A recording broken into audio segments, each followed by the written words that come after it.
Adventures of Huckleberry Finn, by Mark Twain. Huckleberry Finn. Scene: the Mississippi Valley. Time: 40 to 50 years ago.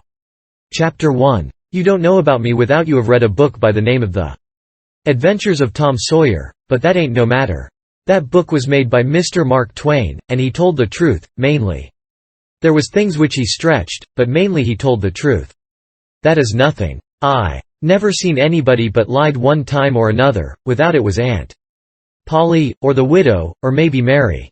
Aunt Polly, Tom's Aunt Polly, she is, and Mary, and the widow Douglas is all told about in that book, which is mostly a true book, with some stretchers, as I said before. Now the way that the book winds up is this: Tom and me found the money that the robbers hid in the cave, and it made us rich. We got $6,000 apiece, all gold. It was an awful sight of money when it was piled up.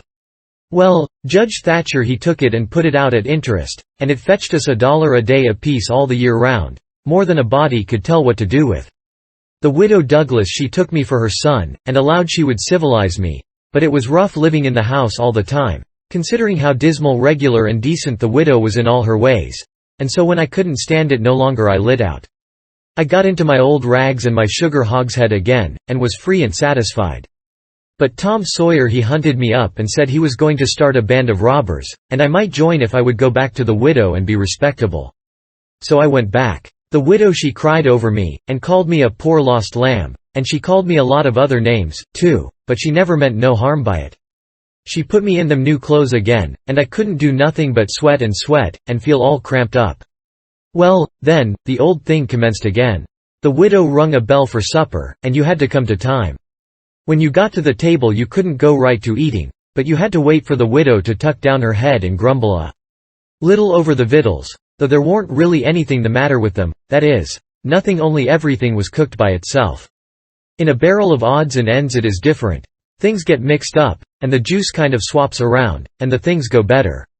After supper she got out her book and learned me about Moses and the bulrushers, and I was in a sweat to find out all about him. But by and by she let it out that Moses had been dead a considerable long time. So then I didn't care no more about him, because I don't take no stock in dead people. Pretty soon I wanted to smoke, and asked the widow to let me. But she wouldn't. She said it was a mean practice and wasn't clean, and I must try to not do it any more. That is just the way with some people. They get down on a thing when they don't know nothing about it. Here she was bothering about Moses, which was no kin to her, and no use to anybody, being gone, you see, yet finding a power of fault with me for doing a thing that had some good in it. And she took snuff, too. Of course that was all right, because she done it herself. Her sister, Miss Watson, a tolerable slim old maid, with goggles on, had just come to live with her, and took a set at me now with a spelling book. She worked me middling hard for about an hour, and then the widow made her ease up. I couldn't stood it much longer. Then for an hour it was deadly dull, and I was fidgety. Miss Watson would say, "Don't put your feet up there, Huckleberry," and, "Don't scrunch up like that, Huckleberry, set up straight," and pretty soon she would say, "Don't gap and stretch like that, Huckleberry. Why don't you try to behave?" Then she told me all about the bad place, and I said I wished I was there. She got mad then, but I didn't mean no harm. All I wanted was to go somewheres. All I wanted was a change, I warn't particular. She said it was wicked to what I said she wouldn't say it for the whole world. She was going to live so as to go to the good place. Well, I couldn't see no advantage in going where she was going, so I made up my mind I wouldn't try for it. But I never said so, because it would only make trouble, and wouldn't do no good.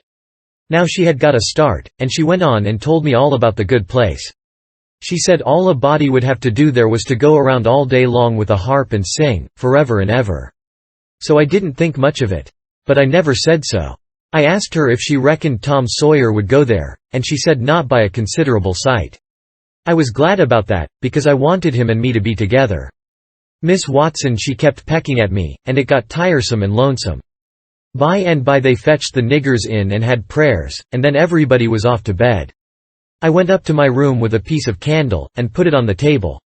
Then I sat down in a chair by the window and tried to think of something cheerful, but it warn't no use. I felt so lonesome I most wished I was dead. The stars were shining, and the leaves rustled in the woods ever so mournful. And I heard an owl, away off, who wooing about somebody that was dead, and a whippoorwill and a Dog crying about somebody that was going to die. And the wind was trying to whisper something to me, and I couldn't make out what it was, and so it made the cold shivers run over me. Then away out in the woods, I heard that kind of a sound that a ghost makes when it wants to tell about something that's on its mind and can't make itself understood, and so can't rest easy in its grave, and has to go about that way every night grieving. I got so downhearted and scared I did wish I had some company. Pretty soon a spider went crawling up my shoulder, and I flipped it off and it lit in the candle, and before I could budge it was all shriveled up. I didn't need anybody to tell me that that was an awful bad sign and would fetch me some bad luck, so I was scared and most shook the clothes off of me. I got up and turned around in my tracks 3 times and crossed my breast every time. And then I tied up a little lock of my hair with a thread to keep witches away. But I hadn't no confidence. You do that when you've lost a horseshoe that you found, instead of nailing it up over the door. But I hadn't ever heard anybody say it was any way to keep off bad luck when you'd killed a spider. I sat down again, shaking all over, and got out my pipe for a smoke, for the house was all as still as death now, and so the widow wouldn't know. Well, after a long time I heard the clock away off in the town go. Boom, boom, boom, 12 licks, and all still again, stiller than ever. Pretty soon I heard a twig snap down in the dark amongst the trees. Something was a-stirring. I sat still and listened. Directly I could just barely hear a meow, meow, down there. That was good, says I, meow, meow, as soft as I could, and then I put out the light and scrambled out of the window onto the shed. Then I slipped down to the ground and crawled in among the trees, and, sure enough, there was Tom Sawyer waiting for me. Chapter 2. We went tiptoeing along a path amongst the trees back towards the end of the widow's garden, stooping down so as the branches wouldn't scrape our heads. When we was passing by the kitchen I fell over a root and made a noise. We scrouched down and laid still. Miss Watson's big nigger, named Jim, was sitting in the kitchen door. We could see him pretty clear, because there was a light behind him. He got up and stretched his neck out about a minute, listening. Then he says, "Who da?" He listened some more. Then he come tiptoeing down and stood right between us. We could a touched him, nearly. Well, likely it was minutes and minutes that there warn't a sound, and we all there so close together. There was a place on my ankle that got to itching, but I dasn't scratch it, and then my ear begun to itch, and next my back, right between my shoulders. Seemed like I'd die if I couldn't scratch. Well, I've noticed that thing plenty times since. If you are with the quality, or at a funeral, or trying to go to sleep when you ain't sleepy, if you are anywheres where it won't do for you to scratch, why you will itch all over in upwards of 1,000 places. Pretty soon Jim says, "Say, who is you? War is you? Dog my cats if I didn't hear somethin'. Well, I know what I's gwine to do. I's gwine to set down here and listen till I hears it again." So he sat down on the ground betwixt me and Tom. He leaned his back up against a tree, and stretched his legs out till one of them most touched one of mine. My nose begun to itch. It itched till the tears come into my eyes. But I dasn't scratch. Then it begun to itch on the inside. Next I got to itching underneath. I didn't know how I was going to set still. This miserableness went on as much as 6 or 7 minutes, but it seemed a sight longer than that. I was itching in 11 different places now. I reckoned I couldn't stand it more in a minute longer, but I set my teeth hard and got ready to try. Just then, Jim begun to breathe heavy. Next he begun to snore, and then I was pretty soon comfortable again. Tom he made a sign to me, kind of a little noise with his mouth, and we went creeping away on our hands and knees. When we was 10 foot off Tom whispered to me, and wanted to tie Jim to the tree for fun. But I said no, he might wake and make a disturbance, and then they'd find out I warn't in. Then Tom said he hadn't got candles enough, and he would slip in the kitchen and get some more. I didn't want him to try.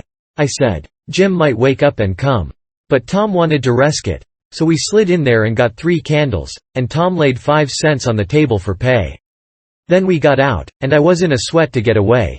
But nothing would do Tom but he must crawl to where Jim was, on his hands and knees, and play something on him. I waited, and it seemed a good while. Everything was so still and lonesome. As soon as Tom was back we cut along the path, around the garden fence, and by fetched up on the steep top of the hill the other side of the house. Tom said he slipped Jim's hat off of his head and hung it on a limb right over him, and Jim stirred a little, but he didn't wake. Afterwards Jim said the witches bewitched him and put him in a trance, and rode him all over the state, and then set him under the trees again, and hung his hat on a limb to show who done it. And next time Jim told it, he said they rode him down to New Orleans. And after that, every time he told it he spread it more and more, till by and by he said they rode him all over the world, and tired him most to death, and his back was all over saddle boils. Jim was monstrous proud about it, and he got so he wouldn't hardly notice the other niggers. Niggers would come miles to hear Jim tell about it, and he was more looked up to than any nigger in that country. Strange niggers would stand with their mouths open and look him all over, same as if he was a wonder. Niggers is always talking about witches in the dark by the kitchen fire. But whenever one was talking and letting on to know all about such things, Jim would happen in and say, "What you know 'bout witches?" And that nigger was corked up and had to take a back seat. Jim always kept that 5-center piece round his neck with a string, and said it was a charm the devil give to him with his own hands, and told him he could cure anybody with it and fetch witches whenever he wanted to just by saying something to it. But he never told what it was he said to it. Niggers would come from all around there and give Jim anything they had, just for a sight of that 5-center piece, but they wouldn't touch it, because the devil had had his hands on it. Jim was most ruined for a servant, because he got stuck up on account of having seen the devil and been rawed by witches. Well, when Tom and me got to the edge of the hilltop, we looked away down into the village and could see 3 or 4 lights twinkling, where there was sick folks, maybe, and the stars over us was sparkling ever so fine. And down by the village was the river, a whole mile broad, and awful still and grand. We went down the hill and found Joe Harper and Ben Rogers and 2 or 3 more of the boys, hid in the old tanyard. So we unhitched a skiff and pulled down the river 2.5 miles, to the big scar on the hillside, and went ashore. We went to a clump of bushes, and Tom made everybody swear to keep the secret, and then showed them a hole in the hill, right in the thickest part of the bushes. Then we lit the candles and crawled in on our hands and knees. We went about 200 yards, and then the cave opened up. Tom poked about amongst the passages, and pretty soon ducked under a wall where you wouldn't have noticed that there was a hole. We went along a narrow place and got into a kind of room, all damp and sweaty and cold, and there we stopped. Tom says, "Now, we'll start this band of robbers and call it Tom Sawyer's Gang. Everybody that wants to join has got to take an oath, and write his name in blood." Everybody was willing. So Tom got out a sheet of paper that he had wrote the oath on, and read it. It swore every boy to stick to the band, and never tell any of the secrets, and if anybody done anything to any boy in the band, whichever boy was ordered to kill that person and his family must do it, and he mustn't eat and he mustn't sleep till he had killed them and hacked a cross in their breasts, which was the sign of the band. And nobody that didn't belong to the band could use that mark, and if he did he must be sued, and if he done it again he must be killed. And if anybody that belonged to the band told the secrets, he must have his throat cut, and then have his carcass burnt up and the ashes scattered all around, and his name blotted off of the list with blood and never mentioned again by the gang, but have a curse put on it and be forgot forever. Everybody said it was a real beautiful oath, and asked Tom if he got it out of his own head. He said, some of it, but the rest was out of pirate books and robber books, and every gang that was high-toned had it. Some thought it would be good to kill the families of boys that told the secrets. Tom said it was a good idea, so he took a pencil and wrote it in. Then Ben Rogers says, "Here's Huck Finn, he hain't got no family. What you going to do 'bout him?" "Well, hain't he got a father?" says Tom Sawyer. "Yes, he's got a father, but you can't never find him these days. He used to lay drunk with the hogs in the tanyard, but he hain't been seen in these parts for a year or more.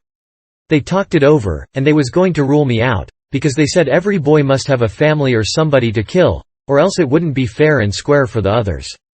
Well, nobody could think of anything to do. Everybody was stumped, and set still. I was most ready to cry, but all at once I thought of a way, and so I offered them Miss Watson. They could kill her.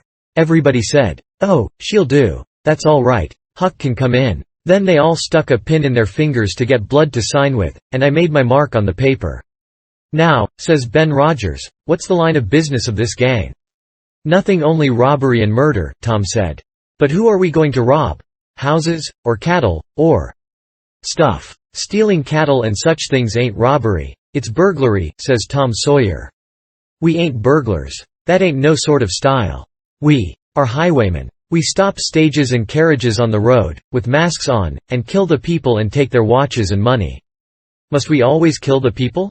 "Oh, certainly. It's best. Some authorities think different, but mostly it's considered best to kill them, except some that you bring to the cave and keep them till they're ransomed. Ransomed? What's that? I don't know, but that's what they do. I've seen it in books, and so of course that's what we've got to do. But how can we do it if we don't know what it is? Why, blame it all, we've got to do it. Don't I tell you it's in the books? Do you want to go to doing different from what's in the books, and get things all muddled up? Oh, that's all very fine to say, Tom Sawyer, but how in the nation are these fellows going to be ransomed if we don't know how to do it to them? That's the thing I want to get at. Now, what do you reckon it is? Well, I don't know. But perhaps if we keep them till they're ransomed, it means that we keep them till they're dead. Now, that's something like. That'll answer. Why couldn't you said that before?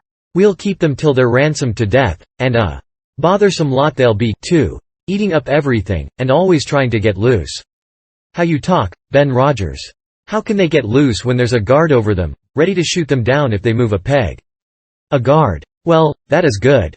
So somebody's got to set up all night and never get any sleep, just so as to watch them. I think that's foolishness. Why can't a body take a club and ransom them as soon as they get here? Because it ain't in the book, so that's why. Now, Ben Rogers, do you want to do things regular, or don't you?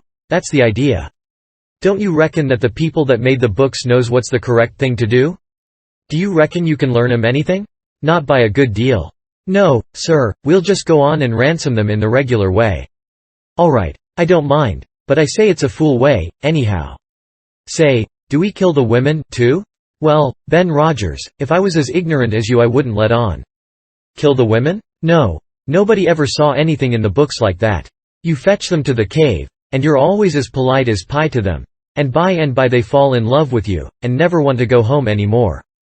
Well, if that's the way I'm agreed, but I don't take no stock in it. Mighty soon we'll have the cave so cluttered up with women, and fellows waiting to be ransomed, that there won't be no place for the robbers. But go ahead, I ain't got nothing to say.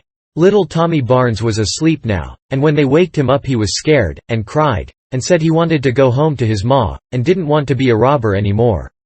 So they all made fun of him, and called him Cry Baby, and that made him mad, and he said he would go straight and tell all the secrets. But Tom give him 5 cents to keep quiet, and said we would all go home and meet next week, and rob somebody and kill some people. Ben Rogers said he couldn't get out much, only Sundays, and so he wanted to begin next Sunday, but all the boys said it would be wicked to do it on Sunday, and that settled the thing. They agreed to get together and fix a day as soon as they could, and then we elected Tom Sawyer first captain and Joe Harper second captain of the gang, and so started home. I clumb up the shed and crept into my window just before day was breaking. My new clothes was all greased up and clayey, and I was dog-tired. Chapter 3. Well, I got a good going over in the morning from old Miss Watson on account of my clothes, but the widow she didn't scold, but only cleaned off the grease and clay, and looked so sorry that I thought I would behave a while if I could. Then Miss Watson she took me in the closet and prayed, but nothing come of it. She told me to pray every day, and whatever I asked for I would get it. But it warn't so. I tried it. Once. I got a fish line, but no hooks. It warn't any good to me without hooks. I tried for the hooks 3 or 4 times, but somehow I couldn't make it work. By and by, one day, I asked Miss Watson to try for me, but she said I was a fool. She never told me why, and I couldn't make it out no way. I sat down time back in the woods, and had a long think about it. I says to myself, if a body can get anything they pray for, why don't Deacon Wynne get back the money he lost on pork? Why can't the widow get back her silver snuff-box that was stole? Why can't Miss Watson fat up? No, says I to myself, there ain't nothing in it. I went and told the widow about it, and she said the thing a body could get by praying for it was spiritual gifts. This was too many for me, but she told me what she meant. I must help other people, and do everything I could for other people, and look out for them all the time, and never think about myself. This was including Miss Watson, as I took it.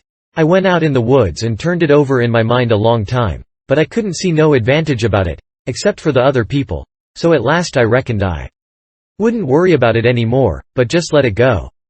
Sometimes the widow would take me one side and talk about providence in a way to make a body's mouth water, but maybe next day Miss Watson would take hold and knock it all down again. I judged I could see that there was too providences, and a poor chap would stand considerable show with the widow's providence. But if Miss Watson's got him, there warn't no help for him any more. I thought it all out, and reckoned I would belong to the widow's if he wanted me, though I couldn't make out how he was going to be any better off then than what he was before, seeing I was so ignorant, and so kind of low down and ornery. Pap he hadn't been seen for more than a year, and that was comfortable for me. I didn't want to see him no more. He used to always whale me when he was sober and could get his hands on me, though I used to take to the woods most of the time when he was around.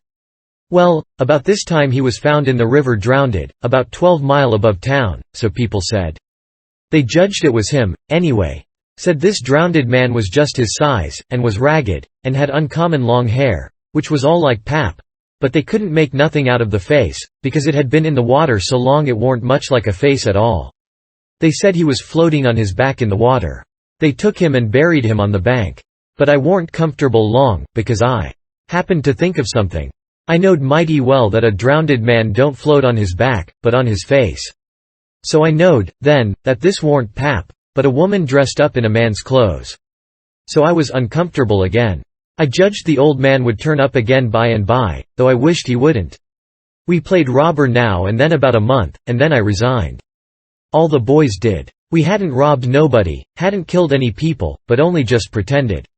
We used to hop out of the woods and go charging down on hog drivers and women in carts taking garden stuff to market, but we never hived any of them. Tom Sawyer called the hogs, ingots, and he called the turnips and stuff, jewelry, and we would go to the cave and powwow over what we had done, and how many people we had killed and marked.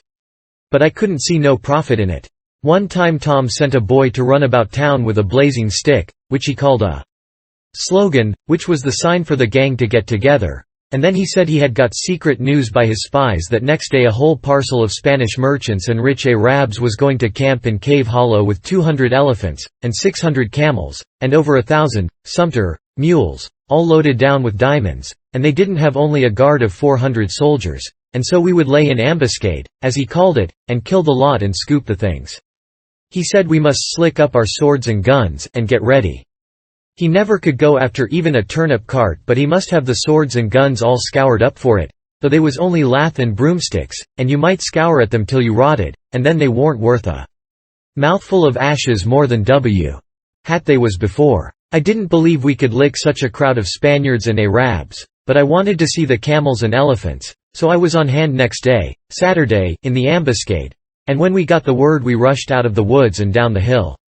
But there warn't no Spaniards and Arabs, and there warn't no camels nor no elephants.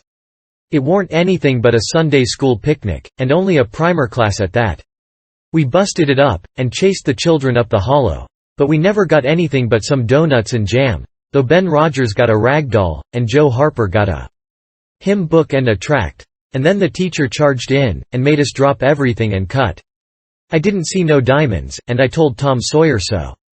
He said there was loads of them there, anyway, and he said there was Arabs there, too, and elephants and things. I said, why couldn't we see them, then? He said if I warn't so ignorant, but had read a book called Don Quixote, I would know without asking. He said it was all done by enchantment.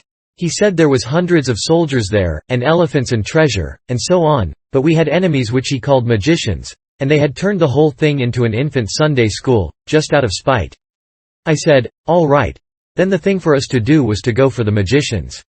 Tom Sawyer said I was a numbskull. Why, said he, a magician could call up a lot of genies, and they would hash you up like nothing before you could say Jack Robinson. They are as tall as a tree and as big around as a church. Well, I says, suppose we got some genies to help us, can't we lick the other crowd then? How you going to get them? I don't know. How do they get them? Why, they rub an old tin lamp or an iron ring, and then the genies come tearing in, with the thunder and lightning ripping around and the smoke rolling, and everything they're told to do they up and do it. They don't think nothing of pulling a shot tower up by the roots, and belting a Sunday school superintendent over the head with it, or any other man. Who makes them tear around so? Why, whoever rubs the lamp or the ring. They belong to whoever rubs the lamp or the ring, and they've got to do whatever he says. If he tells them to build a palace 40 miles long out of diamonds, and fill it full of chewing gum, or whatever you want, and fetch an emperor's daughter from China for you to marry, they've got to do it, and they've got to do it before sun up next morning, too. And more. They've got to waltz that palace around over the country wherever you want it, you understand." "Well," says I think they are a pack of flat heads for not keeping the palace themselves, stead of fooling them away like that. And what's more, if I was one of them I would see a man in Jericho before I would drop my business and come to him for the rubbing of an old tin lamp." "How you talk, Huck Finn. Why, you'd have to come when he rubbed it, whether you wanted to or not." "What? And I as high as a tree and as big as a church?"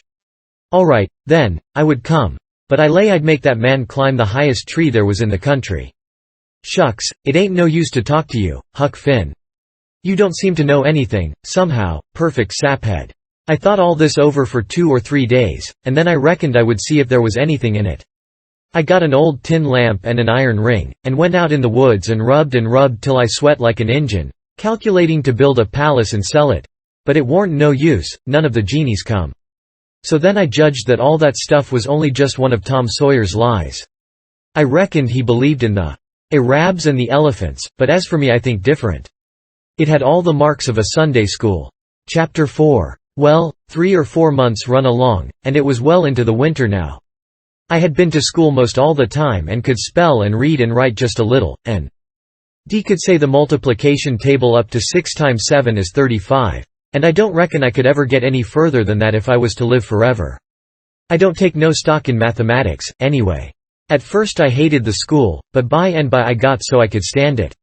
Whenever I got uncommon tired I played hooky, and the hiding I got next day done me good and cheered me up. So the longer I went to school the easier it got to be.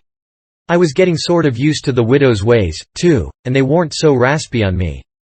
Living in a house and sleeping in a bed pulled on me pretty tight mostly, but before the cold weather I used to slide out and sleep in the woods sometimes, and so that was a rest to me. I liked the old ways best, but I was getting so. I liked the new ones, too, a little bit. The widow said I was coming along slow but sure, and doing very satisfactory. She said she warn't ashamed of me. One morning I happened to turn over the salt cellar at breakfast. I reached for some of it as quick as I could to throw over my left shoulder and keep off the bad luck, but Miss Watson was in ahead of me, and crossed me off. She says, "Take your hands away, Huckleberry. What a mess you're always making." The widow put in a good word for me, but that warn't going to keep off the bad luck, I knowed that well enough. I started out, after breakfast, feeling worried and shaky, and wondering where it was going to fall on me, and what it was going to be. There is ways to keep off some kinds of bad luck, but this wasn't one of them kind, so I never tried to do anything, but just poked along low-spirited and on the watch out.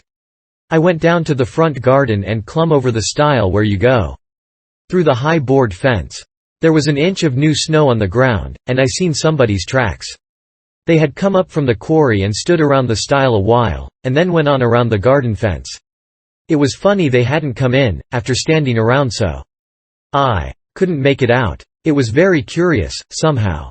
I was going to follow around, but I stooped down to look at the tracks first. I didn't notice anything at first, but next I did. There was a cross in the left boot heel made with big nails, to keep off the devil. I was up in a second and shinning down the hill. I looked over my shoulder every now and then, but I didn't see nobody. I was at Judge Thatcher's as quick as I could get there. He said, "Why, my boy, you are all out of breath. Did you come for your interest?" "No, sir," I says. "Is there some for me?" "Oh, yes, a half-yearly is in, last night, over $150. Quite a fortune for you. You had better let me invest it along with your 6,000, because if you take it you'll spend it." "No, sir," I says, "I don't want to spend it. I don't want it at all, nor the 6,000, nother. I want you to take it. I want to give it to you, the 6,000 and all." He looked surprised. He couldn't seem to make it out. He says, "Why, what can you mean, my boy?" I says, "Don't you ask me no questions about it, please. You'll take it, won't you?" He says, "Well, I'm puzzled. Is something the matter?" "Please take it," says I, "and don't ask me nothing, then I won't have to tell no lies." He studied a while, and then he says, "Oh ho oh, I think I see. You want to sell all your property to me, not give it. That's the correct idea." Then he wrote something on a paper and read it over, and says, "There, you see it says, for a consideration. That means I have bought it of you and paid you for it. Here's $1 for you. Now you sign it." So I signed it, and left. Miss Watson's nigger, Jim, had a hairball as big as your fist, which had been took out of the fourth stomach of an ox, and he used to do magic with it. He said there was a spirit inside of it, and it knowed everything. So I went to him that night and told him Pap was here again, for I found his tracks in the snow. What I wanted to know was, what he was going to do, and was he going to stay? Jim got out his hairball and said something over it, and then he held it up and dropped it on the floor. It fell pretty solid, and only rolled about an inch. Jim tried it again, and then another time, and it acted just the same. Jim got down on his knees, and put his ear against it and listened. But it warn't no use, he said it wouldn't talk. He said sometimes it wouldn't talk without money. I told him I had an old slick counterfeit quarter that warn't no good because the brass showed through the silver a little, and it wouldn't pass nohow, even if the brass didn't show, because it was so slick it felt greasy, and so that would tell on it every time. I reckoned I wouldn't say nothing about the dollar I got from the judge. I said it was pretty bad money, but maybe the hairball would take it, because maybe it wouldn't know the difference. Jim smelt it and bit it and rubbed it, and said he would manage so the hairball would think it was good. He said he would split open a raw Irish potato and stick the quarter in between and keep it there all night, and next morning you couldn't see no brass, and it wouldn't feel greasy no more, and so anybody in town would take it in a minute, let alone a hairball. Well, I knowed a potato would do that before, but I had forgot it. Jim put the quarter under the hairball, and got down and listened again. This time he said the hairball was all right. He said it would tell my whole fortune if I wanted it to. I says, go on. So the hairball talked to Jim, and Jim told it to me. He says, yo, ol' father don't know why what he's a gwine to do. Sometimes he spec he'll go way, and den agin he spec he'll stay. De bes way is to res easy and let de ol' man take his own way. Days two angels hoverin' round, bout him. One UVM is white and shiny, and t'other one is black. De white one gets him to go right a little while, den de black one sail in and bust it all up. A body can't tell which one gwine to fetch him at de loss. But you is all right. You gwine to have considerable trouble in yo life, and considerable joy. Sometimes you gwine to get hurt, and sometimes you gwine to get sick, but every time you's gwine to get well again. Days two gals flyin' bout you in yo life. One UVM's light and t'other one is dark. One is rich and t'other is po'. You's gwine to marry de po' one fust and de rich one by and by. You wants to keep way fum de water as much as you kin, and don't run no resk, case it's down in de bills dat you's gwine to get hung. When I lit my candle and went up to my room that night there sat Pap his own self. Chapter 5. I had shut the door too. Then I turned around and there he was. I used to be scared of him all the time, he tanned me so much. I reckoned I was scared now, too, but in a minute I see I was mistaken. That is, after the first jolt, as you may say, when my breath sort of hitched, he being so unexpected. But right away after I see I warn't scared of him worth bothering about. He was most 50, and he looked it. His hair was long and tangled and greasy, and hung down, and you could see his eyes shining through like he was behind vines. It was all black, no gray, so was his long, mixed-up whiskers. There warn't no color in his face, where his face showed, it was white. Not like another man's white, but a white to make a body sick, a white to make a body's flesh crawl, a tree-toad white, a fishbelly white. As for his clothes, just rags, that was all. He had one ankle resting on t'other knee. The boot on that foot was busted, and two of his toes stuck through, and he worked them now and then. His hat was laying on the floor, an old black slouch with the top caved in, like a lid. I stood looking at him. He sat there looking at me, with his chair tilted back a little. I set the candle down. I noticed the window was up, so he had clum in by the shed. He kept looking me all over. By and by he ays. Starchy clothes, very. You think you're a good deal of a big bug, don't you? Maybe I am, maybe I ain't, I says. Don't you give me none o' your lip, says he. You've put on considerable many frills since I've been away. I'll take you down a peg before I get done with you. You're educated, too, they say, can read and write. You think you're better'n your father, now, don't you, because he can't? I'll take it out of you. Who told you you might meddle with such highfalutin foolishness, hey? Who told you could? The widow. She told me. The widow, hey? And who told the widow she could put in her shovel about a thing that ain't none of her business? Nobody never told her. Well, I'll learn her how to meddle. And looky here, you drop that school, you hear? I'll learn people to bring up a boy to put on airs over his own father and let on to be better'n what he is. You lemme catch you fooling around that school again, you hear? Your mother couldn't read, and she couldn't write, nother, before she died. None of the family couldn't before they died. I can't, and here you're swelling yourself up like this. I ain't the man to stand it, you hear? Say, lemme hear you read. I took up a book and begun something about General Washington and the wars. When I'd read about a half a minute, he fetched the book a whack with his hand and knocked it across the house. He says, "It's so. You can do it. I had my doubts when you told me. Now looky. Here, you stop that putting on frills. I won't have it. I'll lay for you, my smarty, and if I catch you about that school I'll tan you good. First you know you'll get religion, too. I never see such a son." He took up a little blue and yaller picture of some cows and a boy, and says, "What's this? It's something they give me for learning my lessons good." He tore it up, and says, "I'll give you something better, I'll give you a cowhide." He sat there a mumbling and a growling a minute, and then he says, "Ain't you a sweet scented dandy, though? A bed, and bedclothes, and a lookin' glass, and a piece of carpet on the floor, and your own father got to sleep with the hogs in the tanyard. I never see such a son. I bet I'll take some o' these frills out o' you before I'm done with you. Why, there ain't no end to your airs, they say you're rich. Hey, how's that? They lie, that's how. Looky here. Mind how you talk to me. I'm standing about all I can stand now, so don't gimme no sass. I've been in town 2 days, and I hain't heard nothing but about you bein' rich. I heard about it away down the river, too. That's why I come. You get me that money. Tomorrow, I want it. I hain't got no money. It's a lie. Judge Thatcher's got it. You get it. I want it. I hain't got no money, I tell you. You ask Judge Thatcher, he'll tell you the same. Alright, I'll ask him, and I'll make him pungle, too, or I'll know the reason why. Say, how much you got in your pocket? I want it. I hain't got only $1, and I want that too. It don't make no difference what you want it for, you just shell it out. He took it and bit it to see if it was good, and then he said he was going downtown to get some whiskey, said he hadn't had a drink all day.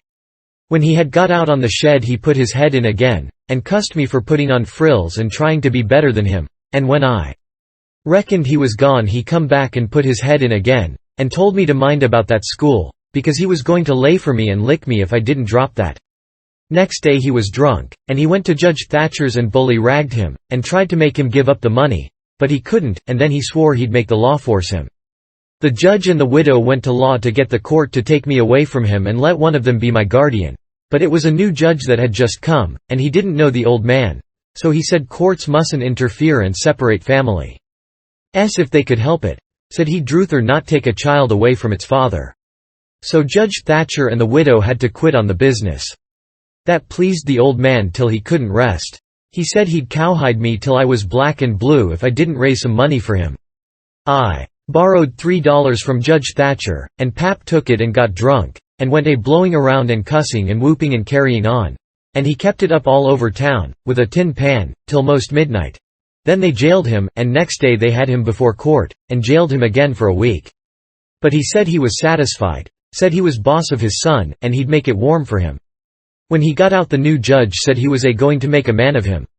So he took him to his own house, and dressed him up clean and nice, and had him to breakfast and dinner and supper with the family, and was just old pie to him, so to speak.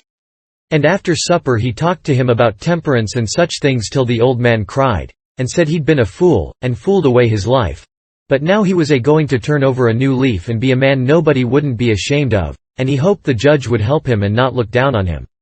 The judge said he could hug him for them words, so he cried, and his wife she cried again. Pap said he'd been a man that had always been misunderstood before, and the judge said he believed it. The old man said that what a man wanted that was down was sympathy, and the judge said it was so they cried again. And when it was bedtime the old man rose up and held out his hand, and says, "Look at it, gentlemen and ladies all. Take a hold of it, shake it. There's a hand that was the hand of a hog, but it ain't so no more, it's the hand of a man that started in on a new life, and'll die before he'll go back. You mark them words, don't forget I said them. It's a clean hand now, shake it, don't be afeard." So they shook it, one after the other, all around, and cried. The judge's wife she kissed it. Then the old man he signed a pledge, made his mark. The judge said it was the holiest time on record, or something like that. Then they tucked the old man into a beautiful room, which was the spare room, and in the night sometime he got powerful thirsty and clumb out onto the porch roof and slid down a stanchion and traded his new coat for a jug of 40 rod, and clumb back again and had a good old time, and towards daylight he crawled out again, drunk as a fiddler, and rolled off the porch and broke his left arm in 2 places, and was most froze to death when somebody found him after sun up. And when they come to look at that spare room they had to take soundings before they could navigate it. The judge he felt kind of sore. He said he reckoned a body could reform the old man with a shotgun, maybe, but he didn't know no other way. Chapter 6. Well, pretty soon the old man was up and around again, and then he went for Judge Thatcher in the courts to make him give up that money, and he went for me, too, for not stopping school. He catched me a couple of times and thrashed me, but I went to school just the same, and dodged him or outrun him most of the time. I didn't want to go to school much before, but I reckoned I'd go now to spite Pap. That law trial was a slow business. Appeared like they weren't ever going to get started on it. So every now and then I'd borrow $2 or $3 off of the judge for him, to keep from getting a cowhiding. Every time he got money he got drunk.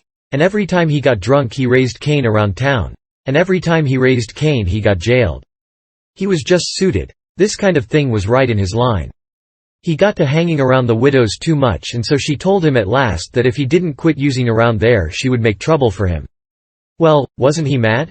He said he would show who was Huck, Finn's boss. So he watched out for me one day in the spring, and catched me, and took me up the river about 3 mile in a skiff, and crossed over to the Illinois shore where it was woody and there weren't no houses but an old log hut in a place where the timber was so thick you couldn't find it if you didn't know where it was.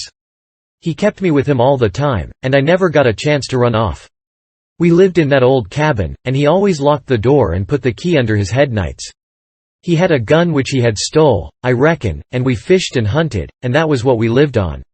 Every little while he locked me in and went down to the store, 3 miles, to the ferry, and traded fish and game for whiskey, and fetched it home and got drunk and had a good time, and licked me. The widow she found out where I was by and by, and she sent a man over to try to get hold of me, but Pap drove him off with the gun, and it warn't long after that till I was used to being where I was, and liked it, all but the cowhide part. It was kind of lazy and jolly, laying off comfortable all day, smoking and fishing, and no books nor study. 2 months or more run along, and my clothes got to be all rags and dirt, and I didn't see how I'd ever got to like it so well at the widow's, where you had to wash, and eat on a plate, and comb up, and go to bed and get up regular, and be forever bothering over a book, and have old Miss Watson pecking at you all the time. I didn't want to go back no more. I had stopped cussing, because the widow didn't like it. But now I took to it again because Pap hadn't no objections. It was pretty good times up in the woods there, take it all around. But by and by Pap got too handy with his hickory, and I couldn't stand it. I was all over welts. He got to going away so much, too, and locking me in. Once he locked me in and was gone 3 days. It was dreadful lonesome. I judged he had got drowned, and I wasn't ever going to get out any more. I was scared. I made up my mind I would fix up some way to leave there. I had tried to get out of that cabin many a time, but I couldn't find no way. There warn't a window to it big enough for a dog to get through. I couldn't get up the chimbley, it was too narrow. The door was thick, solid oak slabs. Pap was pretty careful not to leave a knife or anything in the cabin when he was away. I reckon I had hunted the place over as much as 100 times. Well, I was most all the time at it, because it was about the only way to put in the time. But this time I found something at last. I found an old rusty wood saw without any handle. It was laid in between a rafter and the clapboards of the roof. I greased it up and went to work. There was an old horse blanket nailed against the logs at the far end of the cabin behind the table, to keep the wind from blowing through the chinks and putting the candle out. I got under the table and raised the blanket, and went to work to saw a section of the big bottom log out, big enough to let me through.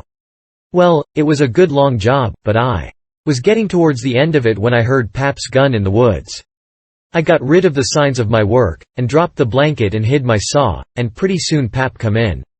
Pap warn't in a good humor, so he was his natural self. He said he was downtown, and everything was going wrong. His lawyer said he reckoned he would win his lawsuit and get the money if they ever got started on the trial. But then there was ways to put it off a long time, and Judge Thatcher knowed how to do it. And he said people allowed there'd be another trial to get me away from him and give me to the widow for my guardian, and they guessed it would win this time.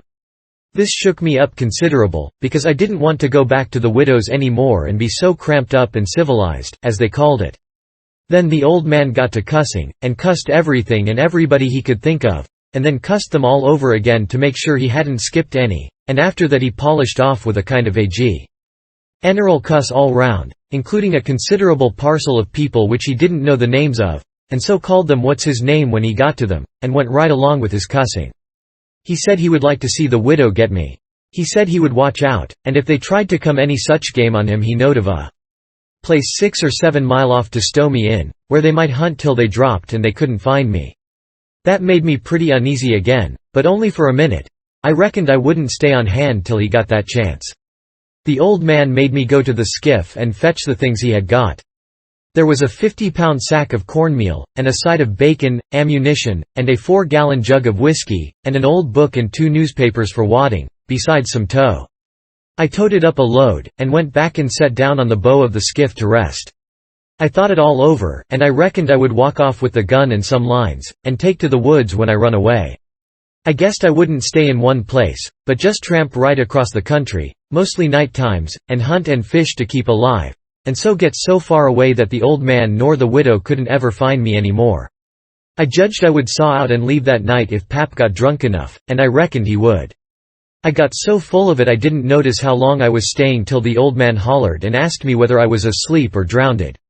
I got the things all up to the cabin, and then it was about dark. While I was cooking supper the old man took a swig or two and got sort of warmed up, and went to ripping again. He had been drunk over in town, and laid in the gutter all night, and he was a sight to look at. A body would have thought he was Adam, he was just all mud. Whenever his liquor begun to work he most always went for the government. This time he says, "Call this a government? Why, just look at it and see what it's like. Here's the law standing ready to take a man's son away from him. A man's own son, which he has had all the trouble and all the anxiety and all the expense of raising. Yes, just as that man has got that son raised at last, and ready to go to work and begin to do suthin' for him and give him a rest, the law up and goes for him. And they call that government. That ain't all, nother. The law backs that old Judge Thatcher up and helps him to keep me out o' my property. Here's what the law does. The law takes a man worth $6,000 and upwards, and jams him into an old trap of a cabin like this, and lets him go round in clothes that ain't fittin' for a hog. They call that government. A man can't get his rights in a government like this. Sometimes. I've a mighty notion to just leave the country for good and all. Yes, and I told him so. I told old Thatcher so to his face. Lots of 'em heard me, and can tell what I said. Says I, for 2 cents I'd leave the blamed country and never come a near it again. Them's the very words. I says look at my hat. If you call it a hat, but the lid raises up and the rest of it goes down till it's below my chin, and then it ain't rightly a hat at all, but more like my head was shoved up through a Ginto stovepipe. Look at it, says I. Such a hat for me to wear. One of the wealthiest men in this town if I could get my rights. Oh, yes, this is a wonderful government, wonderful. Why, looky here, there was a free nigger there from Ohio. A mulatter, most as white as a white man. He had the whitest shirt on you ever see, too, and the shiniest hat. And there ain't a man in that town that's got as fine clothes as what he had. And he had a gold watch and chain, and a silver-headed cane. The awfulest old gray-headed nabob in the state. And what do you think? They said he was a professor in a college, and could talk all kinds of languages, and knowed everything. And that ain't the vust. They said he could vote when he was at home. Well, that let me out. Thinks I, what is the country a-coming to? It was 'lection day, and I was just about to go and vote myself if I warn't too drunk to get there. But when they told me there was a state in this country where they'd let that nigger vote, I drawed out. I says I'll never vote again. Them's the very words I said. They all heard me. And the country may rot for all me. I'll never vote again as long as I live. And to see the cool way of that nigger. Why, he wouldn't a give me the road if I hadn't shoved him out o' the way. I says to the people, why ain't this nigger put up at auction and sold? That's what I want to know. And what do you reckon they said? Why, they said he couldn't be sold till he'd been in the state 6 months, and he hadn't been there that long yet. There, now, that's a specimen. They call that a government that can't sell a free nigger till he's been in the state 6 months. Here's a government that calls itself a government, and lets on to be a government, and thinks it is a government, and yet's got to set stock still for 6 whole months before it can take a hold of a prowling, thieving, infernal, white-shirted free nigger, and Pap was going on so he never noticed where his old limber legs was taking him to, so he went head over heels over the tub of salt pork and barked both shins, and the rest of his speech was all the hottest kind of language, mostly hove at the nigger and the government, though he give the tub some, too, all along, here and there. He hopped around the cabin considerable, first on one leg and then on the other, holding first one shin and then the other one, and at last he let out with his left foot all of a sudden and fetched the tub a rattling kick. But it warn't good judgment, because that was the boot that had a couple of his toes leaking out of the front end of it. So now he raised a howl that fairly made a body's hair raise, and down he went in the dirt, and rolled there, and held his toes, and the cussing he done then laid over anything he had ever done previous. He said so his own self afterwards. He had heard old Soberry Hagen in his best days, and he said it laid over him, too, but I reckon that was sort of piling it on, maybe. After supper Pap took the jug, and said he had enough whiskey there for 2 drunks and 1 delirium tremens. That was always his word. I judged he would be blind drunk in about an hour, and then I would steal the key, or saw myself out, one or t'other. He drank, and tumbled down on his blankets by and by, but luck didn't run my way. He didn't go sound asleep, but was uneasy. He groaned and moaned and thrashed around this way and that for a long time. At last I got so sleepy I couldn't keep my eyes open all I could do, and so before I knowed what I was sound asleep, and the candle burning. I don't know how long I was asleep, but all of a sudden there was an awful scream and I was up. There was Pap looking wild, and skipping around every which way and yelling about snakes. He said they was crawling up his legs, and then he would give a jump and scream, and say one had bit him on the cheek, but I couldn't see no snakes. He started and run round and round the cabin, hollering, "Take him off! Take him off! He's biting me on the neck!" I never see a man look so wild in the eyes. Pretty soon he was all fagged out, and fell down panting. Then he rolled over and over wonderful fast, kicking things every which way, and striking and grabbing at the air with his hands, and screaming and saying there was devils a hold of him. He wore out by and laid still a while, moaning. Then he laid stiller, and didn't make a sound. I could hear the owls and the wolves away off in the woods, and it seemed terrible still. He was laying over by the corner. By and by he raised up part way and listened, with his head to one side. He says, very low, "Tramp, tramp, tramp. That's the dead. Tramp, tramp, tramp. They're coming after me, but I won't go. Oh, they're here. Don't touch me, don't. Hands off. They're cold. Let go. Oh, let a poor devil alone." Then he went down on all fours and crawled off, begging them to let him alone, and he rolled himself up in his blanket and wallowed in under the old pine table, still a-begging, and then he went to crying.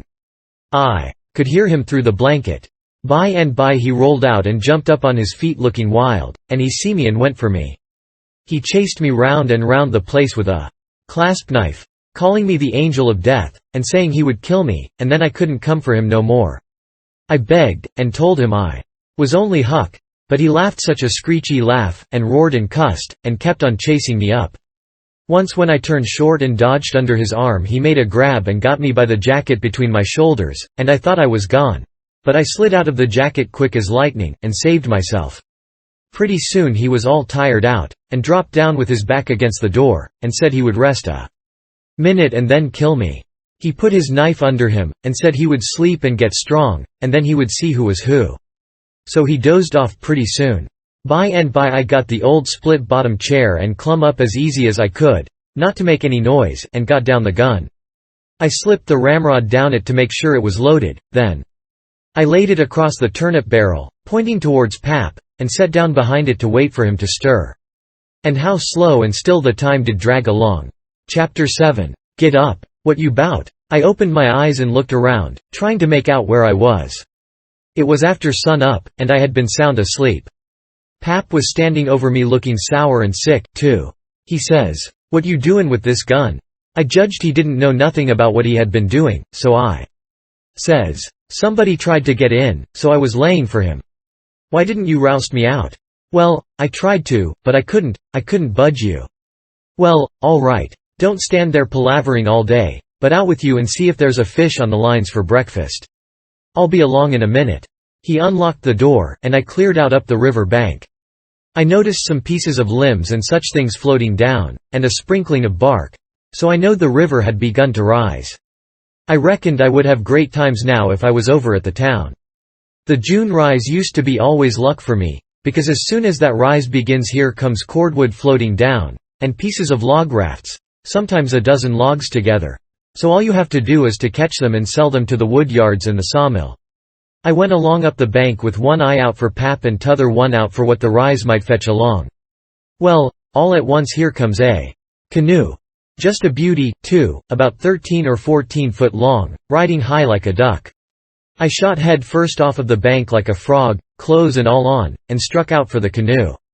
I just expected there'd be somebody laying down in it, because people often done that to fool folks, and when a chap had pulled a skiff out most to it they'd raise up and laugh at him. But it warn't so this time. It was a drift canoe sure enough, and I clumb in and paddled her ashore. Thinks I, the old man will be glad when he sees this, she's worth $10. But when I got to shore pap wasn't in sight yet, and as I was running her into a little creek like a gully, all hung over with vines and willows, I struck another idea. I judged I'd hide her good, and then, 'stead of taking to the woods when I run off, I'd go down the river about 50 mile and camp in one place for good, and not have such a rough time tramping on foot.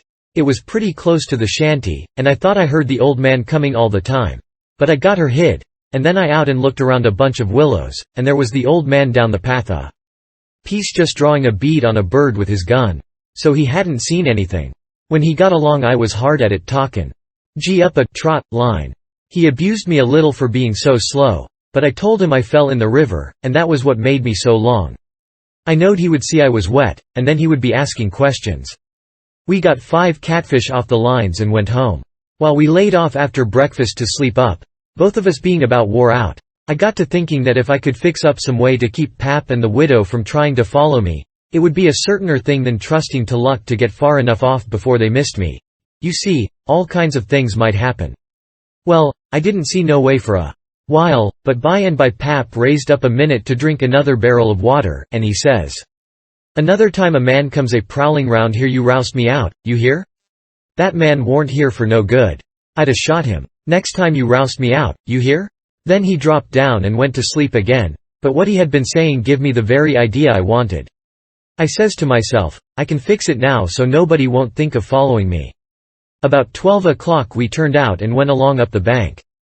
The river was coming up pretty fast, and lots of driftwood going by on the rise. By and by along comes part of a log raft, 9 logs fast together. We went out with the skiff and towed it ashore.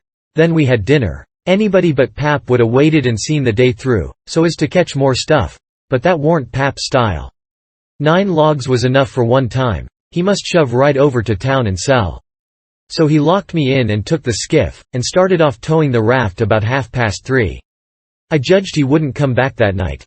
I waited till I reckoned he had got a good start. Then I out with my saw, and went to work on that log again. Before he was t'other side of the river I was out of the hole. Him and his raft was just a speck on the water away off yonder. I took the sack of cornmeal and took it to where the canoe was hid, and shoved the vines and branches apart and put it in.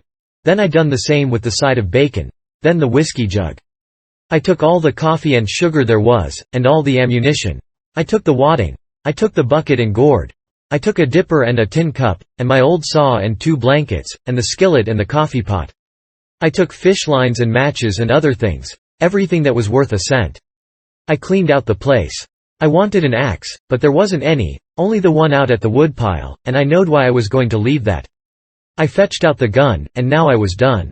I had wore the ground a good deal crawling out of the hole and dragging out so many things. So I fixed that as good as I could from the outside by scattering dust on the place, which covered up the smoothness and the sawdust. Then I fixed the piece of log back into its place, and put 2 rocks under it and one against it to hold it there, for it was bent up at that place and didn't quite touch ground. If you stood 4 or 5 foot away and didn't know it was sawed, you wouldn't never notice it. And besides, this was the back of the cabin, and it warn't likely anybody would go fooling around there. It was all grass clear to the canoe, so I hadn't left a track. I Followed around to see. I stood on the bank and looked out over the river. All safe. So I took the gun and went up a piece into the woods, and was hunting around for some birds when I see a wild pig. Hogs soon went wild in them bottoms after they had got away from the prairie farms. I shot this fellow and took him into camp. I took the axe and smashed in the door. I beat it and hacked it considerable doing it. I fetched the pig in, and took him back nearly to the table and hacked into his throat with the axe, and laid him down on the ground to bleed. I say ground because it was ground, hard-packed, and no boards. Well, next I took an old sack and put a lot of big rocks in it, all I could drag, and I started it from the pig, and dragged it to the door and through the woods down to the river and dumped it in, and down it sunk, out of sight. You could easy see that something had been dragged over the ground. I did wish Tom Sawyer was there. I knowed he would take an interest in this kind of business, and throw in the fancy touches. Nobody could spread himself like Tom Sawyer in such a thing as that. Well, last I pulled out some of my hair, and blooded the axe good, and stuck it on the backside, and slung the axe in the corner. Then I took up the pig and held him to my breast with my jacket, so he couldn't drip, till I got a good piece below the house and then dumped him into the river. Now I thought of something else. So I went and got the bag of meal and my old saw out of the canoe, and fetched them to the house. I took the bag to where it used to stand, and ripped a hole in the bottom of it with the saw, for there weren't no knives and forks on the place. Pap done everything with his clasp knife about the cooking. Then, I carried the sack about 100 yards across the grass and through the willows east of the house, to a shallow lake that was 5 miles wide and full of rushes, and ducks too, you might say, in the season. There was a slough or a creek leading out of it on the other side that went miles away, I don't know where, but it didn't go to the river. The meal sifted out and made a little track all the way to the lake.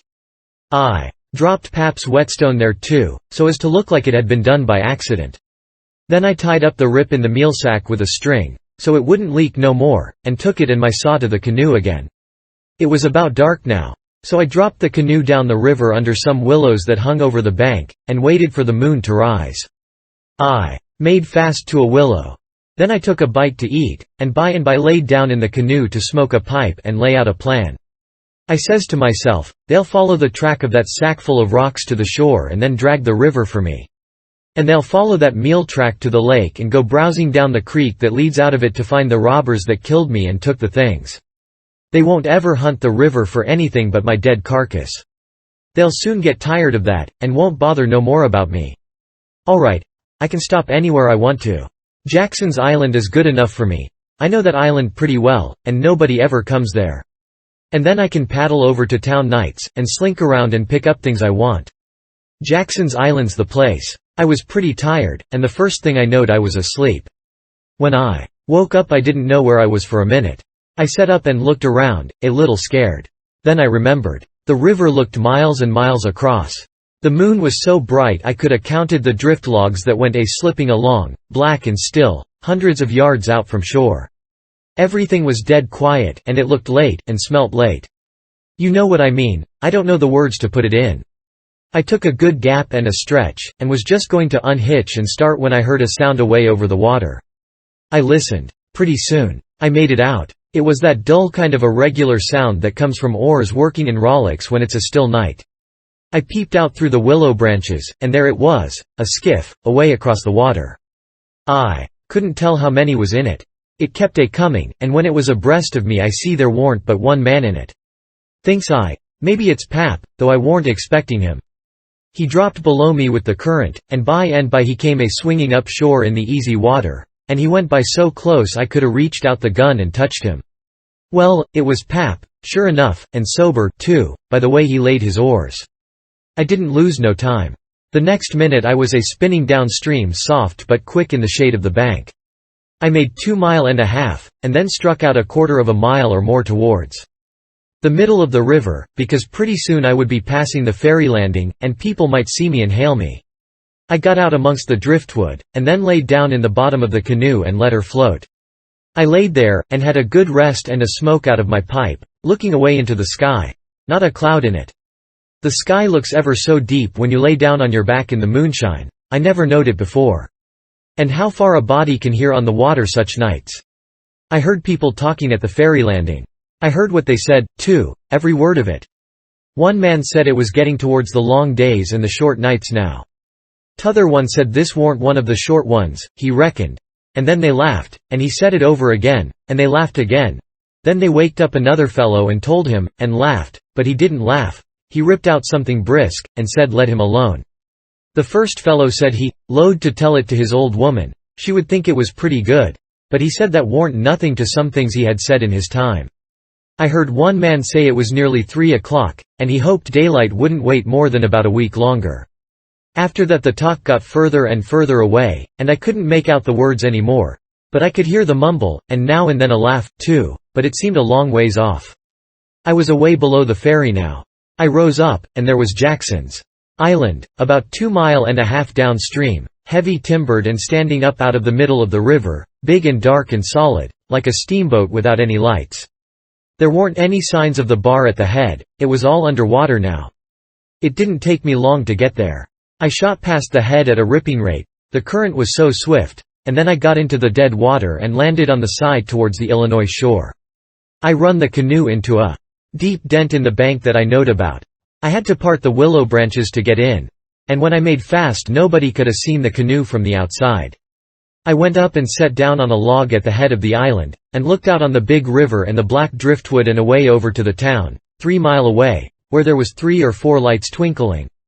A monstrous big lumber raft was about a mile upstream, coming along down, with a lantern in the middle of it. I watched it come creeping down, and when it was most abreast of where I stood I heard a man say, "Stern oars, there. Heave her head to starboard." I heard that just as plain as if the man was by my side. There was a little gray in the sky now, so I stepped into the woods, and laid down for a nap before breakfast. Chapter 8. The sun was up so high when I waked that I judged it was after 8 o'clock. I laid there in the grass and the cool shade thinking about things, and feeling rested and ruther comfortable and satisfied. I could see the sun out at 1 or 2 holes, but mostly it was big trees all about, and gloomy in there amongst them. There was freckled places on the ground where the light sifted down through the leaves, and the freckled places swapped about a little, showing there was a little breeze up there. A couple of squirrels sat on a limb and jabbered at me very friendly. I was powerful lazy and comfortable, didn't want to get up and cook breakfast. Well, I was dozing off again when I thinks I hears a deep sound of boom, away up the river. I rouses up, and rests on my elbow and listens. Pretty soon I hears it again. I hopped up, and went and looked out at a hole in the leaves, and I see a bunch of smoke laying on the water a long ways up, about abreast the ferry. And there was the ferry boat full of people floating along down. I knowed what was the matter now. Boom! I see the white smoke squirt out of the ferry boat's side. You see, they was firing cannon over the water, trying to make my carcass come to the top. I was pretty hungry, but it warn't going to do for me to start a fire, because they might see the smoke. So I sat there and watched the cannon smoke and listened to the boom. The river was a mile wide there, and it always looks pretty on a summer morning, so I was having a good enough time seeing them hunt for my remainders if I only had a bite to eat. Well, then I happened to think how they always put quicksilver in loaves of bread and float them off, because they always go right to the drowned carcass and stop there. So, says I, I'll keep a lookout, and if any of them's floating around after me I'll give them a show. I changed to the Illinois edge of the island to see what luck I could have, and I warn't disappointed. A big double loaf come along, and I most got it with a long stick, but my foot slipped and she floated out further. Of course I was where the current set in the closest to the shore. I knowed enough for that. But by and by along comes another one, and this time I won. I took out the plug and shook out the little dab of quicksilver, and set my teeth in. It was baker's bread, what the quality eat, none of your low-down corn pone. I got a good place amongst the leaves, and sat there on a log, munching the bread and watching the ferry boat, and very well satisfied. And then something struck me. I says, now I reckon the widow or the parson or somebody prayed that this bread would find me, and here it has gone and done it. So there ain't no doubt but there is something in that thing. That is, there's something in it when a body like the widow or the parson prays, but it don't work for me, and I reckon it don't work for only just the right kind. I lit a pipe and had a good long smoke, and went on watching. The ferry boat was floating with the current, and I allowed I'd have a chance to see who was aboard when she come along, because she would come in close, where the bread did. When she'd got pretty well along down towards me, I put out my pipe and went to where I fished out the bread, and laid down behind a log on the bank in a little open place. Where the log forked I could peep through. By and by she come along, and she drifted in so close that they could run out a plank and walked ashore. Most everybody was on the boat. Pap, and Judge Thatcher, and Bessie Thatcher, and Joe Harper, and Tom Sawyer, and his old Aunt Polly, and Sid and Mary, and plenty more. Everybody was talking about the murder, but the captain broke in and says, "Look sharp, now. The current sets in the closest here, and maybe he's washed ashore and got tangled amongst the brush at the water's edge." I hope so, anyway. I didn't hope so. They all crowded up and leaned over the rails, nearly in my face, and kept still, watching with all their might. I could see them first rate, but they couldn't see me. Then the captain sung out, "Stand away!" and the cannon let off such a blast right before me that it made me deaf with the noise and pretty near blind with the smoke, and I judged I was gone. If they'd had some bullets in, I reckon they'd got the corpse they was after. Well, I see I warn't hurt, thanks to goodness. The boat floated on and went out of sight around the shoulder of the island. I could hear the booming now and then, further and further off, and by, after an hour, I didn't hear it no more. The island was 3 mile long. I judged they had got to the foot, and was giving it up. But they didn't yet a while. They turned around the foot of the island and started up the channel on the Missouri side, under steam, and booming once in a while as they went. I crossed over to that side and watched them. When they got abreast the head of the island they quit shooting and dropped over to the Missouri shore and went home to the town. I knowed I was all right now. Nobody else would come a-hunting after me. I got my traps out of the canoe and made me a nice camp in the thick woods. I made a kind of a tent out of my blankets to put my things under so the rye and couldn't get at them. I catched a catfish and haggled him open with my saw, and towards sundown I started my campfire and had supper. Then I set out a line to catch some fish for breakfast. When it was dark I sat by my campfire smoking, and feeling pretty well satisfied. But by and by it got sort of lonesome, and so I went and sat on the bank and listened to the current swashing along, and counted the stars and drift logs and rafts that come down, and then went to bed. There ain't no better way to put in time when you're lonesome. You can't stay so, you soon get over it. And so for 3 days and nights. No difference, just the same thing. But the next day I went exploring around down through the island. I was boss of it. It all belonged to me, so to say, and I wanted to know all about it, but mainly I wanted to put in the time.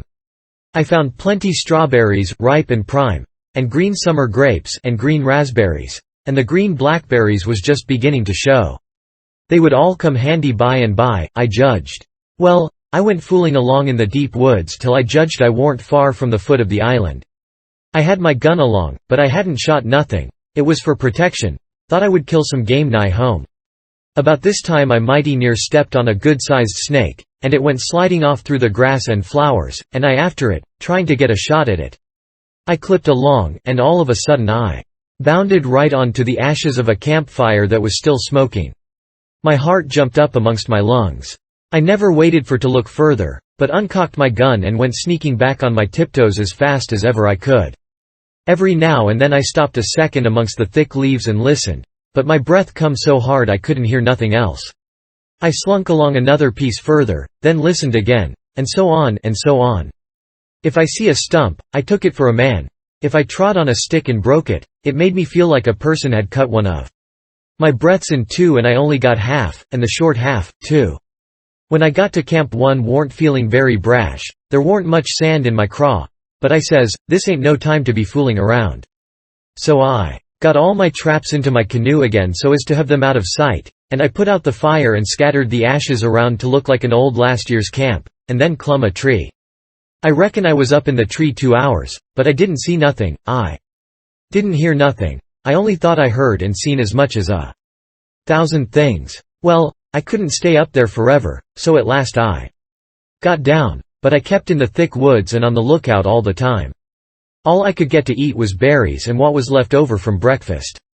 By the time it was night I was pretty hungry.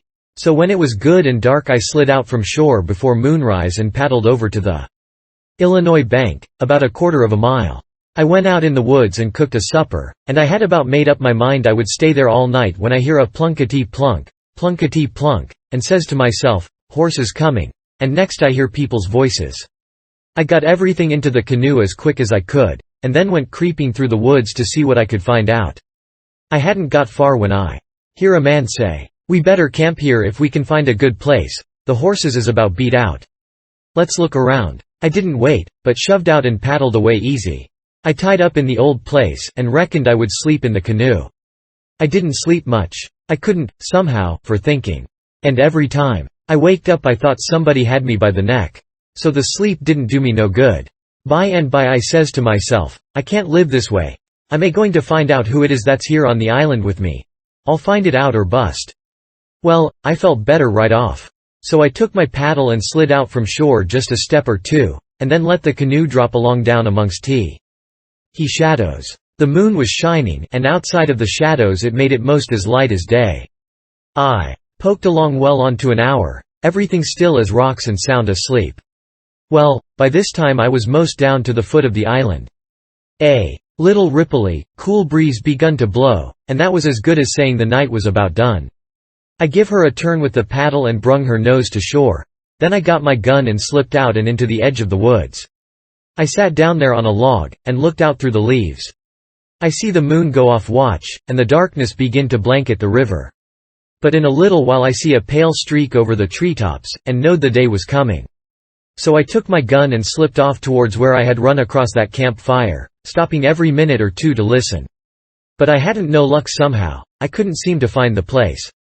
But by and by, sure enough, I catched a glimpse of fire away through the trees. I went for it, cautious and slow. By and by I was close enough to have a look, and there laid a man on the ground. It most give me the fan tods. He had a blanket around his head, and his head was nearly in the fire. I sat there behind a clump of bushes, in about 6 foot of him, and kept my eyes on him steady. It was getting gray daylight now. Pretty soon he gapped and stretched himself and hove off the blanket, and it was Miss Watson's Jim. I bet I was glad to see him. I says, "Hello, Jim," and skipped out. He bounced up and stared at me wild. Then he drops down on his knees, and puts his hands together and says, "Don't hurt me, don't. I hain't ever done no harm to a ghost. I always liked dead people, and done all I could for 'em. You go and git in de river again, wha you belongs, and don't do nuffin to old Jim, at ooze aw lose yo, friend." Well, I warn't long making him understand I warn't dead. I was ever so glad to see Jim. I warn't lonesome now. I told him I warn't afraid of him telling the people where I was. I talked along, but he only sat there and looked at me, never said nothing. Then I says, "It's good daylight. Le's get breakfast. Make up your campfire good. What's to use makin' up de campfire to cook strawberries and sich truck? But you got a gun, hain't you? Den we kin git sumfn better den strawberries." "Strawberries and such truck," I says. "Is that what you live on?" "I couldn't git nuffin else," he says. "Why, how long you been on the island, Jim?" "I come haya de night arter you's killed." "What, all that time?" "Yes, indeedy. And ain't you had nothing but that kind of rubbage to eat?" "No, saw, nuffin else." "Well, you must be most starved, ain't you?" "I reckon I could eat a hoss." "I think I could. How long you been on de island?" "Since the night I got killed." "No, what has you lived on?" "But you got a gun." "Oh, yes, you got a gun. Dat's good. Now you kill sumfn and all make up de fire." So we went over to where the canoe was, and while he built a fire in a grassy open place amongst the trees, I fetched meal and bacon and coffee pot and frying pan, and sugar and tin cups, and the nigger was set back considerable, because he reckoned it was all done with witchcraft. I catched a good big catfish, too, and Jim cleaned him with his knife, and fried him. When breakfast was ready we lolled on the grass and eat it smoking hot. Jim laid it in with all his might, for he was most about starved. Then when we had got pretty well stuffed, we laid off and lazied. By and by, Jim says, "But looky here, Huck, who was it dat ooze killed in dat shanty ef it warn't you?" Then I told him the whole thing, and he said it was smart. He said Tom Sawyer couldn't get up no better plan than what I had. Then I says, "How do you come to be here, Jim, and how'd you get here?" He looked pretty uneasy, and didn't say nothing for a minute. Then he says, "Maybe I'd better not tell." "Why, Jim?" "Well, dey's reasons. But you wouldn't tell on me ef I ooze to tell you, would you, Huck?" "Blamed if I would, Jim." "Well, I believe you, Huck. I run off. Jim. But mind, you said you wouldn't tell. You know you said you wouldn't tell, Huck. Well, I did. I said I wouldn't, and I'll stick to it. Honest Injun, I will. People would call me a low-down abolitionist and despise me for keeping mum, but that don't make no difference. I ain't going to tell, and I ain't going back there, anyways. So, now, le's know all about it. Well, you see, it ooze dis way. Ol' Mrs. Dat's Miss Watson. She pecks on me all de time, and treats me pooty rough, but she Lou said she wouldn't sell me down to Orleans. But I noticed dey was a nigger trader round de place considerable lately, and I begin to get oneasy. Well, one night I creeps to de do, pooty late, and de do warn't quite shet, and I hear old Mrs. tell de widder she gwine to sell me down to Orleans, but she didn't want to, but she could get $800 for me, and it ooze sich a big stack o' money she couldn't, resizes. De widder she tried to get her to say she wouldn't do it, but I never waited to hear de res. I lit out mighty quick, I tell you. I tuck out and shin down de hill, and spec to steal a skift, long de show. Summers bove de town, but dey was people a stirring yit. So I hid in de old tumble-down cooper shop on de bank to wait for everybody to go way. Well, I was daw all night. Dey was somebody round, all de time. Long bout 6 in de mornin' skifts begin to go by, and bout 8 or 9 every skift dat went. Long was talkin' bout how yo, pap come over to de town and say you's killed. Dese los skifts was full o' ladies and genmen a goin' over for to see de place. Sometimes dey'd pull up at de show, and take a res beefo, dey started across, so by de talk I got to know all bout de killin'. I ooze powerful sorry you's killed, Huck, but I ain't no mo, now. I laid daw under de shavins all day. I ooze hungry, but I warn't afeared. Because I knowed ol' Mrs. and de widder was goin' to start to de camp meetin', right arter breakfasts and be gone all day, and dey knows. I goes off wid de cattle bout daylight, so dey wouldn't spec to see me round de place, and so dey wouldn't miss me tell arter dark in de evenin'. De yother servants wouldn't miss me, case dey'd shin out and take holiday soon as de ol' folks ooze outen de way.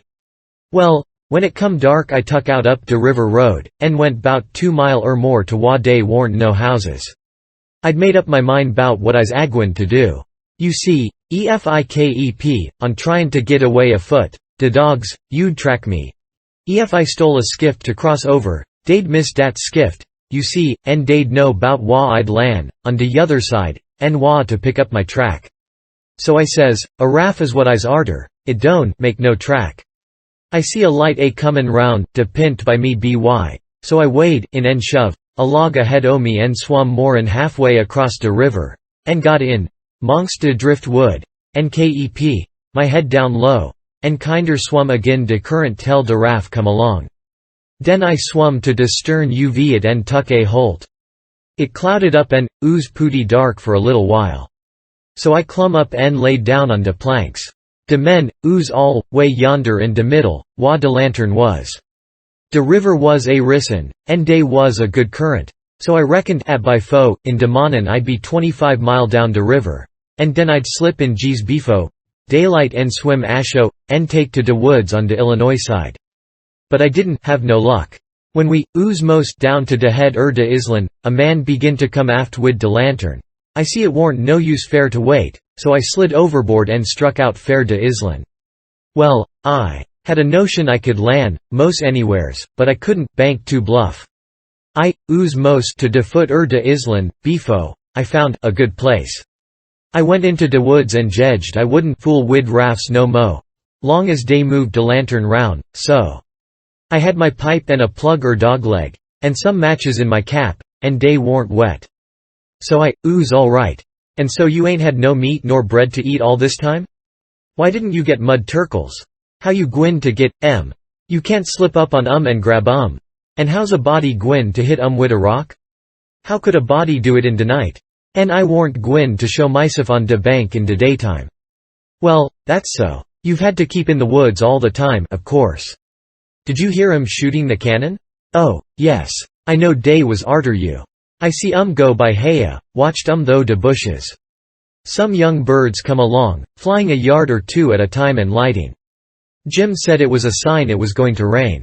He said it was a sign when young chickens flew that way, and so he reckoned it was the same way when young birds done it. I was going to catch some of them, but Jim wouldn't let me. He said it was death. He said his father laid mighty sick once, and some of them catched a bird, and his old granny said his father would die, and he did. And Jim said you mustn't count the things you are going to cook for dinner, because that would bring bad luck. The same if you shook the tablecloth after sundown. And he said if a man owned a beehive and that man died, the bees must be told about it before sun up next morning, or else the bees would all weaken down and quit work and die. Jim said bees wouldn't sting idiots, but I didn't believe that, because I had tried them lots of times myself, and they wouldn't sting me. I had heard about some of these things before, but not all of them. Jim knowed all kinds of signs. He said he knowed most everything. I said it looked to me like all the signs was about bad luck, and so I asked him if there weren't any good luck signs. He says, "Mighty few, and dey ain't no use to a body." What do you want to know when good luck's a comin' for? Want to keep it off? And he said, "Ef you's got hairy arms and a hairy brayas, it's a sign dat you's agwin to be rich." Well, dey's some use in a sign like dat, kase it's so fur ahead. You see, maybe you's got to be a long time fust, and so you might git discouraged, and kill Yosef, ef you didn't know by de sign dat you gwin to be rich by me by. Have you got hairy arms and a hairy breast, Jim? What's de use to ax dat question? Don't you see I has? Well, are you rich? No, but I been rich onct, and gwin to be rich again. Onct I had $14, but I tuck to speculatin', and got busted out. What did you speculate in, Jim? Well, fust I tackled stock. What kind of stock? Why, livestock, cattle, you know. I put $10 in a cow. But I ain't gwin to resk no mo money in stock. De cow up, and died on my hands. So you lost the $10. No, I didn't lose it all. I only lost 'bout 9 of it. I sold a hide and taller for $1.10. You had $5.10 left. Did you speculate any more? Yes. You know that one-legged nigger dat belongs to old Misto Bradish? Well, he sot up a bank, and say anybody dat put in $1 would get $4 mo at de end de year. Well, all de niggers went in, but dey didn't have much. I was de only one dat had much. So I stuck out for mo dan $4, and I said, ef I didn't get it I'd start a bank myself. Well, o' course dat nigger want to keep me out de business, because he says dey warn't business, no for 2 banks, so he say I could put in my $5 and he pay me $35 at de end de year. So I done it. Den I reckoned I'd invest de $35 right off and keep things a movin'. Dey was a nigger name, Bob. Dat had catched a wood flat, and his marster didn't know it. And I bought it off him and told him to take de $35 when de end de year come.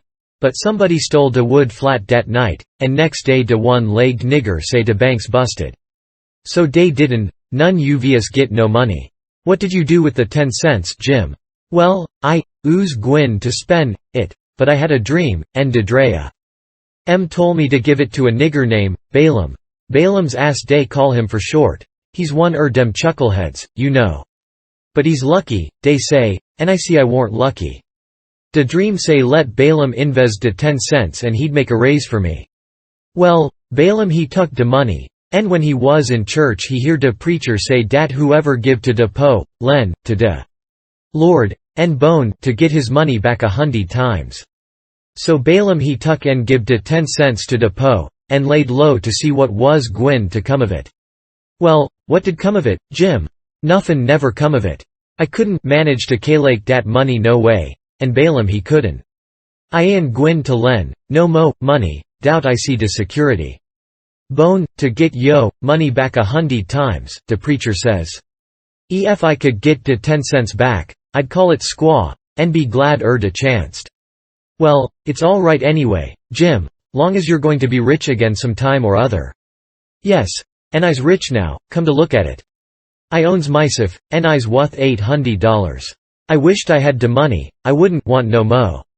Chapter 9. I wanted to go and look at a place right about the middle of the island that I'd found when I was exploring, so we started and soon got to it, because the island was only 3 miles long and 1/4 of a mile wide. This place was a tolerable long, steep hill or ridge about 40 foot high. We had a rough time getting to the top, the sides was so steep and the bushes so thick. We tramped and clumb around all over it, and by found a good big cavern in the rock, most up to the top on the side towards Illinois. The cavern was as big as 2 or 3 rooms bunched together, and Jim could stand up straight in it. It was cool in there. Jim was for putting our traps in there right away, but I said we didn't want to be climbing up and down there all the time. Jim said if we had the canoe hid in a good place, and had all the traps in the cavern, we could rush there if anybody was to come to the island, and they would never find us without dogs. And, besides, he said them little birds had said it was going to rain, and did I want the things to get wet? So we went back and got the canoe, and paddled up abreast the cavern, and lugged all the traps up there. Then we hunted up a place close by to hide the canoe in, amongst the thick willows. We took some fish off of the lines and set them again, and begun to get ready for dinner. The door of the cavern was big enough to roll a hogshead in, and on one side of the door the floor stuck out a little bit, and was flat and a good place to build a fire on. So we built it there and cooked dinner. We spread the blankets inside for a carpet, and eat our dinner in there. We put all the other things handy at the back of the cavern. Pretty soon it darkened up, and begun to thunder and lighten, so the birds was right about it. Directly it begun to rain, and it rained like all fury, too, and I never see the wind blow so. It was one of these regular summer storms. It would get so dark that it looked all blue-black outside, and lovely. And the rain would thrash along by so thick that the trees off a little ways looked dim and spider-webby, and here would come a blast of wind that would bend the trees down and turn up the pale underside of the leaves, and then a perfect ripper of a gust would follow along and set the branches to tossing their arms as if they was just wild. And next, when it was just about the bluest and blackest, FST. It was as bright as glory, and you'd have a little glimpse of tree tops plunging about away off yonder in the storm. Hundreds of yards further than you could see before. Dark as sin again in a second, and now you'd hear the thunder let go with an awful crash, and then go rumbling, grumbling, tumbling, down the sky towards the underside of the world, like rolling empty barrels downstairs, where it's long stairs and they bounce a good deal, you know. "Jim, this is nice," I says. "I wouldn't want to be nowhere else but here. Pass me along another hunk of fish and some hot cornbread." "Well, you wouldn't a been here, if it hadn't a been for Jim. You'd a been down daw in de woods widout any dinner, and gettin' most drownded, too. Dat you would, honey. Chickens knows when it's gwine to rain, and so do de birds, chilly." The river went on raising and raising for 10 or 12 days, till at last it was over the banks. The water was 3 or 4 foot deep on the island in the low places and on the Illinois bottom. On that side it was a good many miles wide, but on the Missouri side it was the same old distance across, a half a mile, because the Missouri shore was just a wall of high bluffs. Daytimes we paddled all over the island in the canoe. It was mighty cool and shady in the deep woods, even if the sun was blazing outside. We went winding in and out amongst the trees, and sometimes the vines hung so thick we had to back away and go some other way. Well, on every old broken-down tree you could see rabbits and snakes and such things, and when the island had been overflowed a day or two they got so tame, on account of being hungry, that you could paddle right up and put your hand on them if you wanted to. But not the snakes and turtles, they would slide off in the water. The ridge our cavern was in was full of them. We could 'a' had pets enough if we'd wanted them. One night we catched a little section of a lumber raft, nice pine planks. It was 12 foot wide and about 15 or 16 foot long, and the top stood above water 6 or 7 inches, a solid, level floor. We could see saw logs go by in the daylight sometimes, but we let them go. We didn't show ourselves in daylight. Another night when we was up at the head of the island, just before daylight, here comes a frame house down, on the west side. She was a 2-story and tilted over considerable. We paddled out and got aboard, clumb in at an upstairs window. But it was too dark to see yet, so we made the canoe fast and set in her to wait for daylight. The light begun to come before we got to the foot of the island. Then we looked in at the window. We could make out a bed, and a table, and 2 old chairs, and lots of things around about on the floor, and there was clothes hanging against the wall. There was something laying on the floor in the far corner that looked like a man. So Jim says, "Hello, you," but it didn't budge, so I hollered again, and then Jim says, "De man ain't asleep, he's dead. You hold still, I'll go and see." He went, and bent down and looked, and says, "It's a dead man. Yes, indeedy, naked, too. He's been shot in de back. I reckon he's been dead 2 or 3 days." "Come in, Huck, but don't look at his face, it's too ghastly." I didn't look at him at all. Jim throwed some old rags over him, but he needn't done it, I didn't want to see him. There was heaps of old greasy cards scattered around over the floor, and old whiskey bottles, and a couple of masks made out of black cloth. And all over the walls was the ignorantest kind of words and pictures made with charcoal. There was 2 old dirty calico dresses, and a sunbonnet, and some women's underclothes hanging against the wall, and some men's clothing, too. We put the lot into the canoe, it might come good. There was a boy's old speckled straw hat on the floor, I took that, too. And there was a bottle that had milk in it, and it had a rag stopper for a baby to suck. We would 'a' took the bottle, but it was broke. There was a seedy old chest, and an old hair trunk with the hinges broke. They stood open, but there warn't nothing left in them that was any account. The way things was scattered about, we reckoned the people left in a hurry, and warn't fixed so as to carry off most of their stuff.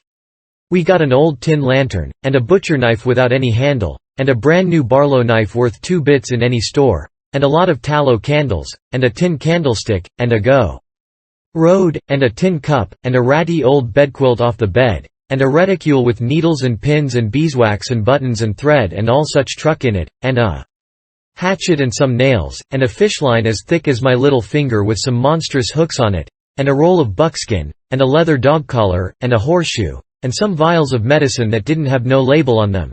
And just as we was leaving I found a tolerable good currycomb, and Jim he found a ratty old fiddlebow, and a wooden leg. The straps was broke off of it, but, barring that, it was a good enough leg, though it was too long for me and not long enough for Jim, and we couldn't find the other one, though we hunted all around. And so, take it all around, we made a good haul. When we was ready to shove off we was a quarter of a mile below the island, and it was pretty broad day.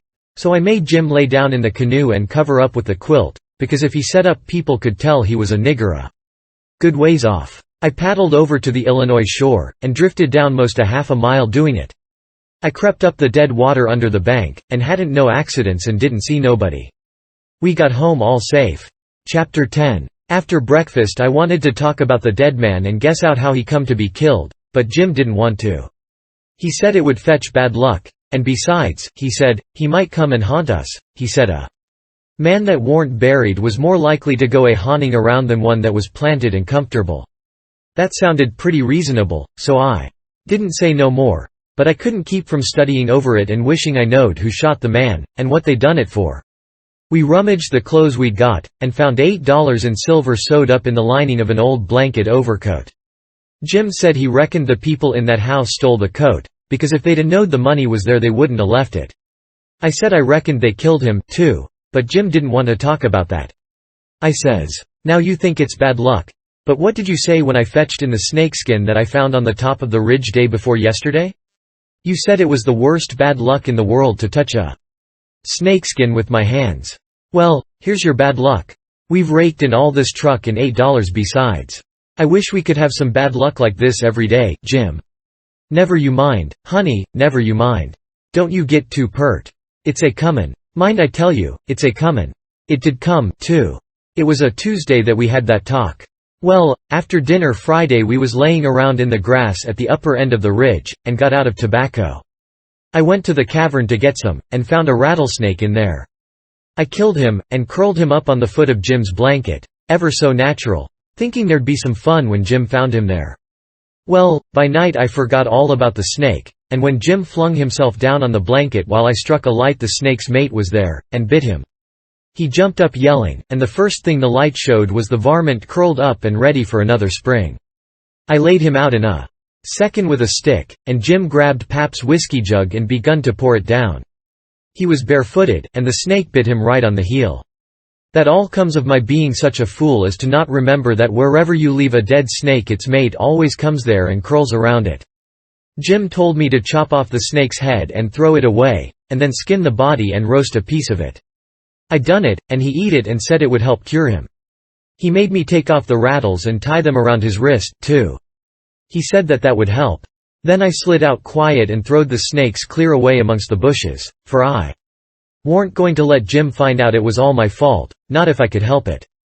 Jim sucked and sucked at the jug, and now and then he got out of his head and pitched around and yelled, but every time he come to himself he went to sucking at the jug again.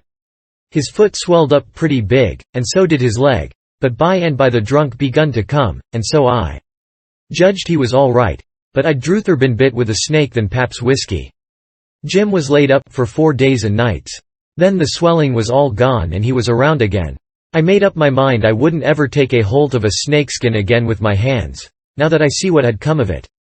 Jim said he reckoned I would believe him next time. And he said that handling a snakeskin was such awful bad luck that maybe we hadn't got to the end of it yet.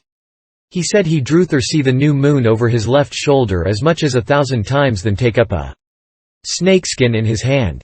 Well, I was getting to feel that way myself, though I've always reckoned that looking at the new moon over your left shoulder is one of the carelessest and foolishest things a body can do. Old Hank Bunker done it once, and bragged about it, and in less than 2 years he got drunk and fell off of the shot tower, and spread himself out so that he was just a kind of a layer, as you may say, and they slid him edgeways between 2 barn doors for a coffin, and buried him so they say, but I didn't see it. Pap told me. But anyway it all come of looking at the moon that way, like a fool. Well, the days went along, and the river went down between its banks again, and about the first thing we done was to bait one of the big hooks with a skinned rabbit and set it and catch a catfish that was as big as a man, being 6 foot 2 inches long, and weighed over 200 pounds. We couldn't handle him, of course, he would have flung us into Illinois. We just sat there and watched him rip and tear around till he drowned. We found a brass button in his stomach and a round ball, and lots of rubbish. We split the ball open with the hatchet, and there was a spool in it. Jim said he'd had it there a long time, to coat it over so and make a ball of it. It was as big a fish as was ever catched in the Mississippi, I reckon. Jim said he hadn't ever seen a bigger one. He would have been worth a good deal over at the village. They peddle out such a fish as that by the pound in the market house there. Everybody buys some of him. His meat's as white as snow and makes a good fry. Next morning I said it was getting slow and dull, and I wanted to get a stirring up some way. I said I reckoned I would slip over the river and find out what was going on. Jim liked that notion, but he said I must go in the dark and look sharp. Then he studied it over and said, couldn't I put on some of them old things and dress up like a girl? That was a good notion, too. So we shortened up one of the calico gowns, and I turned up my trouser legs to my knees and got into it. Jim hitched it behind with the hooks, and it was a fair fit. I put on the sunbonnet and tied it under my chin, and then for a body to look in and see my face was like looking down a joint of stovepipe. Jim said nobody would know me, even in the daytime, hardly. I practiced around all day to get the hang of the things, and by I could do pretty well in them, only Jim said I didn't walk like a girl, and he said I must quit pulling up my gown to get at my breeches pocket. I took notice, and done better. I started up the Illinois shore in the canoe just after dark. I started across to the town from a little below the ferry landing, and the drift of the current fetched me in at the bottom of the town. I tied up and started along the bank. There was a light burning in a little shanty that hadn't been lived in for a long time, and I wondered who had took up quarters there. I slipped up and peeped in at the window. There was a woman about 40-year-old in there knitting by a candle that was on a pine table. I didn't know her face. She was a stranger, for you couldn't start a face in that town that I didn't know. Now this was Lou. CKY, because I was weakening, I was getting afraid. I had come. People might know my voice and find me out. But if this woman had been in such a little town 2 days she could tell me all I wanted to know, so I knocked at the door, and made up my mind I wouldn't forget I was a girl.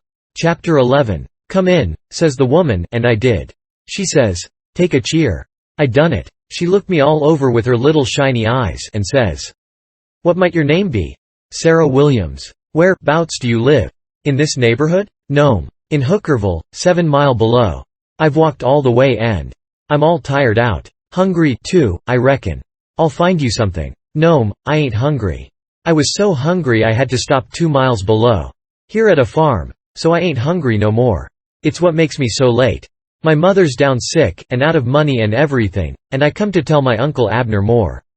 He lives at the upper end of the town, she says. I hain't ever been here before. Do you know him? No, but I don't know everybody yet. I haven't lived here quite 2 weeks. It's a considerable ways to the upper end of the town. You better stay here all night. Take off your bonnet. No, I says, I'll rest a while, I reckon, and go on. I ain't afeard of the dark. She said she wouldn't let me go by myself, but her husband would be in by and by, maybe in an hour and a half, and she'd send him along with me.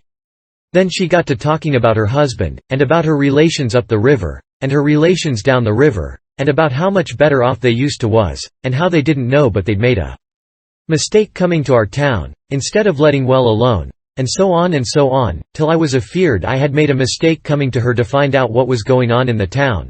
But by and by she dropped on to Pap and the murder, and then I was pretty willing to let her clatter right along. She told about me and Tom Sawyer finding the $6,000, only she got it 10, and all about Pap and what a hard lot he was, and what a hard lot I was, and at last she got down to where I was murdered.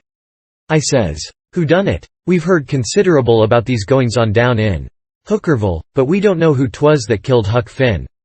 "Well, I reckon there's a right smart chance of people here that'd like to know who killed him. Some think old Finn done it himself." "No, is that so?" "Most everybody thought it at first. He'll never know how nigh he come to getting lynched. But before night they changed around and judged it was done by a runaway nigger named Jim." "Why he—" I stopped. I reckoned I better keep still. She run on, and never noticed I had put in at all. "The nigger run off the very night Huck Finn was killed. So there's a reward out for him, $300. And there's a reward out for old Finn, too, $200. You see, he come to town the morning after the murder, and told about it, and was out with him on the ferry boat hunt, and right away after he up and left. Before night they wanted to lynch him, but he was gone, you see. Well, next day they found out the nigger was gone. They found out he hadn't been seen since 10 o'clock the night the murder was done. So then they put it on him, you see, and while they was full of it, next day, back comes old Finn, and went boo-hooing to Judge Thatcher to get money to hunt for the nigger all over Illinois with. The judge gave him some, and that evening he got drunk, and was around till after midnight with a couple of mighty hard-looking strangers, and then went off with them. Well, he hain't come back since, and they ain't looking for him back till this thing blows over a little, for people thinks now that he killed his boy and fixed things so folks would think robbers done it, and then he'd get Huck's money without having to bother a long time with a lawsuit. People do say he warn't any too good to do it. Oh, he's sly, I recko. If he don't come back for a year he'll be all right. You can't prove anything on him, you know. Everything will be quieted down then, and he'll walk in Huck's money as easy as nothing." "Yes, I reckon so, I don't see nothing in the way of it." "Has everybody quit thinking the nigger done it?" "Oh, no, not everybody. A good many thinks he done it. But they'll get the nigger pretty soon now, and maybe they can scare it out of him." "Why, are they after him yet?" "Well, you're innocent, ain't you? Does $300 lay around every day for people to pick up? Some folks think the nigger ain't far from here. I'm one of them, but I hain't talked it around.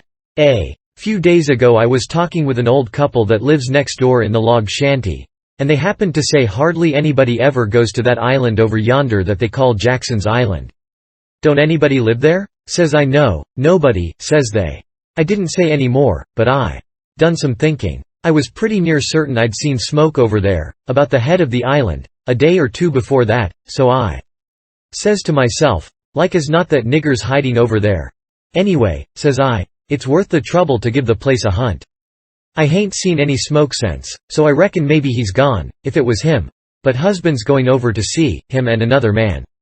He was gone up the river, but he got back today, and I told him as soon as he got here 2 hours ago. I had got so uneasy I couldn't set still. I had to do something with my hands, so I took up a needle off of the table and went to threading it. My hands shook, and I was making a bad job of it. When the woman stopped talking I looked up, and she was looking at me pretty curious and smiling a little. I put down the needle and thread, and let on to be interested, and I was, too, and says, $300 is a power of money. I wish my mother could get it. Is your husband going over there tonight? Oh, yes. He went uptown with the man I was telling you of, to get a boat and see if they could borrow another gun. They'll go over after midnight. Couldn't they see better if they was to wait till daytime? Yes. And couldn't the nigger see better, too? After midnight he'll likely be asleep, and they can slip around through the woods and hunt up his campfire all the better for the dark, if he's got one. I didn't think of that. The woman kept looking at me pretty curious, and I didn't feel a bit comfortable. Pretty soon she says, "What did you say your name was, honey?" Mary Williams. Somehow it didn't seem to me that I said it was Mary before, so I didn't look up. Seemed to me I said it was Sarah. So I felt sort of cornered, and was afeared maybe I was looking it, too. I wished the woman would say something more. The longer she sat still the uneasier I was. But now she says, "Honey, I thought you said it was Sarah when you first come in?" "Oh, yes'm, I did. Sarah Mary Williams. Sarah's my first name. Some calls me Sarah, some calls me Mary." "Oh, that's the way of it?" "Yes'm." I was feeling better then, but I wished I was out of there, anyway. I couldn't look up yet. Well, the woman fell to talking about how hard times was, and how poor they had to live, and how the rats was as free as if they owned the place, and so forth and so on, and then I got easy again. She was right about the rats. You'd see one stick his nose out of a hole in the corner every little while. She said she had to have things handy to throw at them when she was alone, or they wouldn't give her no peace. She showed me a bar of lead twisted up into a knot, and said she was a good shot with it generally, but she'd wrenched her arm a day or two ago, and didn't know whether she could throw true now. But she watched for a chance, and directly banged away at a rat. But she missed him wide, and said, "Ouch, it hurt her arm so." Then she told me to try for the next one. I wanted to be getting away before the old man got back, but of course I didn't let on. I got the thing, and the first rat that showed his nose I let drive, and if he'd a stayed where he was he'd a been a tolerable sick rat. She said that was first rate, and she reckoned I would hive the next one. She went and got the lump of lead and fetched it back, and brought along a hank of yarn which she wanted me to help her with. I held up my 2 hands and she put the hank over them, and went on talking about her and her husband's matters. But she broke off to say, "Keep your eye on the rats. You better have the lead in your lap, handy." So she dropped the lump into my lap just at that moment, and I clapped my legs together on it and she went on talking. But only about a minute. Then she took off the hank and looked me straight in the face, and very pleasant, and says, "Come. Now, what's your real name?" "W.H. What, Mum? What's your real name? Is it Bill, or Tom, or Bob, or what is it?" I reckon I shook like a leaf, and I didn't know hardly what to do. "But," I says, "please to don't poke fun at a poor girl like me, Mum. If I'm in the way here, I'll—" "No, you won't. Set down and stay where you are. I ain't going to hurt you, and I ain't going to tell on you, nother. You just tell me your secret, and trust me. I'll keep it. And, what's more, I'll help you. So'll my old man if you want him to. You see, you're a runaway 'prentice, that's all. It ain't anything. There ain't no harm in it. You've been treated bad, and you made up your mind to cut. Bless you, child, I wouldn't tell on you. Tell me all about it now, that's a good boy." So I said it wouldn't be no use to try to play it any longer, and I would just make a clean breast and tell her everything, but she mustn't go back on her promise. Then I told her my father and mother was dead, and the law had bound me out to a mean old farmer in the country 30 mile back from the river, and he treated me so bad I couldn't stand it no longer. He went away to be gone a couple of days, and so I took my chance and stole some of his daughter's old clothes and cleared out, and I had been 3 nights coming the 30 miles. I traveled nights, and hid daytimes and slept, and the bag of bread and meat I carried from home lasted me all the way, and I had a plenty. I said I believed my Uncle Abner Moore would take care of me, and so that was why I struck out for this town of Goshen. Goshen, child? This ain't Goshen. This is St. Petersburg. Goshen's 10 mile further up the river. Who told you this was Goshen? Why, a man I met at daybreak this morning, just as I was going to turn into the woods for my regular sleep. He told me when the roads forked I must take the right hand, and 5 mile would fetch me to Goshen. He was drunk, I reckon. He told you just exactly wrong. Well, he did act like he was drunk, but it ain't no matter now. I got to be moving along. I'll fetch Goshen before daylight. Hold on a minute, I'll put you up a snack to eat. You might want it. So she put me up a snack, and says, "Say, when a cow's laying down, which end of her gets up first? Answer up prompt now. Don't stop to study over it. Which end gets up first?" "The hind end, Mum." "Well, then, a horse?" "The forward end, Mum." "Which side of a tree does the moss grow on?" "North side." "If 15 cows is browsing on a hillside, how many of them eats with their heads pointed the same direction?" "The whole 15, Mum." "Well, I reckon you have lived in the country. I thought maybe you was trying to hocus me again. What's your real name, now?" "George Peters, Mum." "Well, try to remember it, George. Don't forget and tell me it's Alexander before you go, and then get out by saying it's George. Alexander when I catch you. And don't go about women in that old calico. You do a girl tolerable poor, but you might fool men, maybe. Bless you, child, when you set out to thread a needle don't hold the thread still and fetch the needle up to it. Hold the needle still and poke the thread at it.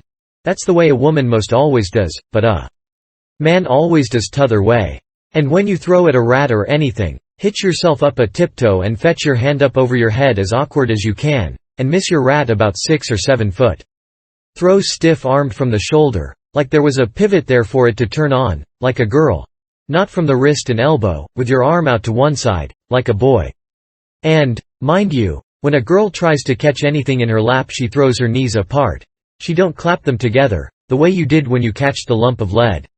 Why, I spotted you for a boy when you was threading the needle, and I contrived the other things just to make certain. Now trot along to your uncle, Sarah Mary Williams George Alexander Peters, and if you get into trouble you send word to Mrs. Judith Loftus, which is me, and I'll do what I can to get you out of it. Keep the river road all the way, and next time you tramp take shoes and socks with you. The river road's a rocky one, and your feet'll be in a condition when you get to Goshen, I reckon. I went up the bank about 50 yards, and then I doubled on my tracks and slipped back to where my canoe was, a good piece below the house. I jumped in, and was off in a hurry. I went upstream far enough to make the head of the island, and then started across. I took off the sunbonnet, for I didn't want no blinders on then. When I was about the middle I heard the clock begin to strike, so I stops and listens. The sound come faint over the water but clear, 11. When I struck the head of the island I never waited to blow, though I was most winded, but I shoved right into the timber where my old camp used to be, and started a good fire there on a high and dry spot.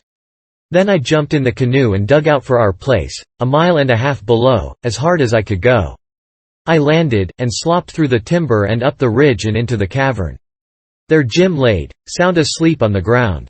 I roused him out and says, "Get up and hump yourself, Jim. There ain't a minute to lose.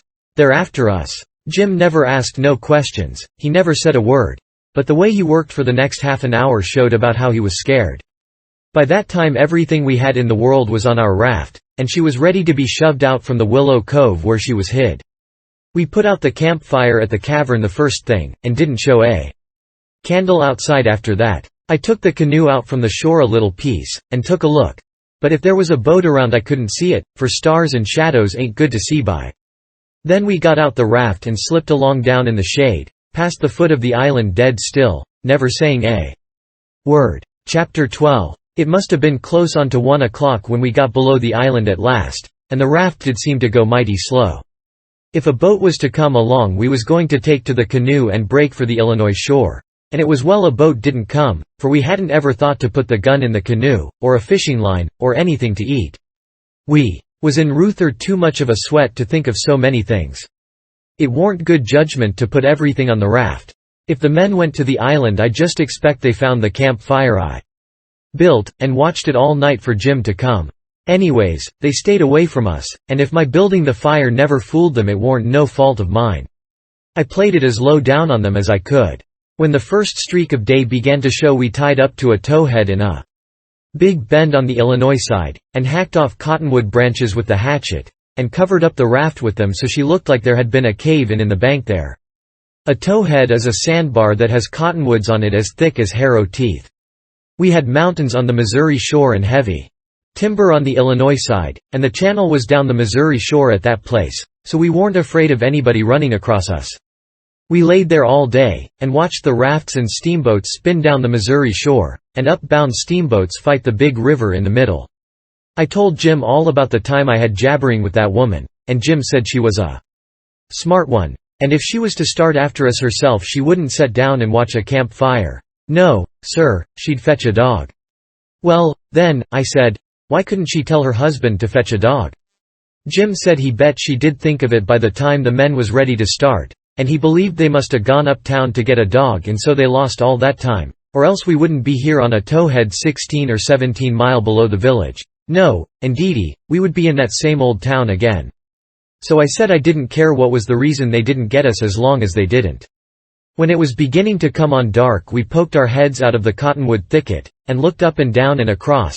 Nothing in sight, so Jim took up some of the top planks of the raft and built a snug wigwam to get under in blazing weather and rainy, and to keep the things dry. Jim made a floor for the wigwam, and raised it a foot or more above the level of the raft, so now the blankets and all the traps was out of reach of steamboat waves. Right in the middle of the wigwam we made a layer of dirt about 5 or 6 inches deep with a frame around it to hold it to its place. This was to build a fire on in sloppy weather or chilly. The wigwam would keep it from being seen. We made an extra steering oar, too, because one of the others might get broke on a snag or something. We fixed up a short forked stick to hang the old lantern on, because we must always light the lantern whenever we see a steamboat coming downstream, to keep from getting run over. But we wouldn't have to light it for upstream boats unless we see we was in what they call a crossing, for the river was pretty high yet, very low banks being still a little underwater. So upbound boats didn't always run the channel, but hunted easy water. This second night we run between 7 and 8 hours, with a current that was making over 4 miles an hour. We catched fish and talked, and we took a swim now and then to keep off sleepiness. It was kind of solemn, drifting down the big, still river, laying on our backs looking up at the stars, and we didn't ever feel like talking loud, and it warn't often that we laughed, only a little kind of a low chuckle. We had mighty good weather as a general thing, and nothing ever happened to us at all, that night, nor the next, nor the next. Every night we passed towns, some of them away up on black hillsides, nothing but just a shiny bed of lights, not a house could you see. The 5th night we passed St. Louis, and it was like the whole world lit up.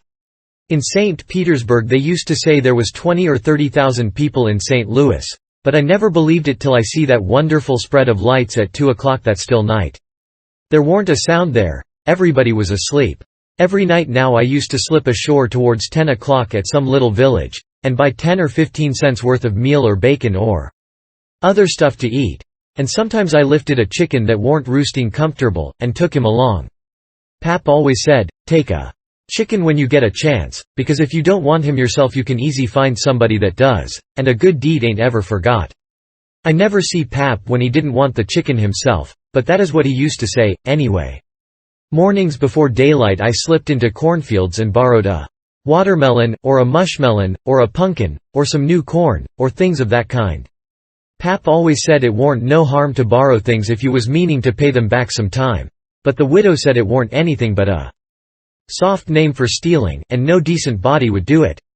Jim said he reckoned the widow was partly right and Pap was partly right, so the best way would be for us to pick out 2 or 3 things from the list and say we wouldn't borrow them any more, then he reckoned it wouldn't be no harm to borrow the others. So we talked it over all one night, drifting along down the river, trying to make up our minds whether to drop the watermelons, or the cantaloupes, or the mushmelons, or what. But towards daylight we got it all settled satisfactory, and concluded to drop crabapples and persimmons. We warn't feeling just right before that, but it was all comfortable now. I was glad the way it come out, too, because crabapples ain't ever good, and the persimmons wouldn't be ripe for 2 or 3 months yet. We shot a waterfowl, now and then that got up too early in the morning or didn't go to bed early enough in the evening. Take it all round, we lived pretty high. The 5th night below St. Louis we had a big storm after midnight, with a power of thunder and lightning, and the rain poured down in a solid sheet. We stayed in the wigwam and let the raft take care of itself. When the lightning glared out we could see a big straight river ahead, and high, rocky bluffs on both sides. By and by says I, "Hello, Jim, looky yonder." It was a steamboat that had killed herself on a rock. We was drifting straight down for her. The lightning showed her very distinct.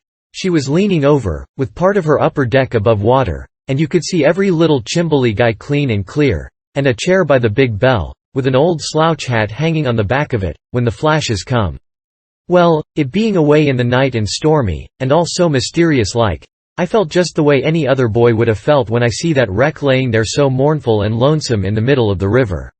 I wanted to get aboard of her and slink around a little, and see what there was there. So I says, "Lease land on her, Jim." But Jim was dead against it at first. He says, "I don't want to go foolin', long no rack. We's doin' blame, well, and we better let blame, well alone, as de good book says. Like as not days a watchman on dat rack." "Watchman your grandmother," I says. There ain't nothing to watch but the Texas and the pilot house.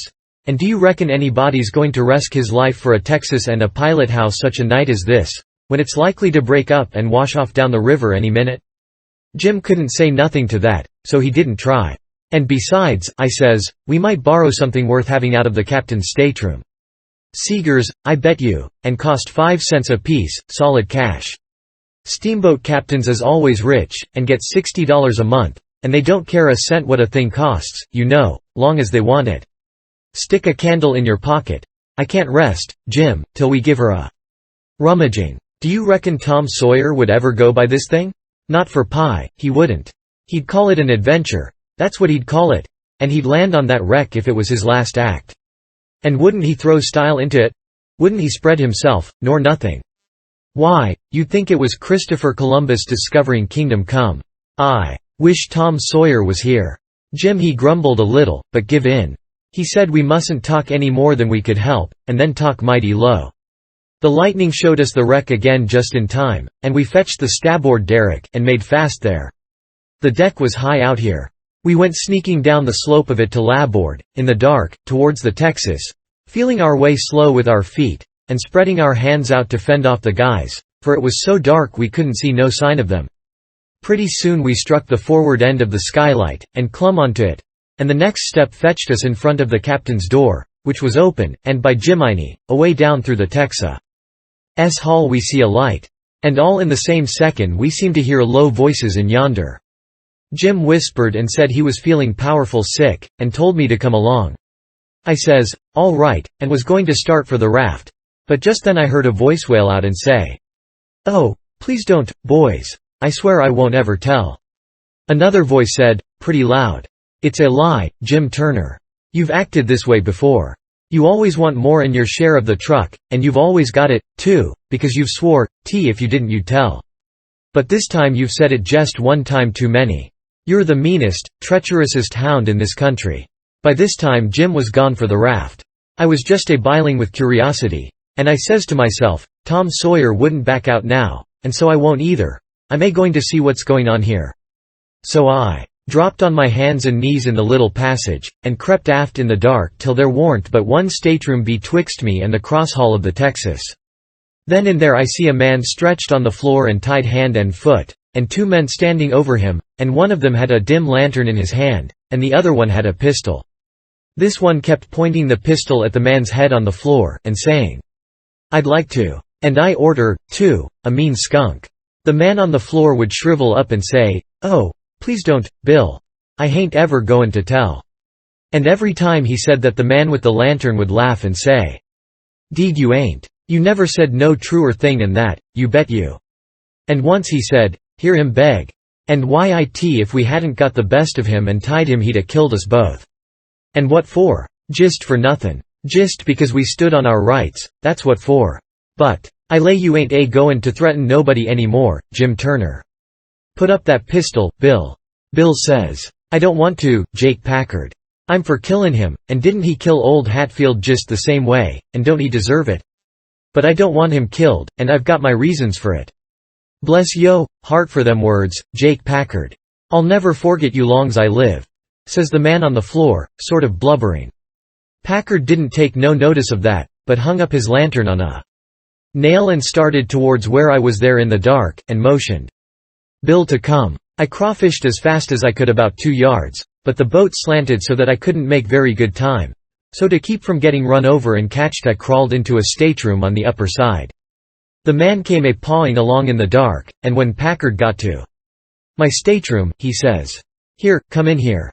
And in he come, and Bill after him. But before they got in I was up in the upper berth, cornered, and sorry I come.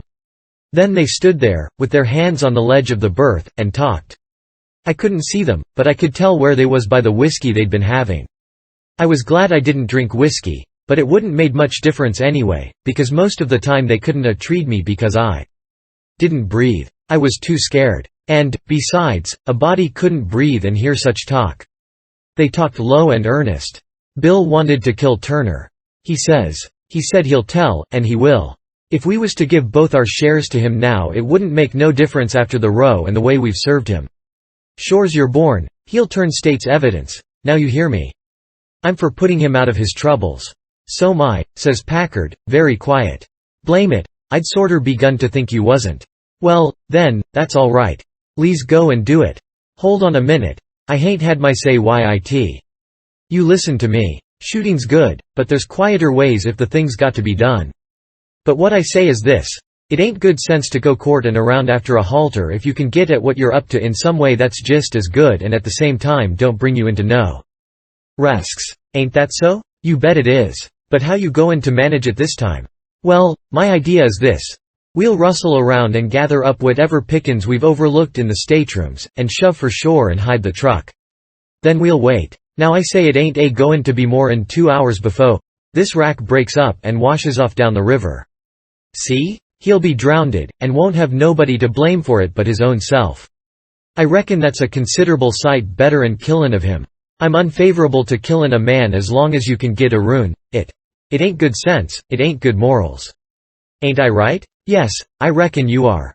But suppose she don't break up and wash off?" "Well, we can wait the 2 hours anyway and see, can't we?" "All right, then, come along." So they started, and I lit out, all in a cold sweat, and scrambled forward. It was dark as pitch there, but I said, in a kind of a coarse whisper, "Jim," and he answered up, right at my elbow, with a sort of a moan, and I says, "Quick, Jim, it ain't no time for fooling around and moaning. There's a gang of murderers in yonder, and if we don't hunt up their boat and set her drifting down the river so these fellows can't get away from the wreck, there's one of 'em going to be in a bad fix. But if we find their boat we can put all of 'em in a bad fix, for the sheriff, LL get 'em. Quick, hurry. I'll hunt the labboard side, you hunt the stabboard. You start at the raft, and oh, my lordy, lordy. Raff. Dey ain't no raff, no mo, she done broke loose and gone I. And here we is." Chapter 13. Well, I catched my breath and most fainted. Shut up on a wreck with such a gang as that. But it warn't no time to be sentimentering. We'd got to find that boat now, had to have it for ourselves. So we went quaking and shaking down the starboard side, and slow work it was, too. Seemed a week before we got to the stern. No sign of a boat. Jim said he didn't believe he could go any further, so scared he hadn't hardly any strength left, he said. But I said, "Come on, if we get left on this wreck we are in a fix, sure." So on we prowled again. We struck for the stern of the Texas, and found it, and then scrabbled along forwards on the skylight, hanging on from shutter to shutter, for the edge of the skylight was in the water. When we got pretty close to the cross-hall door, there was the skiff, sure enough. I could just barely see her. I felt ever so thankful. In another second I would have been aboard of her, but just then the door opened. One of the men stuck his head out only about a couple of foot from me, and I thought I was gone, but he jerked it in again, and says, "Heave that blame lantern out o' sight, Bill." He flung a bag of something into the boat, and then got in himself and sat down. It was Packard. Then Bill he come out and got in. Packard says, in a low voice, "All ready, shove off." I couldn't hardly hang on to the shutters, I was so weak. But Bill says, "Hold on, did you go through him?" "No." "Didn't you?" "No." "So he's got his share o' the cash yet?" "Well, then, come along. No use to take truck and leave money." "Say, won't he suspicion what we're up to?" "Maybe he won't, but we got to have it anyway. Come along." So they got out and went in. The door slammed to because it was on the careen side, and in a half-second I was in the boat, and Jim come tumbling after me. I out with my knife and cut the rope, and away we went. We didn't touch an oar, and we didn't speak nor whisper, nor hardly even breathe. We went gliding swift along, dead silent, past the tip of the paddle box, and past the stern. Then in a second or two more we was 100 yards below the wreck, and the darkness soaked her up, every last sign of her, and we was safe, and knowed it. When we was 300 or 400 yards downstream we see the lantern show like a little spark at the Texas door for a second, and we knowed by that the rascals had missed their boat, and was beginning to understand that they was in just as much trouble now as Jim Turner was. Then Jim manned the oars, and we took out after a raft. Now was the first time that I begun to worry about the men. I reckon I hadn't had time to before. I begun to think how dreadful it was, even for murderers, to be in such a fix. I says to myself, there ain't no telling but I might come to be a murderer myself yet, and then how would I like it? So says I to Jim, "The first light we see we'll land 100 yards below it or above it, in a place where it's a good hiding place for you and the skiff, and then I'll go and fix up some kind of a yarn, and get somebody to go for that gang and get them out of their scrape, so they can be hung when their time comes." But that idea was a failure, for pretty soon it begun to storm again, and this time worse than ever. The rain poured down, and never a light showed. Everybody in bed, I reckon. We boomed along down the river, watching for lights and watching for our raft. After a long time the rain let up, but the clouds stayed, and the lightning kept whimpering, and by a flash showed us a black thing ahead, floating, and we made for it. It was the raft, and mighty glad was we to get aboard of it again. We seen a light now away down to the right, on shore. So I said I would go for it. The skiff was half full of plunder which that gang had stole there on the wreck. We hustled it on to the raft in a pile, and I told Jim to float along down, and show a light when he judged he had gone about 2 miles, and keep it burning till I come. Then I manned my oars and shoved for the light. As I got down towards it, 3 or 4 more showed, up on a hillside. It was a village. I closed in above the shore light, and laid on my oars and floated. As I went by, I see it was a lantern hanging on the jackstaff of a double-hull ferry boat. I skimmed around for the watchman, wondering whereabouts he slept, and by I found him roosting on the bitts, forward, with his head down between his knees. I gave his shoulder 2 or 3 little shoves, and begun to cry. He stirred up, in a kind of a startlish way, but when he see it was only me, he took a good gap and stretch, and then he says, "Hello, what's up? Don't cry, bub. What's the trouble?" I says, "Pap, and ma'am, and sis, and—" Then I broke down. He says, "Oh, dang it now, don't take on so. We all has to have our troubles, and Thiessen, LL come out all right. What's the matter with him? There, are you the watchman of the boat?" "Yes," he says, kind of pretty well satisfied like. "I'm the captain and the owner and the mate and the pilot and watchman and head deckhand. And sometimes I'm the freight and passengers. I ain't as rich as old Jim Hornback, and I can't be so generous and good too. Tom, Dick and Harry as what he is, and slam around money the way he does. But I've told him a many a time, I wouldn't trade places with him. For, says I, a sailor's life's the life for me, and I'm derned if I'd live 2 mile out o' town, where there ain't nothing ever goin' on, not for all his spondulics and as much more on top of it." Says I. I broke in and says, "They're in an awful peck of trouble, and—" "Who is?" "Why, Pap and Mam and Sis and Miss Hooker. And if you'd take your ferry boat and go up there." "Up where? Where are they?" "On the wreck." "What wreck?" "Why, there ain't but one." "What, you don't mean the Walter Scott?" "Yes." "Good land. What are they doin' there, for gracious sakes?" "Well, they didn't go there a purpose." "I bet they didn't." "Why, great goodness, there ain't no chance for 'em if they don't get off mighty quick." "Why, how in the nation did they ever get into such a scrape?" "Easy enough. Miss Hooker was a visiting up there to the town." "Yes, Booth's Landing, go on." "She was a visiting there at Booth's Landing, and just in the edge of the evening she tarted over with her nigger woman in the horse ferry to stay all night at her friend's house, Miss what you may call her I disremember her name, and they lost their steering oar, and swung around and went floating down, stern first, about 2 mile, and saddlebagsed on the wreck, and the ferryman and the nigger woman and the horses was all lost, but Miss Hooker she made a grab and got aboard the wreck. Well, about an hour after dark we come along down in our trading scow, and it was so dark we didn't notice the wreck till we was right on it, and so we saddle-bagsed, but all of us was saved but Bill Whipple, and oh, he was the best Kretzur. I most wish it had been me, I do. My George. It's the Beate nest thing I ever struck. And then what did you all do?" "Well, we hollered and took on, but it's so wide there we couldn't make nobody hear. So Pap said somebody got to get ashore and get help somehow. I was the only one that could swim, so I made a dash for it, and Miss Hooker she said if I didn't strike help sooner, come here and hunt up her uncle, and he'd fix the thing. I made the land about a mile below, and been fooling along ever since, trying to get people to do something, but they said, 'What, in such a night in such a current? There ain't no sense in it. Go for the steam ferry. Now if you'll go in. By Jackson, I'd like to, and, blame it, I don't know but I will. But who in the dingnation's going to pay for it? Do you reckon your Pap? Why that's all right. Miss Hooker she told me, particular, that her uncle Hornback. Great guns. Is he her uncle? Looky here, you break for that light over yonder way, and turn out west when you get there, and about a quarter of a mile out you'll come to the tavern. Tell him to dart you out to Jim Hornback's and he'll foot the bill.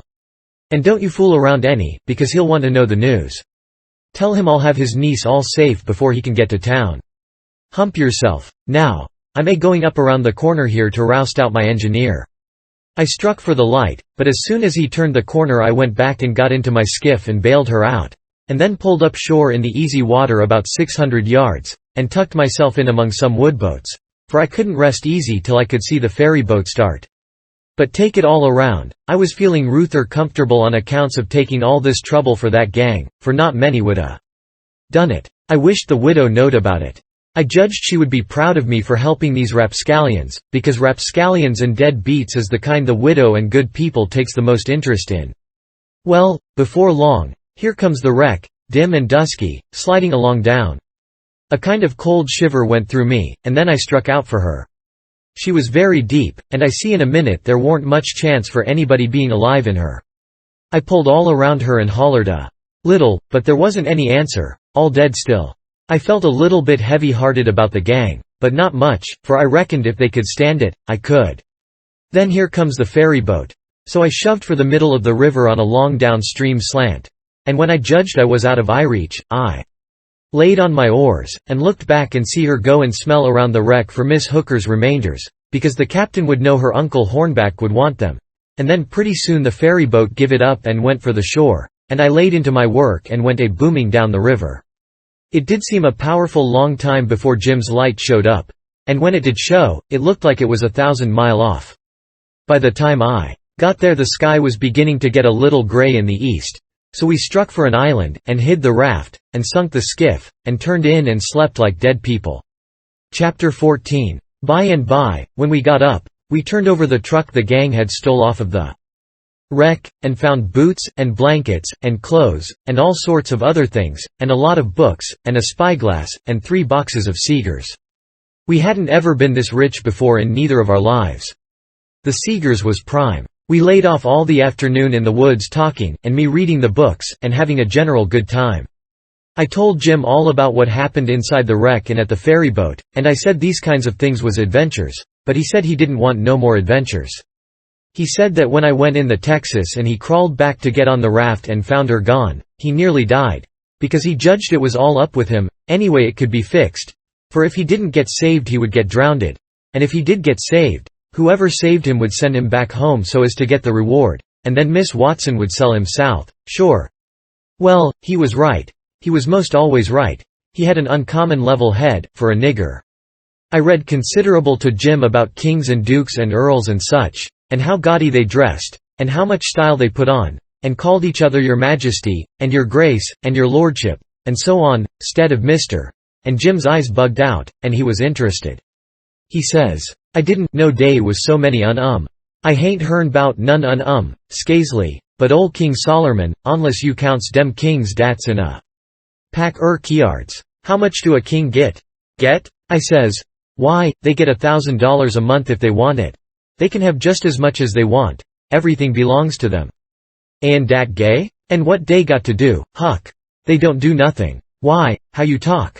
They just set around." "No, is dat so?" "Of course it is. They just set around, except, maybe, when there's a war. Then they go to the war. But other times they just lazy around. Or go hawking. Just hawking and shish. You hear a noise." We skipped out and looked. But it warn't nothing but the flutter of a steamboat's wheel away down, coming around the point, so we come back. "Yes," says I, "and other times, when things is dull, they fuss with the Parliament, and if everybody don't go just so he whacks their heads off. But mostly they hang round the harem." "Round, to which? Harem? What's the harem?" "The place where he keeps his wives. Don't you know about the harem? Solomon had one. He had about 1,000,000 wives." "Why, yes, dat's so. I done forgot it. A harem's a bodin' house, I reckon. Most likely dey has rackety times in de nussery. En I reckon de wives quarrels considable, en dat, crease de racket. Yit dey say, Sollerman de wisest man dat ever live. I don't take no stock in dat. Because why? Would a wise man want to live in de mids sich a blim blammin' all de time? No, deed he wouldn't. A wise man, you'd take en bewheel, a biler factory. And den he could shut down de biler factory when he want to res. Well, but he was the wisest man, anyway, because the widow she told me so, her own self. I don't keer what de widder say, he warn't no wise man nuther. He had some de dad fetched his ways I ever see. Does you know bout dat chili dat he, ooze gwin to chop in two? Yes, the widow told me all about it. Well, den, warn, dat de beaten's notion in de whirl. You jes take en look at it a minute. Da's de stump, da. Dat's one de women. Hey is you, dat's de yother one. I Sollerman. En dish dollar bills de chili. Beaufait you claims it. What does I do? Does I shin aroon, mongs de neighbors and find out which you de bill do belong to, en han it over to de right one. All safe and sound, de way dat anybody dat had any gumption would? No.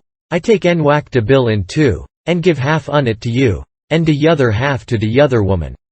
Dat's de way Sollerman was gwin to do wid de chili. Now I want to ask you. What's to use dat half a bill? Can't buy nothin' wid it. And what use is a half a chili? I wouldn't give a dern for a million.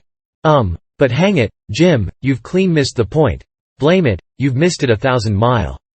Who, me? Go, long. Don't talk to me bout yo, pints.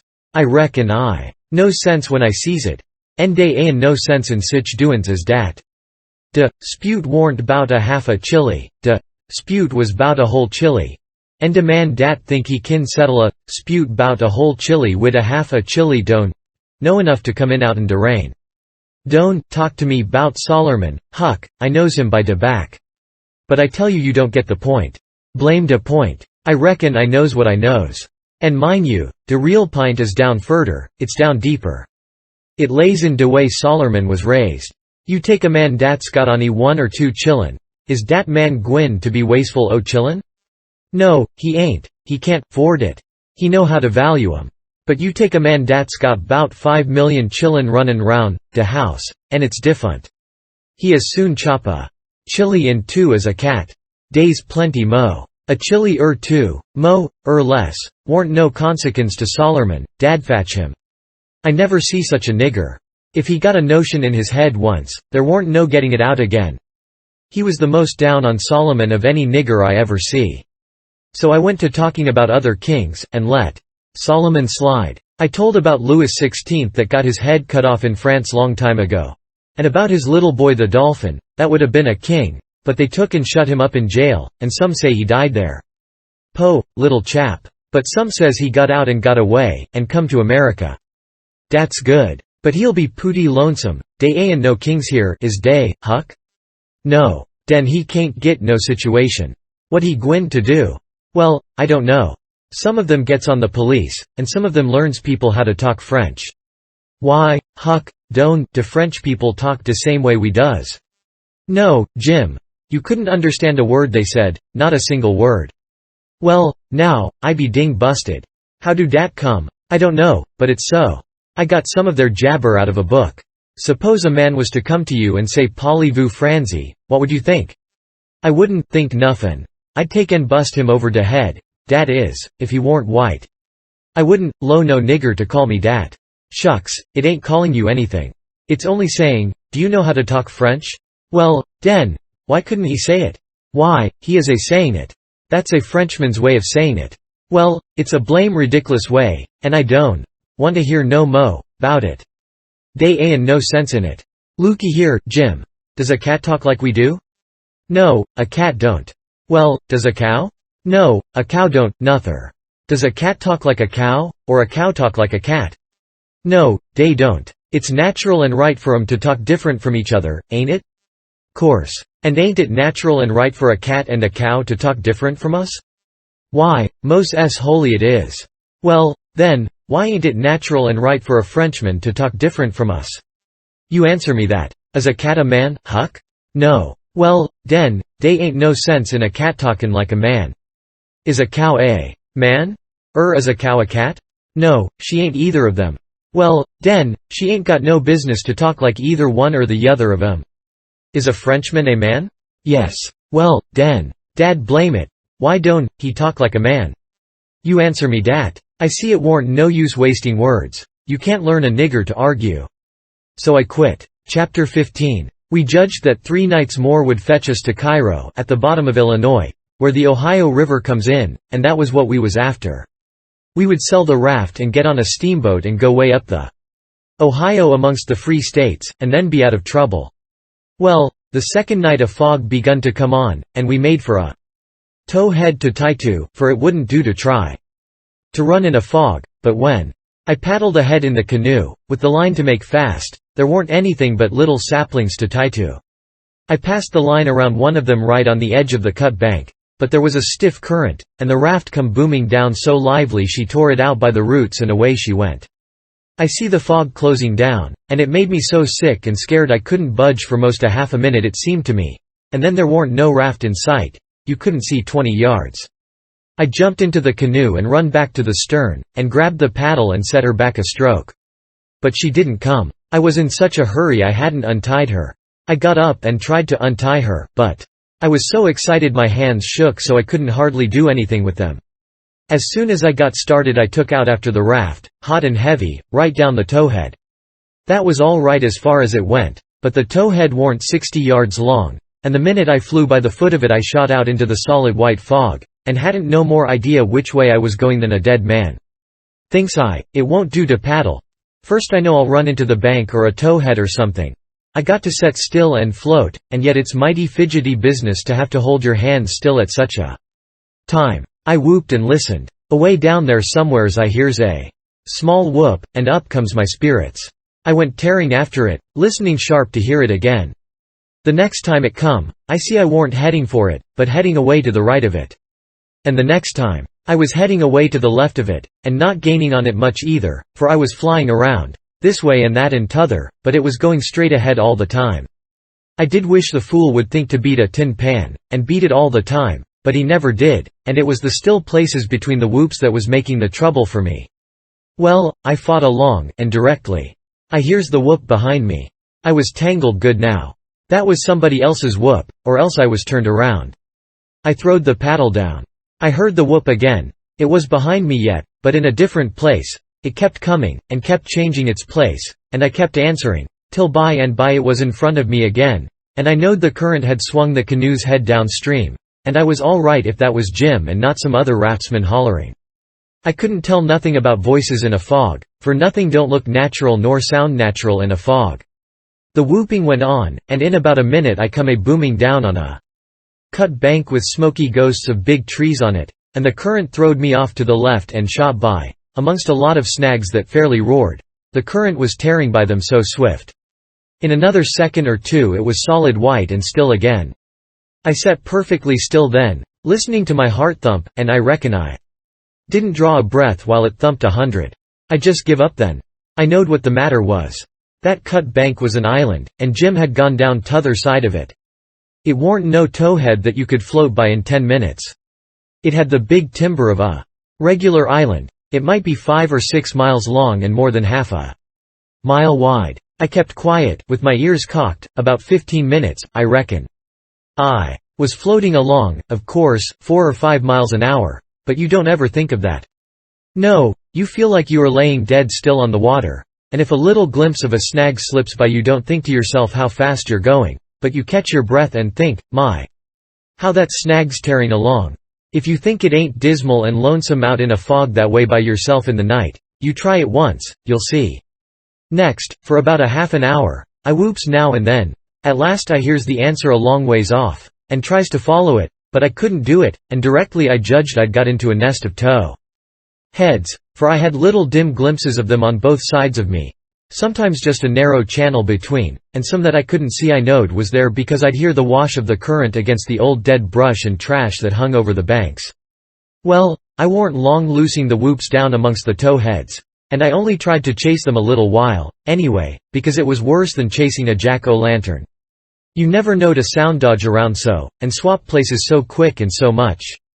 I had to claw away from the bank pretty lively 4 or 5 times, to keep from knocking the islands out of the river. And so I judged the raft must be butting into the bank every now and then, or else it would get further ahead and clear out of hearing. It was floating a little faster than what I was. Well, I seemed to be in the open river again by and by, but I couldn't hear no sign of a whoop nowheres. I reckoned Jim had fetched up on a snag, maybe, and it was all up with him. I was good and tired, so I laid down in the canoe and said I wouldn't bother no more.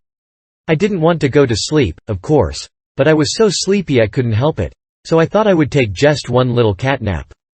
But I reckon it was more than a catnap, for when I waked up the stars was shining bright, the fog was all gone, and I was spinning down a big bend stern first. First I didn't know where I was. I thought I was dreaming, and when things began to come back to me they seemed to come up dim out of last week. It was a monstrous big river here, with the tallest and the thickest kind of timber on both banks. Just a solid wall, as well as I could see by the stars. I looked away downstream, and seen a black speck on the water.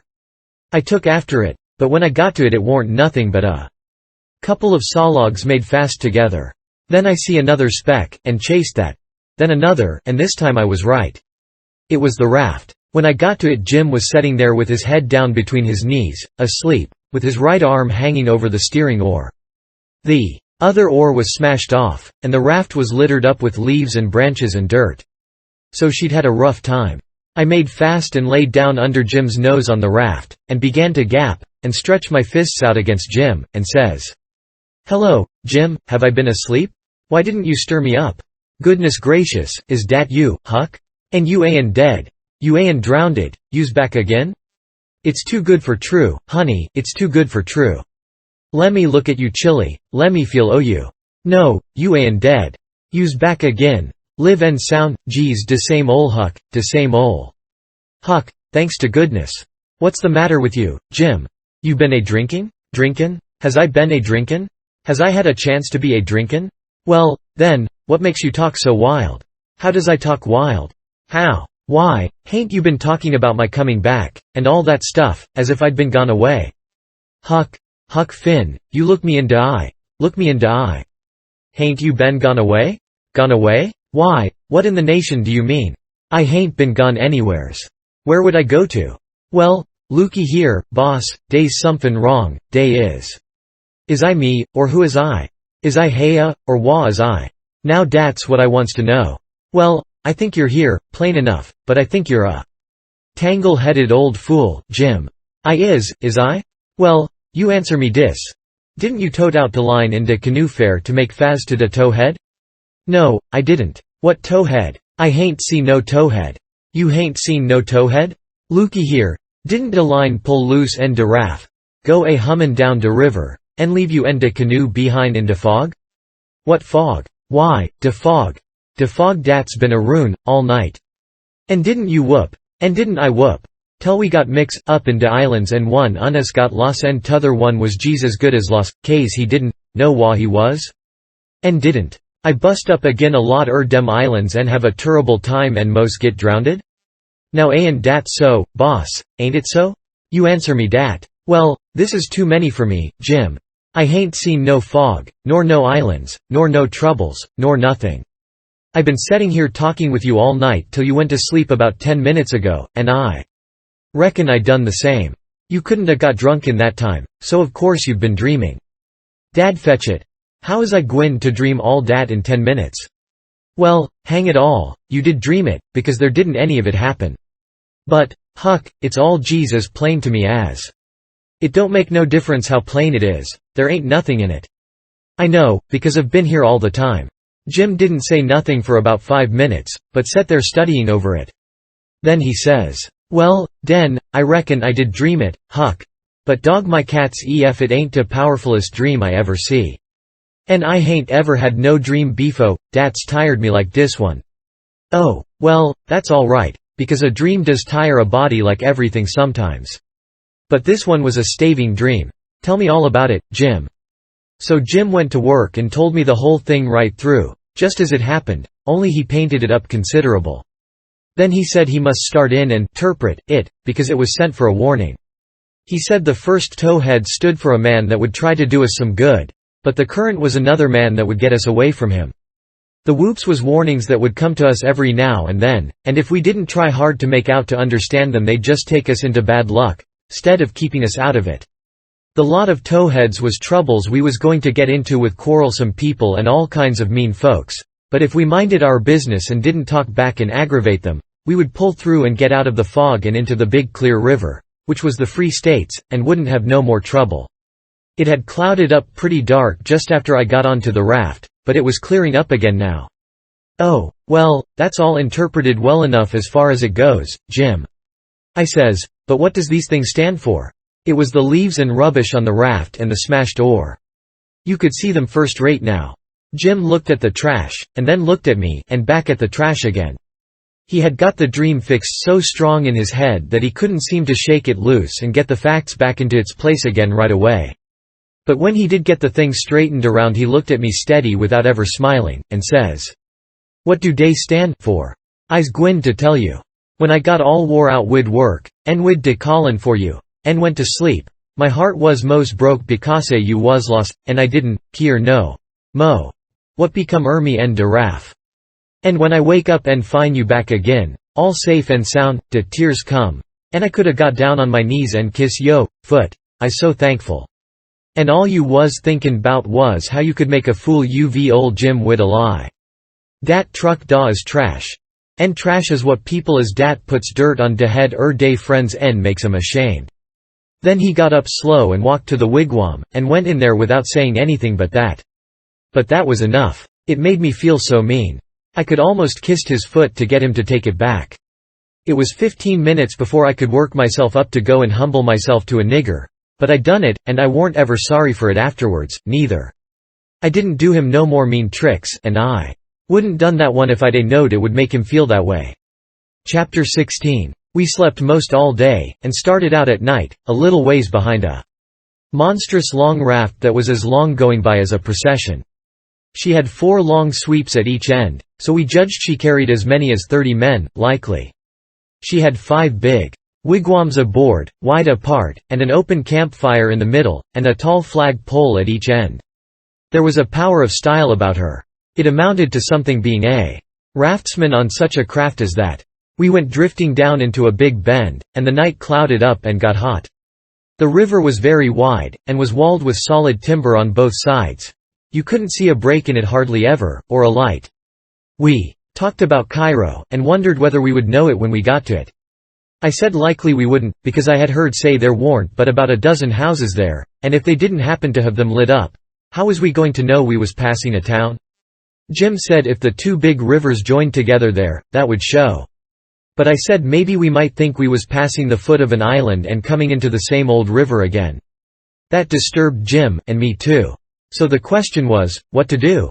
I said, paddle ashore the first time a light showed, and tell them Pap was behind, coming along with a trading scow, and was a green hand at the business, and wanted to know how far it was to Cairo. Jim thought it was a good idea, so we took a smoke on it and waited. There warn't nothing to do now but to look out sharp for the town, and not pass it without seeing it. He said he'd be mighty sure to see it, because he'd be a free man the minute he seen it, but if he missed it he'd be in a slave country again and no more show for freedom. Every little while he jumps up and says, "Dah she is?" But it warn't. It was jack-o'-lanterns or lightning bugs. So he sat down again, and went to watching, same as before. Jim said it made him all over trembly and feverish to be so close to freedom. Well, I can tell you it made me all over trembly and feverish, too, to hear him, because I'd begun to get it through my head that he was most free, and who was to blame for it? Why, me. I couldn't get that out of my conscience, no how nor no way. It got to troubling me so I couldn't rest. I couldn't stay still in one place. It hadn't ever come home to me before, what this thing was that I was doing. But now it did, and it stayed with me, and scorched me more and more. I tried to make out to myself that I warn't to blame, because I didn't run Jim off from his rightful owner. But it warn't no use, conscience up and says, every time, but you knowed he was running for his freedom, and you coulda paddled ashore and told somebody. That was so, I couldn't get around that no way. That was where it pinched. Conscience says to me, what had poor Miss Watson done to you that you could see her nigger go off right under your eyes and never say one single word? What did that poor old woman do to you that you could treat her so mean? Why, she tried to learn you your book, she tried to learn you your manners, she tried to be good to you every way she knowed how. That's what she done. I got to feeling so mean and so miserable I most wished I was dead. I fidgeted up and down the raft, abusing myself to myself, and Jim was fidgeting up and down past me. We neither of us could keep still. Every time he danced around and says, "Dah's Cairo," it went through me like a shot, and I thought if it was Cairo I reckoned I would die of miserableness. Jim talked out loud all the time while I was talking to myself. He was saying how the first thing he would do when he got to a free state he would go to saving up money and never spend a single cent, and when he got enough he would buy his wife, which was owned on a farm close to where Miss Watson lived, and then they would both work to buy the 2 children, and if their master wouldn't sell them, they'd get an abolitionist to go and steal them. It most froze me to hear such talk. He wouldn't ever dared to talk such talk in his life before. Just see what a difference it made in him the minute he judged he was about free. It was according to the old saying, give a nigger an inch and he'll take an L. Think. This is what comes of my not thinking. Here was this nigger, which I had as good as helped to run away, coming right out flat-footed and saying he would steal his children that belonged to a man I didn't even know, a man that hadn't ever done me no harm. I was sorry to hear Jim say that, it was such a lowering of him. My conscience got to stirring me up hotter than ever, until at last I says to it, let up on me, it ain't too late yet, I'll paddle ashore at the first light and tell. I felt easy and happy and light as a feather right off. All my troubles was gone. I went to looking out sharp for a light, and sort of singing to myself. By and by one showed. Jim sings out, we safe, Huck, we safe. Jump up and crack yo heels. Dat's de good ol' Cairo at Los I's knows it. I says, I'll take the canoe and go and see, Jim. It mightn't be, you know. He jumped and got the canoe ready, and put his old coat in the bottom for me to set on, and give me the paddle, and as I shoved off, he says, Pooty soon I'll be a shoutin' for joy, and I'll say, it's all on account so Huck. I's a free man, and I couldn't ever been free ef it hadn't been for Huck. Huck done it. Jim won't ever forget you, Huck. You's de best friend Jim's ever had. And you's de only friend old Jim's got now. I was paddling off, all in a sweat to tell on him. But when he says this, it seemed to kind of take the tuck all out of me. I went along slow then, and I warn't right down certain whether I was glad I started or whether I warn't. When I was 50 yards off, Jim says, Da you goes, de old true Huck. Da any white genman dat ever kep, his promise to old Jim. Well, I just felt sick. But I says, I got to do it, I can't get out of it. Right then along comes a skiff with 2 men in it with guns, and they stopped and I stopped. One of them says, what's that yonder? A piece of a raft, I says. Do you belong on it? Yes, sir. Any men on it? Only one, sir. Well, there's 5 niggers run off tonight up yonder, above the head of the bend. Is your man white or black? I didn't answer up prompt. I tried to, but the words wouldn't come. I tried for a second or two to brace up and out with it, but I warn't man enough, hadn't the spunk of a rabbit. I see I was weakening, so I just give up trying, and up and says, he's white. I reckon we'll go and see for ourselves. I wish you would, says I, because it's Pap that's there, and maybe you'd help me tow the raft ashore where the light is. He's sick, and so is Ma'am and Mary Ann. Oh, the devil. We're in a hurry, boy. But I suppose we've got to. Come, buckle to your paddle, and let's get along. I buckled to my paddle and they laid to their oars.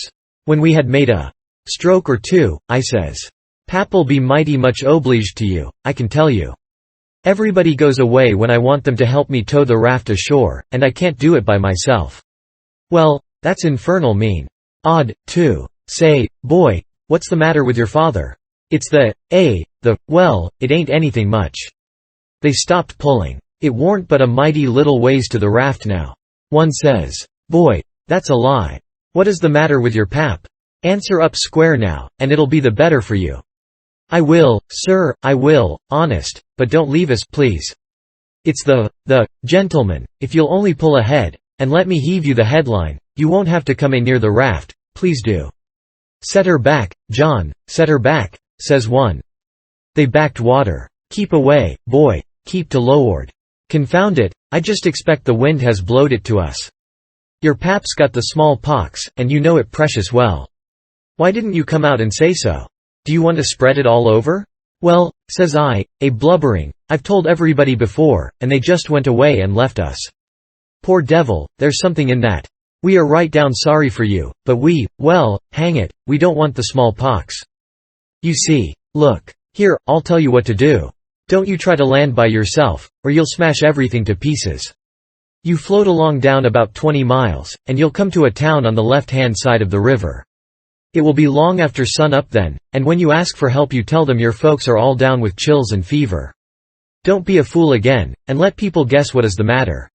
Now we're trying to do you a kindness, so you just put 20 miles between us, that's a good boy. It wouldn't do any good to land yonder where the light is, it's only a wood yard. Say, I reckon your father's poor, and I'm bound to say he's in pretty hard luck. Here, I'll put a $20 gold piece on this board, and you get it when it floats by. I feel mighty mean to leave you, but my kingdom. It won't do to fool with small pox, don't you see? Hold on, Parker, says the other man, here's a 20 to put on the board for me. Goodbye, boy. You do as Mr. Parker told you, and you'll be all right. That's so, my boy. Goodbye, goodbye. If you see any runaway niggers you get help and nab them, and you can make some money by it. Goodbye, sir, says I. I won't let no runaway niggers get by me if I can help it. They went off and I got aboard the raft, feeling bad and low, because I knowed very well I had done wrong, and I see it warn't no use for me to try to learn to do right. A body that don't get started right when he's little ain't got no show. When the pinch comes there ain't nothing to back him up and keep him to his work, and so he gets beat. Then I thought a minute, and says to myself, hold on, suppose you'd a done right and give Jim up, would you felt better than what you do now? No, says I, I'd feel bad. I'd feel just the same way I do now. Well, then, says I, what's the use you learning to do right when it's troublesome to do right and ain't no trouble to do wrong, and the wages is just the same? I was stuck. I couldn't answer that, so I reckoned I wouldn't bother no more about it, but after this always do whichever come handiest at the time. I went into the wigwam. Jim warn't there. I looked all around. He warn't anywhere. I says, Jim, here I is, Huck. Is day out o' sight yit? Don't talk loud. He was in the river under the stern oar, with just his nose out.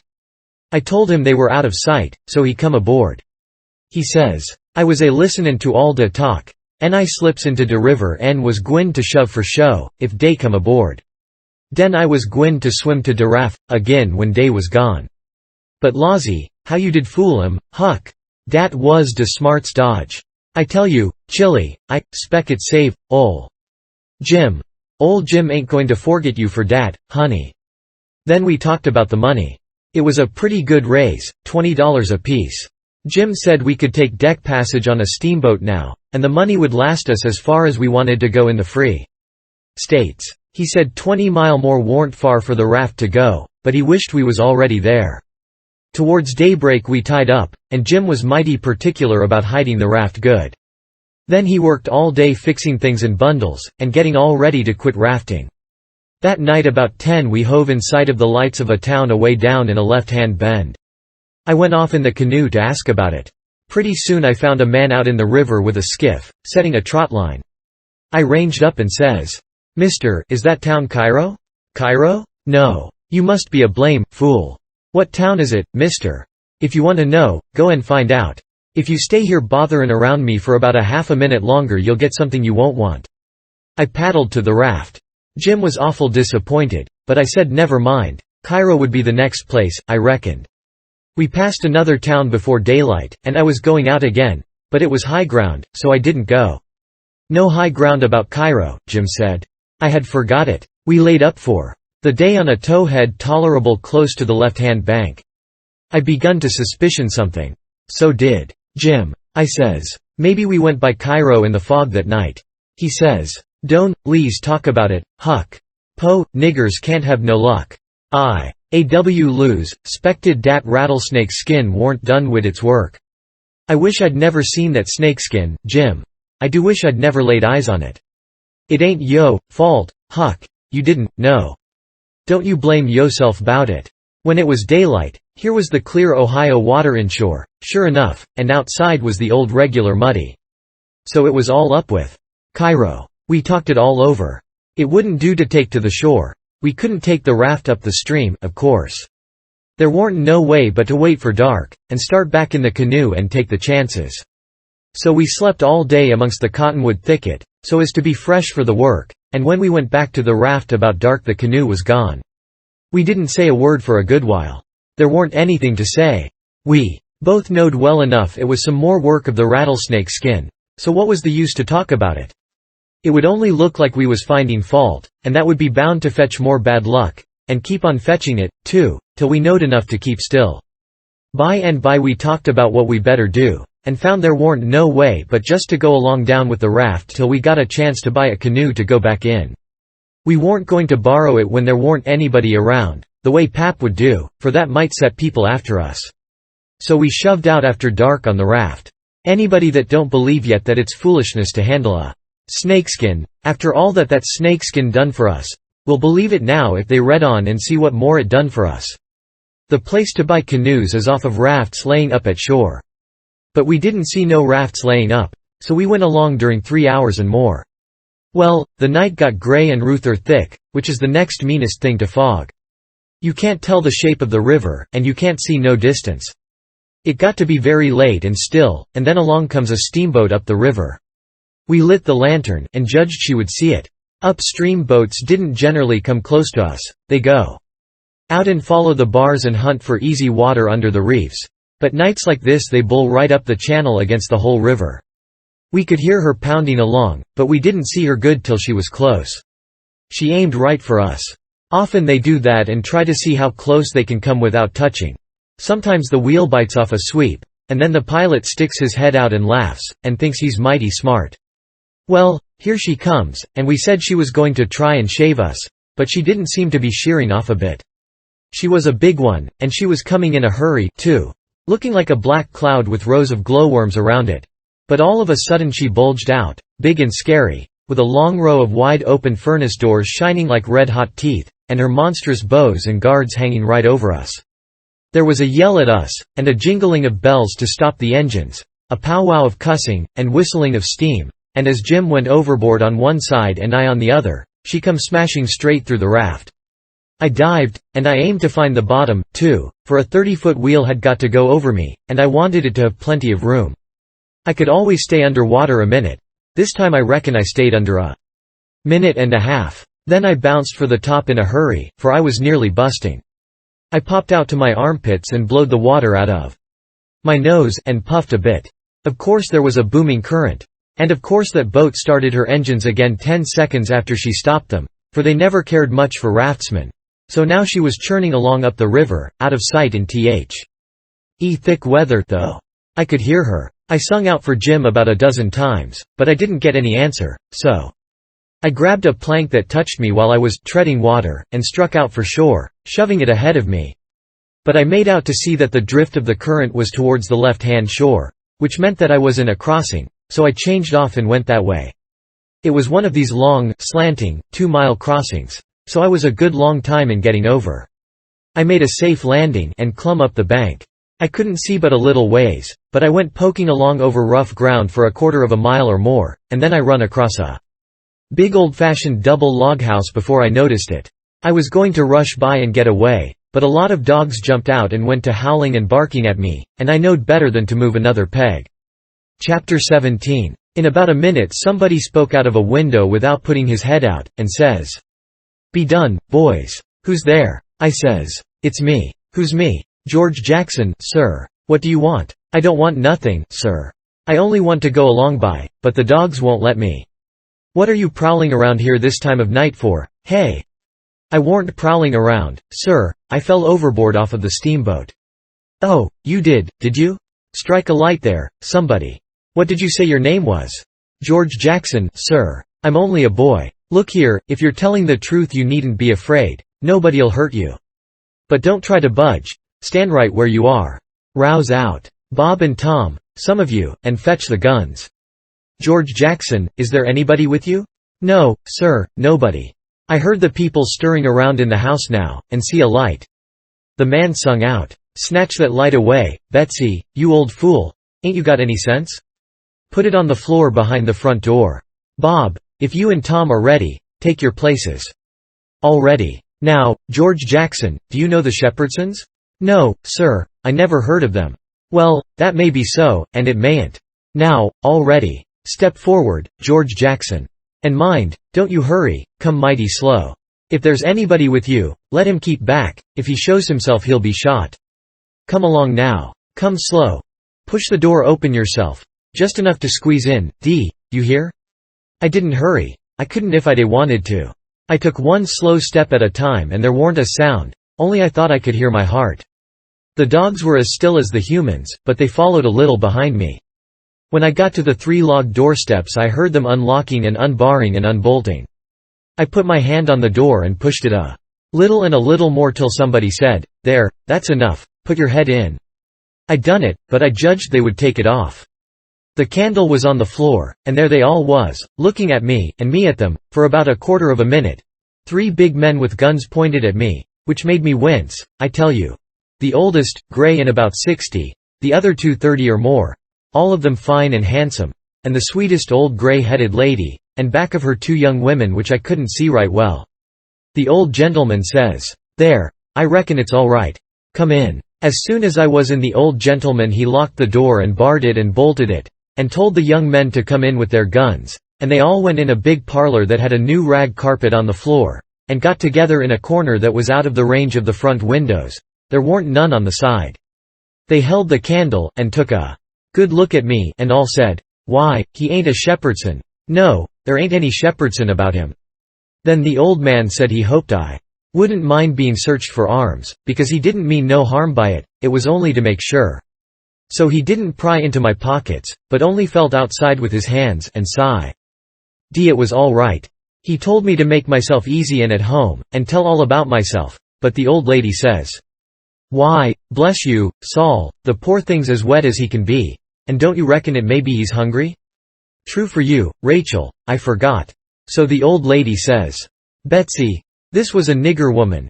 You fly around and get him something to eat as quick as you can, poor thing.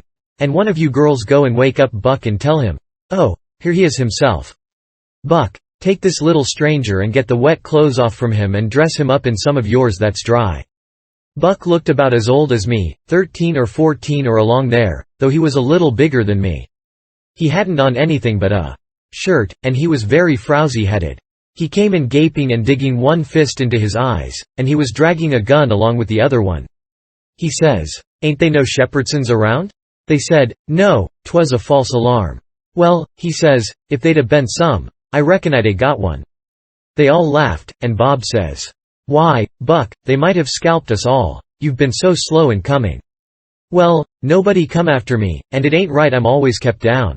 I don't get no show." "Never mind, Buck, my boy," says the old man, "you'll have show enough, all in good time, don't you fret about that.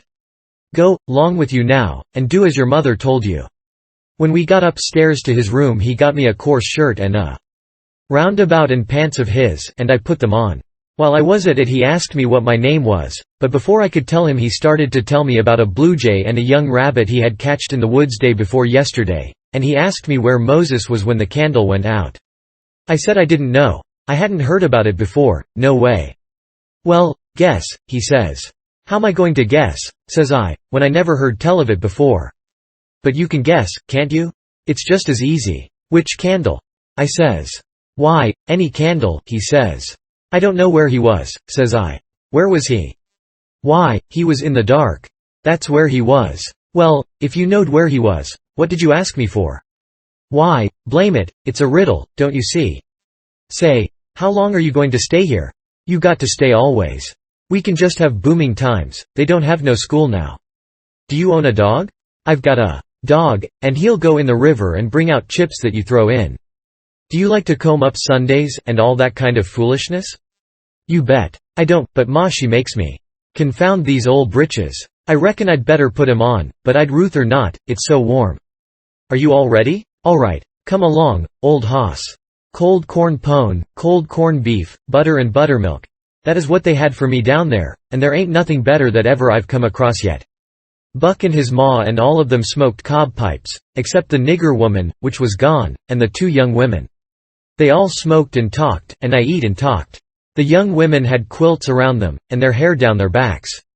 They all asked me questions, and I told them how Pap and me and all the family was living on a little farm down at the bottom of Arkansas, and my sister Mary Ann run off and got married and never was heard of no more, and Bill went to hunt them and he warn't heard of no more, and Tom and Mort died, and then there warn't nobody but just me and Pap left, and he was just trimmed down to nothing, on account of his troubles, so when he died I took what there was left, because the farm didn't belong to us, and started up the river, deck passage, and fell overboard. And that was how I come to be here. So they said I could have a home there as long as I wanted it. Then it was most daylight and everybody went to bed, and I went to bed with Buck, and when I waked up in the morning, drat it all, I had forgot what my name was. So I laid there about an hour trying to think. And when Buck waked up I says, "Can you spell, Buck?" "Yes," he says. "I bet you can't spell my name," says I. "I bet you what you dare I can," says he. "All right," says I, "go ahead. Georgejackson. There now," he says. "Well," says I, "you done it, but I didn't think you could. It ain't no slouch of a name to spell, right off without studying." I set it down, private, because somebody might want me to spell it next, and so I wanted to be handy with it and rattle it off like I was used to it. It was a mighty nice family and a mighty nice house, too. I hadn't seen no house out in the country before that was so nice and had so much style.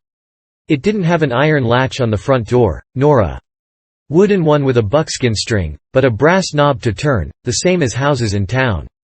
There warn't no bed in the parlor, nor a sign of a bed. But heaps of parlors in towns has beds in them. There was a big fireplace that was bricked on the bottom, and the bricks was kept clean and red by pouring water on them and scrubbing them with another brick. Sometimes they wash them over with red water paint that they call Spanish brown, same as they do in town. They had big brass dog irons that could hold up a sawlog.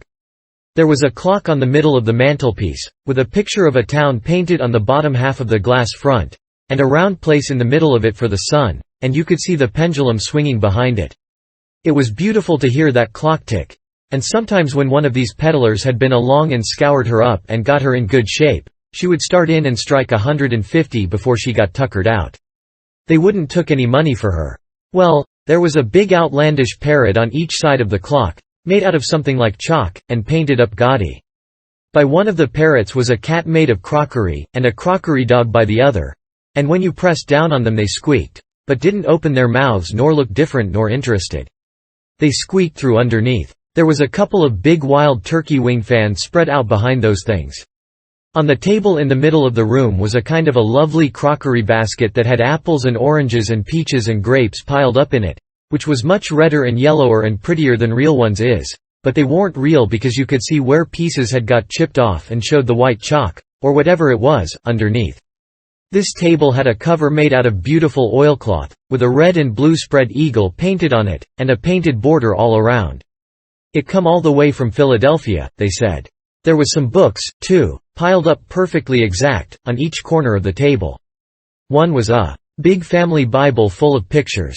One was Pilgrim's Progress, about a man that left his family, it didn't say why. I read considerable in it now and then. The statements was interesting, but tough. Another was Friendship's Offering, full of beautiful stuff and poetry, but I didn't read the poetry. Another was Henry Clay's speeches, and another was Dr. Gunn's Family Medicine, which told you all about what to do if a body was sick or dead. There was a hymn book, and a lot of other books. And there was nice split-bottom chairs, and perfectly sound, too. Not bagged down in the middle and busted, like an old basket. They had pictures hung on the walls, mainly Washingtons and Lafayette's, and Battles, and Highland Marys, and one called, Signing the Declaration. There was some that they called crayons, which one of the daughters which was dead made her own self when she was only 15 years old. They was different from any pictures I ever see before, blacker, mostly, than is common. One was a woman in a slim black dress, belted small under the armpits, with bulges like a cabbage in the middle of the sleeves, and a large black scoop shovel bonnet with a black veil, and white slim ankles set about with black tape, and very wee black slippers, like a chisel, and she was leaning pensive on a tombstone on her right elbow, under a weeping willow, and her other hand hanging down her side holding a white handkerchief and a reticule, and underneath the picture it said, "Shall I never see thee more, alas?" Another one was a young lady with her hair all combed up straight to the top of her head, and knotted there in front of a comb like a chair back, and she was crying into a handkerchief and had a dead bird laying on its back in her other hand with its heels up, and underneath the picture it said, "I shall never hear thy sweet chirrup more, alas." There was one where a young lady was at a window looking up at the moon, and tears running down her cheeks, and she had an open letter in one hand with black sealing wax showing on one edge of it, and she was mashing a locket with a chain to it against her mouth, and underneath the picture it said, "And art thou gone? Yes, thou art gone, alas." These was all nice pictures, I reckon, but I didn't somehow seem to take to them, because if ever I was down a little they always give me the fantods. Everybody was sorry she died, because she had laid out a lot more of these pictures to do, and a body could see by what she had done what they had lost. But I reckoned that with her disposition she was having a better time in the graveyard. She was at work on what they said was her greatest picture when she took sick, and every day and every night it was her prayer to be allowed to live till she got it done, but she never got the chance. It was a picture of a young woman in a long white gown, standing on the rail of a bridge all ready to jump off, with her hair all down her back, and looking up to the moon, with the tears running down her face, and she had 2 arms folded across her breast, and 2 arms stretched out in front, and 2 more reaching up towards the moon, and the idea was to see which pair would look best, and then scratch out all the other arms. But, as I was saying, she died before she got her mind made up, and now they kept this picture over the head of the bed in her room, and every time her birthday come they hung flowers on it. Other times it was hid with a little curtain. The young woman in the picture had a kind of a nice sweet face, but there was so many arms it made her look too spidery, seemed to me. This young girl kept a scrapbook when she was alive, and used to paste obituaries and accidents and cases of patients suffering in it out of the Presbyterian Observer, and write poetry after them out of her own head. It was very good poetry. This is what she wrote about a boy by the name of Stephen Dowling Botts that fell down a well and was drowned. Ode to Stephen Dowling Botts, decked. And did young Stephen sicken, and did young Stephen die? And did the sad hearts thicken, and did the mourners cry? No, such was not the fate of young Stephen Dowling Botts. Though sad hearts round him thickened, 'twas not from sickness shots. No whooping cough did rack his frame, nor measles drear with spots.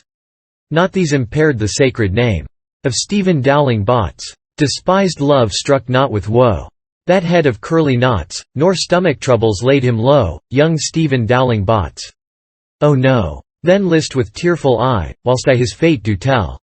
His soul did from this cold world fly, by falling down a well. They got him out and emptied him. Alas, it was too late. His spirit was gone for to sport aloft in the realms of the good and great.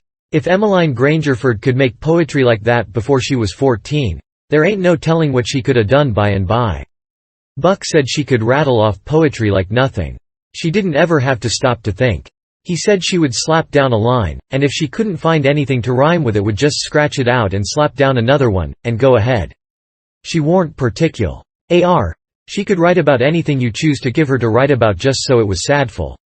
Every time a man died, or a woman died, or a child died, she would be on hand with her tribute, before he was cold. She called them tributes. The neighbors said it was the doctor first, then Emmeline, then the undertaker. The undertaker never got in ahead of Emmeline but once, and then she hung fire on a rhyme for the dead person's name, which was Whistler. She warn't ever the same after that. She never complained, but she kinder pined away and did not live long.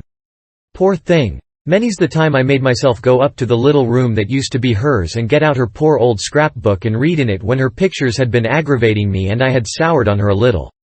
I liked all that family, dead ones and all, and warn't going to let anything come between us. Poor Emmeline made poetry about all the dead people when she was alive, and it didn't seem right that there warn't nobody to make some about her now she was gone. So I tried to sweat out a verse or two myself, but I couldn't seem to make it go somehow. They kept Emmeline's room trim and nice, and all the things fixed in it just the way she liked to have them when she was alive, and nobody ever slept there. The old lady took care of the room herself, though there was plenty of niggers, and she sewed there a good deal and read her Bible there mostly. Well, as I was saying about the parlor, there was beautiful curtains on the windows, white, with pictures painted on them of castles with vines all down the walls, and cattle coming down to drink. There was a little old piano, too, that had tin pans in it, I reckon, and nothing was ever so lovely as to hear the young ladies sing, "The Last Link is Broken," and play "The Battle of Prague" on it. The walls of all the rooms was plastered, and most had carpets on the floors, and the whole house was whitewashed on the outside. It was a double house, and the big open place betwixt them was roofed and floored, and sometimes the table was set there in the middle of the day, and it was a cool, comfortable place. Nothing couldn't be better. And warn't the cooking good, and just bushels of it too. Chapter 18. Colonel Grangerford was a gentleman, you see. He was a gentleman all over, and so was his family. He was well born, as the saying is, and that's worth as much in a man as it is in a horse, so the widow Douglas said, and nobody ever denied that she was of the first aristocracy in our town. And Pappy always said it, too, though he warn't no more quality than a mudcat himself. Colonel Grangerford was very tall and very slim, and had a darkish paly complexion, not a sign of red in it anywheres. He was clean-shaved every morning all over his thin face, and he had the thinnest kind of lips, and the thinnest kind of nostrils, and a high nose, and heavy eyebrows, and the blackest kind of eyes, sunk so deep back that they seemed like they was looking out of caverns at you, as you may say. His forehead was high, and his hair was black and straight and hung to his shoulders. His hands was long and thin, and every day of his life he put on a clean shirt and a full suit from head to foot made out of linen so white it hurt your eyes to look at it, and on Sundays he wore a blue tail coat with brass buttons on it. He carried a mahogany cane with a silver head to it. There warn't no frivolishness about him, not a bit, and he warn't ever loud. He was as kind as he could be, you could feel that, you know, and so you had confidence. Sometimes he smiled, and it was good to see, but when he straightened himself up like a liberty pole, and the lightning begun to flicker out from under his eyebrows, you wanted to climb a tree first, and find out what the matter was afterwards. He didn't ever have to tell anybody to mind their manners. Everybody was always good-mannered where he was. Everybody loved to have him around, too. He was sunshine most always. I mean, he made it seem like good weather. When he turned into a cloudbank it was awful dark for half a minute, and that was enough. There wouldn't nothing go wrong again for a week. When him and the old lady come down in the morning all the family got up out of their chairs and give them good day, and didn't set down again till they had sat down. Then Tom and Bob went to the sideboard where the decanter was, and mixed a glass of bitters and handed it to him, and he held it in his hand and waited till Tom's and Bob's was mixed, and then they bowed and said, "Our duty to you, sir, and madam." And they bowed the least bit in the world and said thank you, and so they drank, all three, and Bob and Tom poured a spoonful of water on the sugar and the mite of whiskey or apple brandy in the bottom of their tumblers, and give it to me and Buck, and we drank to the old people too. Bob was the oldest and Tom next, tall, beautiful men with very broad shoulders and brown faces, and long black hair and black eyes. They dressed in white linen from head to foot, like the old gentlemen, and wore broad Panama hats. Then there was Miss Charlotte. She was 25, and tall and proud and grand, but as good as she could be when she warn't stirred up. But when she was, she had a look that would make you wilt in your tracks, like her father. She was beautiful. So was her sister, Miss Sophia, but it was a different kind. She was gentle and sweet like a dove, and she was only 20. Each person had their own nigger to wait on them, Buck too. My nigger had a monstrous easy time, because I warn't used to having anybody do anything for me, but Buck's was on the jump most of the time. This was all there was of the family now, but there used to be more, 3 sons, they got killed, and Emmeline that died. The old gentleman owned a lot of farms and over 100 niggers. Sometimes a stack of people would come there, horseback, from 10 or 15 mile around, and stay 5 or 6 days, and have such junketings round about and on the river, and dances and picnics in the woods daytimes, and balls at the house nights. These people was mostly kinfolks of the family. The men brought their guns with them. It was a handsome lot of quality, I tell you. There was another clan of aristocracy around there, 5 or 6 families, mostly of the name of Shepherdson. They was as high-toned and well-born and rich and grand as the tribe of Grangerfords. The Shepherdsons and Grangerfords used the same steamboat landing, which was about 2 mile above our house. So sometimes when I went up there with a lot of our folks I used to see a lot of the Shepherdsons there on their fine horses. One day Buck and me was away out in the woods hunting, and heard a horse coming. We was crossing the road. Buck says, "Quick, jump for the woods." We done it, and then peeped down the woods through the leaves. Pretty soon a splendid young man come galloping down the road, setting his horse easy and looking like a soldier. He had his gun across his pommel. I had seen him before. It was young Harney Shepherdson. I heard Buck's gun go off at my ear, and Harney's hat tumbled off from his head. He grabbed his gun and rode straight to the place where we was hid. But we didn't wait. We started through the woods on a run. The woods warn't thick, so I looked over my shoulder to dodge the bullet, and twice I seen Harney cover Buck with his gun. And then he rode away the way he come, to get his hat, I reckon, but I couldn't see. We never stopped running till we got home. The old gentleman's eyes blazed a minute. "'Twas pleasure, mainly, I judged." Then his face sort of smoothed down, and he says, kind of gentle, "I don't like that shooting from behind a bush. Why didn't you step into the road, my boy? The Shepherdsons don't, father. They always take advantage." Miss Charlotte, she held her head up like a queen while Buck was telling his tale, and her nostrils spread and her eyes snap. Ped. The two young men looked dark, but never said nothing. Miss Sophia, she turned pale, but the color come back when she found the man warn't hurt. "Soon as I could get Buck down by the corn cribs under the trees by ourselves, I says, 'Did you want to kill him, Buck?' 'Well, I bet I did.' 'What did he do to you?' 'Him? He never done nothing to me.' 'Well, then, what did you want to kill him for?' 'Why, nothing, only it's on account of the feud.' 'What's a feud?' 'Why, where was you raised? Don't you know what a feud is?' 'Never heard of it before, tell me about it.' 'Well,' says Buck, 'a feud is this way. A man has a quarrel with another man, and kills him. Then that other man's brother kills him. Then the other brothers, on both sides, goes for one another. Then the cousins chip in, and by everybody's killed off, and there ain't no more feud. But it's kind of slow, and takes a long time. Has this one been going on long, Buck?' 'Well, I should reckon. It started 30 year ago, or summers along there. There was trouble 'bout something, and then a lawsuit to settle it, and the suit went agin one of the men, and so he up and shot the man that won the suit, which he would naturally do, of course. Anybody would. What was the trouble about, Buck?' 'Land. I reckon maybe, I don't know.' 'Well, who done the shooting? Was it a Grangerford or a Shepherdson?' 'Laws, how do I know? It was so long ago.' 'Don't anybody know?' 'Oh, yes, Pa knows, I reckon, and some of the other old people. But they don't know now what the row was about in the first place.' 'Has there been many killed, Buck?' 'Yes, right smart chance of funerals. But they don't always kill. Pa got a few buckshot in him, but he don't mind it, 'cause he don't weigh much, anyway. Bob's been carved up some with a bowie, and Tom's been hurt once or twice.' 'Has anybody been killed this year, Buck?' 'Yes, we got one and they got one. 'Bout 3 months ago my cousin, Bud, 14-year-old, was riding through the woods on t'other side of the river, and didn't have no weapon with him, which was blame, foolishness, and in a lonesome place he hears a horse a-coming behind him, and sees old Baldy Shepherdson a-linkin' after him with his gun in his hand and his white hair a-flying in the wind. And, 'stead of jumping off and taking to the brush, Bud lowed he could outrun him. So they had it, nip and tuck, for 5 mile or more, the old man a-gaining all the time. So at last Bud seen it warn't any use, so he stopped and faced around so as to have the bullet holes in front, you know, and the old man he rode up and shot him down. But he didn't get much chance to enjoy his luck, for inside of a week our folks laid him out. I reckon that old man was a coward, Buck.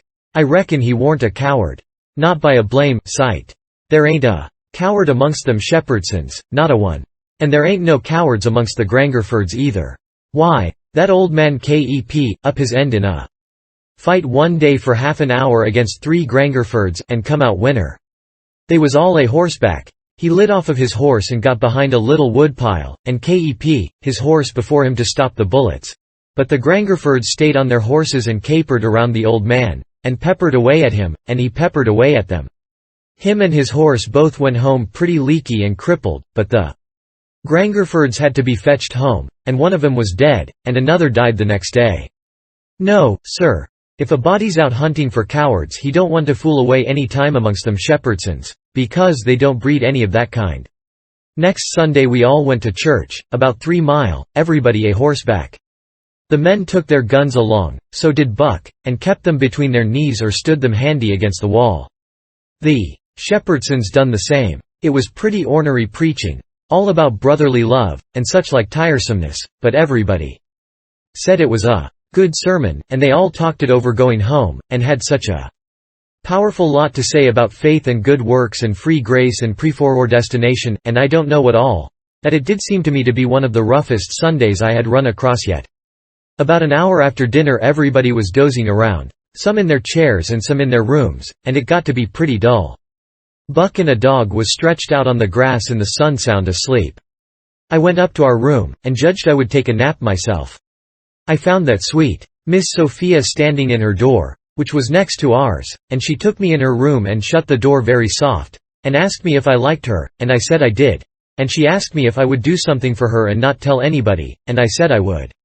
Then she said she'd forgot her testament, and left it in the seat at church between two other books, and would I slip out quiet and go there and fetch it to her, and not say nothing to nobody. I said I would. So I slid out and slipped off up the road, and there warn't anybody at the church, except maybe a hog or two, for there warn't any lock on the door, and hogs likes a punchin' floor in summertime because it's cool. If you notice, most folks don't go to church only when they've got to, but a hog is different. Says I to myself, something's up. It ain't natural for a girl to be in such a sweat about a testament. So I give it a shake, and out drops a little piece of paper with "2:30" wrote on it with a pencil. I ransacked it, but couldn't find anything else. I couldn't make anything out of that, so I put the paper in the book again, and when I got home and upstairs there was Miss Sophia in her door waiting for me. She pulled me in and shut the door. Then she looked in the testament till she found the paper, and as soon as she read it she looked glad. And before a body could think she grabbed me and give me a squeeze, and said I was the best boy in the world, and not to tell anybody. She was mighty red in the face for a minute, and her eyes lighted up, and it made her powerful pretty. I was a good deal astonished, but when I got my breath I asked her what the paper was about, and she asked me if I had read it, and I said no, and she asked me if I could read writing, and I told her, no, only coarse hand, and then she said the paper warn't anything but a bookmark to keep her place, and I might go and play now. I went off down to the river, studying over this thing, and pretty soon I noticed that my nigger was following along behind.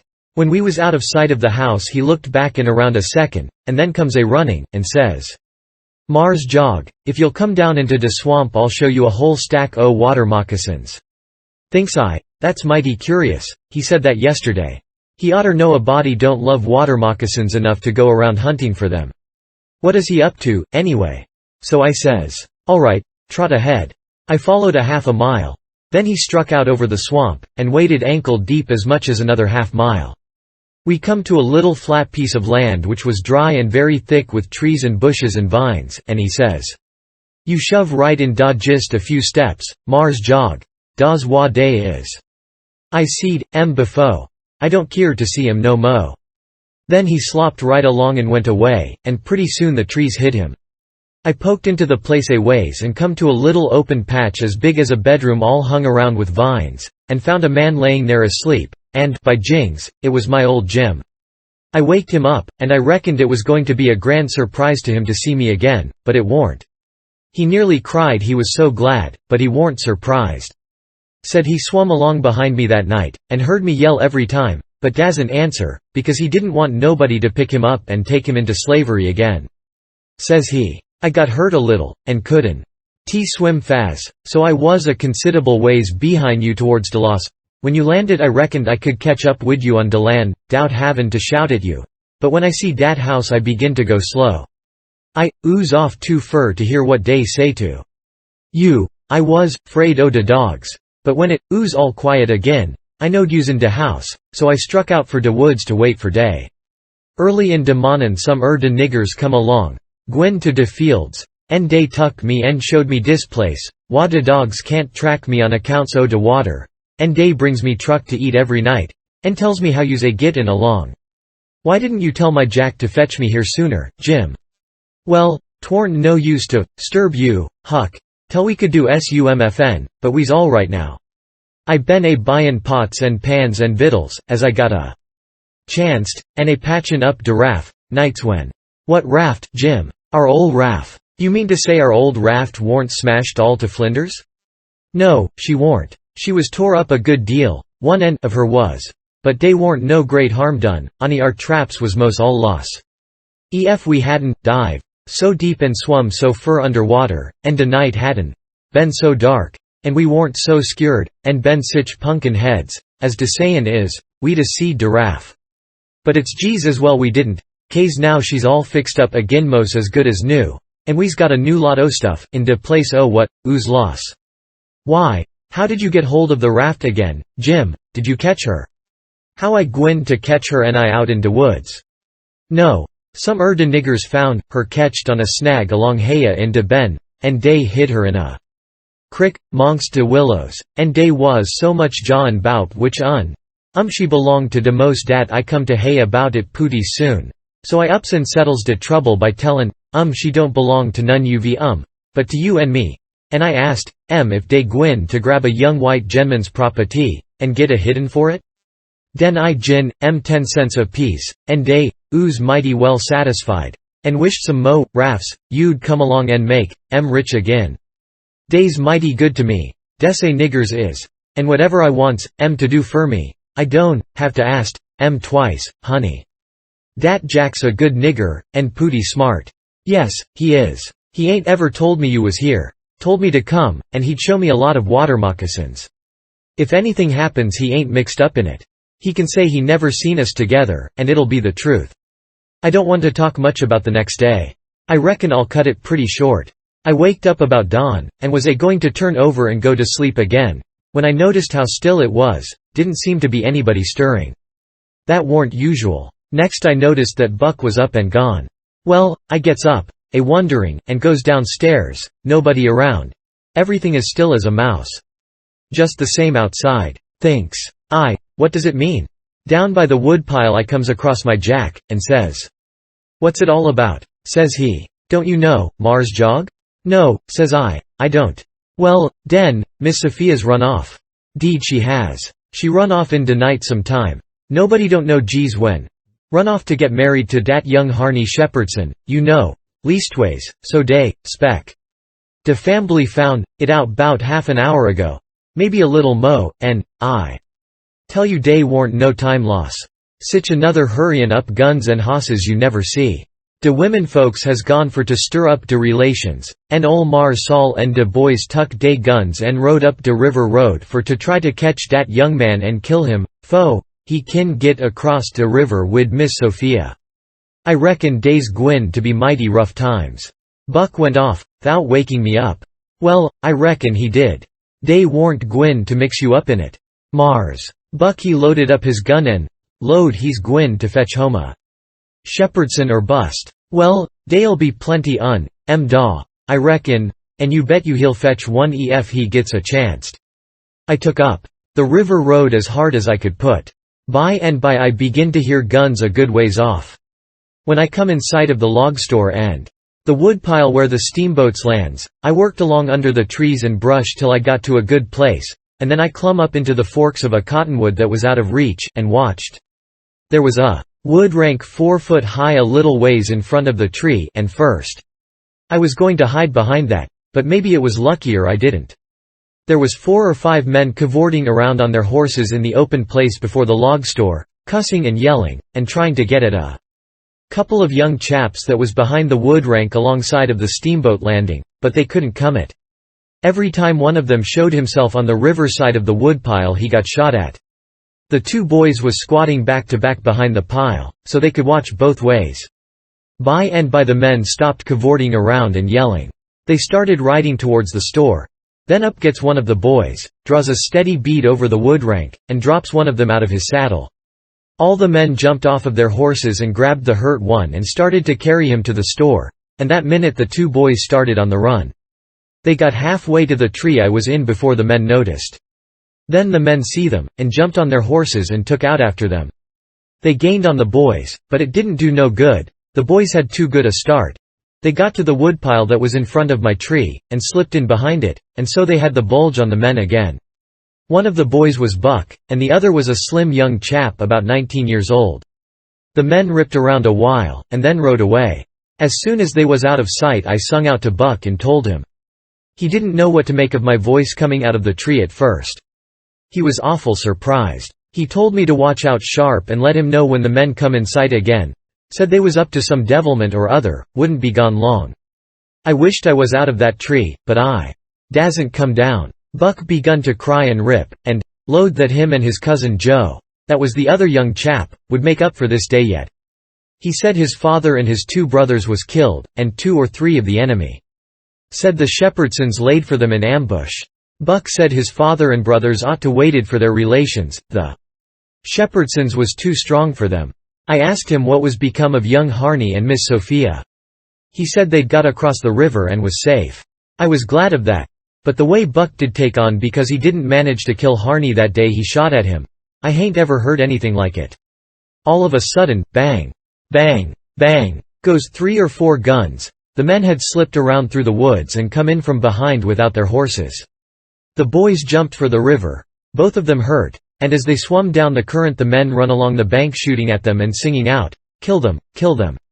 It made me so sick I most fell out of the tree. I ain't going to tell all that happened, it would make me sick again if I was to do that. I wished I hadn't ever come ashore that night to see such things. I ain't ever going to get shut of them, lots of times I dream about them. I stayed in the tree till it begun to get dark, afraid to come down. Sometimes I heard guns away off in the woods, and twice I seen little gangs of men gallop past the log store with guns, so I reckoned the trouble was still going on. I was mighty downhearted, so I made up my mind I wouldn't ever go near that house again, because I reckoned I was to blame, somehow. I judged that that piece of paper meant that Miss Sophia was to meet Harney somewheres at 2:30 and run off. And I judged I ought to told her father about that paper and the curious way she acted, and then maybe he would 'a locked her up, and this awful mess oldn't ever happened. When I got down out of the tree, I crept along down the river bank a piece, and found the 2 bodies laying in the edge of the water, and tugged at them till I got them ashore. Then I covered up their faces, and got away as quick as I could. I cried a little when I was covering up Buck's face, for he was mighty good to me. It was just dark now. I never went near the house, but struck through the woods and made for the swamp. Jim warned on his island, so I tramped off in a hurry for the crick, and crowded through the willows, red hot to jump aboard and get out of that awful country. The raft was gone. My souls, but I was scared. I couldn't get my breath for most a minute. Then I raised a yell. A voice not 25 foot from me says, "Good land, is dat you, honey? Don't make no noise." It was Jim's voice. Nothing ever sounded so good before. I run along the bank a piece and got aboard, and Jim he grabbed me and hugged me, he was so glad to see me. He says, "Laws bless you, Chili, ooze right down show, you's dead again. Jack's been haya.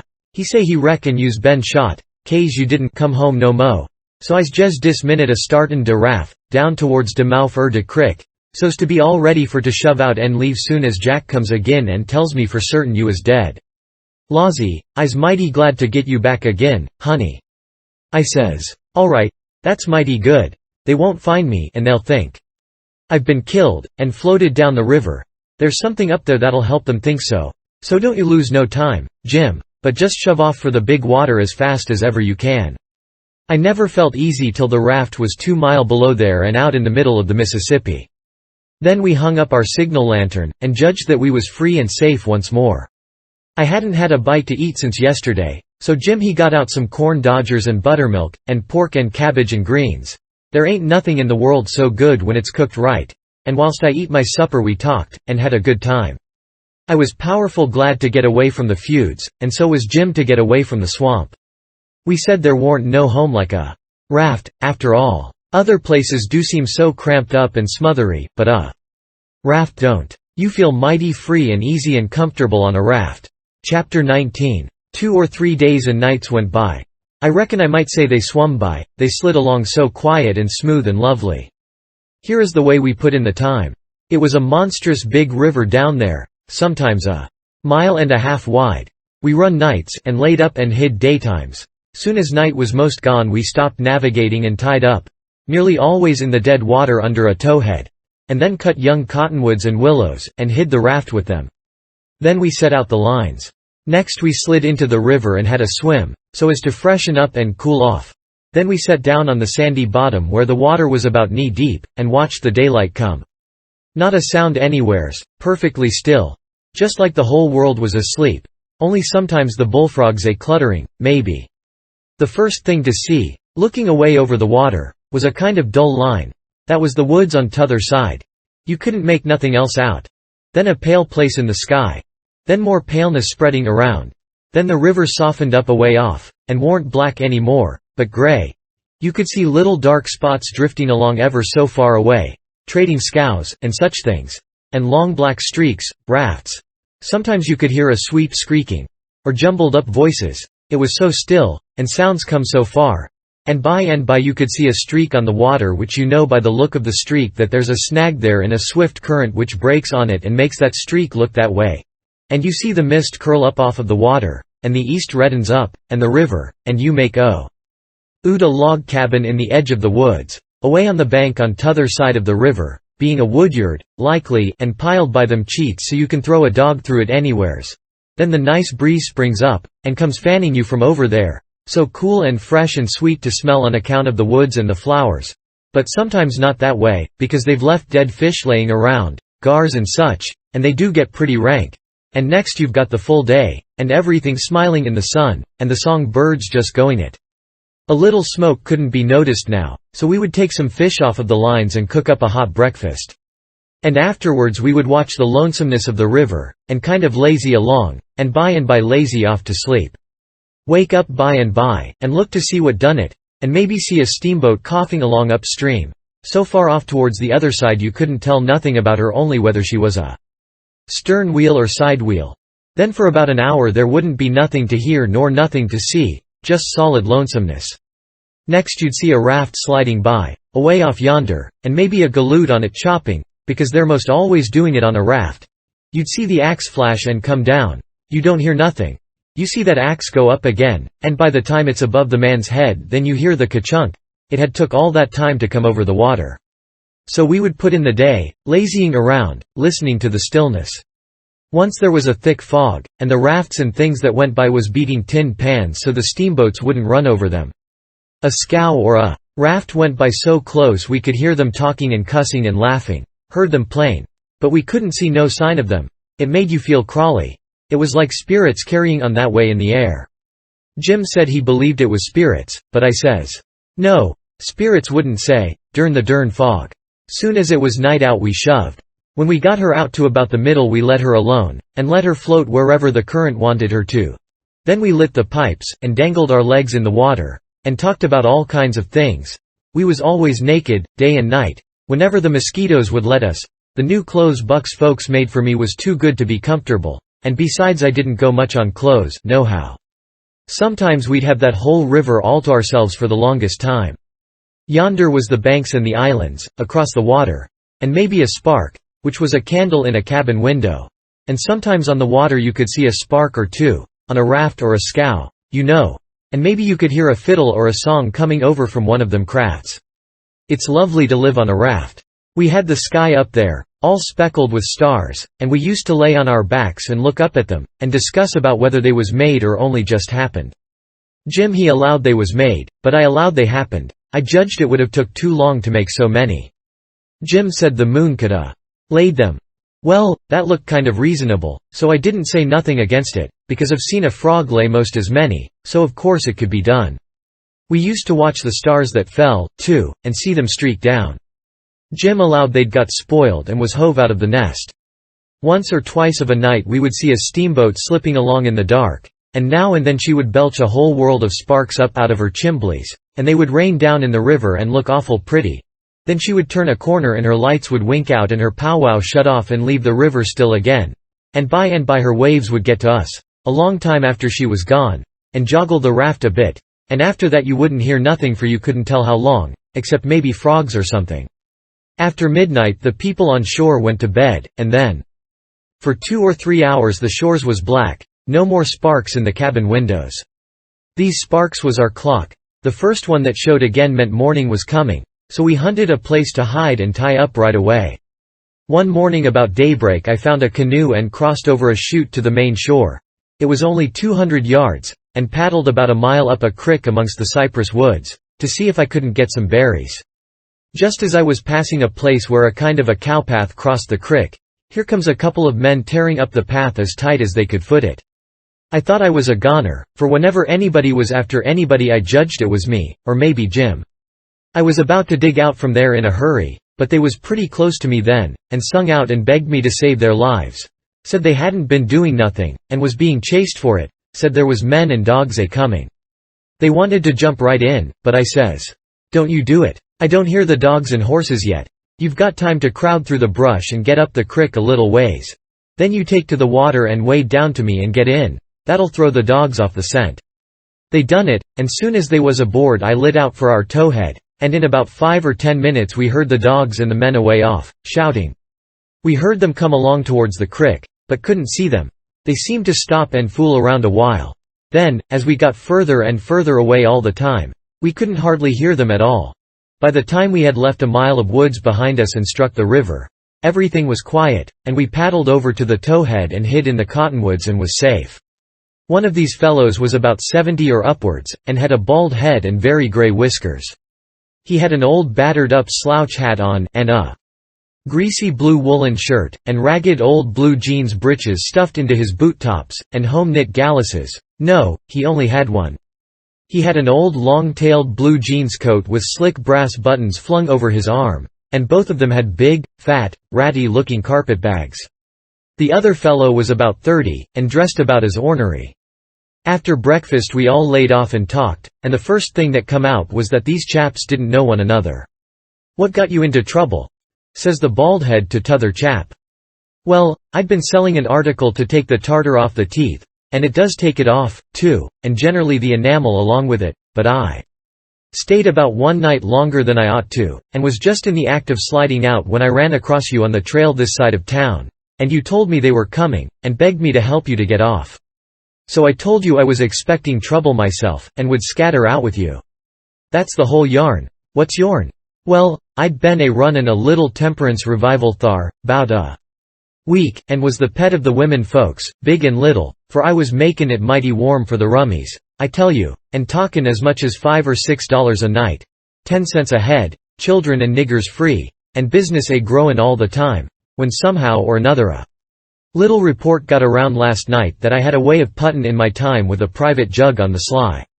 A nigger rousted me out this mornin', and told me the people was getherin' on the quiet with their dogs and horses, and they'd be along pretty soon and give me 'bout half an hour's start, and then run me down if they could, and if they got me they'd tar and feather me and ride me on a rail, sure. I didn't wait for no breakfast, I warn't hungry." "Old man," said the young one, "I reckon we might double-team it together. What do you think?" "I ain't undisposed. What's your line, mainly?"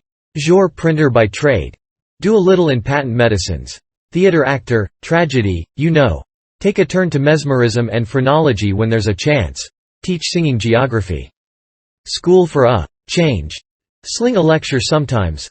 Oh, I do lots of things, most anything. That comes handy, so it ain't work. What's your lay?" "I've done considerable in the doctoring way in my time. Layin' on hands is my best holt, for cancer and paralysis and sich things, and I can tell a fortune pretty good when I've got somebody along to find out the facts for me. Preachin's my line, too, and workin' camp meetin's and missionaryin' around." Nobody never said anything for a while. Then the young man hove a sigh and says, "Alas! What re you alassin' about?" says the bald head. "To think I should have lived to be leading such a life, and be degraded down into such company." And he begun to wipe the corner of his eye with a rag. "Durn your skin, ain't the company good enough for you?" says the bald head, pretty pert and uppish. "Yes, it is good enough for me, it's as good as I deserve, for who fetched me so low when I was so high? I did myself. I don't blame you, gentlemen, far from it, I don't blame anybody. I deserve it all. Let the cold world do its worst. One thing I know, there's a grave somewhere for me. The world may go on just as it's always done, and take everything from me, loved ones, property, everything, but it can't take that. Some day I'll lie down in it and forget it all, and my poor broken heart will be at rest." He went on a wiping. "Draught your poor broken heart," says the bald head. "What are you heaving your poor broken heart at us fur? We hain't done nothing. No, I know you haven't. I ain't blaming you, gentlemen. I brought myself down. Yes, I did it myself. It's right I should suffer, perfectly. Right. I don't make any moan. Brought you down from war? War was you brought down from? Ah, you would not believe me. The world never believes. Let it pass, 'tis no matter. The secret of my birth. The secret of your birth. Do you mean to say?" "Gentlemen," says the young man, very solemn, "I will reveal it to you, for I feel I may have confidence in you. By rights I am a duke." Jim's eyes bugged out when he heard that, and I reckon mine did, too. Then the bald head says, "No, you can't mean it." "Yes. My great-grandfather, eldest son of the Duke of Bridgewater, fled to this country about the end of the last century, to breathe the pure air of freedom. Married here, and died, leaving a son, his own father dying about the same time. The second son of the late Duke seized the titles and estates, the infant real Duke was ignored. I am the lineal descendant of that infant. I am the rightful Duke of Bridgewater, and here am I, forlorn, torn from my high estate, hunted of men, despised by the cold world, ragged, worn, heart-broken, and degraded to the companionship of felons on a raft." Jim pitied him ever so much, and so did I. We tried to comfort him, but he said it warn't much use, he couldn't be much comforted. Said if we was a mind to acknowledge him, that would do him more good than most anything else. So we said we would, if he would tell us how. He said we ought to bow when we spoke to him, and say, "Your Grace," or "My Lord," or "Your Lordship," and he wouldn't mind it if we called him plain Bridgewater, which, he said, was a title anyway, and not a name, and one of us ought to wait on him at dinner, and do any little thing for him he wanted done. Well, that was all easy, so we done it. All through dinner Jim stood around and waited on him, and says, "Will yo, Grace, have some o' dis or some o' dat?" and so on, and a body could see it was mighty pleasing to him. But the old man got pretty silent by and by, didn't have much to say, and didn't look pretty comfortable over all that petting that was going on around that duke. He seemed to have something on his mind. So, along in the afternoon, he says, "Looky here, Bilgewater," he says, "I'm nation sorry for you, but you ain't the only person that's had troubles like that. No, you ain't. You ain't the only person that's been snaked down wrongfully out in a high place. Alas! No, you ain't the only person that's had a secret of his birth. And, by jings, he begins to cry. Hold, what do you mean, Bilgewater, can I trust you?" says the old man, still sort of sobbing.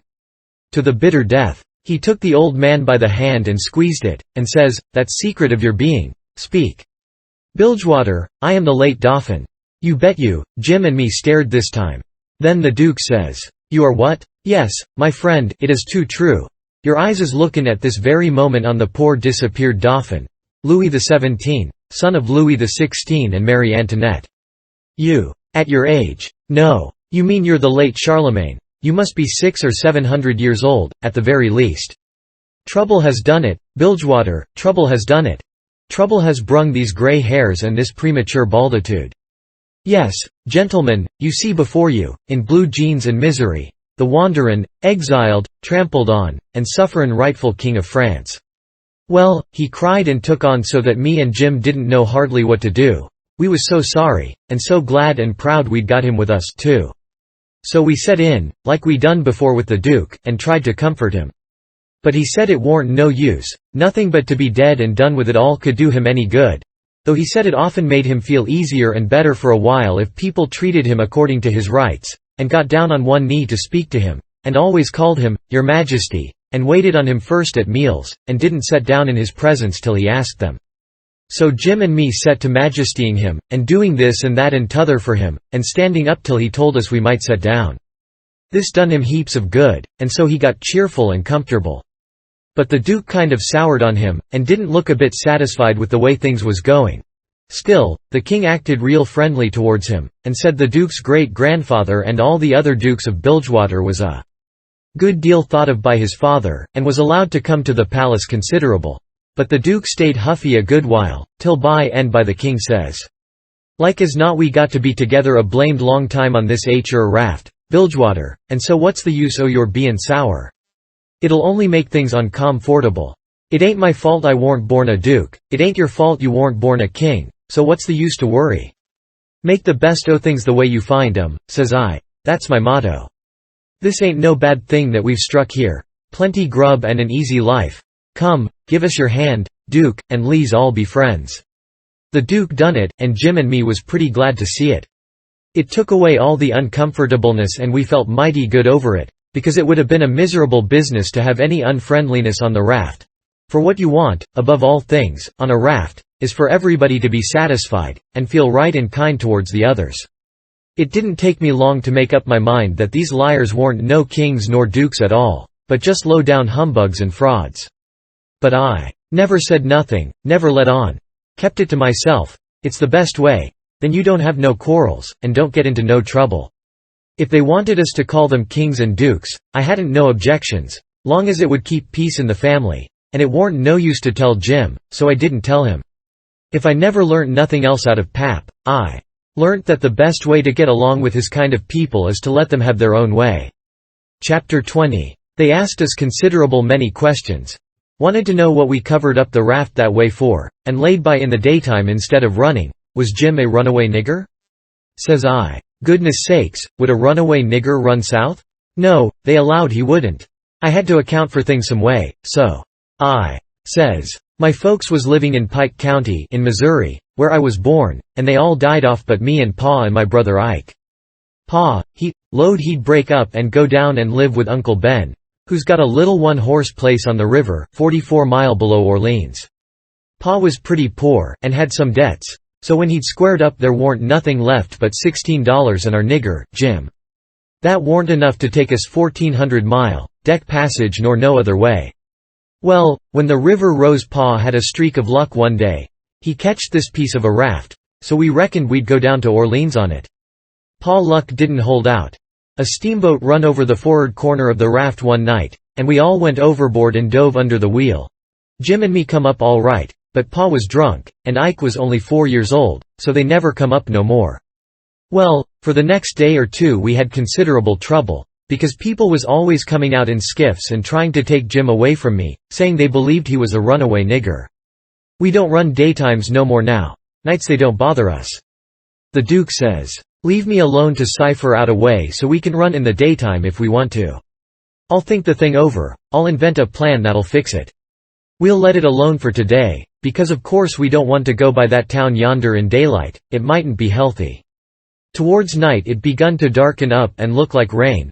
The heat lightning was squirting around low down in the sky, and the leaves was beginning to shiver. It was going to be pretty ugly, it was easy to see that. So the Duke and the King went to overhauling our wigwam, to see what the beds was like. My bed was a straw tick better than Jim's, which was a corn shuck tick. There's always cobs around about in a shuck tick, and they poke into you and hurt. And when you roll over the dry shucks sound like you was rolling over in a pile of dead leaves. It makes such a rustling that you wake up. Well, the Duke allowed he would take my bed, but the King allowed he wouldn't. He says, I should 'a reckoned the difference in rank would 'a suggested to you that a corn shuck bed warn't just fittin' for me to sleep on. Your Grace'll take the shuck bed yourself. Jim and me was in a sweat again for a minute, being afraid there was going to be some more trouble amongst them, so we was pretty glad when the Duke says, 'Tis my fate to be always ground into the mire under the iron heel of oppression. Misfortune has broken my once haughty spirit. I yield, I submit. 'Tis my fate. I am alone in the world. Let me suffer, I can bear it.' We got away as soon as it was good and dark. The King told us to stand well out towards the middle of the river, and not show a light till we got a long ways below the town. We come in sight of the little bunch of lights by and by. That was the town, you know, and slid by, about a half a mile out, all right. When we was 3/4 of a mile below we hoisted up our signal lantern, and about 10 o'clock it come on to rain and blow and thunder and lighten like everything. So the King told us to both stay on watch till the weather got better. Then him and the Duke crawled into the wigwam and turned in for the night. It was my watch below till 12, but I wouldn't have turned in anyway if I'd had a bed, because a body don't see such a storm as that every day in the week, not by a long sight. My souls, how the wind did scream along. And every second or two there'd come a glare that lit up the white caps for a half a mile around, and you'd see the islands looking dusty through the rain, and the trees thrashing around in the wind. Then comes a whack, bum, bum, bumble umble bum bum bum bum, and the thunder would go rumbling and grumbling away, and quit, and then rip comes another flash and another sockdolager. The waves most washed me off the raft sometimes, but I hadn't any clothes on, and didn't mind.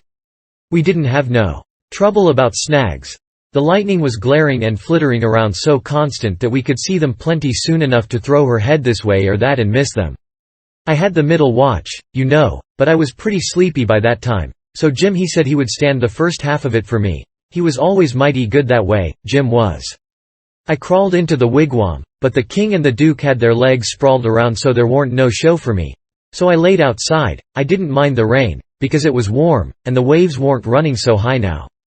About 2 they come up again, though, and Jim was going to call me. But he changed his mind, because he reckoned they warn't high enough yet to do any harm. But he was mistaken about that, for pretty soon all of a sudden along comes a regular ripper and washed me overboard. It most killed Jim a laughing. He was the easiest nigger to laugh that ever was, anyway. I took the watch, and Jim he laid down and snored away, And by the storm let up for good and all. And the first cabin light that showed, I rousted him out and we slid the raft into hiding quarters for the day. The king got out an old ratty deck of cards after breakfast, and him and the duke played 7-up a while, 5 cents a game. Then they got tired of it, and allowed they would lay out a campaign, as they called it. The duke went down into his carpet bag, and fetched up a lot of little printed bills and read them out loud. One bill said, the celebrated Dr. Armand de Montalban, of Paris, would lecture on the science of phrenology at such and such a place, on the blank day of blank, at 10 cents admission, and furnish charts of character at 25 cents apiece. The duke said that was him. In another bill he was the world-renowned Shakespearean tragedian, Garrick the Younger, of Drury Lane, London. In other bills he had a lot of other names and done other wonderful things, like finding water and gold with a divining rod, dissipating witch spells, and so on. By and by he says, "But the histrionic muse is the darling. Have you ever trod the boards, royalty?" "No," says the king. "You shall, then, before you're 3 days older, fall in grandeur," says the duke.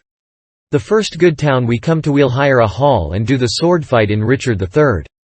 And the balcony scene in Romeo and Juliet. How does that strike you? I'm in, up to the hub, for anything that will pay, Bilgewater.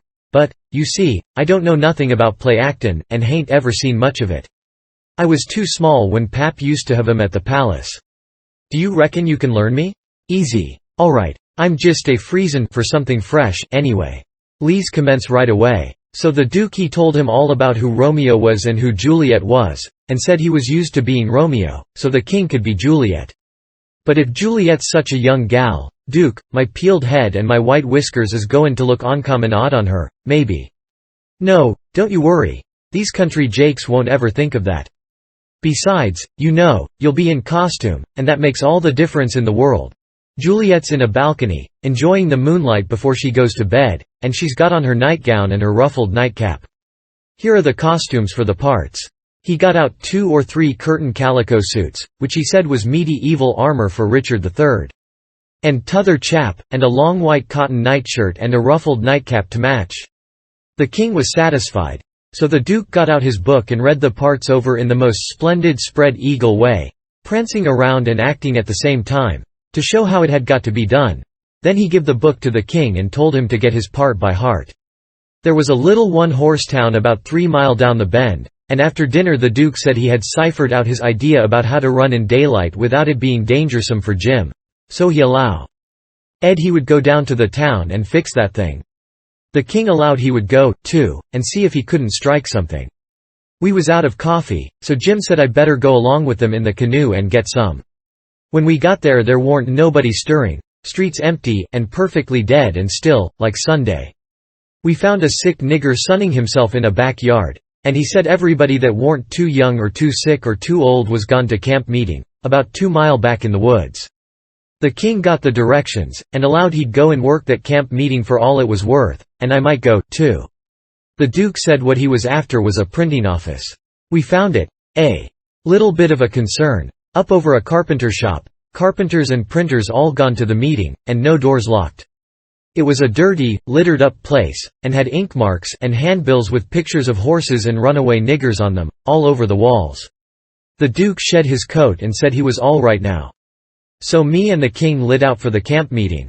We got there in about a half an hour fairly dripping, for it was a most awful hot day. There was as much as 1,000 people there from 20 mile around.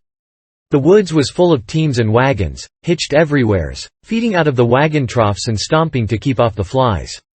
There was sheds made out of poles and roofed over with branches, where they had lemonade and gingerbread to sell, and piles of watermelons and green corn and such like truck. The preaching was going on under the same kinds of sheds, only they was bigger and held crowds of people. The benches was made out of outside slabs of logs, with holes bored in the round side to drive sticks into for legs. They didn't have no backs. The preachers had high platforms to stand on at one end of the sheds.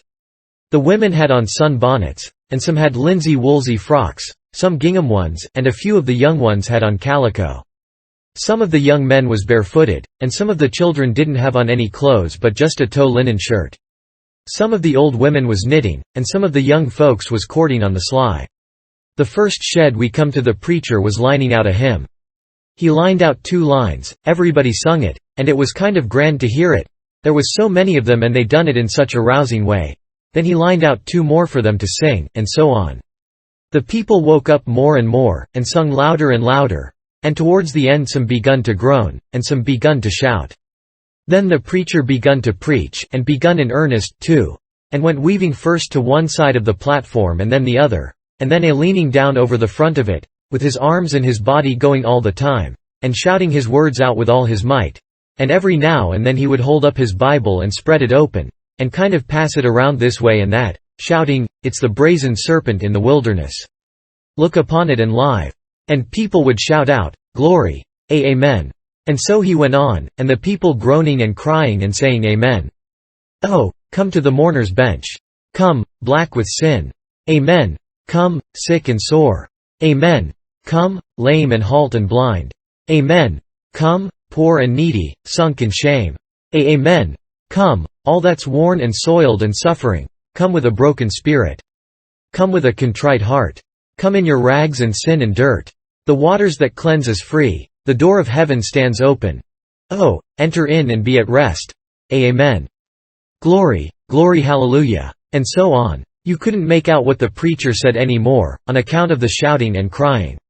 Folks got up everywheres in the crowd, and worked their way just by main strength to the mourner's bench, with the tears running down their faces, and when all the mourners had got up there to the front benches in a crowd, they sung and shouted and flung themselves down on the straw. Just crazy and wild.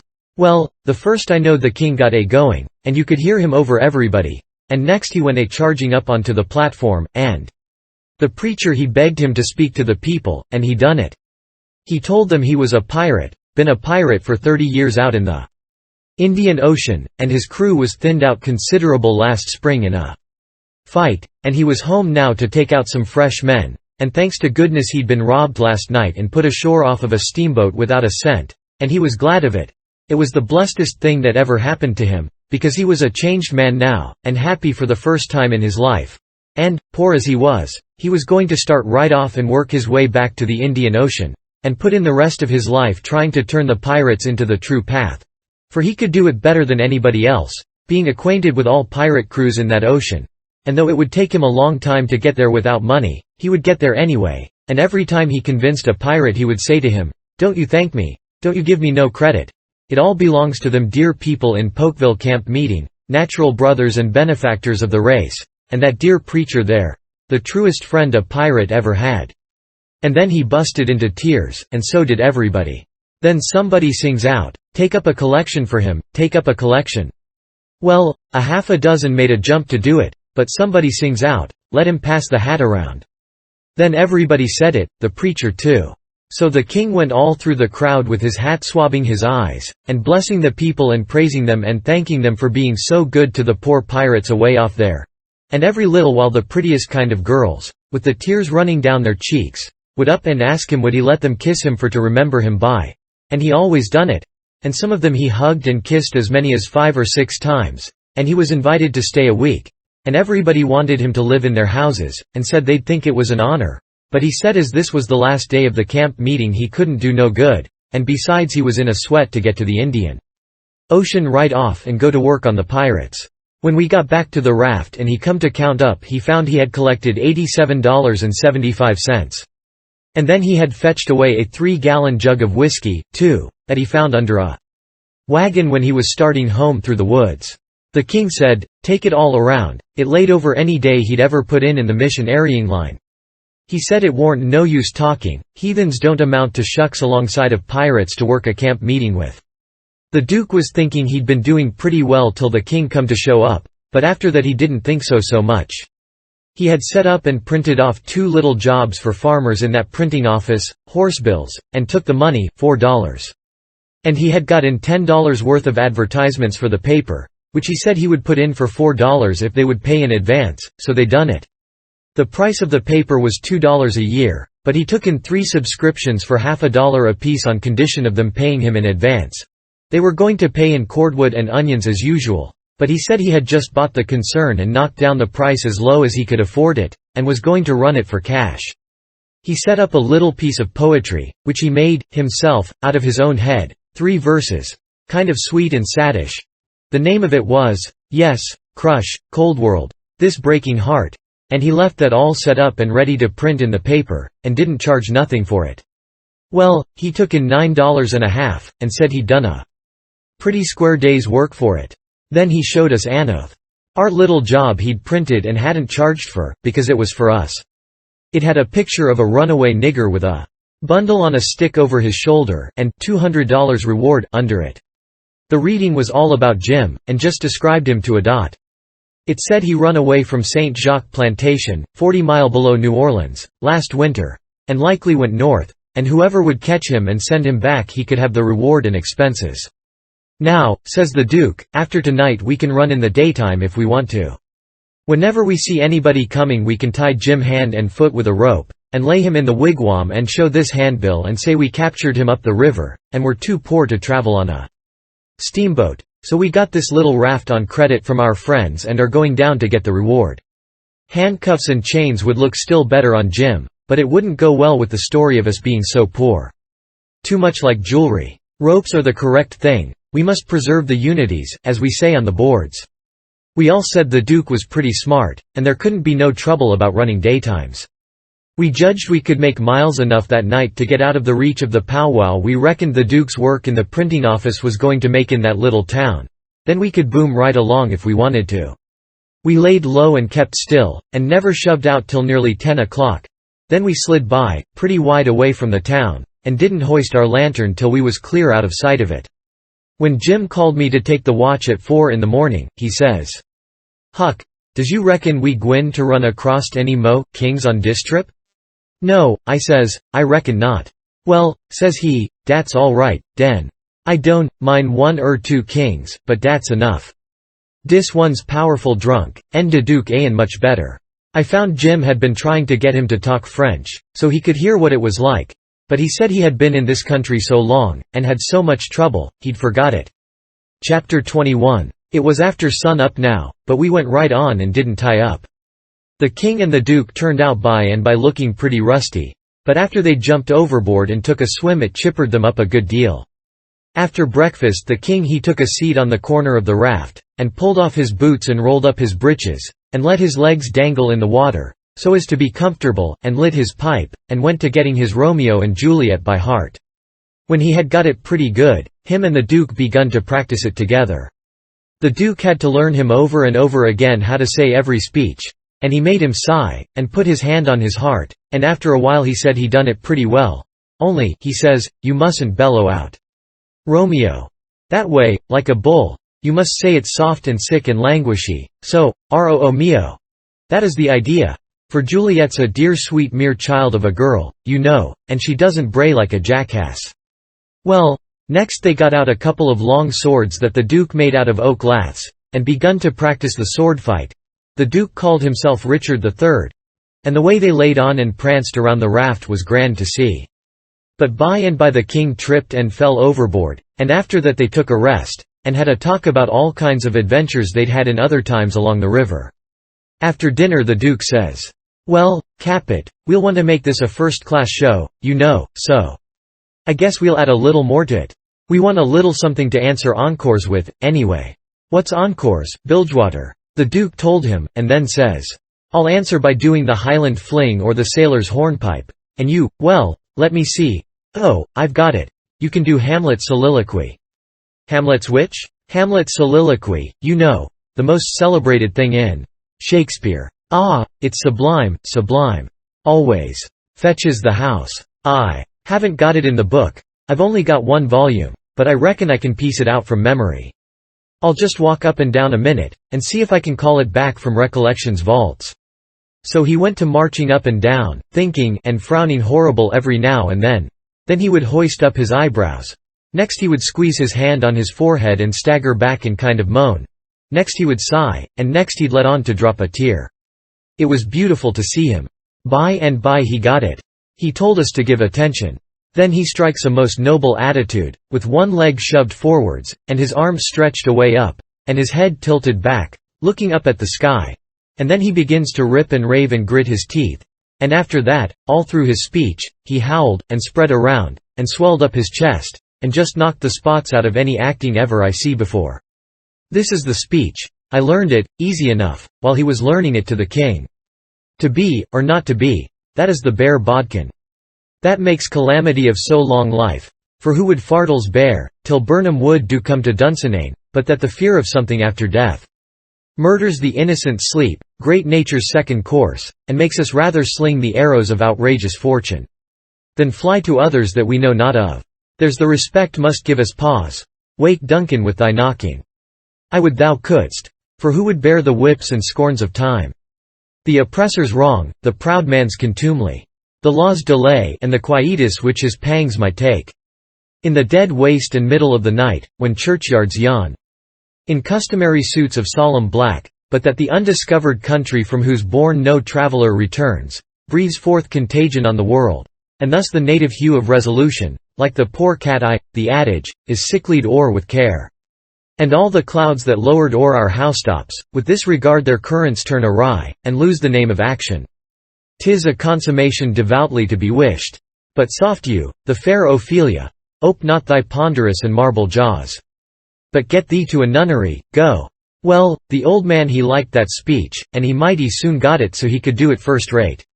It seemed like he was just born for it, and when he had his hand in and was excited, it was perfectly lovely the way he would rip and tear and rear up behind when he was getting it off. The first chance we got, the Duke he had some show bills printed, and after that, for 2 or 3 days as we floated along, the raft was a most uncommon lively place, for there warn't nothing but sword fighting and rehearsing, as the Duke called it, going on all the time. One morning, when we was pretty well down the state of Arkansas, we come in sight of a little one-horse town in a big bend, so we tied up about 3/4 of a mile above it, in the mouth of a crick which was shut in like a tunnel by the cypress trees, and all of us but Jim took the canoe and went down there to see if there was any chance in that place for our show. We struck it mighty lucky. There was going to be a circus there that afternoon, and the country people was already beginning to come in all kinds of old shackly wagons, and on horses. The circus would leave before night, so our show would have a pretty good chance. The Duke he hired the courthouse, and we went around and stuck up our bills. They read like this: Shakespearean revival, wonderful attraction, for one night only. The world-renowned tragedians, David Garrick the Younger, of Drury Lane Theatre, London, and Edmund Kean the Elder, of the Royal Haymarket Theatre, Whitechapel, Pudding Lane, Piccadilly, London, and the Royal Continental Theatres in their sublime Shakespearean spectacle entitled, The Balcony Scene in Romeo and Juliet. Romeo, Mr. Garrick, Juliet, Mr. Kean, iced by the whole strength of the company. New costumes, new scenery, new appointments. Also, the thrilling, masterly, and blood-curdling broad-sword conflict in Richard III. Richard III, Mr. Garrick, Richmond, Mr. Kean. Also, by special request, Hamlet's immortal soliloquy, by the illustrious Kean, done by him 300 consecutive nights in Paris. For one night only, on account of imperative European engagements. Admission 25 cents, children and servants 10 cents. Then we went loafing around the town. The stores and houses was most all old shackly dried-up frame concerns that hadn't ever been painted. They was set up 3 or 4 foot above ground on stilts, so as to be out of reach of the water when the river was overflowed. The houses had little gardens around them, but they didn't seem to raise hardly anything in them but Jimson weeds, and sunflowers, and ash piles, and old curled-up boots and shoes, and pieces of bottles, and rags, and played-out tinware. The fences was made of different kinds of boards, nailed on at different times, and they leaned every which way, and had gates that didn't generally have but one hinge, a leather one. Some of the fences had been whitewashed, some time or another, but the Duke said it was in Columbus's time, like enough. There was generally hogs in the garden, and people driving them out. All the stores was along one street.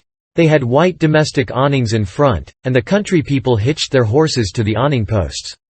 There was empty dry goods boxes under the awnings, and loafers roosting on them all day long, whittling them with their Barlow knives, and chawing tobacco, and gaping and yawning and stretching, a mighty ornery lot. They generally had on yellow straw hats most as wide as an umbrella, but didn't wear no coats nor waistcoats. They called one another Bill, and Buck, and Hank, and Joe, and Andy, and talked lazy and drawly, and used considerable many cuss words. There was as many as one loafer leaning up against every awning post, and he most always had his hands in his breeches pockets, except when he fetched them out to lend a chaw of tobacco or scratch. What a body was hearing amongst them all the time was, "Gimme a chaw, v Chewbacker, Hank. Cain't. I hain't got but one chaw left. Ask Bill. Maybe Bill he gives him a chaw. Maybe he lies and says he ain't got none." Some of them kinds of loafers never has a cent in the world, nor a chaw of tobacco of their own. They get all their chawing by borrowing. They say to a fellow, "I wished you'd lend me a chaw, Jack. I just this minute give Ben Thompson the last chaw I had," which is a lie pretty much every time. It don't fool nobody but a stranger. But Jack ain't no stranger, so he says, "You give him a chaw, did you? So did your sister's cat's grandmother. You pay me back the chose you've already borried off'n me, Leif Buckner, then I'll loan you 1 or 2 ton of it, and won't charge you no back in trust, nother." Well, I did pay you back some of it onct. Yes, you did, 'bout 6 chose. You borried store Chewbacker and paid back nigger head. Store tobacco is flat black plug, but these fellows mostly chose the natural leaf twisted. When they borrow a chaw they don't generally cut it off with a knife, but set the plug in between their teeth, and gnaw with their teeth and tug at the plug with their hands till they get it in two. Then sometimes the one that owns the tobacco looks mournful at it when it's handed back, and says, sarcastic, "Here, gimme the chaw, and you take the plug." All the streets and lanes was just mud. They warn't nothing else but mud. Mud as black as tar and nigh about a foot deep in some places, and 2 or 3 inches deep in all the places. The hogs loafed and grunted around everywheres. You'd see a muddy sow and a litter of pigs come lazying along the street and hole up herself right down in the way, where folks had tea. Oh, walk around her, and she'd stretch out and shut her eyes and wave her ears whilst the pigs was milking her, and look as happy as if she was on salary. And pretty soon you'd hear a loafer sing out, "Hi! So boy! Sick him, Tej," and away the sow would go, squealing most horrible, with a dog or 2 swinging to each ear, and 3 or 4 dozen more a-coming. And then you would see all the loafers get up and watch the thing out of sight, and laugh at the fun and look grateful for the noise. Then they'd settle back again till there was a dogfight. There couldn't anything wake them up all over, and make them happy all over, like a dogfight, unless it might be putting turpentine on a stray dog and setting fire to him, or tying a tin pan to his tail and see him run himself to death. On the river front some of the houses was sticking out over the bank, and they was bowed and bent, and about ready to tumble in. The people had moved out of them. The bank was caved away under one corner of some others, and that corner was hanging over. People lived in them yet, but it was dangersome, because sometimes a strip of land as wide as a house caves in at a time. Sometimes a belt of land a quarter of a mile deep will start in and cave along till it all caves into the river in one summer. Such a town as that has to be always moving back, and back, and back, because the river's always gnawing at it. The nearer it got to noon that day the thicker and thicker was the wagons and horses in the streets, and more coming all the time. Families fetched their dinners with them from the country, and eat them in the wagons. There was considerable whiskey drinking going on, and I seen 3 fights. By and by somebody sings out, "Here comes old Boggs. In from the country for his little old monthly drunk. Here he comes, boys." All the loafers looked glad. I reckoned they was used to having fun out of Boggs. One of them says, "Wonder who he's a-gwin to chaw up this time. If he'd a-chawed up all the men he's been a-gwin to chaw up in the last 20 year he'd have considerable reputation now." Another one says, "I wished old Boggs, threaten me, 'cause then I'd know. I warn't gwin to die for 1,000 year." Boggs comes a-tearing along on his horse, whooping and yelling like an Injun, and singing out, "Clear the track, thar. I'm on the warpath, and the price uv coffins is a-gwin to raise." He was drunk, and weaving about in his saddle. He was over 50-year-old, and had a very red face. Everybody yelled at him and laughed at him and sassed him, and he sassed back, and said he'd attend to them and lay them out in their regular turns, but he couldn't wait now because he'd come to town to kill old Colonel Sherburne, and his motto was, "Meat first, and spoon vittles to top off on." He see me, and rode up and says, "Whar'd you come Ephraim, boy? You prepared to die?" Then he rode on. I was scared, but a man says, "He don't mean nothing, he's always a-carryin' on like that when he's drunk. He's the best-naturedest old fool in Arkansas, never hurt nobody, drunk nor sober." Boggs rode up before the biggest store in town, and bent his head down so he could see under the curtain of the awning and yells, "Come out here, Sherburne. Come out and meet the man you've swindled. You're the hound I'm after, and I may gwine to have you, too." And so he went on, calling Sherburne everything he could lay his tongue to, and the whole street packed with people listening and laughing and going on. By and by a proud-looking man about 55, and he was a heap the best-dressed man in that town, too, steps out of the store, and the crowd drops back on each side to let him come. He says to Boggs, mighty calm and slow, he says, "I'm tired of this, but I'll endure it till 1 o'clock. Till 1 o'clock, mind, no longer. If you open your mouth against me only once after that time you can't travel so far but I will find you." Then he turns and goes in. The crowd looked mighty sober, nobody stirred, and there warn't no more laughing. Boggs rode off blackguarding Sherburne as loud as he could yell, all down the street, and pretty soon back he comes and stops before the store, still keeping it up. Some men crowded around him and tried to get him to shut up, but he wouldn't. They told him it would be 1 o'clock in about 15 minutes, and so he must go home, he must go right away. But it didn't do no good. He cussed away with all his might, and throwed his hat down in the mud and rode over it, and pretty soon away he went raging down the street again, with his grey hair flying. Everybody that could get a chance at him tried their best to coax him off of his horse so they could lock him up and get him sober, but it warn't no use. Up the street he would tear again, and give Sherburne another cussing. By and by somebody says, "Go for his daughter. Quick, go for his daughter, sometimes he'll listen to her. If anybody can persuade him, she can." So somebody started on a run. I walked down street a ways and stopped. In about 5 or 10 minutes here comes Boggs again, but not on his horse. He was reeling across the street towards me, bare-headed, with a friend on both sides of him holt of his arms and hurrying him along. He was quiet, and looked uneasy, and he warn't hanging back any, but was doing some of the hurrying himself. Somebody sings out, "Boggs!"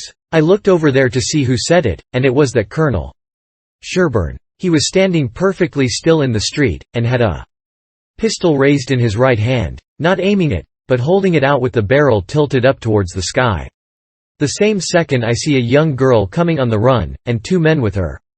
Boggs and the men turned round to see who called him, and when they see the pistol the men jumped to one side, and the pistol barrel come down slow and steady to a level, both barrels cocked.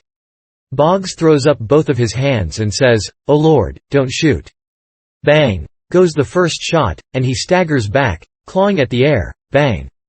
Goes the second one, and he tumbles backwards onto the ground, heavy and solid, with his arms spread out. That young girl screamed out and comes rushing, and down she throws herself on her father, crying, and saying, "Oh, he's killed him, he's killed him." The crowd closed up around them, and shouldered and jammed one another, with their necks stretched, trying to see, and people on the inside trying to shove them back and shouting, "Back, back! Give him air, give him air!" Colonel Sherburne he tossed his pistol onto the ground, and turned around on his heels and walked off. They took Boggs to a little drugstore, the crowd pressing around just the same, and the whole town following, and I rushed and got a good place at the window, where I was close to him and could see in. They laid him on the floor and put one large Bible under his head, and opened another one and spread it on his breast, but they tore open his shirt first, and I seen where one of the bullets went in. He made about a dozen long gasps, his breast lifting the Bible up when he drawed in his breath, and letting it down again when he breathed it out, and after that he laid still. He was dead. Then they pulled his daughter away from him, screaming and crying, and took her off. She was about 16, and very sweet and gentle looking, but awful pale and scared. Well, pretty soon the whole town was there, squirming and scrouging and pushing and shoving to get at the window and have a look, but people that had the places wouldn't give them up, and folks behind them was saying all the time, "Say, now, you've looked enough, you fellows. 'Tain't right and 'tain't fair for you to stay thar all the time, and never give nobody a chance. Other folks has their rights as well as you." There was considerable jawing back, so I slid out, thinking maybe there was going to be trouble. The streets was full, and everybody was excited. Everybody that seen the shooting was telling how it happened, and there was a big crowd packed around each one of these fellows, stretching their necks and listening. One long, lanky man, with long hair and a big white fur stovepipe hat on the back of his head, and a crooked-handled cane, marked out the places on the ground where Boggs stood and where Sherburne stood, and the people following him around from one place to t'other and watching everything he done, and bobbing their heads to show they understood. and stooping a little and resting their hands on their thighs to watch him mark the places on the ground with his cane. And then he stood up straight and stiff where Sherburne had stood, frowning and having his hat brimmed down over his eyes, and sung out, "Boggs!" and then fetched his cane down slow to a level, and says, "Bang!" staggered backwards, says, "Bang!" again, and fell down flat on his back. The people that had seen the thing said he done it perfect, said it was just exactly the way it all happened. Then as much as a dozen people got out their bottles and treated him. Well, by and by somebody said Sherburne ought to be lynched. In about a minute everybody was saying it. So away they went, mad and yelling, and snatching down every clothesline they come to do the hanging with. Chapter 22. They swarmed up toward Sherburne's house, a whooping and raging like Injuns, and everything had to clear the way or get run over and tromped to mush, and it was awful to see. Children was heeling it ahead of the mob, screaming and trying to get out of the way, and every window along the road was full of women's heads, and there was nigger boys in every tree, and bucks and wenches looking over every fence, and as soon as the mob would get nearly to them they would break and scattle back out of reach. Lots of the women and girls was crying and taking on, scared most to death. They swarmed up in front of Sherburne's palings as thick as they could jam together, and you couldn't hear yourself think for the noise. It was a little 20-foot yard. Some sung out, "Tear down the fence! Tear down the fence!" Then there was a racket of ripping and tearing and smashing, and down she goes, and the front wall of the crowd begins to roll in like a wave.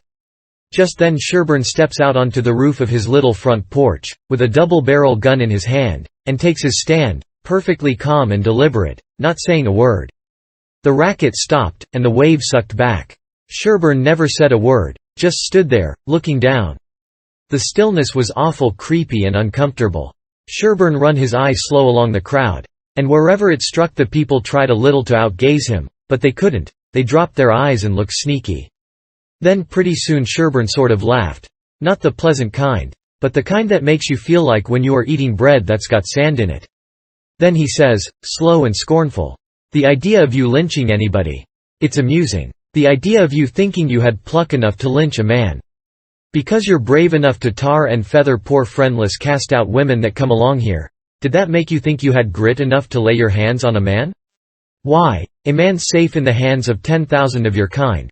As long as it's daytime and you're not behind him. Do I know you? I know you clear through. I was born and raised in the South, and I've lived in the North, so I know the average all around. The average man's a coward. In the North he lets anybody walk over him that wants to, and goes home and prays for a humble spirit to bear it. In the South one man all by himself, has stopped a stage full of men in the daytime, and robbed the lot.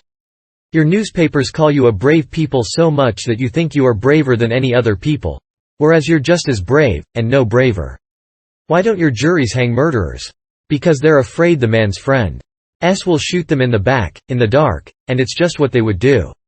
So they always acquit, and then a man goes in the night, with 100 masked cowards at his back and lynches the rascal. Your mistake is, that you didn't bring a man with you. That's one mistake, and the other is that you didn't come in the dark and fetch your masks. You brought part of a man, Buck Harkness, there, and if you hadn't had him to start you, you'd have taken it out in blowing. You didn't want to come. The average man don't like trouble and danger. You don't like trouble and danger.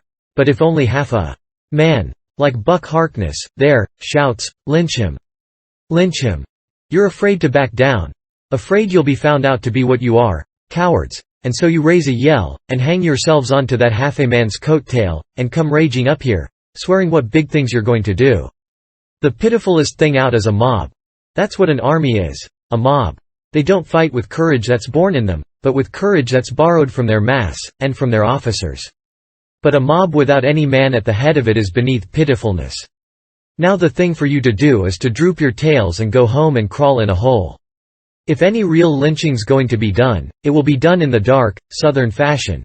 And when they come they'll bring their masks, and fetch a man along. Now leave. And take your half a man with you, tossing his gun up across his left arm and cocking it when he says this. The crowd washed back sudden, and then broke all apart, and went tearing off every which way, and Buck Harkness he heeled it after them, looking tolerable cheap. I could have stayed if I wanted to, but I didn't want to. I went to the circus and loafed around the backside till the watchman went by, and then dived in under the tent. I had my $20 gold piece and some other money, but I reckoned I better save it, because there ain't no telling how soon you are going to need it, away from home and amongst strangers that way. You can't be too careful. I ain't opposed to spending money on circuses when there ain't no other way, but there ain't no use in wasting it on them." It was a real bully circus. It was the splendidest sight that ever was when they all come riding in, 2 and 2, a gentleman and lady, side by side, the men just in their drawers and undershirts, and no shoes, nor stirrups, and resting their hands on their thighs easy and comfortable. There must have been 20 of them, and every lady with a lovely complexion, and perfectly beautiful, and looking just like a gang of real sure enough queens, and dressed in clothes that cost millions of dollars, and just littered with diamonds. It was a powerful fine sight. I never see anything so lovely. And then one by one they got up and stood, and went a-weaving around the ring so gentle and wavy and graceful, the men looking ever so tall and airy and straight, with their heads bobbing and skimming along, away up there under the tent roof, and every lady's rose-leafy dress flapping soft and silky around her hips, and she looking like the most loveliest parasol. And then faster and faster they went, all of them dancing, first one foot out in the air and then the other, the horses leaning more and more, and the ringmaster going round and round the center pole, cracking his whip and shouting, "Hi! Hi!" and the clown cracking jokes behind him, and by all hands dropped the reins, and every lady put her knuckles on her hips and every gentleman folded his arms, and then how the horses did lean over and hump themselves. And so one after the other they all skipped off into the ring, and made the sweetest bow I ever see, and then scampered out, and everybody clapped their hands and went just about wild. Well, all through the circus they done the most astonishing things, and all the time that clown carried on so it most killed the people. The ringmaster couldn't ever say a word to him, but he was back at him quick as a wink with the funniest things a body ever said, and how he ever could think of so many of them, and so sudden and so pat, was what I couldn't no way understand. Why, I couldn't have thought of them in a year. And by a drunk man tried to get into the ring, said he wanted to ride, said he could ride as well as anybody that ever was. They argued and tried to keep him out, but he wouldn't listen, and the whole show come to a standstill. Then the people begun to holler at him and make fun of him, and that made him mad, and he begun to rip and tear, so that stirred up the people, and a lot of men begun to pile down off of the benches and swarm towards the ring, saying, "Knock him down! Throw him out!" and 1 or 2 women begun to scream. So, then, the ringmaster he made a little speech, and said he hoped there wouldn't be no disturbance, and if the man would promise he wouldn't make no more trouble he would let him ride if he thought he could stay on the horse. So everybody laughed and said all right, and the man got on. The minute he was on, the horse begun to rip and tear and jump and cavort around, with 2 circus men hanging on to his bridle trying to hold him, and the drunk man hanging onto his neck, and his heels flying in the air every jump, and the whole crowd of people standing up shouting and laughing till tears rolled down. And at last, sure enough, all the circus men could do, the horse broke loose, and away he went like the very nation, round and round the ring, with that sot laying down on him and hanging to his neck, with first one leg hanging most to the ground on one side, and then t'other one on t'other side, and the people just crazy. It warn't funny to me, though. I was all of a tremble to see his danger. But pretty soon he struggled up a straddle and grabbed the bridle, a-reeling this way and that. And the next minute he sprung up and dropped the bridle and stood. And the horse a-going like a house afire too. He just stood up there, a-sailing around as easy and comfortable as if he warn't ever drunk in his life, and then he begun to pull off his clothes and sling them. He shed them so thick they kind of clogged up the air, and altogether he shed 17 suits. And, then, there he was, slim and handsome, and dressed the gaudiest and prettiest you ever saw, and he lit into that horse with his whip and made him fairly hum, and finally skipped off, and made his bow and danced off to the dressing room, and everybody just a-howling with pleasure and astonishment. Then the ringmaster he see how he had been fooled, and he was the sickest ringmaster you ever see, I reckon. Why, it was one of his own men. He had got up that joke all out of his own head, and never let on to nobody. Well, I felt sheepish enough to be took in so, but I wouldn't have been in that ringmaster's place, not for $1,000. I don't know, there may be bullier circuses than what that one was, but I never struck them yet.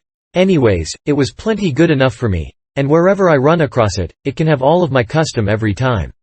Well, that night we had our show, but there weren't only about 12 people there, just enough to pay expenses.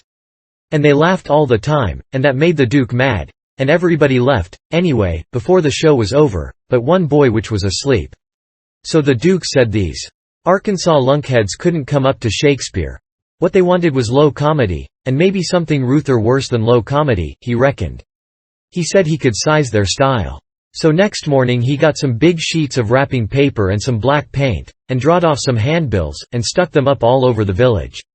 The bills said, "At the courthouse, for 3 nights only, the world-renowned tragedians, David Garrick the Younger, and Edmund Kean the Elder, of the London and Continental Theatres, in their thrilling tragedy of The King's Camelopard, or The Royal Nonsuch. Admission 50 cents. T. Hen at the bottom was the biggest line of all, which said, "Ladies and children not admitted." There, says he, if that line don't fetch them, I don't know. Arkansas. Chapter 23. Well, all day him and the king was hard at it, rigging up a stage and a curtain and a row of candles for footlights, and that night the house was jam full of men in no time. When the place couldn't hold no more, the Duke he quit tending door and went around the back way and come on to the stage and stood up before the curtain and made a little speech, and praised up this tragedy, and said it was the most thrillingest one that ever was. And so he went on a bragging about the tragedy, and about Edmund Kean the Elder, which was to play the main principal part in it, and at last when he'd got everybody's expectations up high enough, he rolled up the curtain, and the next minute the king come a-prancing out on all fours, naked. And he was painted all over, ring-streaked and striped, all sorts of colors, as splendid as a rainbow. But never mind the rest of his outfit, it was just wild, but it was awful funny. The people most killed themselves laughing. And when the king got done capering and capered off behind the scenes, they roared and clapped and stormed and ha-ha'd till he come back and done it over again, and after that they made him do it another time. Well, it would make a cow laugh to see the shines that old idiot cut. Then the Duke he lets the curtain down, and bows to the people, and says the great tragedy will be performed only 2 nights more, on accounts of pressing London engagements, where the seats is all sold already for it in Drury Lane. And then he makes them another bow, and says if he has succeeded in pleasing them and instructing them, he will be deeply obliged if they will mention it to their friends and get them to come and see it. 20 people sings out, "What, is it over? Is that all?" The Duke says yes. Then there was a fine time. Everybody sings out, "Sold," and rose up mad, and was a-going for that stage and them tragedians. But a big, fine-looking man jumps up on a bench and shouts, "Hold on. Just a word, gentlemen." They stop to listen. "We are sold, mighty badly sold. But we don't want to be the laughing-stock of this whole town, I reckon, and never hear the last of this thing as long as we live. No. What we want is to go out of here quiet, and talk this show up, and sell the rest of the town. Then we'll all be in the same boat. Ain't that sensible? You bet it is. The J-Edge is right." Everybody sings out. "All right, then, not a word about any sell. Go along home, and advise everybody to come and see the tragedy."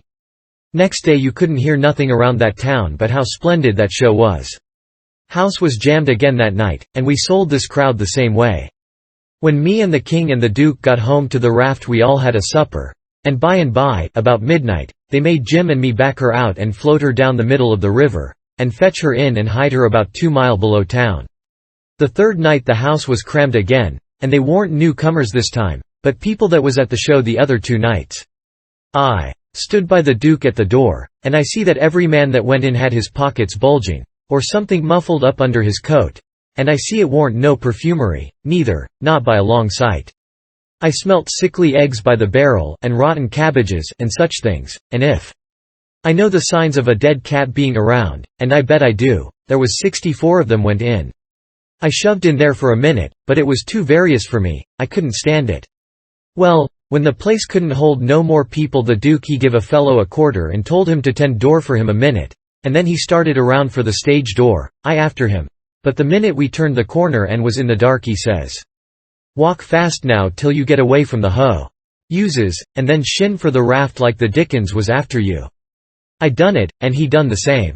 We struck the raft at the same time, and in less than 2 seconds we was gliding downstream, all dark and still, and edging towards the middle of the river, nobody saying a word. I reckoned the poor king was in for a gaudy time of it with the audience, but nothing of the sort.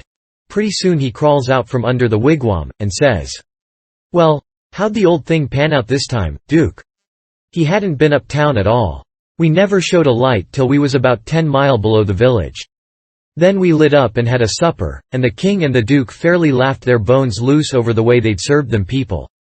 The duke says, "Greenhorns, flatheads. I knew the first house would keep mum and let the rest of the town get roped in. And I knew they'd lay for us the third night, and consider it was their turn now. Well, it is their turn, and I'd give something to know how much they'd take for it. I would just like to know how they're putting in their opportunity. They can turn it into a picnic if they want to, they brought plenty provisions. Them rapscallions took in $465 in that 3 nights. I never see money hauled in by the wagon load like that before." By and by, when they was asleep and snoring, Jim says, "Don't it s'prise you de way dem kings carries on, Huck?" "No," I says, "it don't." "Why don't it, Huck?" "Well, it don't, because it's in the breed. I reckon they're all alike. But, Huck, dessay kings o' orn as reg'lar rapscallions. Dat's jist what dey is. Dey's reg'lar rapscallions." "Well, that's what I'm a-saying. All kings is mostly rapscallions, as fur as I can make out." "Is dat so? You read about them once, you'll see. Look at Henry VIII. This'n, S.A. Sunday school superintendent to him. And look at Charles II, and Louis XIV, and Louis XV, and James II, and Edward II, and Richard III, and 40 more. Besides all them Saxon heptarchies that used to rip around so in old times and raise Cain. My, you ought to seen old Henry VIII when he was in bloom. He was a blossom. He used to marry a new wife every day, and chop off her head next morning. And he would do it just as indifferent as if he was ordering up eggs. Fetch up Nell Gwyn, he says. They fetch her up. Next morning, chop off her head. And they chop it off. Fetch up Jane. Sure, he says.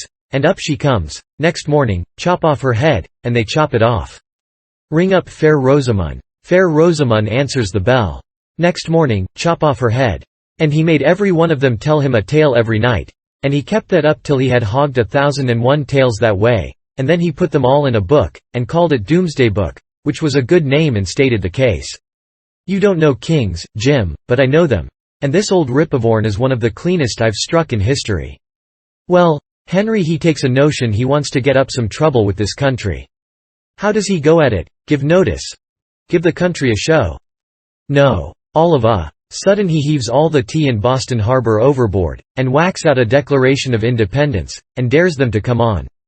That was his style, he never give anybody a chance. He had suspicions of his father, the Duke of Wellington. Well, what did he do? Ask him to show up?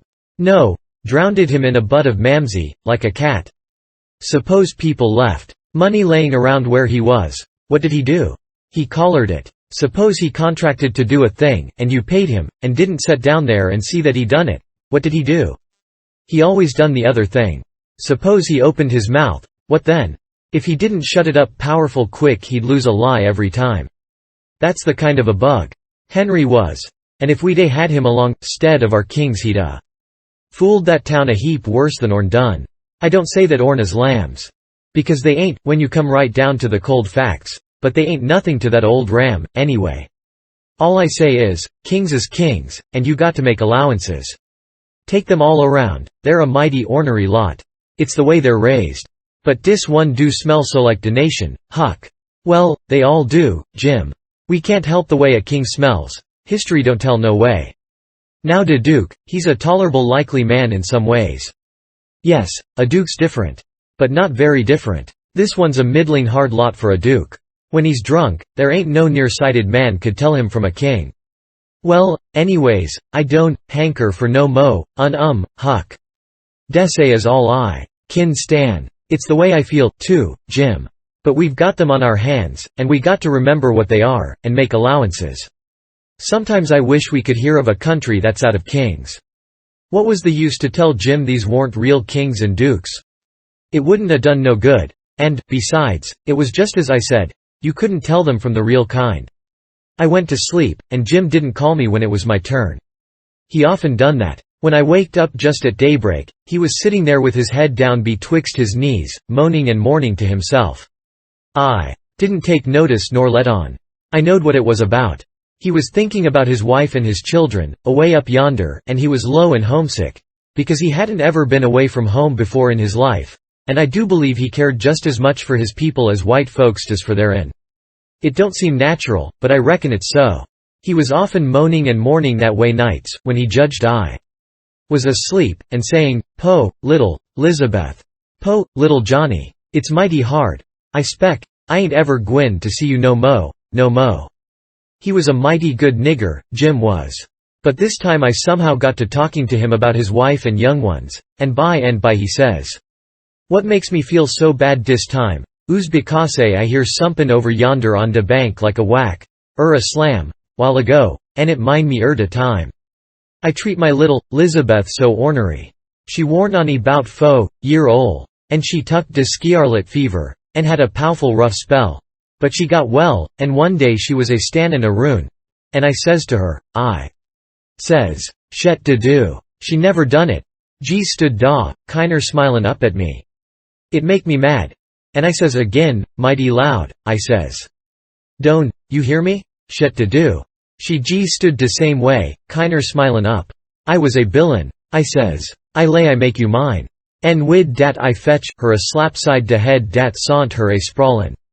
Den I went into de yother room, en, oo's gone 'bout 10 minutes, en when I come back da was dat do, a standin' open yit, en dat chilly standin' mos right in it, a lookin' down and mournin', en de tears runnin' down. My, but I was mad. I was a gwin for de chilly, but geez den, it was a do, dat open innards. Geez den, long come de wind and slam it to, behind de chilly, ker blam. En my land, de chilly never move. My breath mos hop outer me. And I feel so, I don't know how I feel. I crope out, all a tremblin', en crope a roon, en open de do, easy and slow, en poke my head in behind de chilly, soft, and still, and all uva. Sudden I says pow. Geez as loud as I could yell. She never budge. Oh, Huck, I bust out a cryin' and grab her up in my arms, and say, "Oh, de po, little thing. De Lord God Amighty fogive po, old Jim. Kase he never gwine to fogive hisself as long's he live." Oh, she was plumb deef and dumb, Huck, plumb deef and dumb. And I'd been a treatin' her so. Chapter 24. Next day, towards night, we laid up under a little willow tow head out in the middle, where there was a village on each side of the river, and the Duke and the King begun to lay out a plan for working them towns. Jim he spoke to the Duke, and said he hoped it wouldn't take but a few hours, because it got mighty heavy and tir's home to him when he had to lay all day in the wigwam tied with the rope.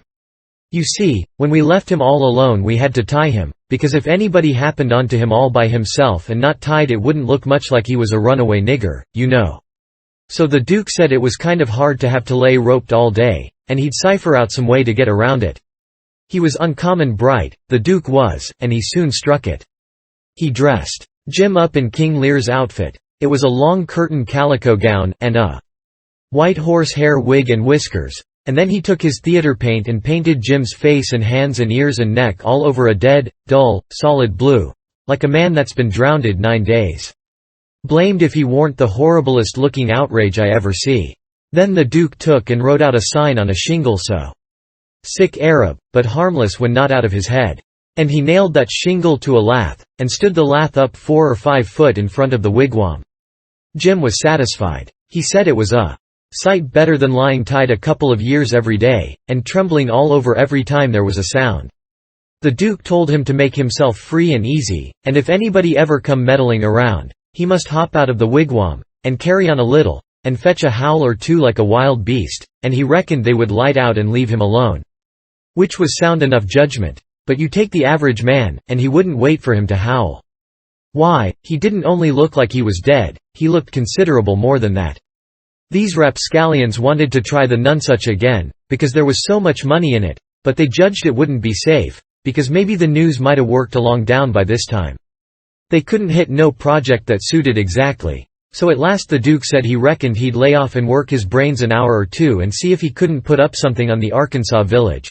And the King he allowed he would drop over to t'other village without any plan, but just trust in Providence to lead him the profitable way, meaning the devil, I reckon.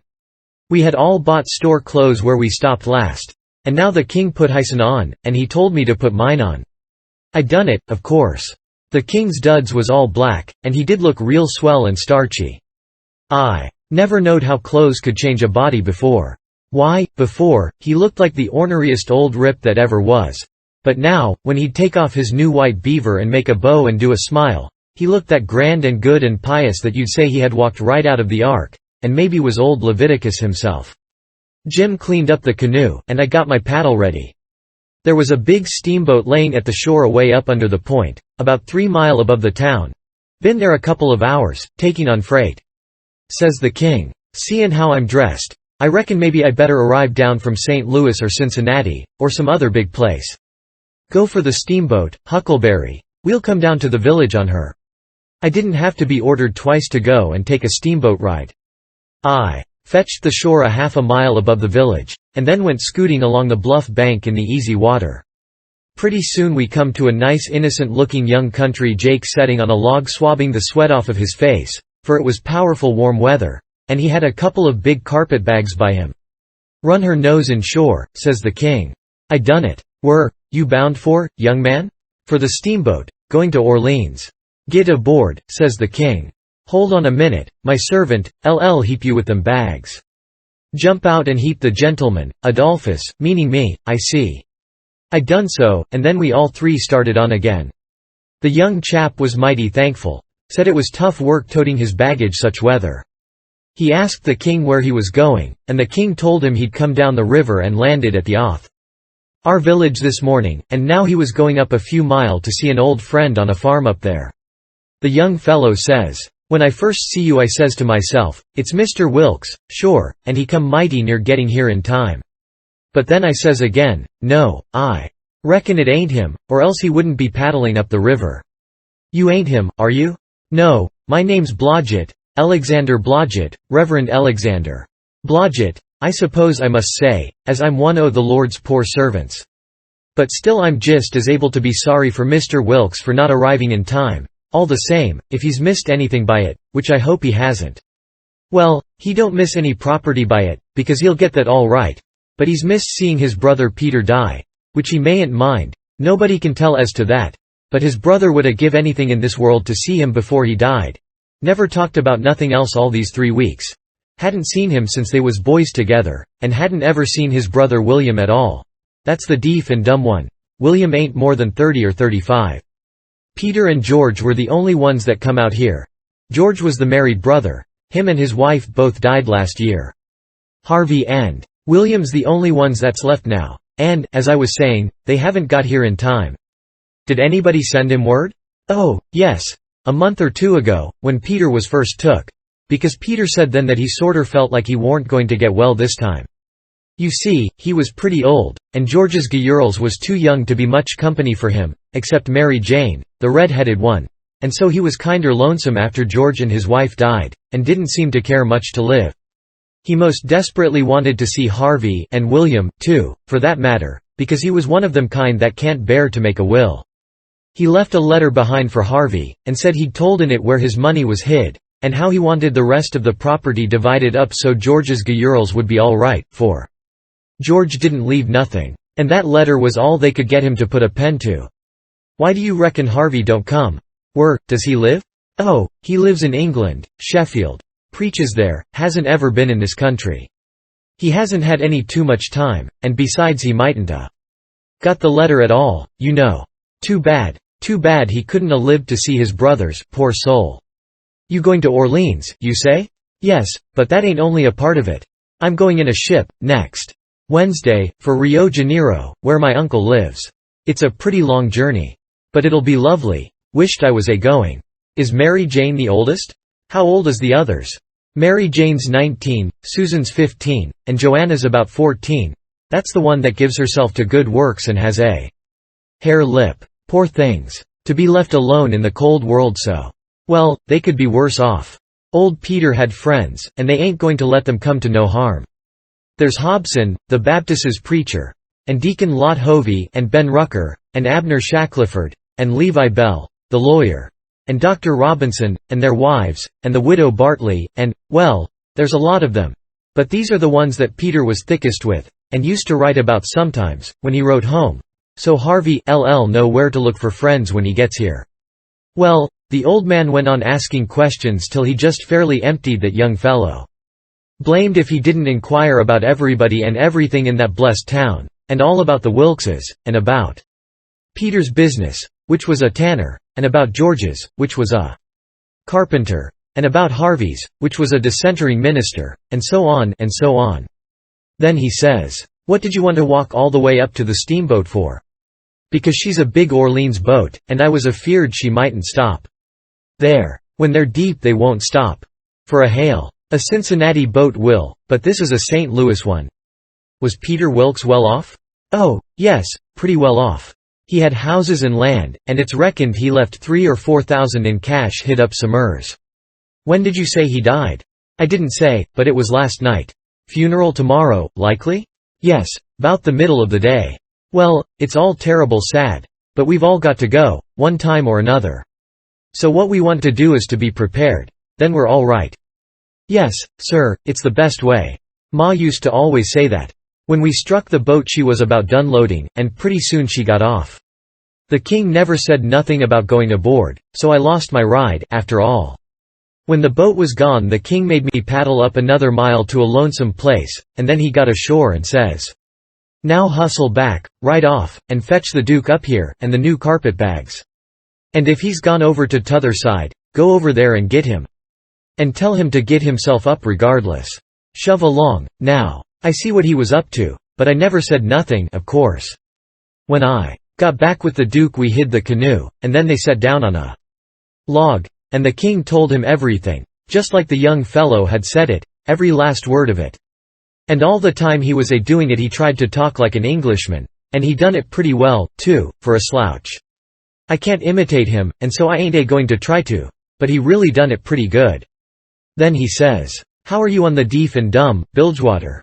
The Duke said, "Leave him alone for that," said he had played a deaf and dumb person on the histrionic boards.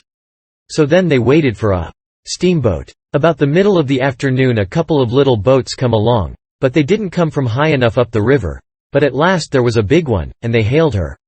She sent out her yawl, and we went aboard, and she was from Cincinnati, and when they found we only wanted to go 4 or 5 miles they was booming mad, and gave us a cussing, and said they wouldn't land us. But the king was calm. He says, "If gentlemen can afford to pay $1 a mile apiece to be took on and put off in a yawl, a steamboat can afford to carry 'em, can't it?" So they softened down and said it was all right, and when we got to the village they yawled us ashore.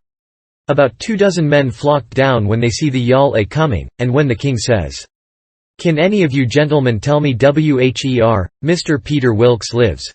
they give a glance at one another, and nodded their heads, as much as to say, "What I tell you?" Then one of them says, kind of soft and gentle, "I'm sorry sir, but the best we can do is to tell you where he did live yesterday evening."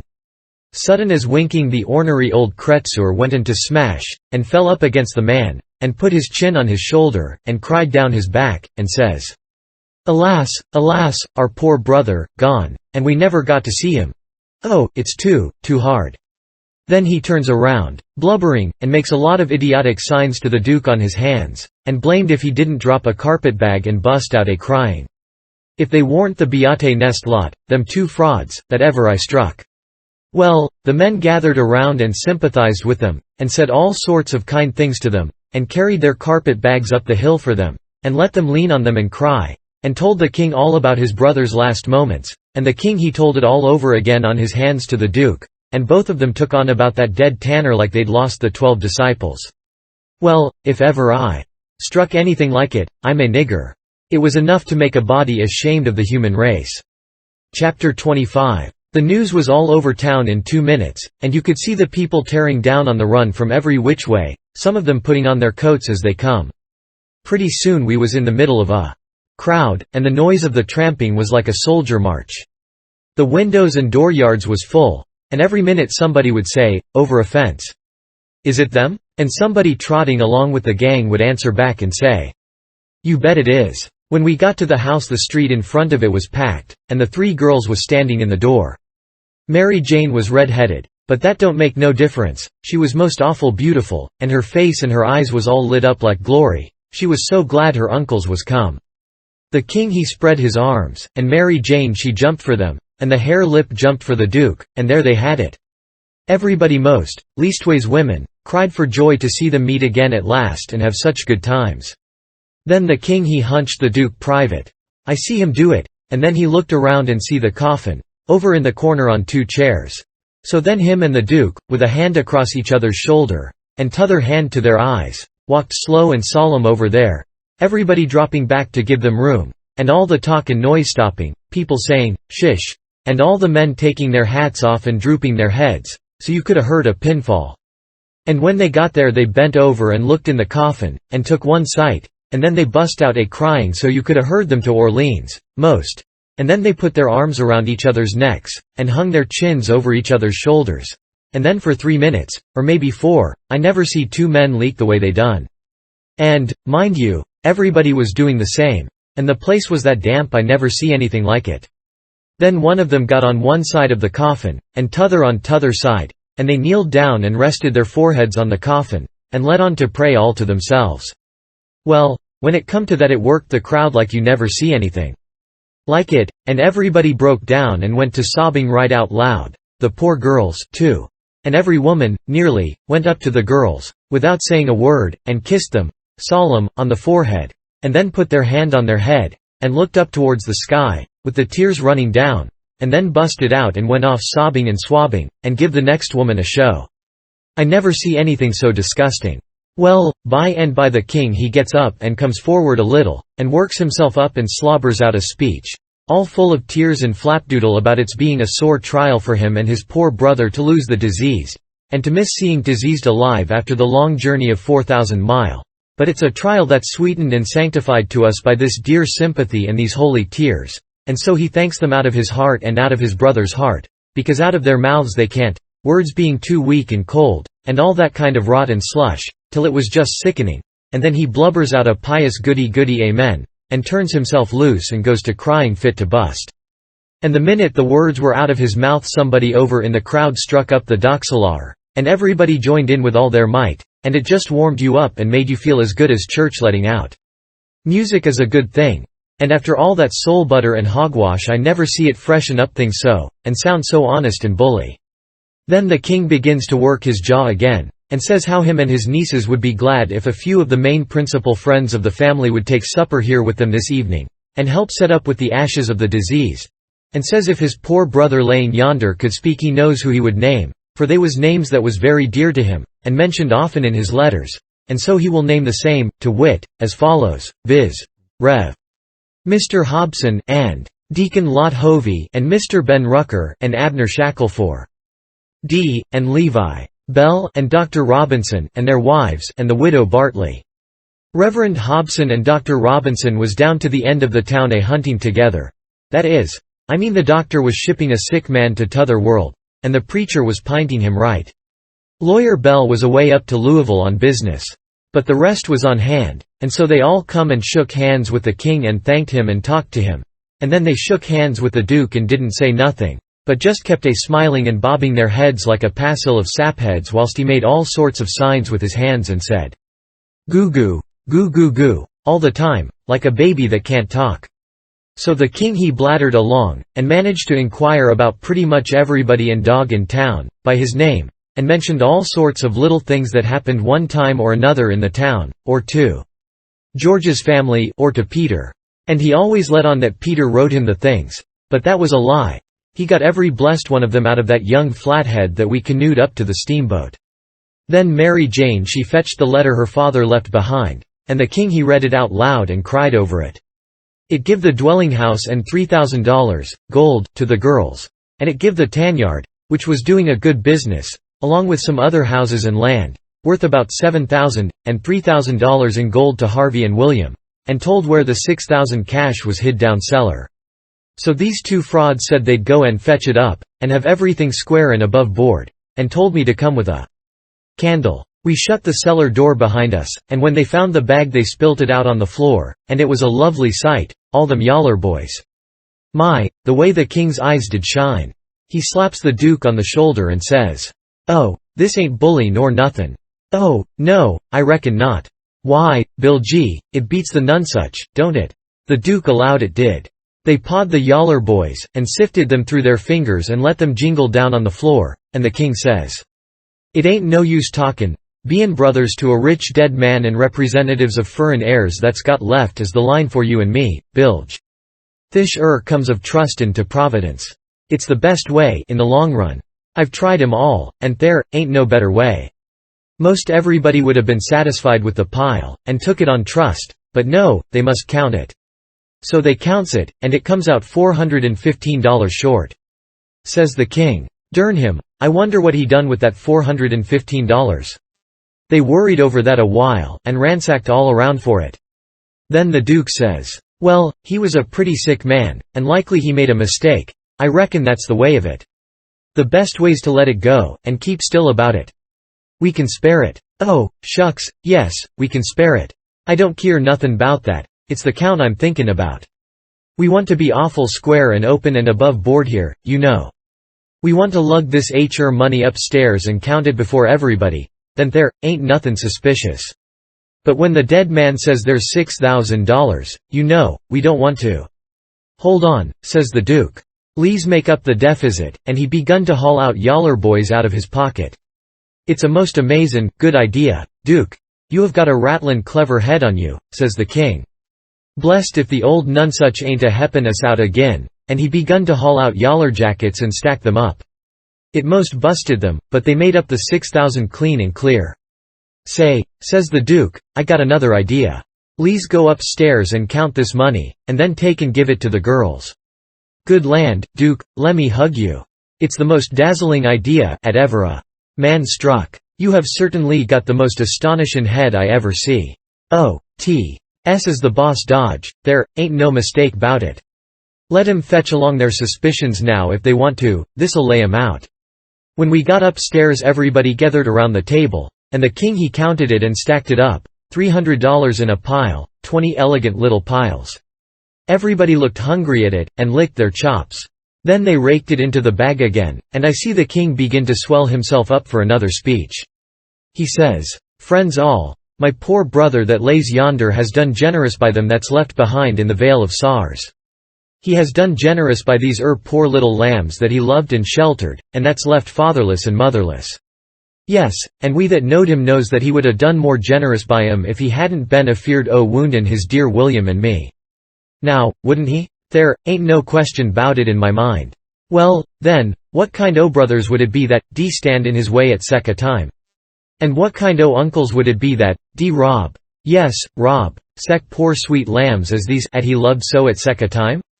If I know William, and I think I do, well, I'll jest ask him." He turns around and begins to make a lot of signs to the duke with his hands, and the duke he looks at him stupid and leather-headed a while. Then all of a sudden he seems to catch his meaning, and jumps for the king, goo-gooing with all his might for joy, and hugs him about 15 times before he lets up. Then the king says, "I knowed it. I reckon that'll convince anybody the way he feels about it. Here, Mary Jane, Susan, Joanner, take the money, take it all. It's the gift of him that lays yonder, cold but joyful." Mary Jane she went for him, Susan and the hare-lip went for the duke, and then such another hugging and kissing I never see yet. And everybody crowded up with the tears in their eyes, and most shook the hands off of them frauds, saying all the time, "You dear good souls! How lovely! How could you?" Well, then, pretty soon all hands got to talking about the diseased again, and how good he was, and what a loss he was, and all that. And before long a big iron-jawed man worked himself in there from outside, and stood listening and looking, and not saying anything, and nobody saying anything to him either, because the king was talking and they was all busy listening. The king was saying, in the middle of something he'd started in on. "They bein' partic'lar friends o' the diseased. That's why they're invited here this evenin', but tomorrow we want all to come, everybody. For he respected everybody, he liked everybody, and so it's fittin' that his funeral orgies she'd be public." And so he went mooning on and on, liking to hear himself talk, and every little while he fetched in his funeral orgies again, till the duke he couldn't stand it no more, so he writes on a little scrap of paper, "Obsequies, you old fool," and folds it up, and goes to goo-gooing and reaching it over people's heads to him. The king he reads it and puts it in his pocket, and says, "Poor William, afflicted as he is, his heart's lose right. Asks me to invite everybody to come to the funeral. wants me to make 'em all welcome. But he needn't a worried, it was jest what I was at.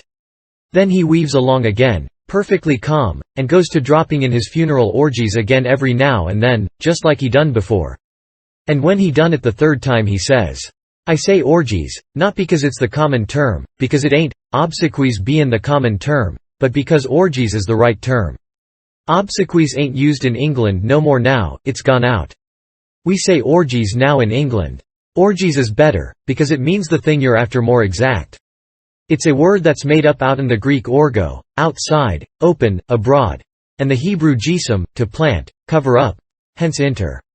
So, you see, funeral orgies is an open-air public funeral.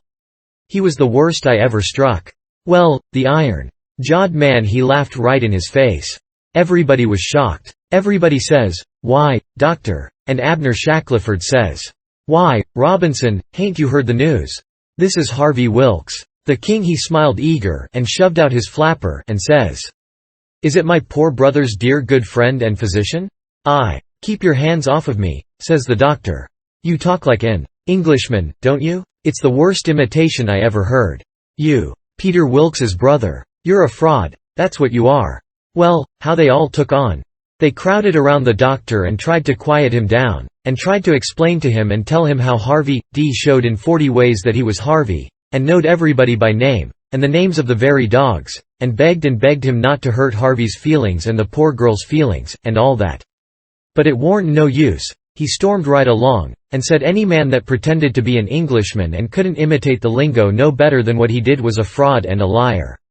The poor girls was hanging to the king and crying, and all of a sudden the doctor ups and turns on them.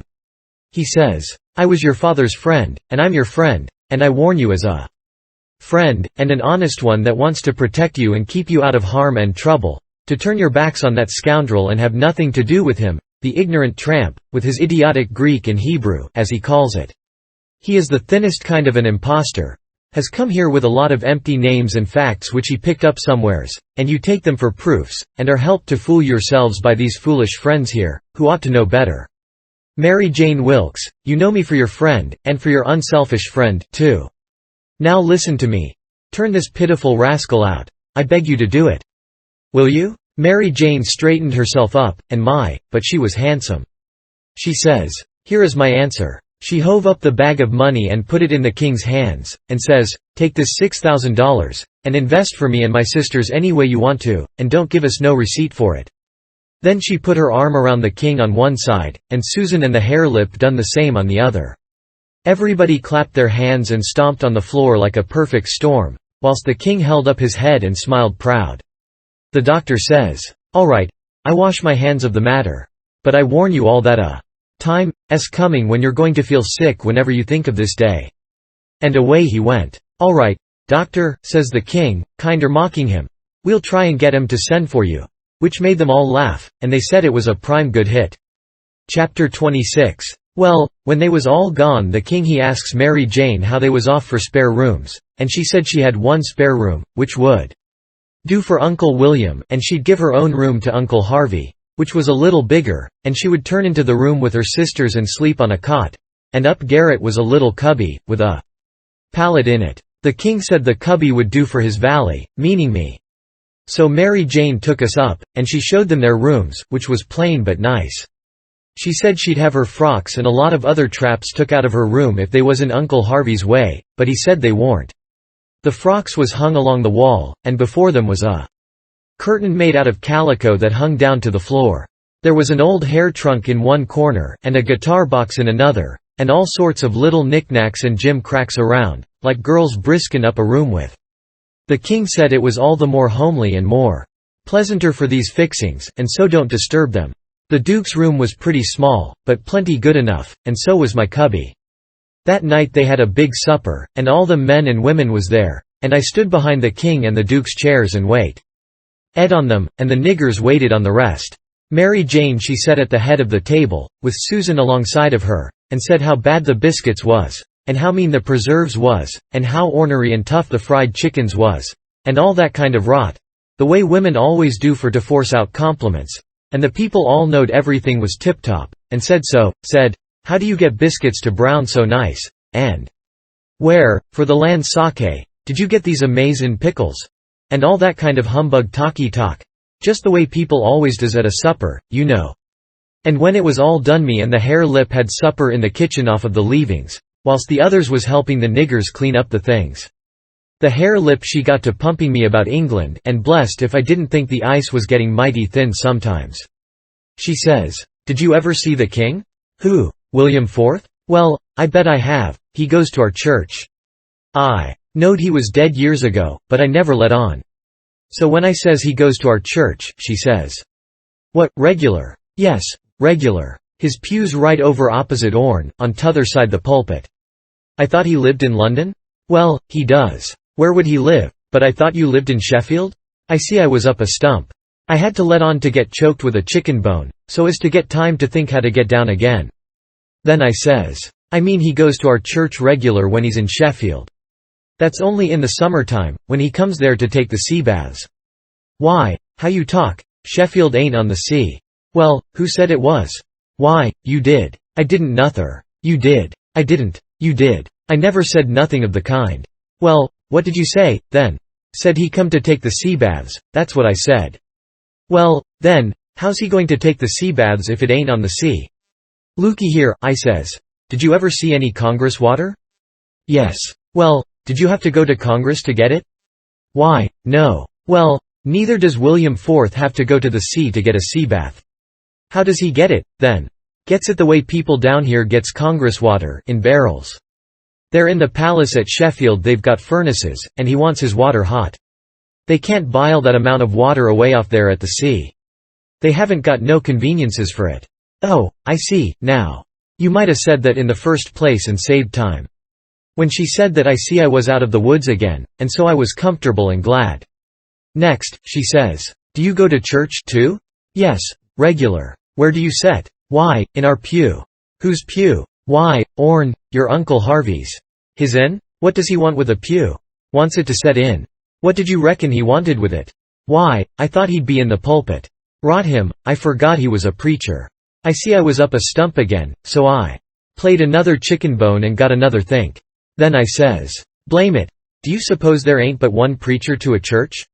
"Why, what do they want with more?" "What? To preach before a king. I never did see such a girl as you.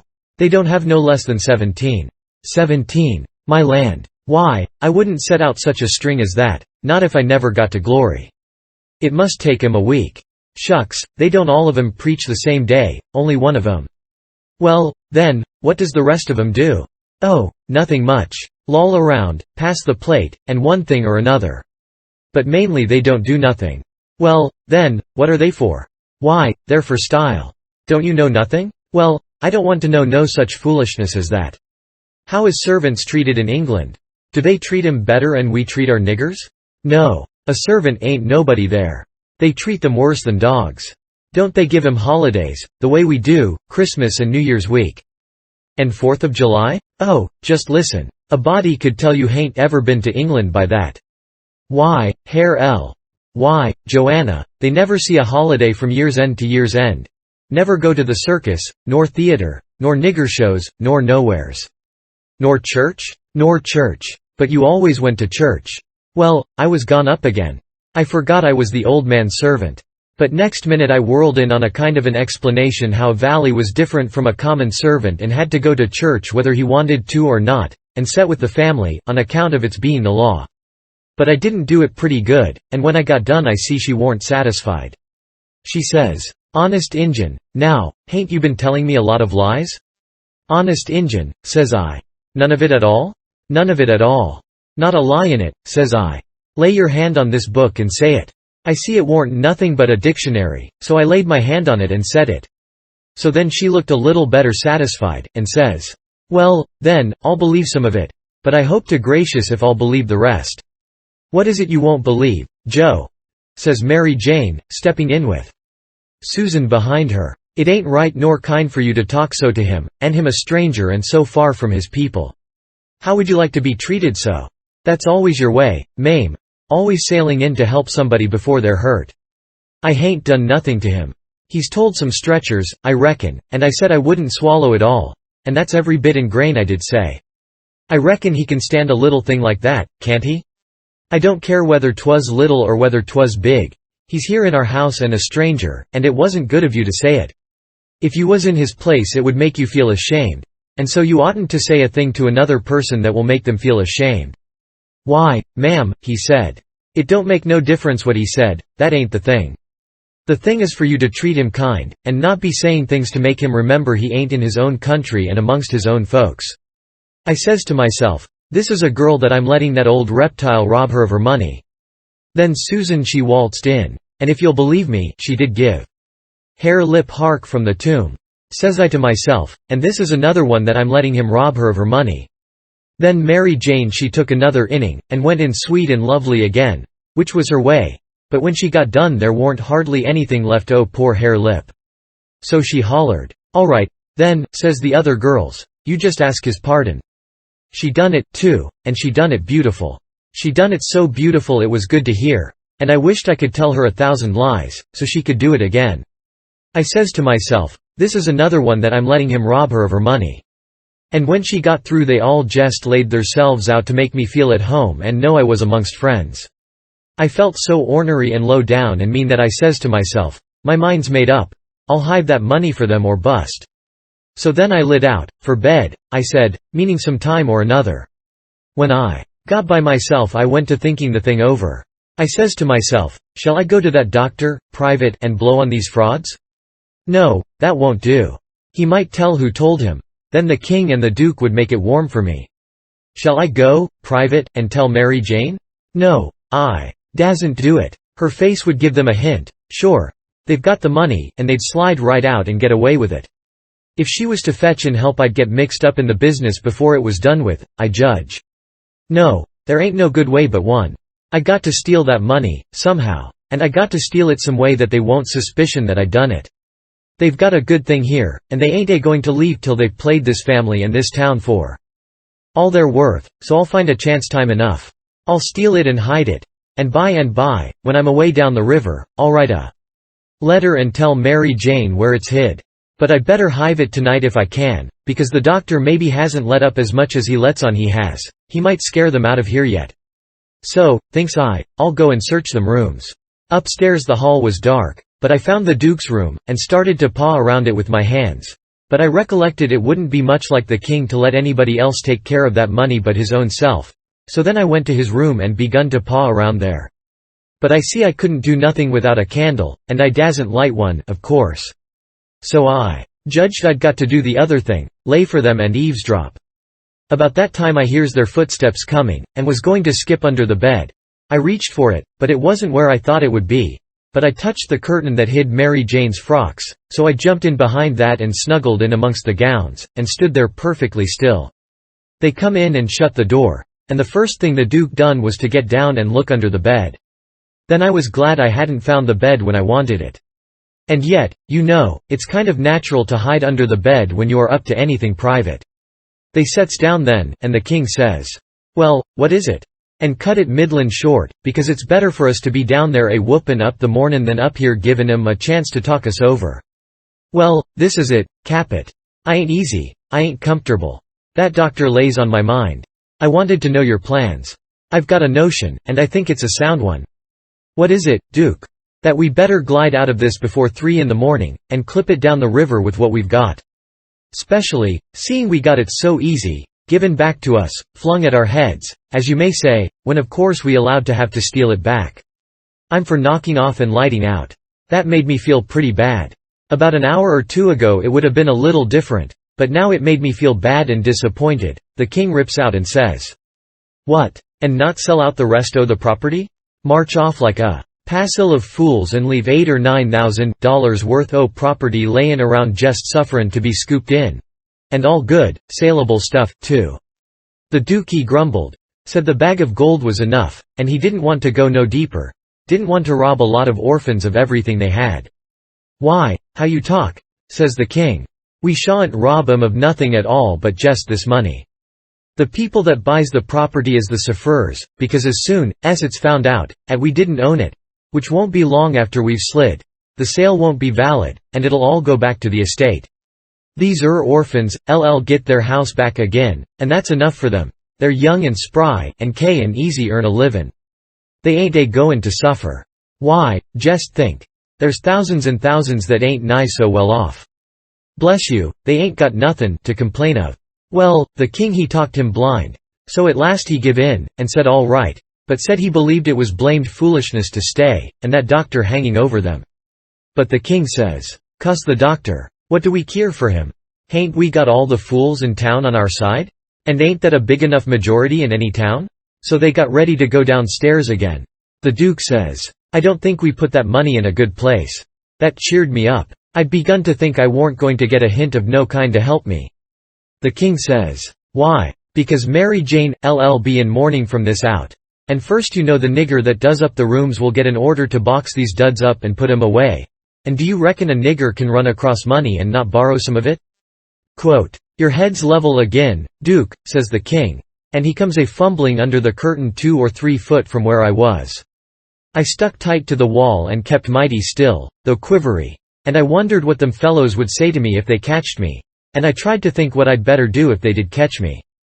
But the king he got the bag before I could think more than about a half a thought, and he never suspicioned I was around.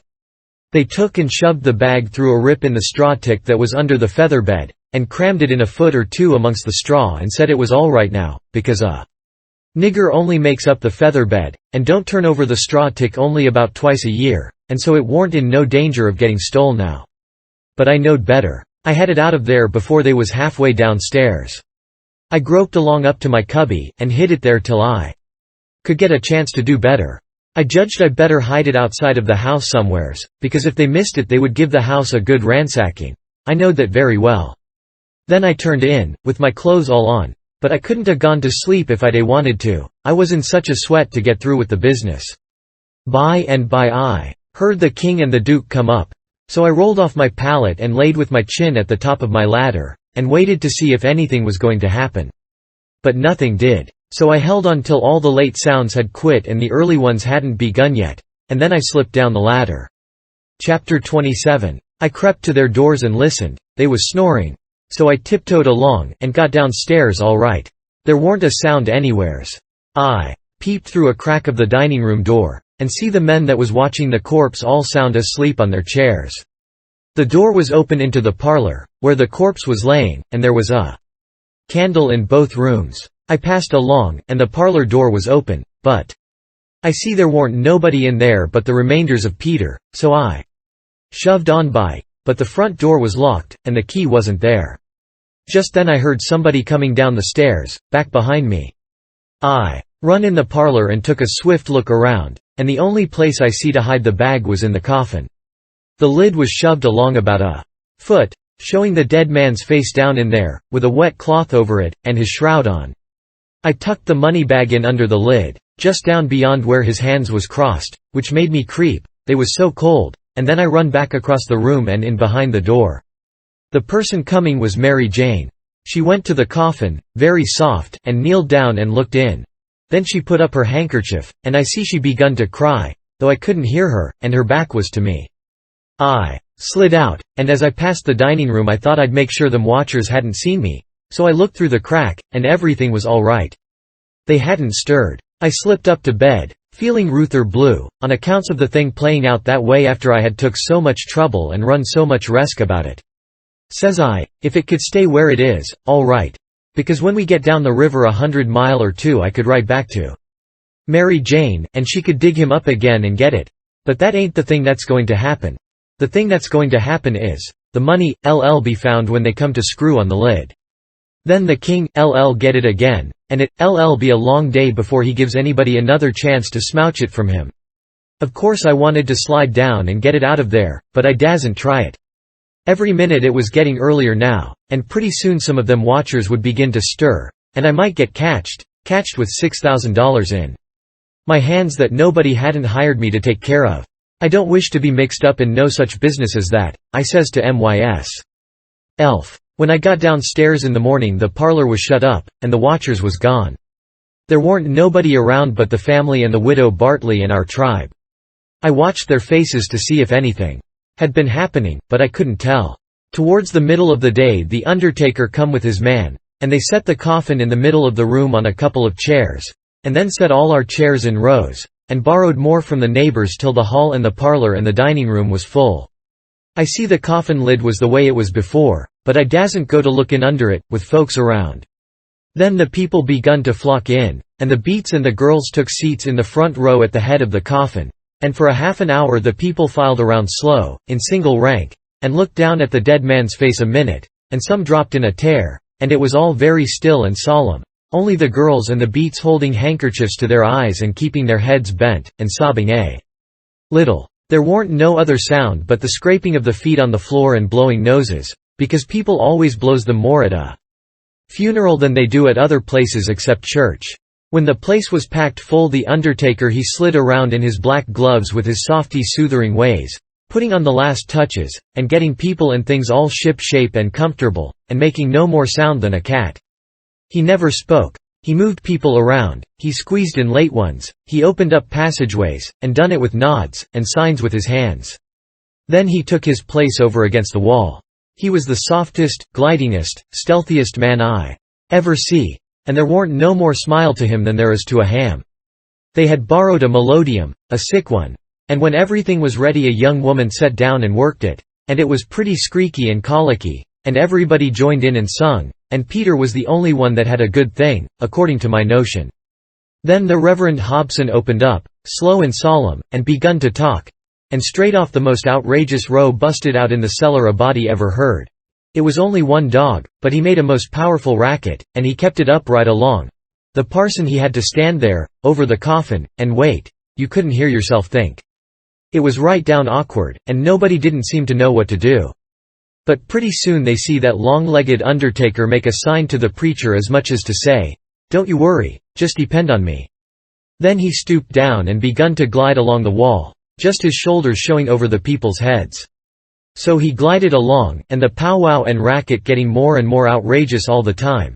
And at last, when he had gone around 2 sides of the room, he disappears down cellar. Then in about 2 seconds we heard a whack, and the dog he finished up with a most amazing howl or two, and then everything was dead still, and the parson begun his solemn talk where he left off. In a minute or two here comes this undertaker's back and shoulders gliding along the wall again, and so he glided and glided around 3 sides of the room, and then rose up, and shaded his mouth with his hands, and stretched his neck out towards the preacher, over the people's heads, and says, in a kind of a coarse whisper, he had a rat. Then he drooped down and glided along the wall again to his place. You could see it was a great satisfaction to the people, because naturally they wanted to know. A little thing like that don't cost nothing, and it's just the little things that makes a man to be looked up to and liked. There warn't no more popular man in town than what that undertaker was. Well, the funeral sermon was very good, but pissin' long and tiresome, and then the king he shoved in and got off some of his usual rubbage, and at last the job was through, and the undertaker begun to sneak up on the coffin with his screwdriver. I was in a sweat then, and watched him pretty keen. But he never meddled at all. Just slid the lid along as soft as mush, and screwed it down tight and fast. So there I was. I didn't know whether the money was in there or not. So, says I, suppose somebody has hogged that bag on the sly. Now how do I know whether to write to Mary Jane or not? Suppose she dug him up and didn't find nothing, what would she think of me? Blame it, I says, I might get hunted up and jailed. I'd better lay low and keep dark, and not write at all. The thing's awful mixed now. Trying to better it, I've worsened it 100 times, and I wish to goodness I'd just let it alone. Dad fetch the whole business. They buried him, and we come back home, and I went to watching faces. Again, I couldn't help it, and I couldn't rest easy. But nothing come of it. The faces didn't tell me nothing. The king he visited around in the evening, and sweetened everybody up, and made himself ever so friendly, and he give out the idea that his congregation over in England would be in a sweat about him, so he must hurry and settle up the estate right away and leave for home. He was very sorry he was so pushed, and so was everybody. They wished he could stay longer, but they said they could see it couldn't be done. And he said of course him and William would take the girls home with them, and that pleased everybody too, because then the girls would be well fixed and amongst their own relations, and it pleased the girls, too, tickled them so they clean forgot they ever had a trouble in the world, and told him to sell out as quick as he wanted to, they would be ready. Them poor things was that glad and happy it made my heart ache to see them getting fooled and lied to so, but I didn't see no safe way for me to chip in and change the general tune. Well, blamed if the king didn't build the house and the niggers and all the property for auction straight off. Sale 2 days after the funeral. But anybody could buy private beforehand if they wanted to. So the next day after the funeral, along about noontime, the girl's joy got the first jolt. A couple of nigger traders come along, and the king sold them the niggers reasonable, for 3-day drafts as they called it, and away they went, the 2 sons up the river to Memphis, and their mother down the river to Orleans. I thought them poor girls and them niggers would break their hearts for grief. They cried around each other, and took on so it most made me down sick to see it. The girls said they hadn't ever dreamed of seeing the family separated or sold away from the town. I can't ever get it out of my memory, the sight of them poor miserable girls and niggers hanging around each other's necks and crying. And I reckon I couldn't 'a' stood it all, but would 'a' had to bust out and tell on our gang if I hadn't knowed the sale warn't no account and the niggers would be back home in a week or 2. The thing made a big stir in the town, too, and a good many come out flat-footed and said it was scandalous to separate the mother and the children that way. It injured the fraud some, but the old fool he bowled right along, spite of all the Duke could say or do, and I tell you the Duke was powerful uneasy. Next day was auction day. About broad day in the morning the king and the Duke come up in the garret and woke me up, and I see by their look that there was trouble. The king says, "Was you in my room night before last?" "No, your majesty," which was the way I always called him when nobody but our gang warn't around.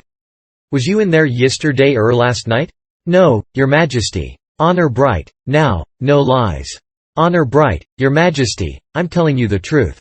I hain't been near your room since Miss Mary Jane took you and the Duke and showed it to you." The Duke says, "Have you seen anybody else go in there?" "No, your grace, not as I remember, I believe." Stop and think. I studied a while and "D see my chance." Then I says, "Well, I see the niggers go in there several times." Both of them gave a little jump, and looked like they hadn't ever expected it, and then like they had. Then the Duke says, "What, all of them?" "No, leastways, not all at once. That is, I don't think I ever see them all come out at once but just one time." "Hello, when was that?" "It was the day we had the funeral. In the morning. It warn't early, because I overslept. I was just starting down the ladder, and I see them." "Well, go on, go on. What did they do? How'd they act?" "They didn't do nothing. And they didn't act anyway much, as fur as I see. They tiptoed away, so I seen, easy enough, that they'd shoved in there to do up your majesty's room, or something, supposing you was up, and found you warn't up, and so they was hoping to slide out of the way of trouble without waking you up, if they hadn't already waked you up." "Great guns, this is a go," says the king, and both of them looked pretty sick and tolerable silly. They stood there a-thinking and scratching their heads a minute, and the Duke he bust into a kind of a little raspy chuckle, and says, "It does beat all how neat the niggers played their hand. They let on to be sorry they was going out of this region. And I believed they was sorry, and so did you, and so did everybody. Don't ever tell me any more that a nigger ain't got any histrionic talent. Why, the way they played that thing it would fool anybody. In my opinion, there's a fortune in 'em. If I had capital and a theater, I wouldn't want a better layout than that, and here we've gone and sold 'em for a song. Yes, and ain't privileged to sing the song yet. Say, where is that song, that draft? In the bank for to be collected. Where would it be? Well, that's all right then, thank goodness. Says I, kind of timid like. Is something gone wrong? The king whirls on me and rips out. None o' your business. You keep your head shet, and mind wire own affairs, if you got any. Long as you're in this town don't you forget that, you hear? Then he says to the Duke, we got to jest swaller it and say nothin', mum's the word for us. As they was starting down the ladder the Duke he chuckles again, and says, quick sales and small profits. It's a good business, yes. The king snarls around on him and says, I was trying to do for the best in sellin' 'em out so quick. If the profits has turned out to be none, lackin' considerable, and none to carry, is it my fault any more and it's yourn? Well, they'd be in this house yet and we wouldn't if I coulda got my advice listened to. The king sassed back as much as was safe for him, and then swapped around and lit into me again. He give me down the banks for not coming and telling him I see the niggers come out of his room acting that way, said any fool woulda knowed something was up. And then waltzed in and cussed himself a while, and said it all come of him not laying late and taking his natural rest that morning, and he'd be blamed if he'd ever do it again. So they went off a-jawing, and I felt dreadful glad I'd worked it all off onto the niggers, and yet hadn't done the niggers no harm by it. Chapter 28. By and by it was getting up time. So I come down the ladder and started for downstairs, but as I come to the girls' room the door was open, and I see Mary Jane setting by her old hair trunk, which was open and she'd been packing things in it, getting ready to go to England. But she had stopped now with a folded gown in her lap, and had her face in her hands, crying. I felt awful bad to see it, of course anybody would. I went in there and says, "Miss Mary Jane, you can't bear to see people in trouble, and I can't, most always. Tell me about it." So she done it. And it was the niggers, I just expected it. She said the beautiful trip to England was most about spoiled for her. She didn't know how she was ever going to be happy there, knowing the mother and the children weren't ever going to see each other no more, and then busted out bitterer than ever, and flung up her hands, and says, "Oh, dear, dear, to think they ain't ever going to see each other any more. But they will, and inside of 2 weeks, and I know it," says I. Laws, it was out before I could think. And before I could budge she throws her arms around my neck and told me to say it again, say it again, say it again. I see I had spoke too sudden and said too much, and was in a close place. I asked her to let me think a minute, and she sat there, very impatient and excited and handsome, but looking kind of happy and eased up, like a person that's had a tooth pulled out. So I went to studying it out. I says to myself, I reckon a body that ups and tells the truth when he is in a tight place is taking considerable many risks, though I ain't had no experience, and can't say for certain, but it looks so to me, anyway, and yet here's a case where I'm blessed if it don't look to me like the truth is better and actually safer than a lie. I must lay it by in my mind, and think it over some time or other, it's so kind of strange and unregular. I never see nothing like it. Well, I says to myself at last, I'm going to chance it. I'll up and tell the truth this time, though it does seem most like setting down on a kg of powder and touching it off just to see where you'll go to. Then I says, "Miss Mary Jane, is there any place out of town a little ways where you could go and stay 3 or 4 days?" "Yes, Mr. Lothrop's." "Why?" "Never mind why yet. If I'll tell you how I know the niggers will see each other again inside of 2 weeks, here in this house, and prove how I know it, will you go to Mr. Lothrop's and stay 4 days?" "4 days," she says, "I'll stay a year." "All right," I says, "I don't want nothing more out of you than just your word. I'd druther have it than another man's kiss the Bible." She smiled and reddened up very sweet, and I says, "If you don't mind it, I'll shut the door, and bolt it." Then I come back and set down again, and says, "Don't you holler. Just set still and take it like a man. I got to tell the truth, and you want to brace up, Miss Mary, because it's a bad kind, and going to be hard to take, but there ain't no help for it. These uncles of yourn ain't no uncles at all. They're a couple of frauds, regular dead beats. There, now we're over the worst of it, you can stand the rest middling easy." It jolted her up like everything, of course. But I was over the shoal water now, so I went right along, her eyes blazing higher and higher all the time, and told her every blame thing, from where we first struck that young fool going up to the steamboat, clear through to where she flung herself onto the king's breast at the front door and he kissed her 16 or 17 times, and then up she jumps, with her face afire like sunset, and says, "The brute! Come, don't waste a minute, not a second, we'll have them tarred and feathered, and flung in the river." Says I, "Certainly, but do you mean before you go to Mr. Lothrop's, or—" "Oh," she says, "what am I thinking about?" she says, and sat right down again. "Don't mind what I said. Please don't, you won't, now, will you?" Laying her silky hand on mine in that kind of a way that I said I would die first. "I never thought, I was so stirred up," she says. "Now go on, and I won't do so any more. You tell me what to do, and whatever you say I'll do it." "Well," I says, "it's a rough gang, them 2 frauds, and I'm fixed so I got to travel with them a while longer, whether I want to or not. I druther not tell you why, and if you was to blow on them this town would get me out of their claws, and I'd be all right. But there'd be another person that you don't know about who'd be in big trouble. Well, we got to save him, hain't we? Of course. Well, then, we won't blow on them." Saying them words put a good idea in my head. I see how may be I could get me and Jim rid of the frauds. Get them jailed here, and then leave. But I didn't want to run the raft in the daytime without anybody aboard to answer questions but me. So I didn't want the plan to begin working till pretty late tonight. I says, "Miss Mary Jane, I'll tell you what we'll do, and you won't have to stay at Mr. Lothrop so long, nuther." "How fur is it?" "A little short of 4 miles, right out in the country, back here." "Well, that'll answer. Now you go along out there, and lay low till 9 or half past tonight, and then get them to fetch you home again. Tell them you've thought of something. If you get here before 11, put a candle in this window, and if I don't turn up, wait till 11, and then if I don't turn up, it means I'm gone, and out of the way, and safe. Then you come out and spread the news around, and get these beats jailed." "Good," she says, "I'll do it. And if it just happens so that I don't get away, but get took up along with them, you must up and say I told you the whole thing beforehand, and you must stand by me all you can."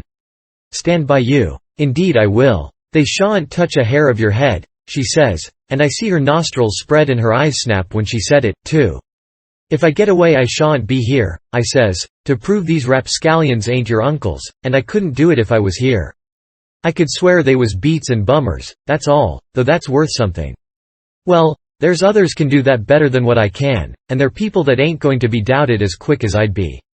I'll tell you how to find them. Gimme a pencil and a piece of paper. There, Royal. Nonsuch, Bricksville. Put it away, and don't lose it.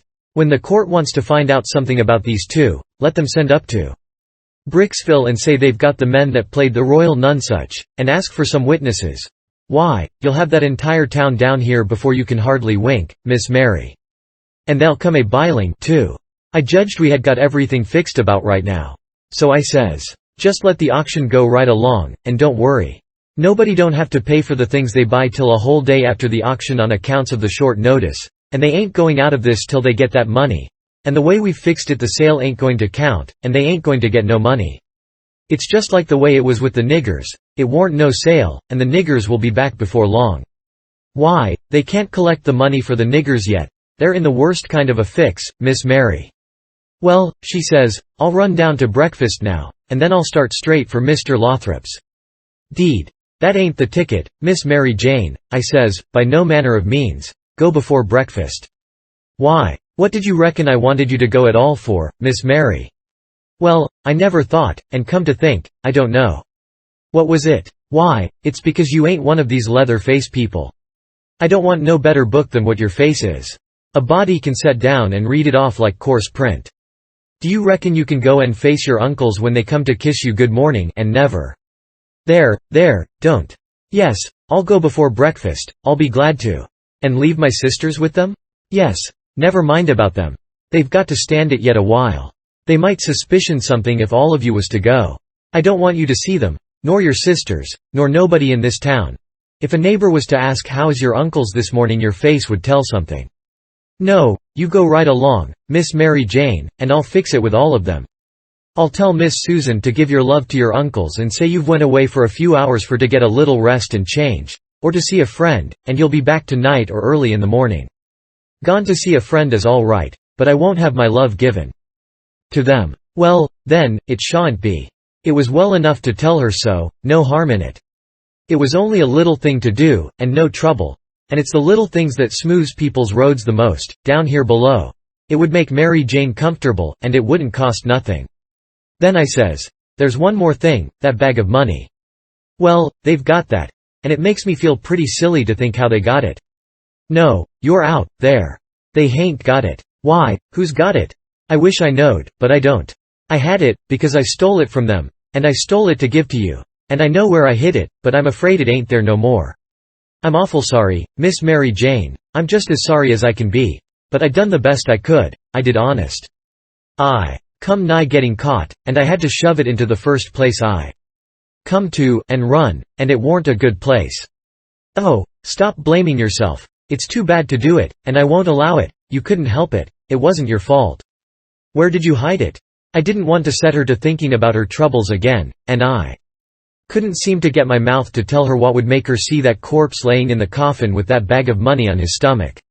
So for a minute I didn't say nothing, then I says, I'd ruther not tell you where I put it, Miss Mary Jane, if you don't mind letting me off, but I'll write it for you on a piece of paper, and you can read it along the road to Mr. Lothrop's, if you want to. Do you reckon that'll do? Oh, yes. So I wrote. I put it in the coffin.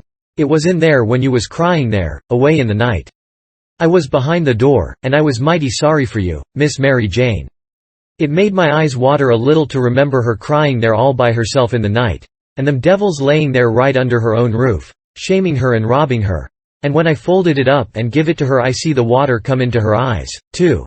And she shook me by the hand, hard, and says, "Goodbye. I'm going to do everything just as you've told me, and if I don't ever see you again, I shan't ever forget you and I'll think of you a many a time, and I'll pray for you, too," and she was gone. Pray for me. I reckoned if she knowed me she'd take a job that was more nearer her size. But I bet she done it, just the same, she was just that kind. She had the grit to pray for Judas if she took the notion. There warn't no back down to her, I judge. You may say what you want to, but in my opinion she had more sand in her than any girl I ever see. In my opinion she was just full of sand. It sounds like flattery, but it ain't no flattery. And when it comes to beauty, and goodness, too, she lays over them all. I hain't ever seen her since that time that I see her go out of that door. No, I hain't ever seen her since, but I reckon I've thought of her a many a million times, and of her saying she would pray for me, and if ever I'd a thought it would do any good for me to pray for her, blamed if I wouldn't a done it or bust. Well, Mary Jane she lit out the back way, I reckon, because nobody see her go. When I struck Susan and the hare lip, I says, "What's the name of them people over on t'other side of the river that you all goes to see sometimes?" They says, "There's several, but it's the Proctors, mainly." "That's the name," I says, "I most forgot it." "Well, Miss Mary Jane she told me to tell you she's gone over there in a dreadful hurry, one of them sick." "Which one?" "I don't know. Leastways, I kinder forget, but I thinks it's—" "Sakes alive, I hope it ain't Hanner?" "I'm sorry to say it," I says, "but Hanner's the very one." "My goodness, and she so well only last week. Is she took bad?" "It ain't no name for it. They set up with her all night," Miss Mary Jane said, "and they don't think she'll last many hours. Only think of that, now. What's the matter with her?" I couldn't think of anything reasonable, right off that way, so I says, "Mumps." "Mumps your granny. They don't set up with people that's got the mumps." "They don't they?" "You better bet they do with these mumps. These mumps is different. It's a new kind," Miss Mary Jane said. "How's it a new kind?" "Because it's mixed up with other things." "What other things?" "Well, measles, and whooping cough, and erysipelas, and consumption, and yaller janders, and brain fever, and I don't know what all." "My land. And they call it the mumps?" "That's what Miss Mary Jane said." "Well, what in the nation do they call it the mumps for?" "Why, because it is the mumps. That's what it starts with." "Well, there ain't no sense in it. A body might stump his toe, and take pissin', and fall down the well, and break his neck, and bust his brains out, and somebody come along and ask what killed him, and some numbskull up and say, 'Why, he stumped his toe.' Would there be any sense in that? No. And there ain't no sense in this, nuther. Is it catching? Is it catching? Why, how you talk. Is a harrow catching in the dark? If you don't hitch onto one tooth, you're bound to on another, ain't you? And you can't get away with that tooth without fetching the whole harrow along, can you? Well, these kind of mumps is a kind of a harrow, as you may say, and it ain't no slouch of a harrow, nuther, you come to get it hitched on good. Well, it's awful, I think, says the hare lip. I'll go to Uncle Harvey and— Oh, yes, I says, I would. Of course I would. I wouldn't lose no time. Well, why wouldn't you? Just look at it a minute, and maybe you can see. Hain't your uncles obliged to get along home to England as fast as they can? And do you reckon they'd be mean enough to go off and leave you to go all that journey by yourselves? You know they'll wait for you. So so good. Your Uncle Harvey's a preacher, ain't he? Very well, then, is a preacher going to deceive a steamboat clerk? Is he going to deceive a ship clerk? So as to get them to let Miss Mary Jane go aboard? Now you know he ain't. What will he do, then? Why, he'll say, it's a great pity, but my church matters has got to get along the best way they can. For my niece has been exposed to the dreadful pluribus unum mumps, and so it's my bounden duty to set down here and wait the 3 months it takes to show on her if she's got it. But never mind, if you think it's best to tell your Uncle Harvey. Shucks, and stay fooling around here when we could all be having good times in England whilst we was waiting to find out whether Mary Jane's got it or not. Why, you talk like a muggins. Well, anyway, maybe you'd better tell some of the neighbors. Listen at that, now. You do beat all for natural stupidness. Can't you see that they'd go and tell? There ain't no way but just to not tell anybody at all. Well, maybe you're right. Yes, I judge you are right. But I reckon we ought to tell Uncle Harvey she's gone out a while, anyway, so he won't be uneasy about her? Yes, Miss Mary Jane she wanted you to do that. She says, "Tell them to give Uncle Harvey and William my love and a kiss, and say I've run over the river to see Mr. What is the name of that rich family your Uncle Peter used to think so much of? I mean the one that—" "Why, you must mean the Apthorpes, ain't it? Of course. Bother them kind of names, a body can't ever seem to remember them, half the time, somehow." "Yes," she said, "say she has run over for to ask the Apthorpes to be sure and come to the auction and buy this house, because she allowed her Uncle Peter would ruther they had it than anybody else, and she's going to stick to them till they say they'll come, and then, if she ain't too tired, she's coming home. And if she is, she'll be home in the morning anyway. She said, don't say nothing about the Proctors, but only about the Apthorpes, which'll be perfectly true, because she is going there to spia. K about their buying the house. I know it, because she told me so herself." "All right," they said, and cleared out to lay for their uncles, and give them the love and the kisses, and tell them the message. Everything was all right now. The girls wouldn't say nothing because they wanted to go to England, and the king and the duke would ruther. Mary Jane was off working for the auction then around in reach of Dr. Robinson. I felt very good. I judged I had done it pretty neat. I reckoned Tom Sawyer couldn't 'a' done it no neater himself. Of course he would 'a' throwed more style into it, but I can't do that very handy, not being brung up to it. Well, they held the auction in the public square, along towards the end of the afternoon, and it strung along, and the old man he was on hand and looking his level piece-honest, up there longside of the auctioneer, and chipping in a little scripture now and then, or a little goody-goody saying of some kind, and the duke he was around goo-gooing for sympathy all he knowed how, and just spreading himself generally. But by and by the thing dragged through, and everything was sold, everything but a little old trifling lot in the graveyard. So they'd got to work that off. I never see such a giraffe as the king was for wanting to swallow everything. Well, whilst they was at it a steamboat landed, and in about 2 minutes up comes a crowd whooping and yelling and laughing and carrying on, and singing out, "Here's your opposition line, here's your 2 sets o' heirs to old Peter Wilkes, and you pays your money and you takes your choice." Chapter 29. They was fetching a very nice-looking old gentleman along, and a nice-looking younger one, with his right arm in a sling. And, my souls, how the people yelled and laughed, and kept it up. But I didn't see no joke about it, and I judged it would strain the duke and the king some to see any.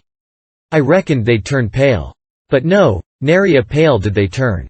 The duke he never let on he suspicioned what was up, but just went a goo-gooing around, happy and satisfied, like a jug that's googling out buttermilk. And as for the king, he just gazed and gazed down sorrowful on them newcomers like it give him the stomach ache in his very heart to think there could be such frauds and rascals in the world. Oh, he done it admirable. Lots of the principal people gathered around the king, to let him see they was on his side. That old gentleman that had just come looked all puzzled to death. Pretty soon he begun to speak, and I see straight off he pronounced like an Englishman, not the king's way, though the king's was pretty good for an imitation. I can't give the old gent's words, nor I can't imitate him, but he turned around to the crowd, and says, about like this. This is a surprise to me which I wasn't looking for, and I'll acknowledge, candid and frank, I ain't very well fixed to meet it and answer it. For my brother and me has had misfortunes. He's broke his arm, and our baggage got put off at a town above here last night in the night by a mistake. I am Peter Wilkes' brother Harvey, and this is his brother William, which can't hear nor speak, and can't even make signs to amount to much, now he's only got one hand to work them with. We are who we say we are, and in a day or two, when I get the baggage, I can prove it. But up till then I won't say nothing more, but go to the hotel and wait. So him and the new dummy started off, and the king he laughs and blethers out. Broke his arm. Very likely, ain't it? And very convenient, too, for a fraud that's got to make signs, and ain't learnt how. Lost their baggage. That's mighty good, and mighty ingenious, under the circumstances. So he laughed again, and so did everybody else, except 3 or 4, or maybe half a dozen. One of these was that doctor. Another one was a sharp-looking gentleman, with a carpet-bag of the old-fashioned kind made out of carpet stuff, that had just come off of the steamboat and was talking to him in a low voice, and glancing towards the king now and then and nodding their heads. It was Levi Bell, the lawyer that was gone up to Louisville. And another one was a big rough husky that come along and listened to all the old gentleman said, and was listening to the king now. And when the king got done this husky up and says, "Say, looky here, "If you are Harvey Wilkes, when'd you come to this town?" "The day before the funeral, friend," says the king. "But what time o' day?" "In the evenin', 'bout an hour or two before sundown." "How'd you come?" "I come down on the Susan Powell from Cincinnati." "Well, then, how'd you come to be up at the Pint in the mornin', in a canoe?" "I warn't up at the Pint in the mornin'."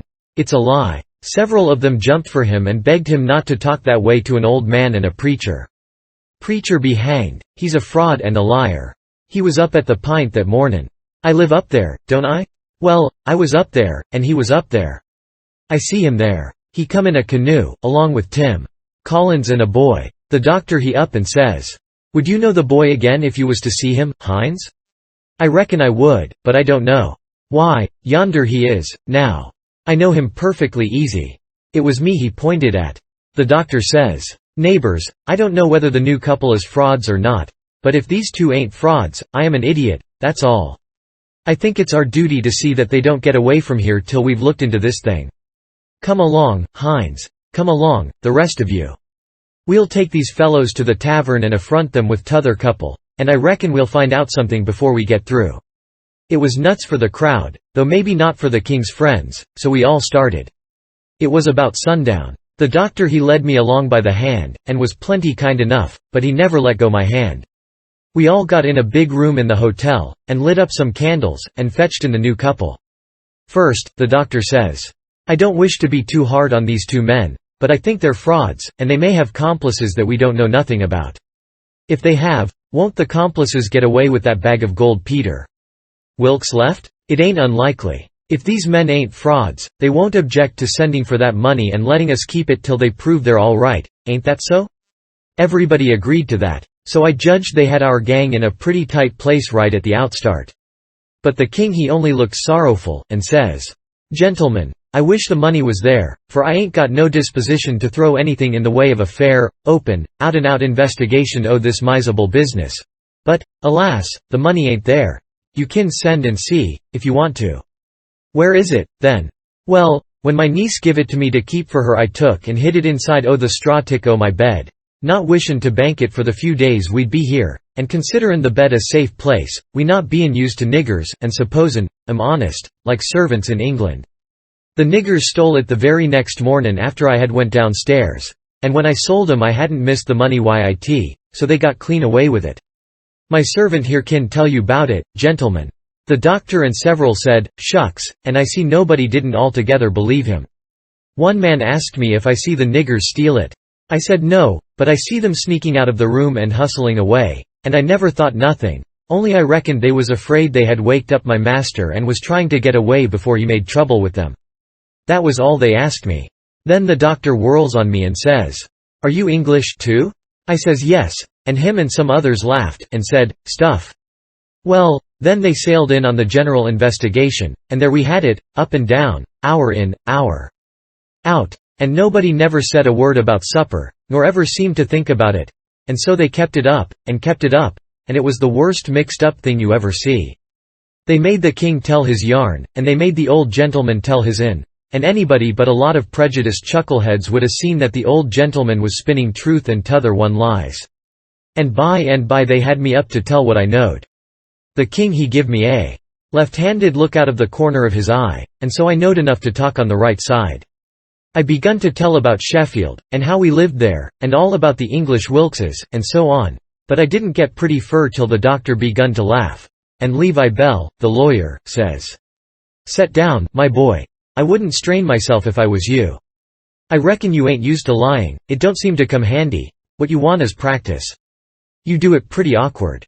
I didn't care nothing for the compliment, but I was glad to be let off, anyway. The doctor he started to say something, and turns and says, "If you'd been in town at first, Levi Bell." The king broke in and reached out his hand, and says, "Why, is this my poor dead brother's old friend that he's wrote so often about?"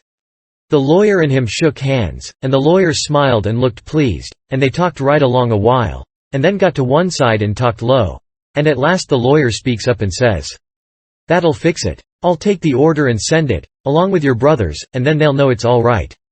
So they got some paper and a pen, and the king he sat down and twisted his head to one side, and chawed his tongue, and scrawled off something, and then they give the pen to the duke, and then for the first time the Duke looked sick. But he took the pen and wrote. So then the lawyer turns to the new old gentleman and says, "You and your brother please write a line or two and sign your names." The old gentleman wrote, but nobody couldn't read it. The lawyer looked powerful astonished, and says, "Well, it beats me," and snaked a lot of old letters out of his pocket, and examined them, and then examined the old man's writing, and then them again, and then says, "These old letters is from Harvey Wilkes. And here's these two handwritings, and anybody can see they didn't write them." The king and the duke looked sold and foolish, I tell you, to see how the lawyer had took them in. And here's this old gentleman's handwriting, and anybody can tell, easy enough, he didn't write them. Fact is, the scratches he makes ain't properly writing at all. Now, here's some letters from. The new old gentleman says, "If you please, let me explain. Nobody can read my hand but my brother there, so he copies for me. It's his hand you've got there, not mine." "Well," says the lawyer, "this is a state of things. I've got some of William's letters, too. So if you'll get him to write a line or so we can calm." "He can't write with his left hand," says the old gentleman. "If he could use his right hand, you would see that he wrote his own letters and mine too. Look at both, please, they're by the same hand." The lawyer done it, and says, "I believe it's so, and if it ain't so, there's a heap stronger resemblance than I'd noticed before, anyway. Well, I thought we was right on the track of a solution, but it's gone to grass, partly. But anyway, one thing is proved. These two ain't either of 'em Wilkes's," and he wagged his head towards the king and the duke. "Well, what do you think? That mule-headed old fool wouldn't give in then.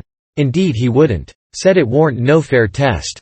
Said his brother William was the custest joker in the world, and hadn't tried to write.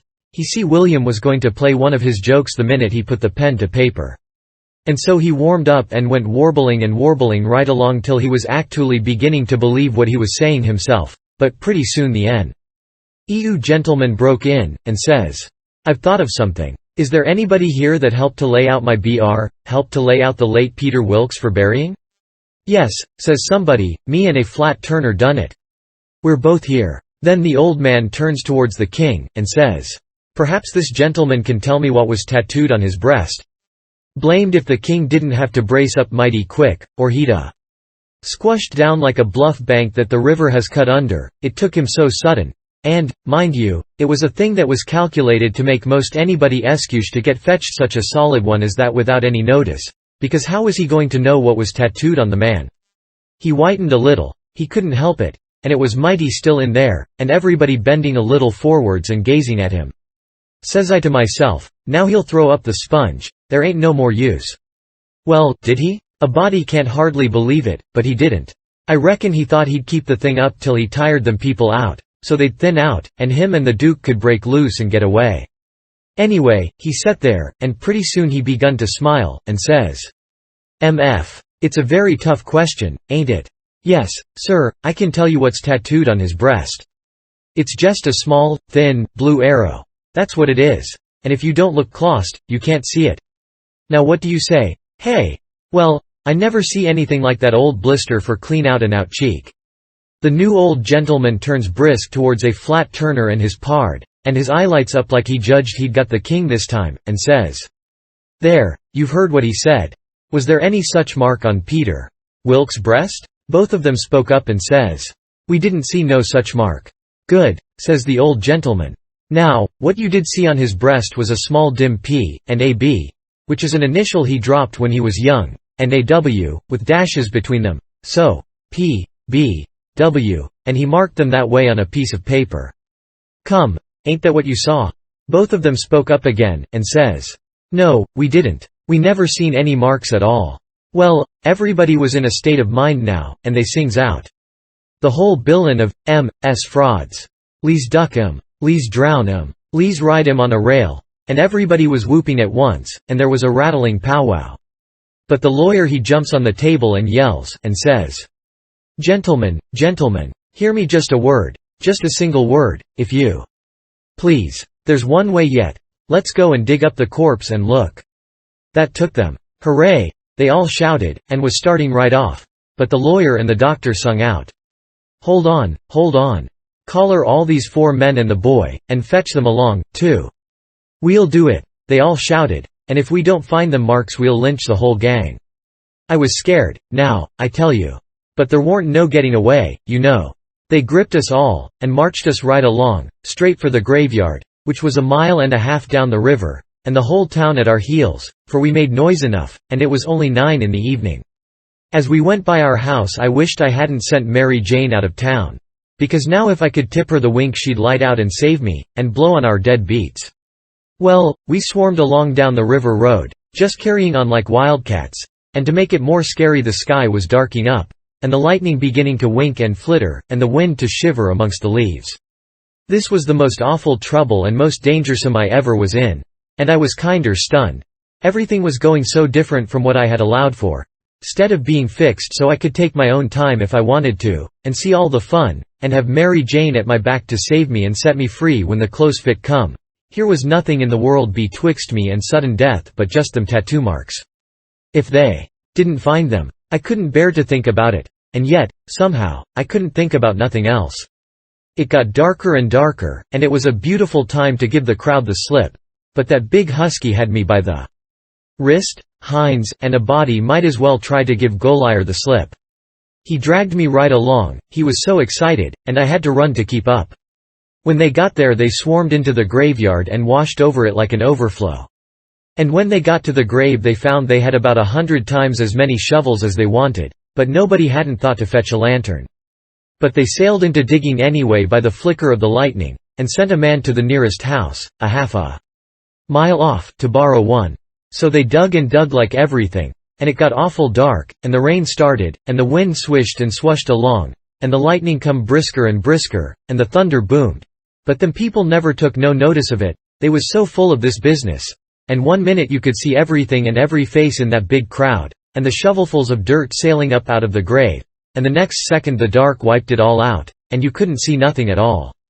At last they got out the coffin and begun to unscrew the lid. And then such another crowding and shouldering and shoving as there was, to scrouge in and get a sight, you never see, and in the dark, that way, it was awful. Hines he hurt my wrist dreadful pulling and tugging so, and I reckon he clean forgot I was in the world, he was so excited and panting. All of a sudden the lightning let go a perfect sluice of white glare, and somebody sings out, "By the living Jingo, here's the bag of gold on his breast." Hines let out a whoop, like everybody else, and dropped my wrist and give a big surge to bust his way in and get a look, and the way I lit out and shinned for the road in the dark there ain't nobody can tell. I had the road all to myself, and I fairly flew. Leastways, I had it all to myself except the solid dark, and the now and then glares, and the buzzing of the rain, and the thrashing of the wind, and the splitting of the thunder, and sure as you are born I did clip it along. When I struck the town I see there warn't nobody out in the storm, so I never hunted for no back streets, but humped it straight through the main one, and when I begun to get towards our house I aimed my eye and set it. No light there, the house all dark, which made me feel sorry and disappointed, I didn't know why. But at last, just as I was sailing by, flash comes the light in Mary Jane's window. And my heart swelled up sudden, like to bust, and the same second the house and all was behind me in the dark, and wasn't ever going to be before me no more in this world. She was the best girl I ever see, and had the most sand. The minute I was far enough above the town to see I could make the towhead, I begun to look sharp for a boat to borrow, and the first time the lightning showed me one that wasn't chained I snatched it and shoved. It was a canoe, and warn't fastened with nothing but a rope. The towhead was a rattling big distance off, away out there in the middle of the river, but I didn't lose no time, and when I struck the raft at last I was so fagged I would have just laid down to blow and gasp if I could afforded it. But I didn't. As I sprung aboard I sung out, "Out with you, Jim," and set her loose. Glory be to goodness, we're shut of them. Jim lit out, and was a-coming for me with both arms spread, he was so full of joy. But when I glimpsed him in the lightning my heart shot up in my mouth and I went overboard backwards, for I forgot he was old King Lear and a drownded Arab all in one, and it most scared the livers and lights out of me. But Jim fished me out, and was going to hug me and bless me, and so on, he was so glad I was back and we was shut of the king and the duke, but I says, "Not now, have it for break fa. Saint, have it for breakfast. Cut loose and let her slide." So in 2 seconds away we went a-sliding down the river, and it did seem so good to be free again and all by ourselves on the big river, and nobody to bother us. I had to skip around a bit, and jump up and crack my heels a few times. I couldn't help it. But about the third crack I noticed a sound that I knowed mighty well, and held my breath and listened and waited. And sure enough, when the next flash busted out over the water, here they come, and just a-laying to their oars and making their skiff hum. It was the king and the duke. So I wilted right down onto the planks then, and give up, and it was all I could do to keep from crying. Chapter 30. When they got aboard, the king went for me, and shook me by the collar, and says, "Tryin' to give us the slip, was ye, you pup? Tired of our company, hey?" I says, "No, your majesty, we warn't, please don't, your majesty. Quick, then, and tell us what was your idea, or I'll shake the insides out o' you. Honest, I'll tell you everything just as it happened, your majesty. The man that had a hold of me was very good to me, and kept saying he had a boy about as big as me that died last year, and he was sorry to see a boy in such a dangerous fix. And when they was all took by surprise by finding the gold, and made a rush for the coffin, he lets go of me and whispers, 'Heal it now, or they'll hang ye, sure,' and I lit out. It didn't seem no good for me to stay. I couldn't do nothing, and I didn't want to be hung if I could get away. So I never stopped running till I found the canoe. And when I got here I told Jim to hurry, or they'd catch me and hang me yet, and said I was afeard you and the Duke wasn't alive now, and I was awful sorry, and so was Jim, and was awful glad when we see you coming. You may ask Jim if I didn't." Jim said it was so, and the king told him to shut up, and said, "Oh, yes, it's mighty likely," and shook me up again, and said he reckoned he'd drowned me. But the Duke says, "Lego the boy, you old idiot. Would you 'a done any different? Did you inquire around for him when you got loose? I don't remember it." So the king let go of me, and begun to cuss that town and everybody in it. But the Duke says, "You better a blame sight give yourself a good cussing, for you're the one that's entitled to it most. You hain't done a thing from the start that had any sense in it, except coming out so cool and cheeky with that imaginary blue arrow mark. That was bright, it was right down bully, and it was the thing that saved us. For if it hadn't been for that, they'd a jailed us till them Englishmen's baggage come, and then, the penitentiary, you bet. But that trick took 'em to the graveyard, and the gold done us a still bigger kindness, for if the excited fools hadn't let go all holts and made that rush to get a look, we'd a slept in our cravats tonight. Cravats warranted to wear, too, longer than we'd need 'em." They was still a minute, thinking. Then the king says, kind of absent-minded like, "MF. And we reckoned the niggers stole it. That made me squirm." "Yes," says the Duke, kinder slow and deliberate and sarcastic, "we did." After about a half a minute the king drawls out, "Leastways, I did." The Duke says, "The same way." "On the contrary, I did." The king kind of ruffles up, and says, "Looky here, Bilgewater, what are you referring to?" The Duke says, pretty brisk, "When it comes to that, maybe you'll let me ask, what was you referring to?" "Shucks," says the king, very sarcastic, "but I don't know. Maybe you was asleep, and didn't know what you was about." The Duke bristles up now, and says, "Oh, let up on this cussed nonsense. Do you take me for a blame, fool? Don't you reckon I know who hid that money in that coffin?" "Yes, sir, I know you do know, because you done it yourself. It's a lie." And the Duke went for him. The king sings out, "Take wire hands off. Lego my throat. I take it all back." The Duke says, "Well, you just own up, first, that you did hide that money there, intending to give me the slip one of these days, and come back and dig it up, and have it all to yourself. Wait just a minute, Duke. Answer me this one question, honest and fair. If you didn't put the money there, say it, and I'll believe you, and take back everything I said." "You old scoundrel, I didn't, and you know I didn't." "There, now. Well, then, I believe you. But answer me only just this one more. Now don't get mad. Didn't you have it in your mind to hook the money and hide it?" The Duke never said nothing for a little bit, then he says, "Well, I don't care if I didn't do it, anyway. But you not only had it in mind to do it, but you done it. I wished I never die if I done it, Duke, and that's honest. I won't say I warn't goin' to do it, because I was. But you, I mean somebody, got in ahead o' me. It's a lie. You done it, and you got to say you done it, or—" The king began to gurgle, and then he gasps out, "No, I own up." I was very glad to hear him say that. It made me feel much more easier than what I was feeling before. So the Duke took his hands off and says, "If you ever deny it again I'll drown you. It's well for you to set there and blubber like a baby, it's fittin' for you, after the way you've acted." I never see such an old ostrich for wanting to gobble everything, and I ate trusting you all the time, like you was my own father. You ought to been ashamed of yourself to stand by and hear it saddled on to a lot of poor niggers, and you never say a word for 'em. It makes me feel ridiculous to think I was soft enough to believe that rubbage. Cuss you. I can see now why you was so anxious to make up the deficit. You wanted to get what money I'd got out of the nonsuch and one thing or another, and scoop it all." The king says, timid and still a snuffling, "Why, Duke, it was you that said make up the deficit, it warn't me." "Dry up. I don't want to hear no more out of you," says the Duke. "And now you see what you got by it. They've got all their own money back, and all of ourn but a shekel or two besides. Glong to bed, and don't you defercit me no more defercits, long as you live." So the king sneaked into the wigwam and took to his bottle for comfort, and before long the Duke tackled his bottle. And so in about a half an hour they was as thick as thieves again, and the tighter they got, the lovinger they got, and went off a snoring in each other's arms. They both got powerful mellow, but I noticed the king didn't get mellow enough to forget to remember to not deny about hiding the money bag again. That made me feel easy and satisfied. Of course when they got to snoring we had a long gabble, and I told Jim everything. Chapter 31. We dasn't stop again at any town for days and days, kept right along down the river. We was down south in the warm weather now, and a mighty long ways from home. We begun to come to trees with Spanish moss on them, hanging down from the limbs like long, gray beards. It was the first I ever see it growing, and it made the woods look solemn and dismal. So now the frauds reckoned they was out of danger, and they begun to work the villages again. First they done a lecture on temperance, but they didn't make enough for them both to get drunk on. Then in another village they started a dancing school, but they didn't know no more how to dance than a kangaroo does. So the first prance they made the general public jumped in and pranced them out of town.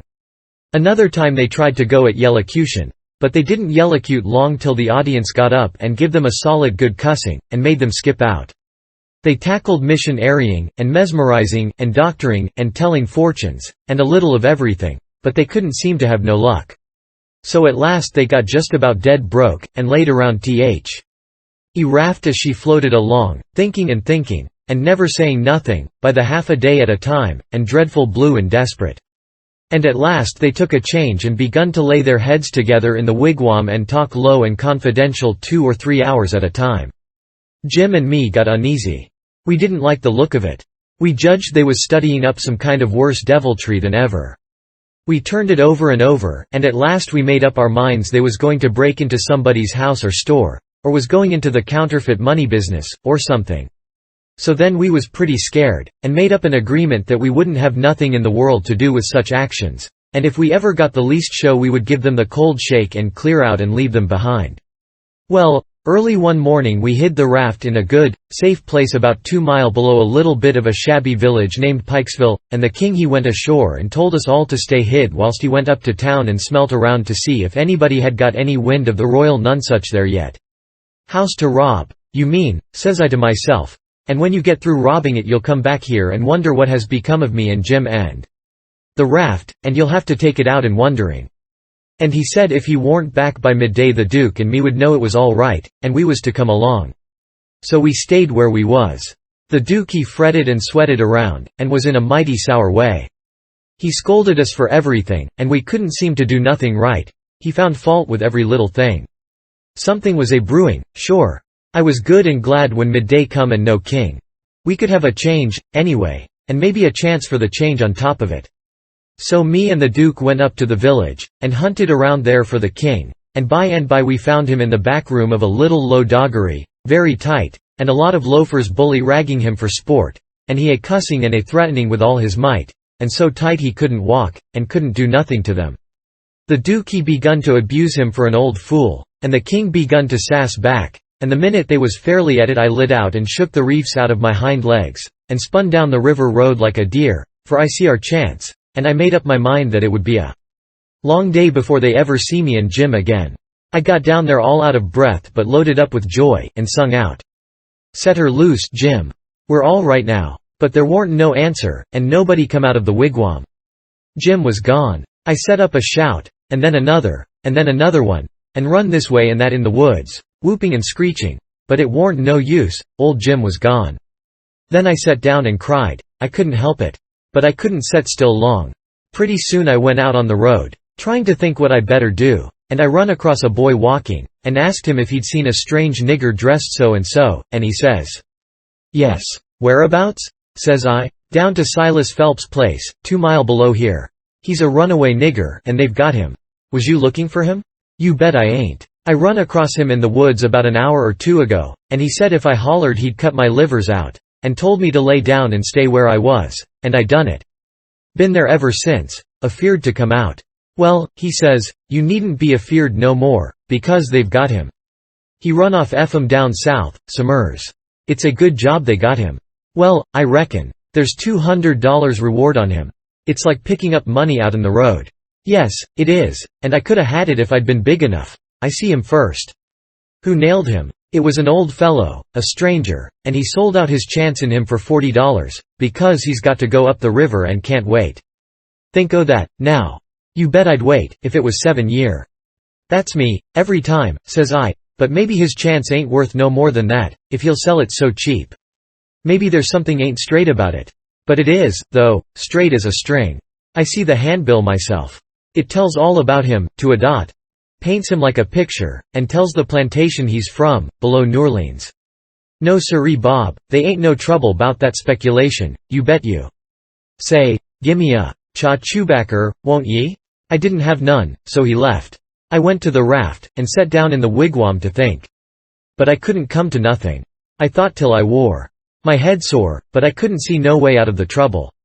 After all this long journey, and after all we'd done for them scoundrels, here it was all come to nothing, everything all busted up and ruined, because they could have the heart to serve Jim such a trick as that, and make him a slave again all his life, and amongst strangers, too, for $40 dirty. Once I said to myself it would be 1,000 times better for Jim to be a slave at home where his family was, as long as he'd got to be a slave, and so I'd better write a letter to Tom Sawyer and tell him to tell Miss Watson where he was. But I soon give up that notion for 2 things. She'd be mad and disgusted at his rascality and ungratefulness for leaving her, and so she'd sell him straight down the river again. And if she didn't, everybody naturally despises an ungrateful nigger, and they'd make Jim feel it all the time, and so he'd feel ornery and disgraced. And then think of me. It would get all around that Huck Finn helped a nigger to get his freedom, and if I was ever to see anybody from that town again I'd be ready to get down and lick his boots for shame. That's just the way a person does a low-down thing, and then he don't want to take no consequences of it. Thinks as long as he can hide it, it ain't no disgrace. That was my fix exactly. The more I studied about this, the more my conscience went to grinding me, and the more wicked and low down and ornery I got to feeling. And at last, when it hit me all of a sudden that here was the plain hand of Providence slapping me in the face and letting me know my wickedness was being watched all the time from up there in heaven, whilst I was stealing a poor old woman's nigger that hadn't ever done me no harm, and now was showing me there's one that's always on the lookout, and ain't going to allow no such miserable doings to go only just so fur and no further. I most dropped in my tracks, I was so scared. Well, I tried the best I could to kinder soften it up somehow for myself by saying I was brung up wicked, and so I warn't so much to blame. But something inside of me kept saying, there was the Sunday school, you could 'a gone to it, and if you'd 'a done it they'd 'a learnt you there that people that acts as I'd been acting about that nigger goes to everlasting fire. It made me shiver, and I about made up my mind to pray, and see if I couldn't try to quit being the kind of a boy I was and be better. So I kneeled down, but the words wouldn't come. Why wouldn't they? It warn't no use to try and hide it from him. Nor from me, neither. I knowed very well why they wouldn't come. It was because my heart warn't right, it was because I warn't square, it was because I was playing double. I was letting on to give up sin, but away inside of me I was holding on to the biggest one of all. I was trying to make my mouth say I would do the right thing and the clean thing, and go and write to that nigger's owner and tell where he was. But deep down in me I knowed it was a lie, and he knowed it. You can't pray a lie, I found that out. So I was full of trouble, full as I could be, and didn't know what to do. At last I had an idea, and I says, I'll go and write the letter, and then see if I can pray. Why, it was astonishing, the way I felt as light as a feather right straight off, and my troubles all gone. So I got a piece of paper and a pencil, all glad and excited, and sat down and wrote, Miss Watson, your runaway nigger Jim is down here 2 mile below. Pikesville, and Mr. Phelps has got him and he will give him up for the reward if you send Huck Finn. I felt good and all washed clean of sin for the first time I had ever felt so in my life, and I knowed I could pray now. But I didn't do it straight off, but laid the paper down and sat there thinking how good it was all this happened so, and how near I come to being lost and going to hell. And went on thinking, and got to thinking over our trip down the river. And I see Jim before me all the time. In the day and in the night time, sometimes moonlight, sometimes storms, and we floating along, talking and singing and laughing. But somehow I couldn't seem to strike no places to harden me against him, but only the other kind. I'd see him standing my watch on top of his stead of calling me, so I could go on sleeping, and see him how glad he was when I come back out of the fog, and when I come to him again in the swamp, up there where the feud was, and such like times, and would always call me honey and pet me and do everything he could think of for me, and how good he always was, and at last I struck the time I saved him by telling the men we had smallpox aboard, and he was so grateful, and said I was the best friend old Jim ever had in the world, and the only one he's got now, and then I happened to look around and see that paper. It was a close place. I took it up, and held it in my hand. I was trembling, because I'd got to decide, forever, betwixt two things, and I knowed it. I studied a minute, sort of holding my breath, and then says to myself, all right, then, I'll go to hell, and tore it up. It was awful thoughts and awful words, but they was said. And I let them stay said, and never thought no more about reforming. I shoved the whole thing out of my head, and said I would take up wickedness again, which was in my line, being brung up to it, and the other warn't. And for a starter I would go to work and steal Jim out of slavery again. And if I could think up anything worse, I would do that, too. Because as long as I was in, and in for good, I might as well go the whole hog. Then I set to thinking over how to get at it, and turned over some considerable many ways in my mind, and at last fixed up a plan that suited me. So then I took the bearings of a woody island that was down the river a piece, and as soon as it was fairly dark I crept out with my raft and went for it, and hid it there, and then turned in. I slept the night through, and got up before it was light, and had my breakfast, and put on my store clothes, and tied up some others and one thing or another in a bundle, and took the canoe and cleared for shore. I landed below where I judged was Phelps's place, and hid my bundle in the woods, and then filled up the canoe with water, and loaded rocks into her and sunk her where I could find her again when I wanted her, about a quarter of a mile below a little steam sawmill that was on the bank. Then I struck up the road, and when I passed the mill I see a sign on it, Phelps's sawmill, and when I come to the farmhouses, 200 or 300 yards further along, I kept my eyes peeled, but didn't see nobody around, though it was good daylight now. But I didn't mind, because I didn't want to see nobody just yet. I only wanted to get the lay of the land. According to my plan, I was going to turn up there from the village, not from below. So I just took a look, and shoved along, straight for town. Well, the very first man I see when I got there was the Duke. He was sticking up a bill for the Royal Nonsuch, 3-night performance, like that other time. They had the cheek, them frauds. I was right on him before I could shirk. He looked astonished, and says, "Hello, where'd you come from?" Then he says, kind of glad and eager, "Where's the raft? Got her in a good place?" I says, "Why, that's just what I was going to ask your grace." Then he didn't look so joyful, and says, "What was your idea for asking me?" He says, "Well," I says, "when I see the king in that doggery yesterday I says to myself, we can't get him home for hours, till he's soberer, so I went loafing around town to put in the time and wait. A man up and offered me 10 cents to help him pull a skiff over the river and back to fetch a sheep, and so I went along. But when we was dragging him to the boat, and the man left me a hold of the rope and went behind him to shove him along, he was too strong for me and jerked loose and run, and we after him. We didn't have no dog, and so we had to chase him all over the country till we tired him out. We never got him till dark. Then we fetched him over, and I started down for the raft. When I got there and see it was gone, I says to myself, they've got into trouble and had to leave, and they've took my nigger, which is the only nigger I've got in the world, and now I'm in a strange country, and ain't got no property no more, nor nothing, and no way to make my living, so I sat down and cried. I slept in the woods all night. But what did become of the raft, then? And Jim, poor Jim. Blamed if I know, that is, what's become of the raft. That old fool had made a trade and got $40, And when we found him in the doggery, the loafers had matched $50 with him and got every cent but what he'd spent for whiskey. And when I got him home late last night and found the raft gone, we said, 'That little rascal has stole our raft and shook us, and run off down the river.' I wouldn't shake my nigger, would I? The only nigger I had in the world, and the only property.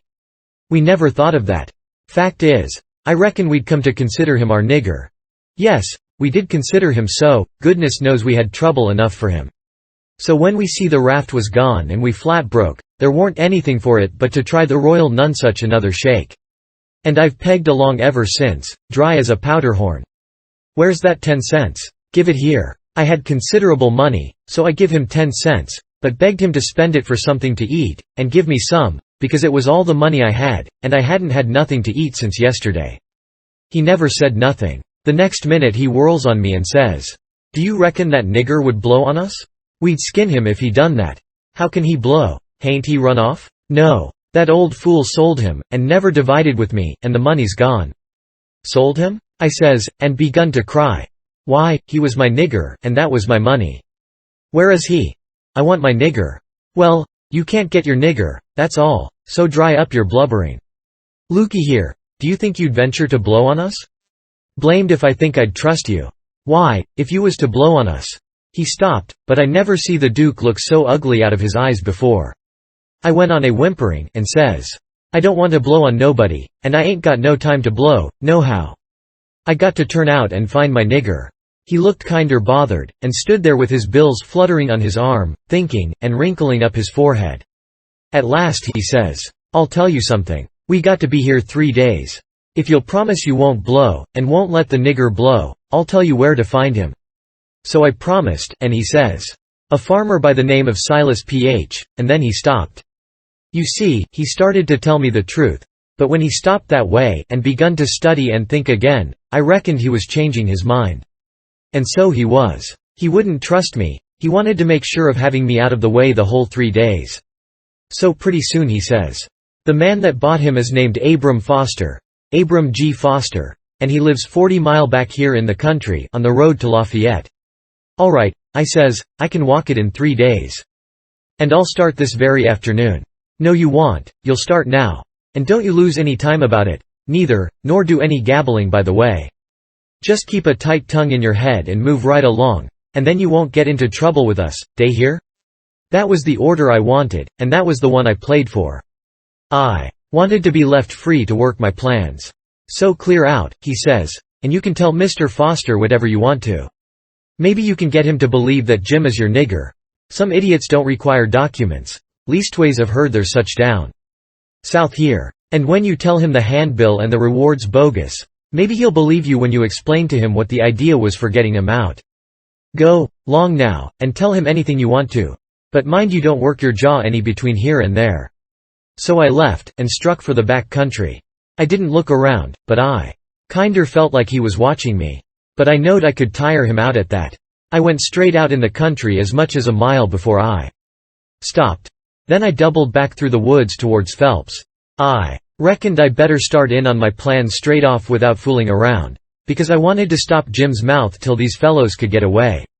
I didn't want no trouble with their kind. I'd seen all I wanted to of them, and wanted to get entirely shut of them. Chapter 32. When I got there it was all still and Sunday-like, and hot and sunshiny. The hands was gone to the fields, and there was them kind of faint dronings of bugs and flies in the air that makes it seem so lonesome and like everybody's dead and gone.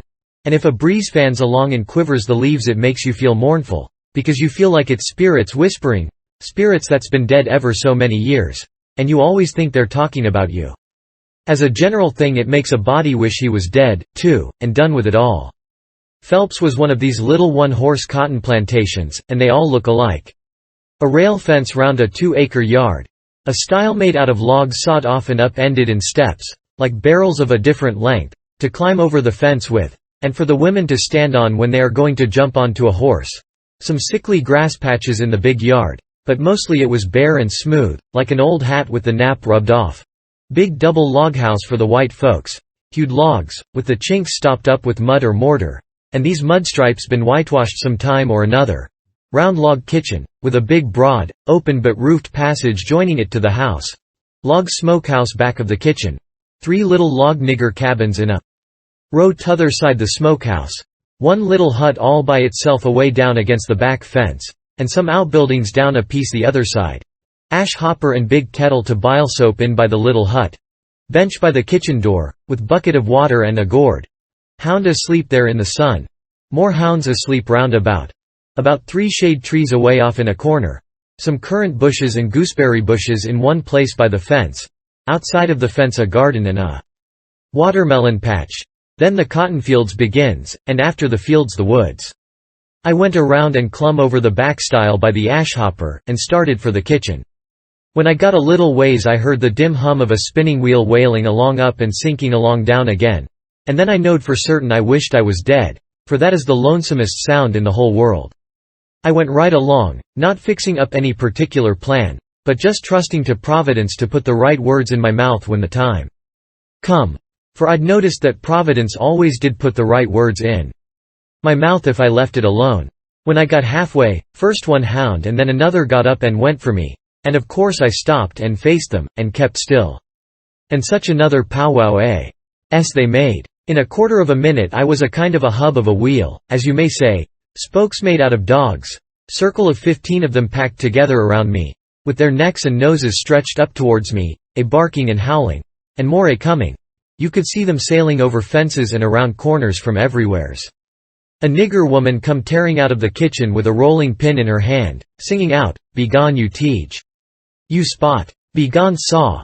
And she fetched first one and then another of them a clip and sent them howling, and then the rest followed, and the next second half of them come back, wagging their tails around me and making friends with me. There ain't no harm in a hound, nohow. And behind the woman comes a little nigger girl and 2 little nigger boys without anything on but tow linen shirts, and they hung on to their mother's gown, and peeped out from behind her at me, bashful, the way they always do. And here comes the white woman running from the house, about 45 or 50-year-old, bareheaded, and her spinning stick in her hand, and behind her comes her little white children, acting the same way the little niggers was doing. She was smiling all over so she could hardly stand, and says, "It's you, at last, ain't it?" I out with a "Yes'm" before I thought. She grabbed me and hugged me tight, and then gripped me by both hands and shook, and the tears come in her eyes, and run down over, and she couldn't seem to hug and shake enough, and kept saying, "You don't look as much like your mother as I reckoned you would. But law sakes, I don't care for that, I'm so glad to see you. Dear, dear, it does seem like I could eat you up. Children, it's your cousin Tom. Tell him howdy." But they ducked their heads, and put their fingers in their mouths, and hid behind her. So she run on, "Lisa, hurry up and get him a hot breakfast right away, or did you get your breakfast on the boat?" I said I had got it on the boat. So then she started for the house, leading me by the hand, and the children tagging after. When we got there she set me down in a split-bottomed chair, and set herself down on a little low stool in front of me, holding both of my hands, and says, "Now I can have a good look at you. And, laws-a-me, I've been hungry for it a many a time, all these long years, and it's come at last. We been expecting you a couple of days and more. What kep, you boat get aground?" "Yes'm," she. "Don't say yes'm, say Aunt Sally." "Where'd she get aground?" I didn't rightly know what to say, because I didn't know whether the boat would be coming up the river or down. But I go a good deal on instinct, and my instinct said she would be coming up, from down towards Orleans. That didn't help me much, though, for I didn't know the names of bars down that way. I see I'd got to invent a bar, or forget the name of the one we got aground on, or, now I struck an idea, and fetched it out. It warn't the grounding, that didn't keep us back but a little. We blowed out a cylinder head. Good gracious. Anybody hurt? No'm. Killed a nigger. Well, it's lucky, because sometimes people do get hurt. 2 years ago last Christmas your Uncle Silas was coming up from N'Orleans on the old Lally Rook, and she blowed out a cylinder head and crippled a man. And I think he died afterwards.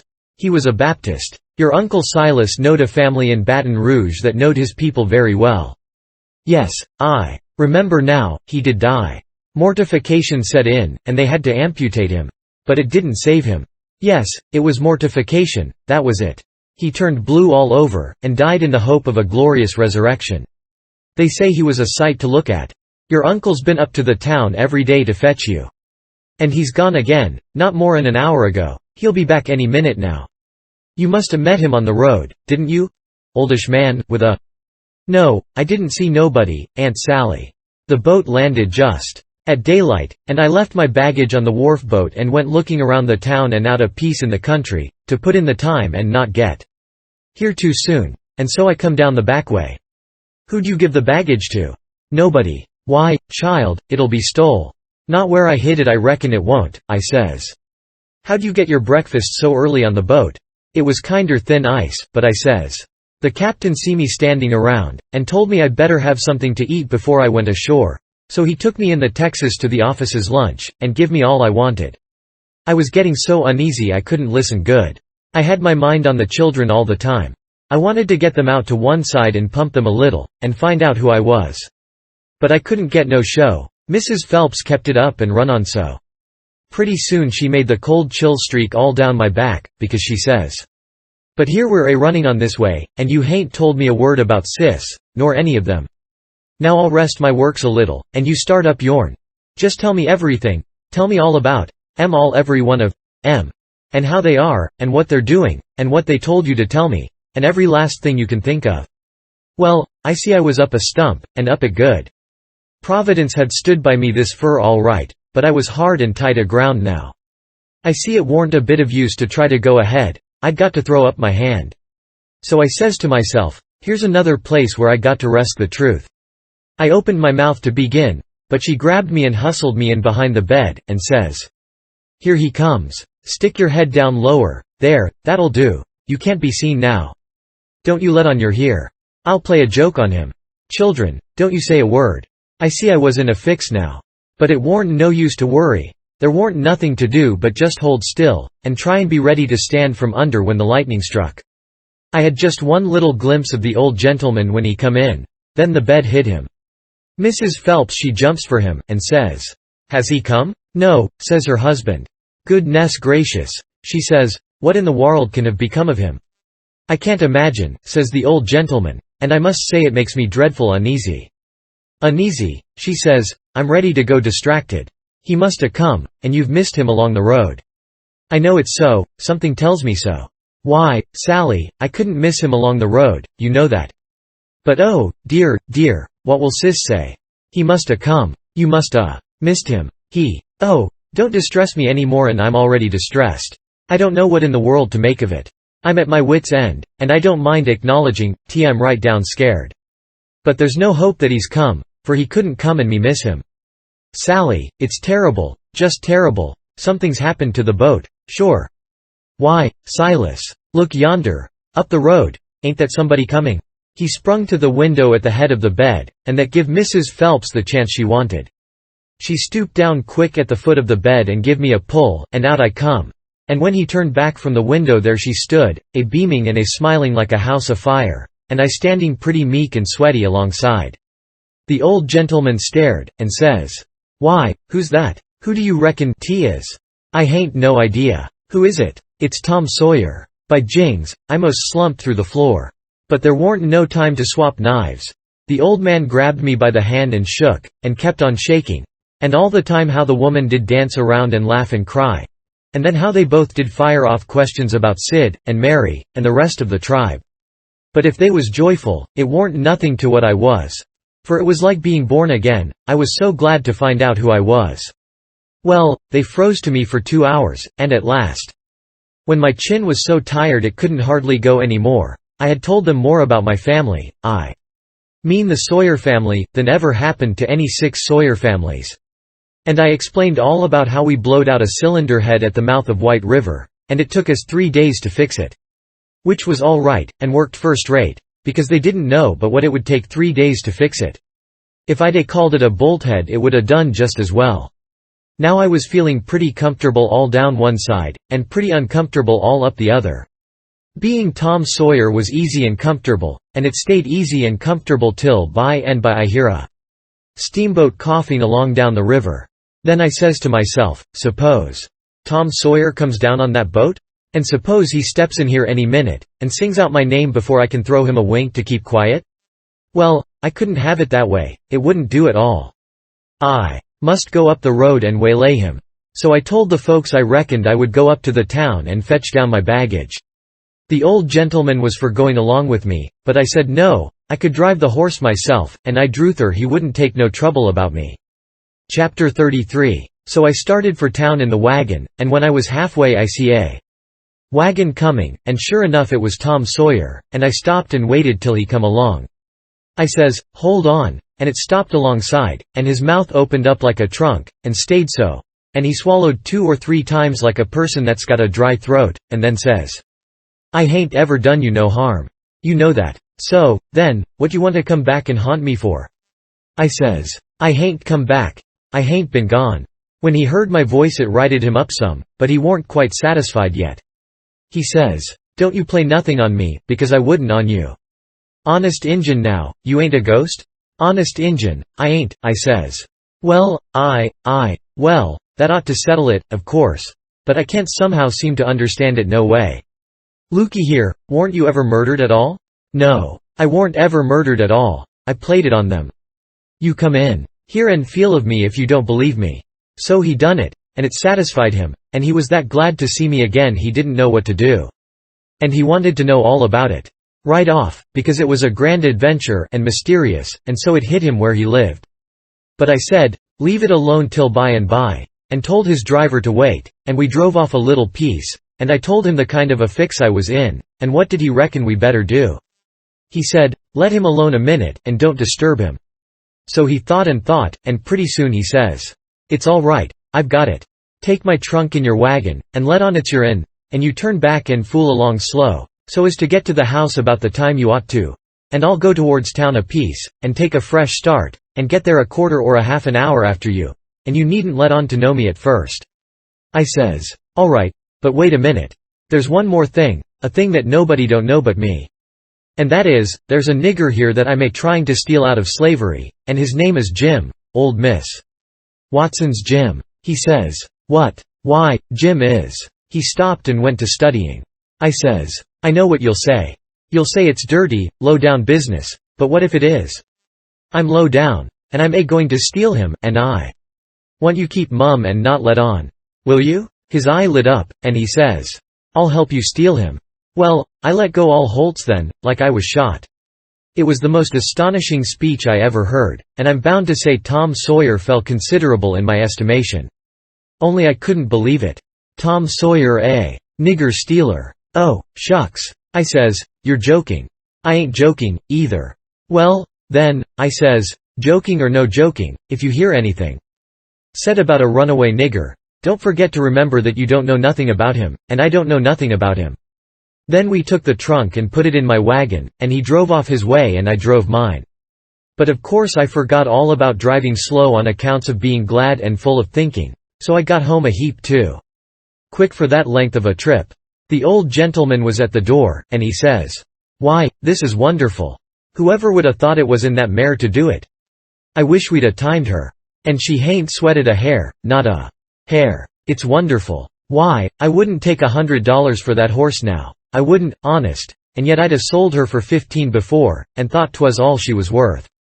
That's all he said. He was the innocentest, best old soul I ever see. But it warn't surprising, because he warn't only just a farmer, he was a preacher, too, and had a little one-horse log church down back of the plantation, which he builded himself at his own expense, for a church and schoolhouse, and never charged nothing for his preaching, and it was worth it, too. There was plenty other farmer preachers like that, and done the same way, down south. In about half an hour Tom's wagon drove up to the front stile, and Aunt Sally she see it through the window, because it was only about 50 yards, and says, "Why, there's somebody come. I wonder who 'tis. Why, I do believe it's a stranger. Jimmy, that's one of the children, run and tell Liza to put on another plate for dinner." Everybody made a rush for the front door, because, of course, a stranger don't come every year, and so he lays over the yaller fever, for interest, when he does come. Tom was over the stile and starting for the house. The wagon was spinning up the road for the village, and we was all bunched in the front door. Tom had his store clothes on, and an audience, and that was always nuts for Tom Sawyer. In them circumstances it warn't no trouble to him to throw in an amount of style that was suitable. He warn't a boy to meeky along up that yard like a sheep. No, he come calm and important, like the ram. When he got a front of us he lifts his hat ever so gracious and dainty, like it was the lid of a box that had butterflies asleep in it and he didn't want to disturb them, and says, "Mr. Archibald Nichols, I presume?" "No, my boy," says the old gentleman, "I'm sorry to say, your driver has deceived you. Nichols's place is down a matter of 3 mile more. Come in, come in." Tom he took a look back over his shoulder, and says, "Too late, he's out of sight." "Yes, he's gone, my son, and you must come in and eat your dinner with us, and then we'll hitch up and take you down to Nichols's." "Oh, I can't make you so much trouble, I couldn't think of it." "I'll walk. I don't mind the distance. But we won't let you walk, it wouldn't be Southern hospitality to do it." "Come right in." "Oh, do," says Aunt Sally. "It ain't a bit of trouble to us, not a bit in the world. You must stay. It's a long, dusty 3 mile, and we can't let you walk. And, besides, I've already told 'em to put on another plate when I see you coming, so you mustn't disappoint us. Come right in and make yourself at home." So Tom he thanked them very hearty and handsome, and let himself be persuaded, and come in. And when he was in he said he was a stranger from Hicksville, Ohio, and his name was William Thompson, and he made another bow. Well, he run on, and on, and on, making up stuff about Hicksville and everybody in it he could invent, and I getting a little nervous, and wondering how this was going to help me out of my scrape. And at last, still talking along, he reached over and kissed Aunt Sally right on the mouth, and then settled back again in his chair comfortable, and was going on talking. But she jumped up and wiped it off with the back of her hand, and says, "You audacious puppy." He looked kind of hurt, and says, "I'm surprised at you, ma'am. You're why, what do you reckon I am? I've a good notion to take. And, say, what do you mean by kissing me?" He looked kind of humble, and says, "I didn't mean nothing, ma'am. I didn't mean no harm. I thought you'd like it. Why, you born fool." She took up the spinning stick, and it looked like it was all she could do to keep from giving him a crack with it. "What made you think I'd like it?" "Well, I don't know. Only, they told me you would. They told you I would." "Whoever told you's another lunatic. I never heard the beat of it." "Who's they?" "Why, everybody. They all said so, ma'am." It was all she could do to hold in, and her eyes snapped, and her fingers worked like she wanted to scratch him, and she says, "Who's everybody? Out with their names, or there'll be an idiot short." He got up and looked distressed, and fumbled his hat, and says, "I'm sorry, and I weren't expecting it. They told me to. They all told me to. They all said, kiss her, and said she'd like it. They all said it, every one of them. But I'm sorry, ma'am, and I won't do it no more, I won't, honest. You won't you? Well, I she'd reckon you won't. No'm, I'm honest about it. I won't ever do it again, till you ask me." "Till I ask you. Well, I never see the beat of it in my born days. I lay you'll be the Methusalem numbskull of creation before ever I ask you, or the likes of you." "Well," he says, "it does surprise me so. I can't make it out, somehow. They said you would, and I thought you would. But," he stopped and looked around slow, like he wished he could run across a friendly eye somewheres, and fetched up on the old gentleman's, and says, "Didn't you think she'd like me to kiss her, sir?" "Why, no, well, no, I believe I didn't." Then he looks on around the same way to me, and says, "Tom, didn't you think Aunt Sally d open out her arms and say, 'Sid Sawyer, my land,' she says, breaking in and jumping for him, 'You impudent young rascal, to fool a body so,' and was going to hug him, but he fended her off, and says, 'No, not till you've asked me first.' So she didn't lose no time, but asked him, and hugged him and kissed him over and over again, and then turned him over to the old man, and he took what was left. And after they got a little quiet again she says, 'Why, dear me, I never see such a surprise. We weren't looking for you at all, but only Tom. Sis never wrote to me about anybody coming but him. It's because it weren't intended for any of us to come but Tom,' he says. 'But I begged and begged, and at the last minute she let me come, too. So, coming down the river, me and Tom thought it would be a first-rate surprise for him to come here to the house first, and for me to by tag along and drop in, and let on to be a stranger. But it was a mistake, Aunt Sally. This ain't no healthy place for a stranger to come. No, not impudent whelps, Sid. You ought to had your jaws boxed. I hain't been so put out since I don't know when. But I don't care, I don't mind the terms. I'd be willing to stand 1,000 such jokes to have you here. Well, to think of that performance. I don't deny it, I was most putrefied with astonishment when you give me that smack. We had dinner out in that broad open passage betwixt the house and the kitchen. And there was things enough on that table for 7 families, and all hot, too. None of your flabby, tough meat that's laid in a cupboard in a damp cellar all night and tastes like a hunk of old cold cannibal in the morning. Uncle Silas he asked a pretty long blessing over it, but it was worth it. And it didn't cool it a bit, neither, the way I've seen them kind of interruptions do lots of times. There was a considerable good deal of talk all the afternoon, and me and Tom was on the lookout all the time.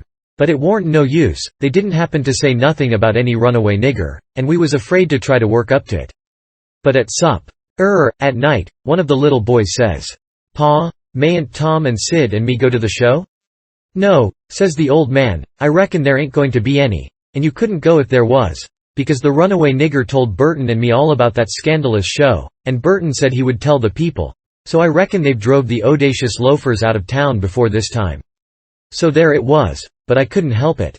Tom and me was to sleep in the same room and bed.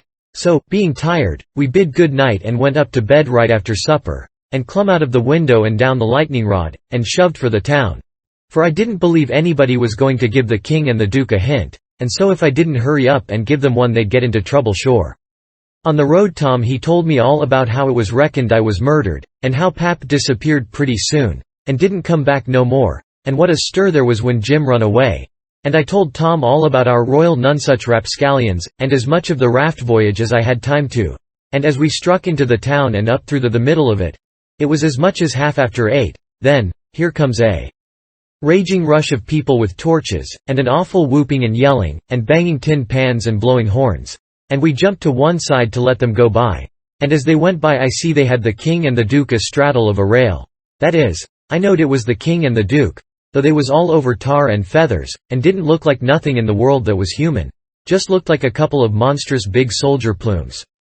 Well, it made me sick to see it, and I was sorry for them poor pitiful rascals. It seemed like I couldn't ever feel any hardness against them any more in the world.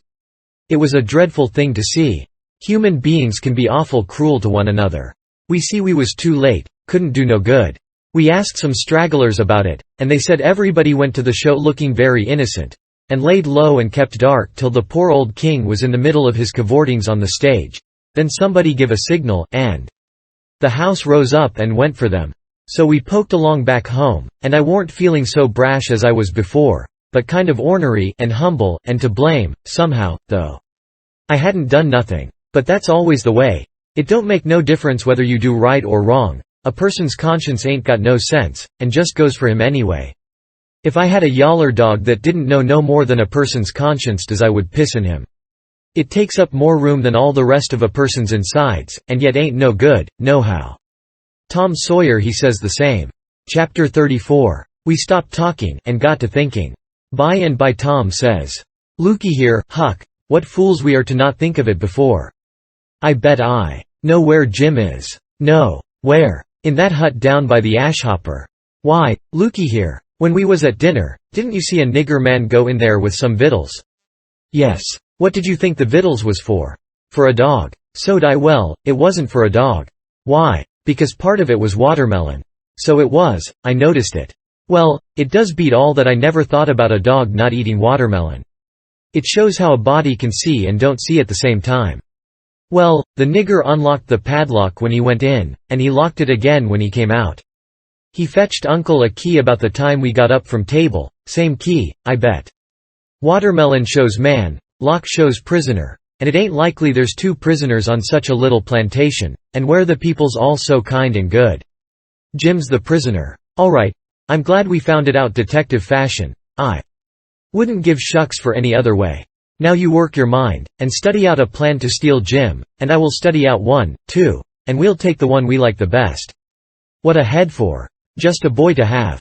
If I had Tom Sawyer's head I wouldn't trade it off to be a duke, nor mate of a steamboat, nor clown in a circus, nor nothing I can think of. I went to thinking out a plan, but only just to be doing something. I knowed very well where the right plan was going to come from. Pretty soon Tom says, "Ready?" "Yes," I says. "All right, bring it out." "My plan is this," I says. "We can easy find out if it's Jim in there.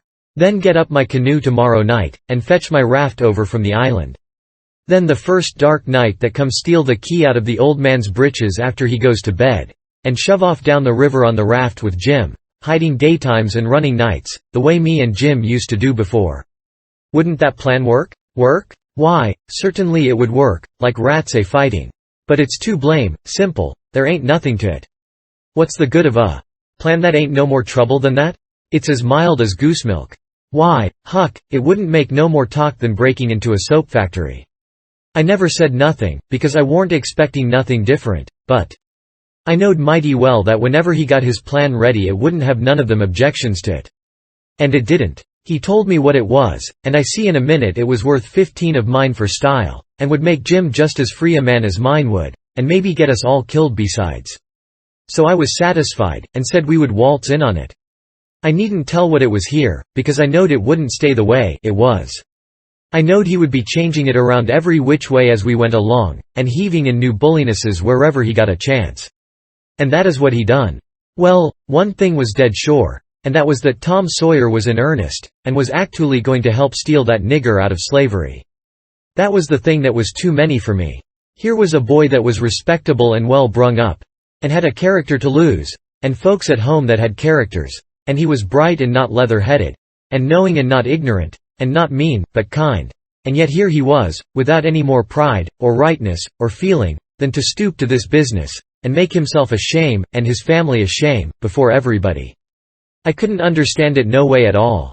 It was outrageous, and I knowed I ought to just up and tell him so, and so be his true friend, and let him quit the thing right where he was and save himself.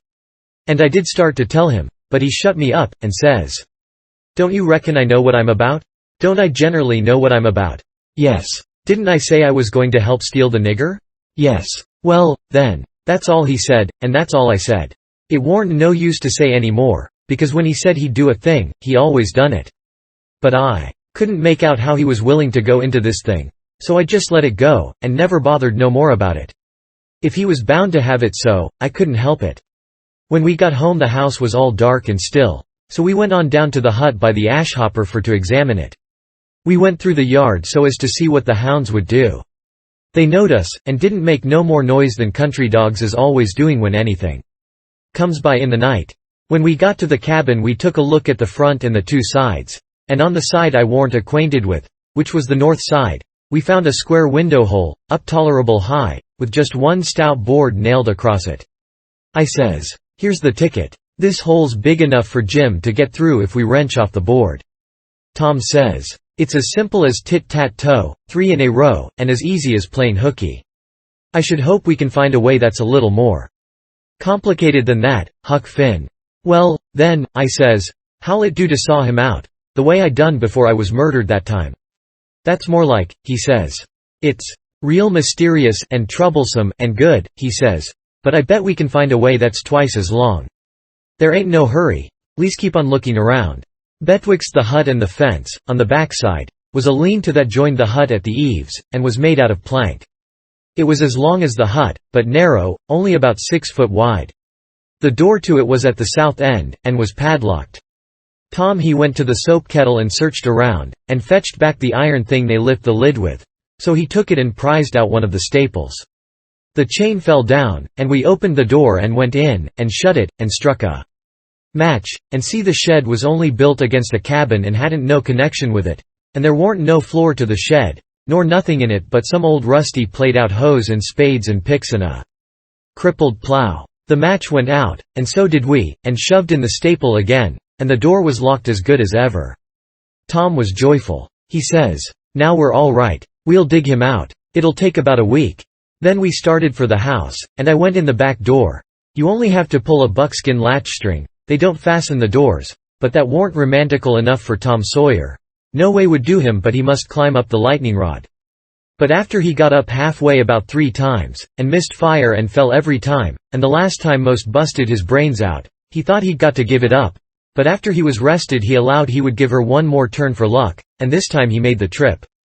In the morning we was up at break of day, and down to the nigger cabins to pet the dogs and make friends with the nigger that fed Jim. If it was Jim that was being fed. The niggers was just getting through breakfast and starting for the fields, and Jim's nigger was piling up a tin pan with bread and meat and things, and whilst the others was leaving, the key come from the house. This nigger had a good-natured, chuckle-headed face, and his wool was all tied up in little bunches with thread. That was to keep witches off. He said the witches was pestering him awful these nights, and making him see all kinds of strange things, and hear all kinds of strange words and noises, and he didn't believe he was ever witched so long before in his life. He got so worked up, and got to running on so about his troubles, he forgot all about what he'd been going to do. So Tom says, "What's the victuals for? Going to feed the dogs?" The nigger kind of smiled around gradually over his face, like when you heave a brickbat in a mud puddle, and he says, "Yes, Mars Sid, a dog. Chris dog, too. Does you want to go and look at, I am?" "Yes." I hunched Tom, and whispers, "You going, right here in the daybreak?" That warn't the plan. No, it warn't, but it's the plan now. So, drat him, we went along, but I didn't like it much. When we got in we couldn't hardly see anything, it was so dark. But Jim was there, sure enough, and could see us, and he sings out, "Why, Huck, and good lan', ain't dat Misto Tom? I just knowed how it would be, I just expected it. I didn't know nothing to do, and if I had I couldn't a done it, because that nigger busted in and says, 'Why, de gracious sakes, do he know you gen'man?' We could see pretty well now. Tom he looked at the nigger, steady and kind of wondering, and says, 'Does who know us?' 'Why, dis runaway nigger. I don't reckon he does, but what put that into your head?' 'What put it dar? Didn't he jeez dis minute sing out like he knowed you?' Tom says, in a puzzled-up kind of way, 'Well, that's mighty curious. Who sung out? When did he sing out? What did he sing out?' And turns to me, perfectly calm, and says, 'Did you hear anybody sing out?' Of course there warn't nothing to be said but the one thing, so I says, 'No, I ain't heard nobody say nothing.' Then he turns to Jim, and looks him over like he never see him be.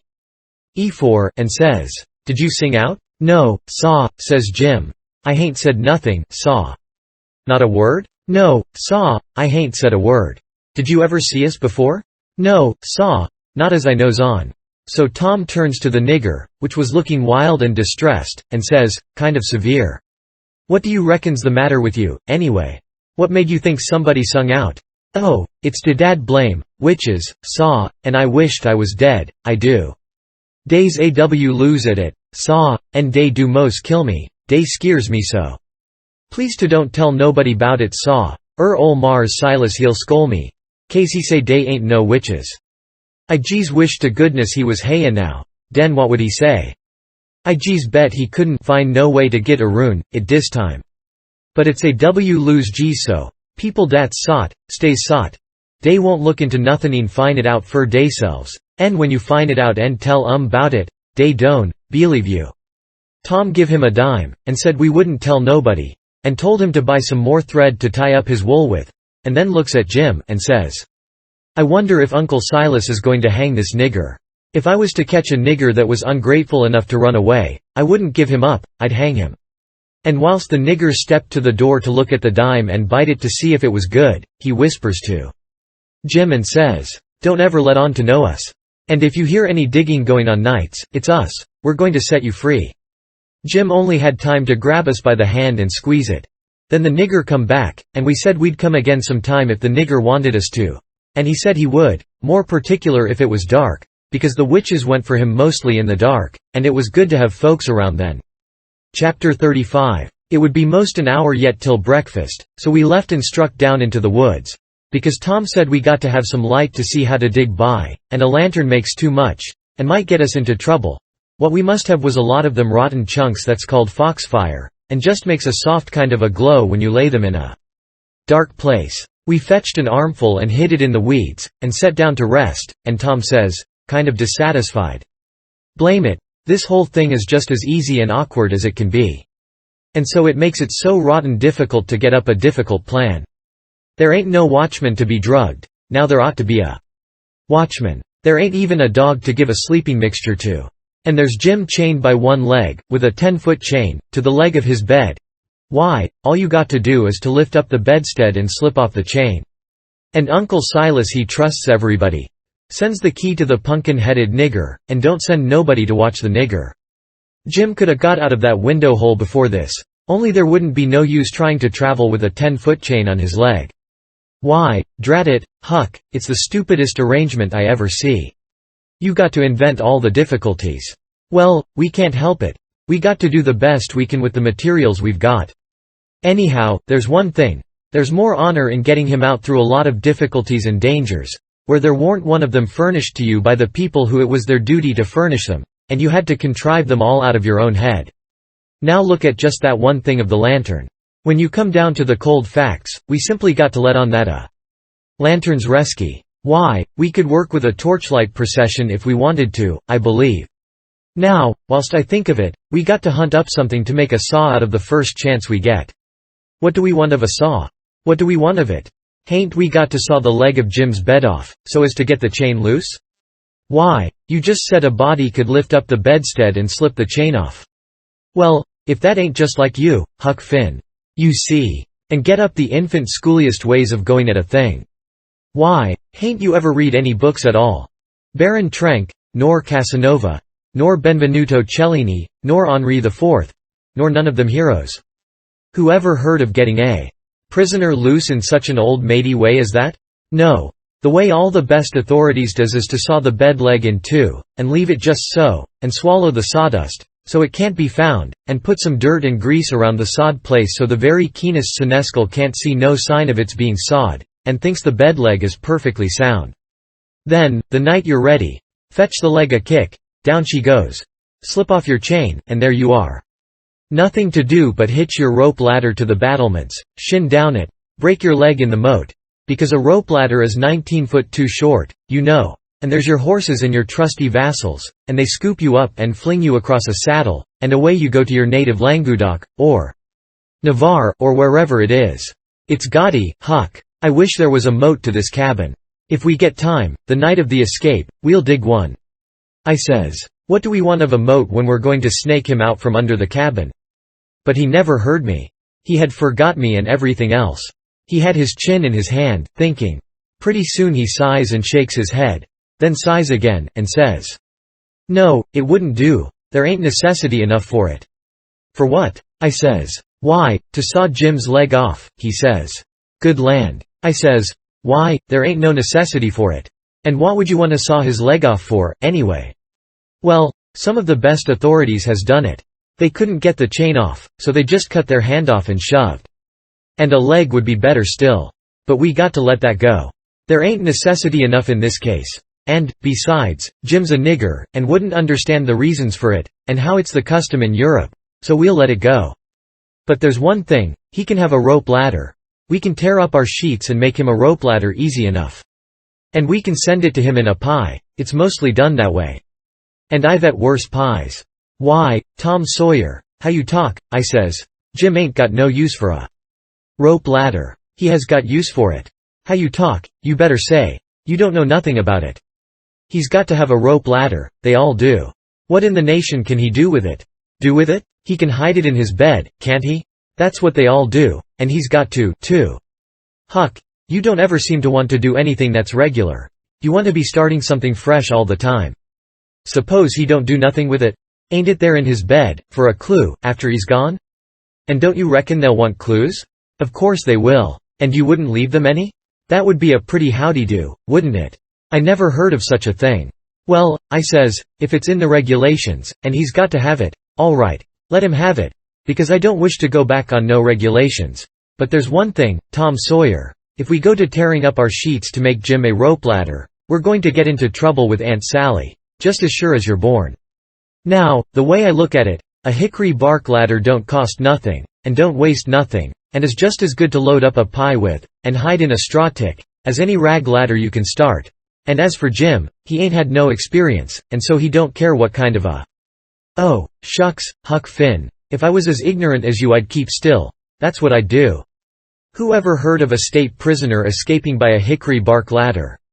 Why, it's perfectly ridiculous. Well, all right, Tom, fix it your own way.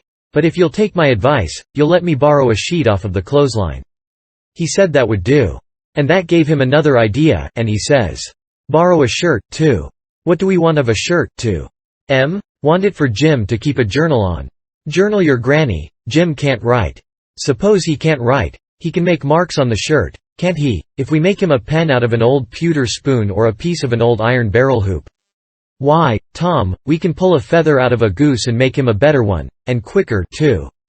Prisoners don't have geese running around the donjon keep to pull pens out of, you muggins. They always make their pens out of the hardest, toughest, troublesomest piece of old brass candlestick or something like that they can get their hands on. And it takes them weeks and weeks and months to file it out, too, because they've got to do it by rubbing it on the wall. They wouldn't use a goose quill if they had it. It ain't regular. Well, then, what'll we make him the ink out of? Many makes it out of iron rust and tears. But that's the common sort, and women, the best authorities, uses their own blood. Jim can do that. And when he wants to send any little common ordinary mysterious message to let the world know where he's captivated, he can write it on the bottom of a tin plate with a fork and throw it out of the window. The Iron Mask always done that, and it's a blame good way, too. Jim ain't got no tin plates. They feed him in a pan. That ain't nothing, we can get him some. Can't nobody read his plates. That ain't got anything to do with it, Huck Finn. All he's got to do is to write on the plate and throw it out. You don't have to be able to read it. Why? Half the time you can't read anything a prisoner writes on a tin plate, or anywhere else. Well, then, what's the sense in wasting the plates? Why, blame it all, it ain't the prisoner's plates. But it's somebody's plates, ain't it? Well, s'posen it is? What does the prisoner care whose? He broke off there, because we heard the breakfast horn blowing. So we cleared out for the house. Along during the morning I borrowed a sheet and a white shirt off of the clothesline. And I found an old sack and put them in it, and we went down and got the foxfire, and put that in too. I called it borrowing, because that was what Pap always called it. But Tom said it warn't borrowing, it was stealing. He said we was representing prisoners, and prisoners don't care how they get a thing, so they get it, and nobody don't blame them for it, either. It ain't no crime in a prisoner to steal the thing he needs to get away with, Tom said. It's his right, and so, as long as we was representing a prisoner, we had a perfect right to steal anything on this place we had the least use for to get ourselves out of prison with. He said if we warn't prisoners it would be a very different thing, and nobody but a mean, ornery person would steal when he warn't a prisoner. So we allowed we would steal everything there was that come handy. And yet he made a mighty fuss, one day, after that, when I stole a watermelon out of the nigger patch and eat it, and he made me go and give the niggers a dime without telling them what it was for. Tom said that what he meant was, we could steal anything we needed. Well, I says, I needed the watermelon. But he said I didn't need it to get out of prison with, there's where the difference was.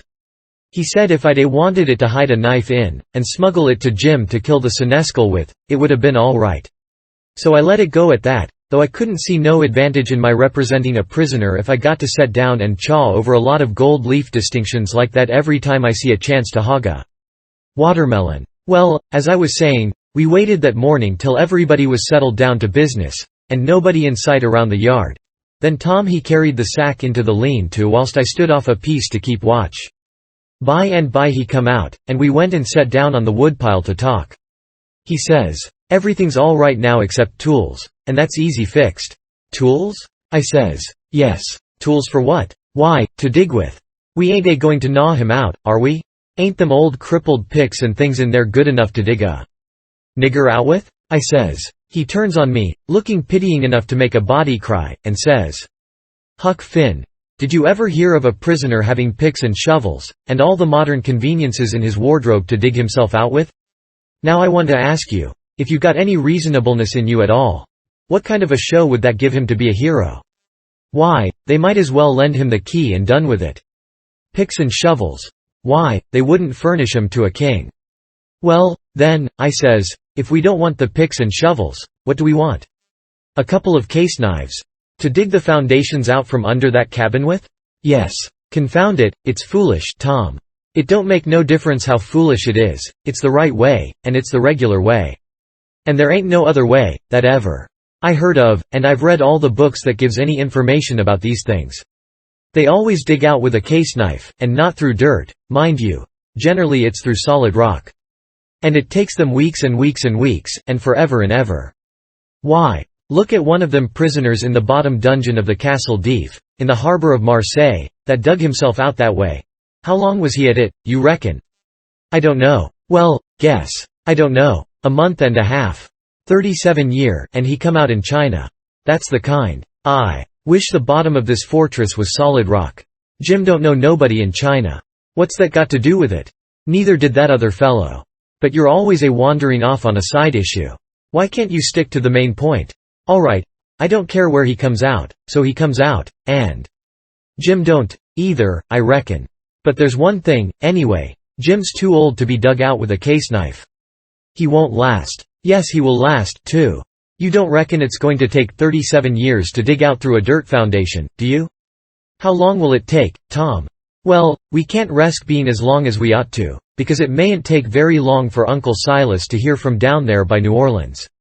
He'll hear Jim ain't from there. Then his next move will be to advertise Jim, or something like that. So we can't risk being as long digging him out as we ought to. By rights I reckon we ought to be a couple of years, but we can't. Things being so uncertain, what I recommend is this. That we really dig right in, as quick as we can. And after that, we can let on, to ourselves, that we was at it 37 years. Then we can snatch him out and rush him away the first time there's an alarm. Yes, I reckon that'll be the best way. Now, there's sense in that, I says. Letting on don't cost nothing. Letting on ain't no trouble, and if it's any object, I don't mind letting on we was at it 150 year. It wouldn't strain me none, after I got my hand in. So I'll mosey along now, and smouch a couple of case knives. Smouch 3, he says. We want one to make a saw out of. Tom, if it ain't unregular and irreligious to suggest it, I says, there's an old rusty saw blade around yonder sticking under the weatherboarding behind the smokehouse.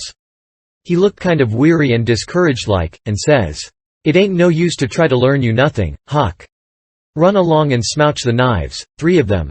So I done it. Chapter 36. As soon as we reckoned everybody was asleep that night we went down the lightning rod, and shut ourselves up in the lean-to, and got out our pile of foxfire, and went to work. We cleared everything out of the way, about 4 or 5 foot along the middle of the bottom log. Tom said he was right behind Jim's bed now, and we'd dig in under it, and when we got through there couldn't nobody in the cabin ever know air was any hole there, because Jim's counterpin hung down most to the ground, and you'd have to raise it up and look under to see the hole. So we dug and dug with the case knives till most midnight. And then we was dog tired, and our hands was blistered, and yet you couldn't see we'd done anything hardly. At last I says, this ain't no 37-year job. This is a 38-year job, Tom Sawyer. He never said nothing. But he sighed, and pretty soon he stopped digging, and then for a good little while I knowed that he was thinking. Then he says, it ain't no use, Huck, it ain't going to work. If we was prisoners it would, because then we'd have as many years as we wanted, and no hurry. And we wouldn't get but a few minutes to dig, every day, while they was changing watches, and so our hands wouldn't get blistered, and we could keep it up right along, year in and year out, and do it right, and the way it ought to be done. But we can't fool along. We got to rush. We ain't got no time to spare. If we was to put in another night this way we'd have to knock off for a week to let our hands get well. Couldn't touch a case knife with them sooner. Well, then, what we going to do, Tom? I'll tell you. It ain't right, and it ain't moral, and I wouldn't like it to get out. But there ain't only just the one way. We got to dig him out with the picks, and let on its case knives. Now you're talking. I says. Your head gets leveler and leveler all the time, Tom Sawyer, I says. Picks is the thing, moral or no moral. And as for me, I don't care shucks for the morality of it, nohow. When I start in to steal a nigger, or a watermelon, or a Sunday school book, I ain't no ways particular how it's done so it's done. What I want is my nigger, or what I want is my watermelon, or what I want is my Sunday school book. And if a pick's the handiest thing, that's the thing I'm going to dig that nigger or that watermelon or that Sunday school book out with. And I don't give a dead rat what the authorities thinks about it nother. Well, he says, there's excuse for picks and letting on in a case like this. If it warn't so, I wouldn't approve of it, nor I wouldn't stand by and see the rules broke, because right is right, and wrong is wrong. And a body ain't got no business doing wrong when he ain't ignorant and knows better. It might answer for you to dig Jim out with a pick, without any letting on, because you don't know no better, but it wouldn't for me, because I do know better. Gimme a case knife. He had his own by him, but I handed him mine. He flung it down, and says, gimme a case knife. I didn't know just what to do, but then I thought. I scratched around amongst the old tools, and got a pickaxe and give it to him, and he took it and went to work, and never said a word. He was always just that particular. Full of principle. So then I got a shovel, and then we picked and shoveled, turn about, and made the fur fly. We stuck to it about a half an hour, which was as long as we could stand up, but we had a good deal of a hole to show for it. When I got upstairs I looked out at the window and see Tom doing his level best with the lightning rod, but he couldn't come it, his hands was so sore. At last he says, "It ain't no use, it can't be done. What you reckon I better do? Can't you think of no way?" "Yes," I says, "but I reckon it ain't regular. Come up the stairs, and let on it's a lightning rod." So he done it. Next day Tom stole a pewter spoon and a brass candlestick in the house, for to make some pens for Jim out of, and 6 tallow candles, and I hung around the nigger cabins and laid for a chance, and stole 3 tin plates. Tom says it wasn't enough, but I said nobody wouldn't ever see the plates that Jim throwed out, because they'd fall in the dog fennel and Jimson weeds under the window hole. Then we could tote them back and he could use them over again. So Tom was satisfied. Then he says, "No. The thing to study out is how to get the things to Jim. Take them in through the hole," I says, "when we get it done." He only just looked scornful, and said something about nobody ever heard of such an idiotic idea, and then he went to studying. By and by he said he had ciphered out 2 or 3 ways, but there warn't no need to decide on any of them yet. Said we'd got to post Jim first. That night we went down the lightning rod a little after 10, and took one of the candles along, and listened under the window hole, and heard Jim snoring, so we pitched it in, and it didn't wake him. Then we whirled in with the pick and shovel, and in about 2 hours and a half the job was done. We crept in under Jim's bed and into the cabin, and pawed around and found the candle and lit it, and stood over Jim a while, and found him looking hearty and healthy, and then we woke him up gentle and gradual.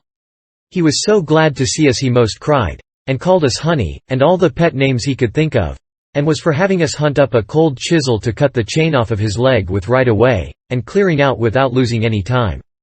But Tom he showed him how unregular it would be, and sat down and told him all about our plans, and how we could alter them in a minute any time there was an alarm, and not to be the least afraid, because we would see he got away, sure.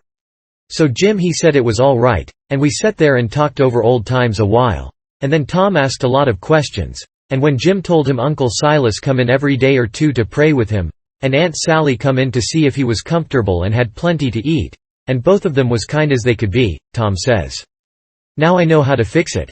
We'll send you some things by them." I said, "Don't do nothing of the kind. It's one of the most jackass ideas I ever struck." But he never paid no attention to me, went right on. It was his way when he'd got his plan set. So he told Jim how we'd have to smuggle in the rope ladder pie and other large things by Nat, the nigger that fed him, and he must be on the lookout, and not be surprised, and not let Nat see him open them, and we would put small things in Uncle's coat pockets and he must steal them out, and we would tie things to Aunt's apron strings or put them in her apron pocket, if we got a chance, and told him what they would be and what they was for. And told him how to keep a journal on the shirt with his blood, and all that. He told him everything. Jim he couldn't see no sense in the most of it, but he allowed we was white folks and knowed better than him. So he was satisfied, and said he would do it all just as Tom said. Jim had plenty corn-cob pipes and tobacco, so we had a right down good sociable time. Then we crawled out through the hole, and so home to bed, with hands that looked like they'd been chawed. Tom was in high spirits. He said it was the best fun he ever had in his life, and the most intellectual, and said if he only could see his way to it we would keep it up all the rest of our lives and leave Jim to our children to get out. For he believed Jim would come to like it better and better the more he got used to it. He said that in that way it could be strung out to as much as 80 year, and would be the best time on record. And he said it would make us all celebrated that had a hand in it. In the morning we went out to the woodpile and chopped up the brass candlestick into handy sizes, and Tom put them and the pewter spoon in his pocket. Then we went to the nigger cabins, and while I got Nat's notice off, Tom shoved a piece of candlestick into the middle of a corn pone that was in Jim's pan, and we went along with Nat to see how it would work, and it just worked noble. When Jim bit into it it most mashed all his teeth out, and there warn't ever anything could a worked better. Tom said so himself. Jim he never let on but what it was only just a piece of rock or something like that. That's always getting into bread, you know. But after that he never bit into nothing but what he jabbed his fork into it in 3 or 4 places first. And whilst we was standing there in the dimmish light, here comes a couple of the hounds bulging in from under Jim's bed, and they kept on piling in till there was 11 of them, and there warn't hardly room in there to get your breath. By jings, we forgot to fasten that lean-to door. The nigger Nat he only just hollered "witches" once, and keeled over onto the floor amongst the dogs, and begun to groan like he was dying. Tom jerked the door open and flung out a slab of Jim's meat, and the dogs went for it, and in 2 seconds he was out himself and back again and shut the door, and I knowed he'd fixed the other door too. Then he went to work on the nigger, coaxing him and petting him, and asking him if he'd been imagining he saw something again. He raised up, and blinked his eyes around, and says, "Mars Sid, you'll say I's a fool, but if I didn't believe I see most a million dogs, devils, semen, I wished I may die right haya in desse tracks. I did, mos s holy. Mars Sid, I felt saw, day was all over me. Dad fetch it, I jeez wished I could get my hands on one dem witches jeez wunst, ani jeez wunst, it's all I'd asked. But mosily I wished they'd lemme, lone, I does." Tom says, "Well, I tell you what I think. What makes them come here just at this runaway nigger's breakfast time? It's because they're hungry, that's the reason. You make them a witch pie. That's the thing for you to do. But my lan, Mars Sid, how's I gwin to make a witch pie? I don't know how to make it. I hain't ever hearn sich a thing befo. Well, then, I'll have to make it myself. Will you do it, honey? Will you? I'll whoosh up de ground, und, yo, foot, I will. All right, I'll do it, seeing it's you, and you've been good to us and showed us the runaway nigger. But you got to be mighty careful. When we come around, you turn your back. And then whatever we put in the pan, don't you let on you see it at all. And don't you look when Jim unloads the pan, something might happen, I don't know what. And above all, don't you handle the witch things. Handle, Mars Sid? What is you a talkin' bout? I wouldn't lay de weight my finger on not for $10,000 billion, I wouldn't." Chapter 37. That was all fixed. So then we went away and went to the rubbish pile in the backyard, where they keep the old boots, and rags, and pieces of bottles, and wore out tin things, and all such truck, and scratched around and found an old tin washpan, and stopped up the holes as well as we could, to bake the pie in, and took it down cellar and stole it full of flour and started for breakfast, and found a couple of shingle nails that Tom said would be handy for a prisoner to scrabble his name and sorrows on the dungeon walls with, and dropped one of them in Aunt Sally's apron pocket which was hanging on a chair, and t'other we stuck in the band of Uncle Silas's hat, which was on the bureau, because we heard the children say their pa and ma was going to the runaway nigger's house this morning, and then went to breakfast, and Tom dropped the pewter spoon in Uncle Silas's coat pocket, and Aunt Sally wasn't come yet, so we had to wait a little while. And when she come she was hot and red and cross, and couldn't hardly wait for the blessing. And then she went to sluicing out coffee with one hand and cracking the handiest child's head with her thimble with the other, and says, "I've hunted high and I've hunted low, and it does beat all what has become of your other shirt."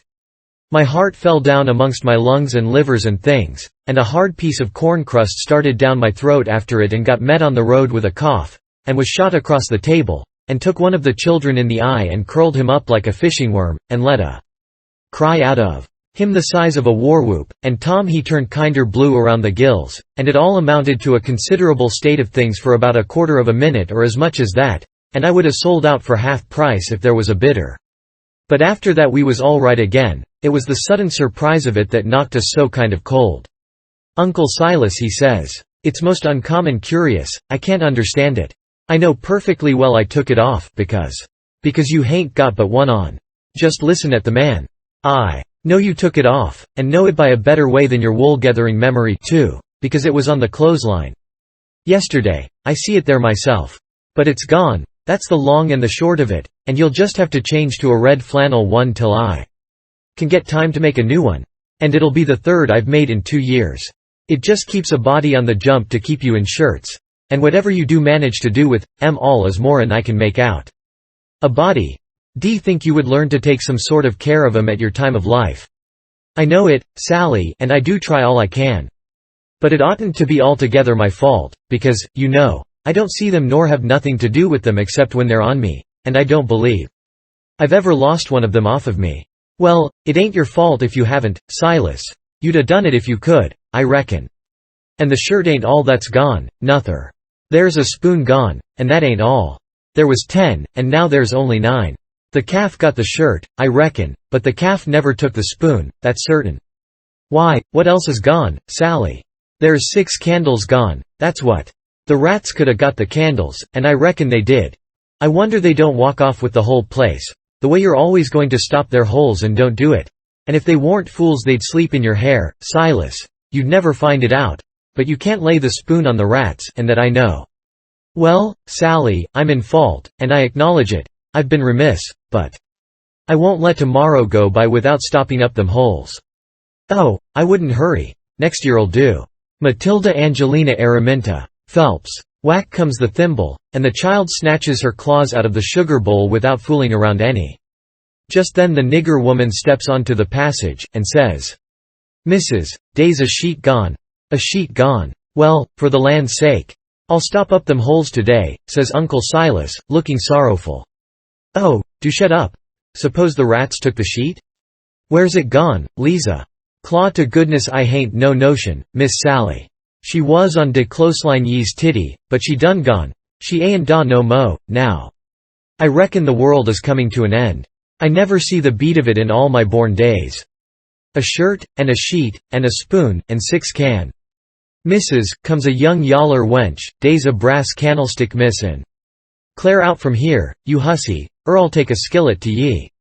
Well, she was just a biling.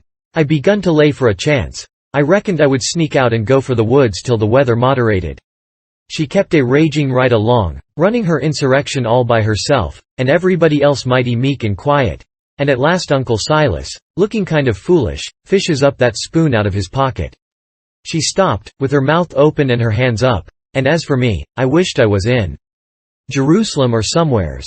But not long, because she says, "It's just as I expected. So you had it in your pocket all the time. And like as not you've got the other things there, too. How'd it get there?" "I really don't know, Sally," he says, kind of apologizing, "or you know.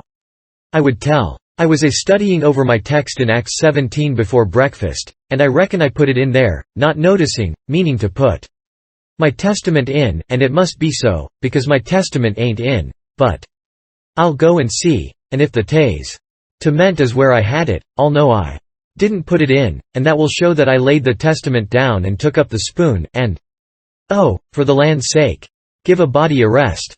Go, long now, the whole kit and biling of ye, and don't come nigh me again till I've got back my peace of mind." I'd 'a heard her if she'd 'a said it to herself, let alone speaking it out, and I'd 'a got up and obeyed her if I'd 'a been dead. As we was passing through the setting room the old man he took up his hat, and the shingle nail fell out on the floor, and he just merely picked it up and laid it on the mantel shelf, and never said nothing, and went out. Tom see him do it, and remembered about the spoon, and says, "Well, it ain't no use to send things by him no more, he ain't reliable." Then he says, "But he done us a good turn with the spoon, anyway, without knowing it, and so we'll go and do him one without him knowing it, stop up his rat holes. There was a noble good lot of them down cellar, and it took us a whole hour, but we done the job tight and good and shipshape. Then we heard steps on the stairs, and blowed out our light and hid. And here comes the old man, with a candle in one hand and a bundle of stuff in t'other, looking as absent-minded as year before last. He went mooning around, first to one rat hole and then another, till he'd been to them all. Then he stood about 5 minutes, picking tallow drip off of his candle and thinking. Then he turns off slow and dreamy towards the stairs, saying, "Well, for the life of me I can't remember when I done it. I could show her now that I warn't to blame on account of the rats. But never mind, let it go. I reckon it wouldn't do no good." And so he went on mumbling upstairs, and then we left. He was a mighty nice old man, and always is. Tom was a good deal bothered about what to do for a spoon, but he said we'd got to have it, so he took a think. When he had ciphered it out he told me how we was to do. Then we went and waited around the spoon basket till we see Aunt Sally coming, and then Tom went to counting the spoons and laying them out to one side, and I slid one of them up my sleeve, and Tom says, "Why, Aunt Sally, there ain't but 9 spoons yet." She says, "Go, 'long to your play, and don't bother me. I know better, I counted 'em myself." "Well, I've counted them twice, Auntie, and I can't make but 9. She looked out of all patience, but of course she come to count, anybody would. "I declare to gracious there, ain't but 9, she says. "Why, what in the world? Plague take the things, I'll count 'em again." So I slipped back the one I had, and when she got done counting, she says, "Hang the troublesome rubbage, there's 10 now," and she looked huffy and bothered both. But Tom says, "Why, Auntie, I don't think there's 10. You numbskull, didn't you see me count, M? I know, but, well, I'll count, M again." So I smouched one, and they come out 9, same as the other time. Well, she was in a tearing way, just a trembling all over, she was so mad.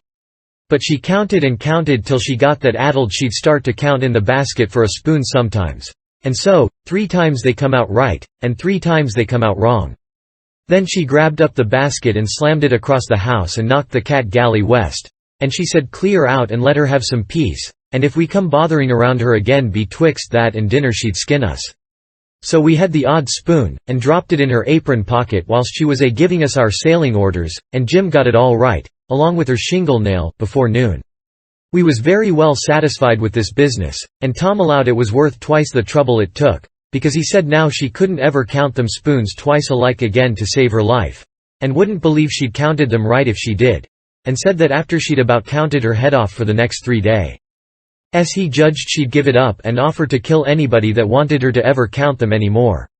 So we put the sheet back on the line that night, and stole one out of her closet, and kept on putting it back and stealing it again for a couple of days till she didn't know how many sheets she had any more, and she didn't care, and warn't going to bullyrag the rest of her soul out about it, and wouldn't count them again not to save her life. She'd druther die first.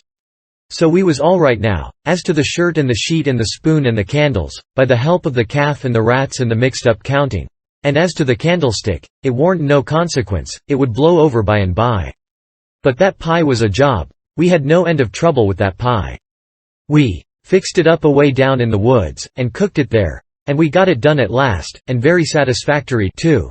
But not all in one day, and we had to use up 3 washpans full of flour before we got through. And we got burnt pretty much all over, in places, and eyes put out with the smoke. Because, you see, we didn't want nothing but a crust, and we couldn't prop it up right, and she would always cave in. But of course we thought of the right way at last, which was to cook the latter, too, in the pie. So then we laid in with Jim the second night, and tore up the sheet all in little strings and twisted them together, and long before daylight we had a lovely rope that you could have hung a person with. We let on it took 9 months to make it. And in the forenoon we took it down to the woods, but it wouldn't go into the pie. Being made of a whole sheet, that way, there was rope enough for 40 pies if we'd wanted them, and plenty left over for soup, or sausage, or anything you choose. We could have had a whole dinner. But we didn't need it. All we needed was just enough for the pie, and so we throwed the rest away. We didn't cook none of the pies in the wash pan. Afraid the solder would melt. But Uncle Silas he had a noble brass warming pan which he thought considerable of, because it belonged to one of his ancestors with a long wooden handle that come over from England with William the Conqueror in the Mayflower or one of them early ships, and was hid away up garret with a lot of other old pots and things that was valuable, not on account of being any account, because they warn't, but on account of them being relics, you know, and we snaked her out, private, and took her down there, but she failed on the first pies, because we didn't know how, but she come up smiling on the last one. We took and lined her with dough, and set her in the coals, and loaded her up with rag rope, and put on a dough roof, and shut down the lid, and put hot embers on top, and stood off 5 foot, with the long handle, cool and comfortable, and in 15 minutes she turned out a pie that was a satisfaction to look at. But the person that ate it would want to fetch a couple of cags of toothpicks along, for if that rope ladder wouldn't cramp him down to business I don't know nothing what I'm talking about, and lay him in enough stomach ache to last him till next time, too. Nat didn't look when we put the witch pie in Jim's pan. And we put the 3 tin plates in the bottom of the pan under the victuals. And so Jim got everything all right, and as soon as he was by himself he busted into the pie and hid the rope ladder inside of his straw tick, and scratched some marks on a tin plate and throwed it out of the window hole. Chapter 38. Making them pens was a distressed tough job, and so was the saw, and Jim allowed the inscription was going to be the toughest of all. That's the one which the prisoner has to scrabble on the wall. But he had to have it. Tom said he'd got to. There warn't no case of a state prisoner not scrabbling his inscription to leave behind, and his coat of arms. Look at Lady Jane Grey, he says. Look at Guilford Dudley, look at old Northumberland. Why, Huck, pose it is considerable trouble. What you going to do? How you going to get around it? Jim's got to do his inscription and coat of arms.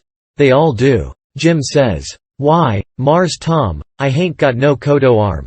I hain't got nuffin but dish ol' shirt, and you knows I got to keep de journal on dat." "Oh, you don't understand, Jim. A coat of arms is very different." "Well," I says, "Jim's right, anyway, when he says he ain't got no coat of arms, because he hain't." "I reckon I knowed that," Tom says, "but you bet he'll have one before he goes out of this, because he's going out right, and there ain't going to be no flaws in his record." So whilst me and Jim filed away at the pens on a brickbat apiece, Jim making his in out of the brass and I making mine out of the spoon, Tom set to work to think out the coat of arms. By and by he said he'd struck so many good ones he didn't hardly know which to take, but there was one which he reckoned he'd decide on.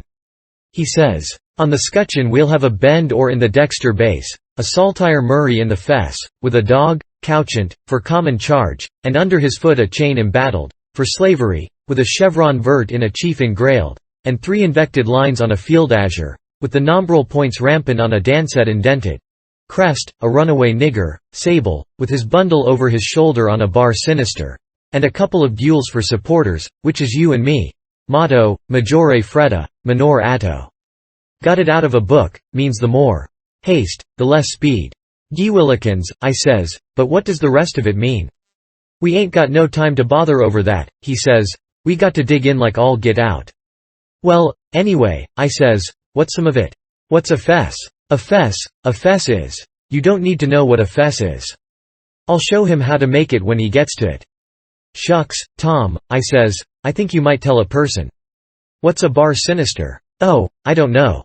But he's got to have it. All the nobility does. That was just his way. If it didn't suit him to explain a thing to you, he wouldn't do it.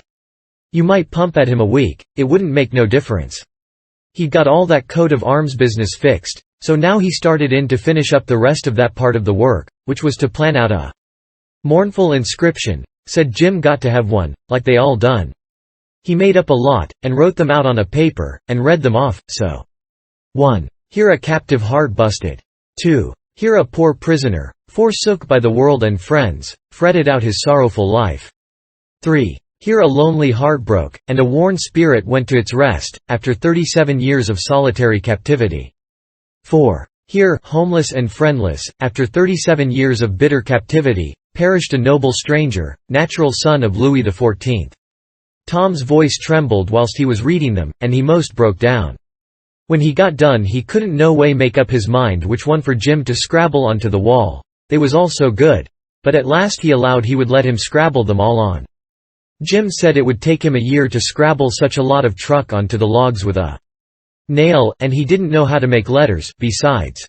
But Tom said he would block them out for him, and then he wouldn't have nothing to do but just follow the lines.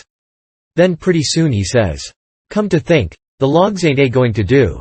They don't have log walls in a dungeon. We got to dig the inscriptions into a rock. We'll fetch a rock." Jim said the rock was worse than the logs. He said it would take him such a pissin' long time to dig them into a rock he wouldn't ever get out. But Tom said he would let me help him do it. Then he took a look to see how me and Jim was getting along with the pens. It was most pesky tedious hard work and slow, and didn't give my hands no show to get well of the sores, and we didn't seem to make no headway, hardly, so Tom says, "I know how to fix it. We got to H Avenue a rock for the coat of arms and mournful inscriptions, and we can kill 2 birds with that same rock. There's a gaudy big grindstone down at the mill, and we'll smouch it, and carve the things on it, and file out the pens and the saw on it, too. It warn't no slouch of an idea, and it warn't no slouch of a grindstone nother, but we allowed we'd tackle it. It warn't quite midnight yet, so we cleared out for the mill, leaving Jim at work. We smouched the grindstone, and set out to roll her home, but it was a most nation tough job. Sometimes, do what we couldn't keep her from falling over, and she come mighty near mashing us every time. Tom said she was going to get one of us, sure, before we got through. We got her halfway, and then we was plumb played out, and most drownded with sweat. We see it warn't no use, we got to go and fetch Jim. So he raised up his bed and slid the chain off of the bed leg, and wrapped it round and round his neck, and we crawled out through our hole and down there, and Jim and me laid into that grindstone and walked her along like nothing, and Tom superintended. He could out-superintend any boy I ever see. He knowed how to do everything. Our hole was pretty big, but it warn't big enough to get the grindstone through, But Jim he took the pick and soon made it big enough. Then Tom marked out them things on it with the nail, and set Jim to work on them, with the nail for a chisel and an iron bolt from the rubbish in the lean-to for a hammer, and told him to work till the rest of his candle quit on him, and then he could go to bed, and hide the grindstone under his straw tick and sleep on it. Then we helped him fix his chain back on the bed leg, and was ready for bed ourselves. But Tom thought of something, and says, "You got any spiders in here, Jim?" "No, saw, thanks to goodness I hain't, Mars Tom." "All right, we'll get you some. But bless you, honey, I don't want none. I's afeard I geez, soon have rattlesnakes aroon." Tom thought a minute or two, and says, "It's a good idea. And I reckon it's been done. It must have been done, it stands to reason. Yes, it's a prime good idea. Where could you keep it?" "Keep what, Mars Tom?" "Why, a rattlesnake. De goodness gracious alive, Mars Tom. Why, if dey was a rattlesnake to come in haya I'd take and bust right out though dat log wall, I would, wid my head. Why, Jim, you wouldn't be afraid of it after a little. You could tame it. Tame it? Yes, easy enough. Every animal is grateful for kindness and petting, and they wouldn't think of hurting a person that pets them. Any book will tell you that. You try. That's all I ask. Just try for 2 or 3 days. Why, you can get him so, in a little while, that he'll love you, and sleep with you, and won't stay away from you a minute, and will let you wrap him round your neck and put his head in your mouth. Please, Mars Tom, don't talk so. I can't stand it. He'd let me shove his head in my mouth, fair a favor, hain't it? I lay he'd wait a powerful long time, fo, I asked him. And mo, and dat, I don't want him to sleep wid me. Jim, don't act so foolish. A prisoner's got to have some kind of a dumb pet, and if a rattlesnake hain't ever been tried, why, there's more glory to be gained in your being the first to ever try it than any other way you could ever think of to save your life. Why, Mars Tom, I don't want no sich glory. Snake take and bite Jim's chin off, den wa is de glory? No, saw, I don't want no sich doin's. Blame it, can't you try? I only want you to try, you needn't keep it up if it don't work. But de trouble all done ef de snake bite me while I's a-tryin' him. Mars Tom, I's willin' to tackle mos anything, it ain't unreasonable, but ef you and Huck fetches a rattlesnake in haya for me to tame, I's gwine to leave, dat's sure. Well, then, let it go, if you're so bull-headed about it. We can get you some garter snakes, and you can tie some bee ootins on their tails, and let on their rattlesnakes, and I reckon that'll have to do. I kin stand dem, Mars Tom, but blame, ef I couldn't get along widout I tell you dat. I never knowed befo t was so much bother and trouble to be a prisoner. Well, it always is when it's done right. You got any rats around? Here? No, saw, I hain't seed none. Well, we'll get you some rats. Why, Mars Tom, I don't want no rats. Days de dad blame dest kretzers to sturb a body, and rustle round, over, I am, and bite his feet, when he's tryin' to sleep, I ever see. No, saw, gimme giarter snakes, ef I's got to have, but don't, gimme no rats. I ha'n got no use for scazely. But, Jim, you got to have they all do. So don't make no more fuss about it. Prisoners ain't ever without rats. There ain't no instance of it. And they train them, and pet them, and learn them tricks, and they get to be as sociable as flies. But you got to play music to them. You got anything to play music on? I ain't got nuffin but a comb and a piece o' paper, and a juice harp. But I reckon dey wouldn't take no stock in a juice harp. Yes they would. They don't care what kind of music 'tis. A juice harp's plenty good enough for a rat.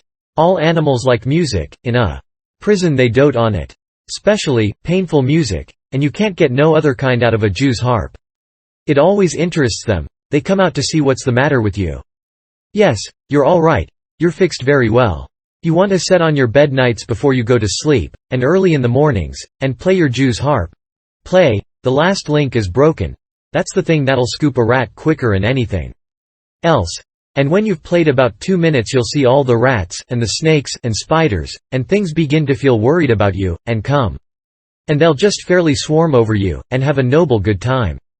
Yes, dey will, I reckon, Mars Tom, but what kind time is Jim havin'?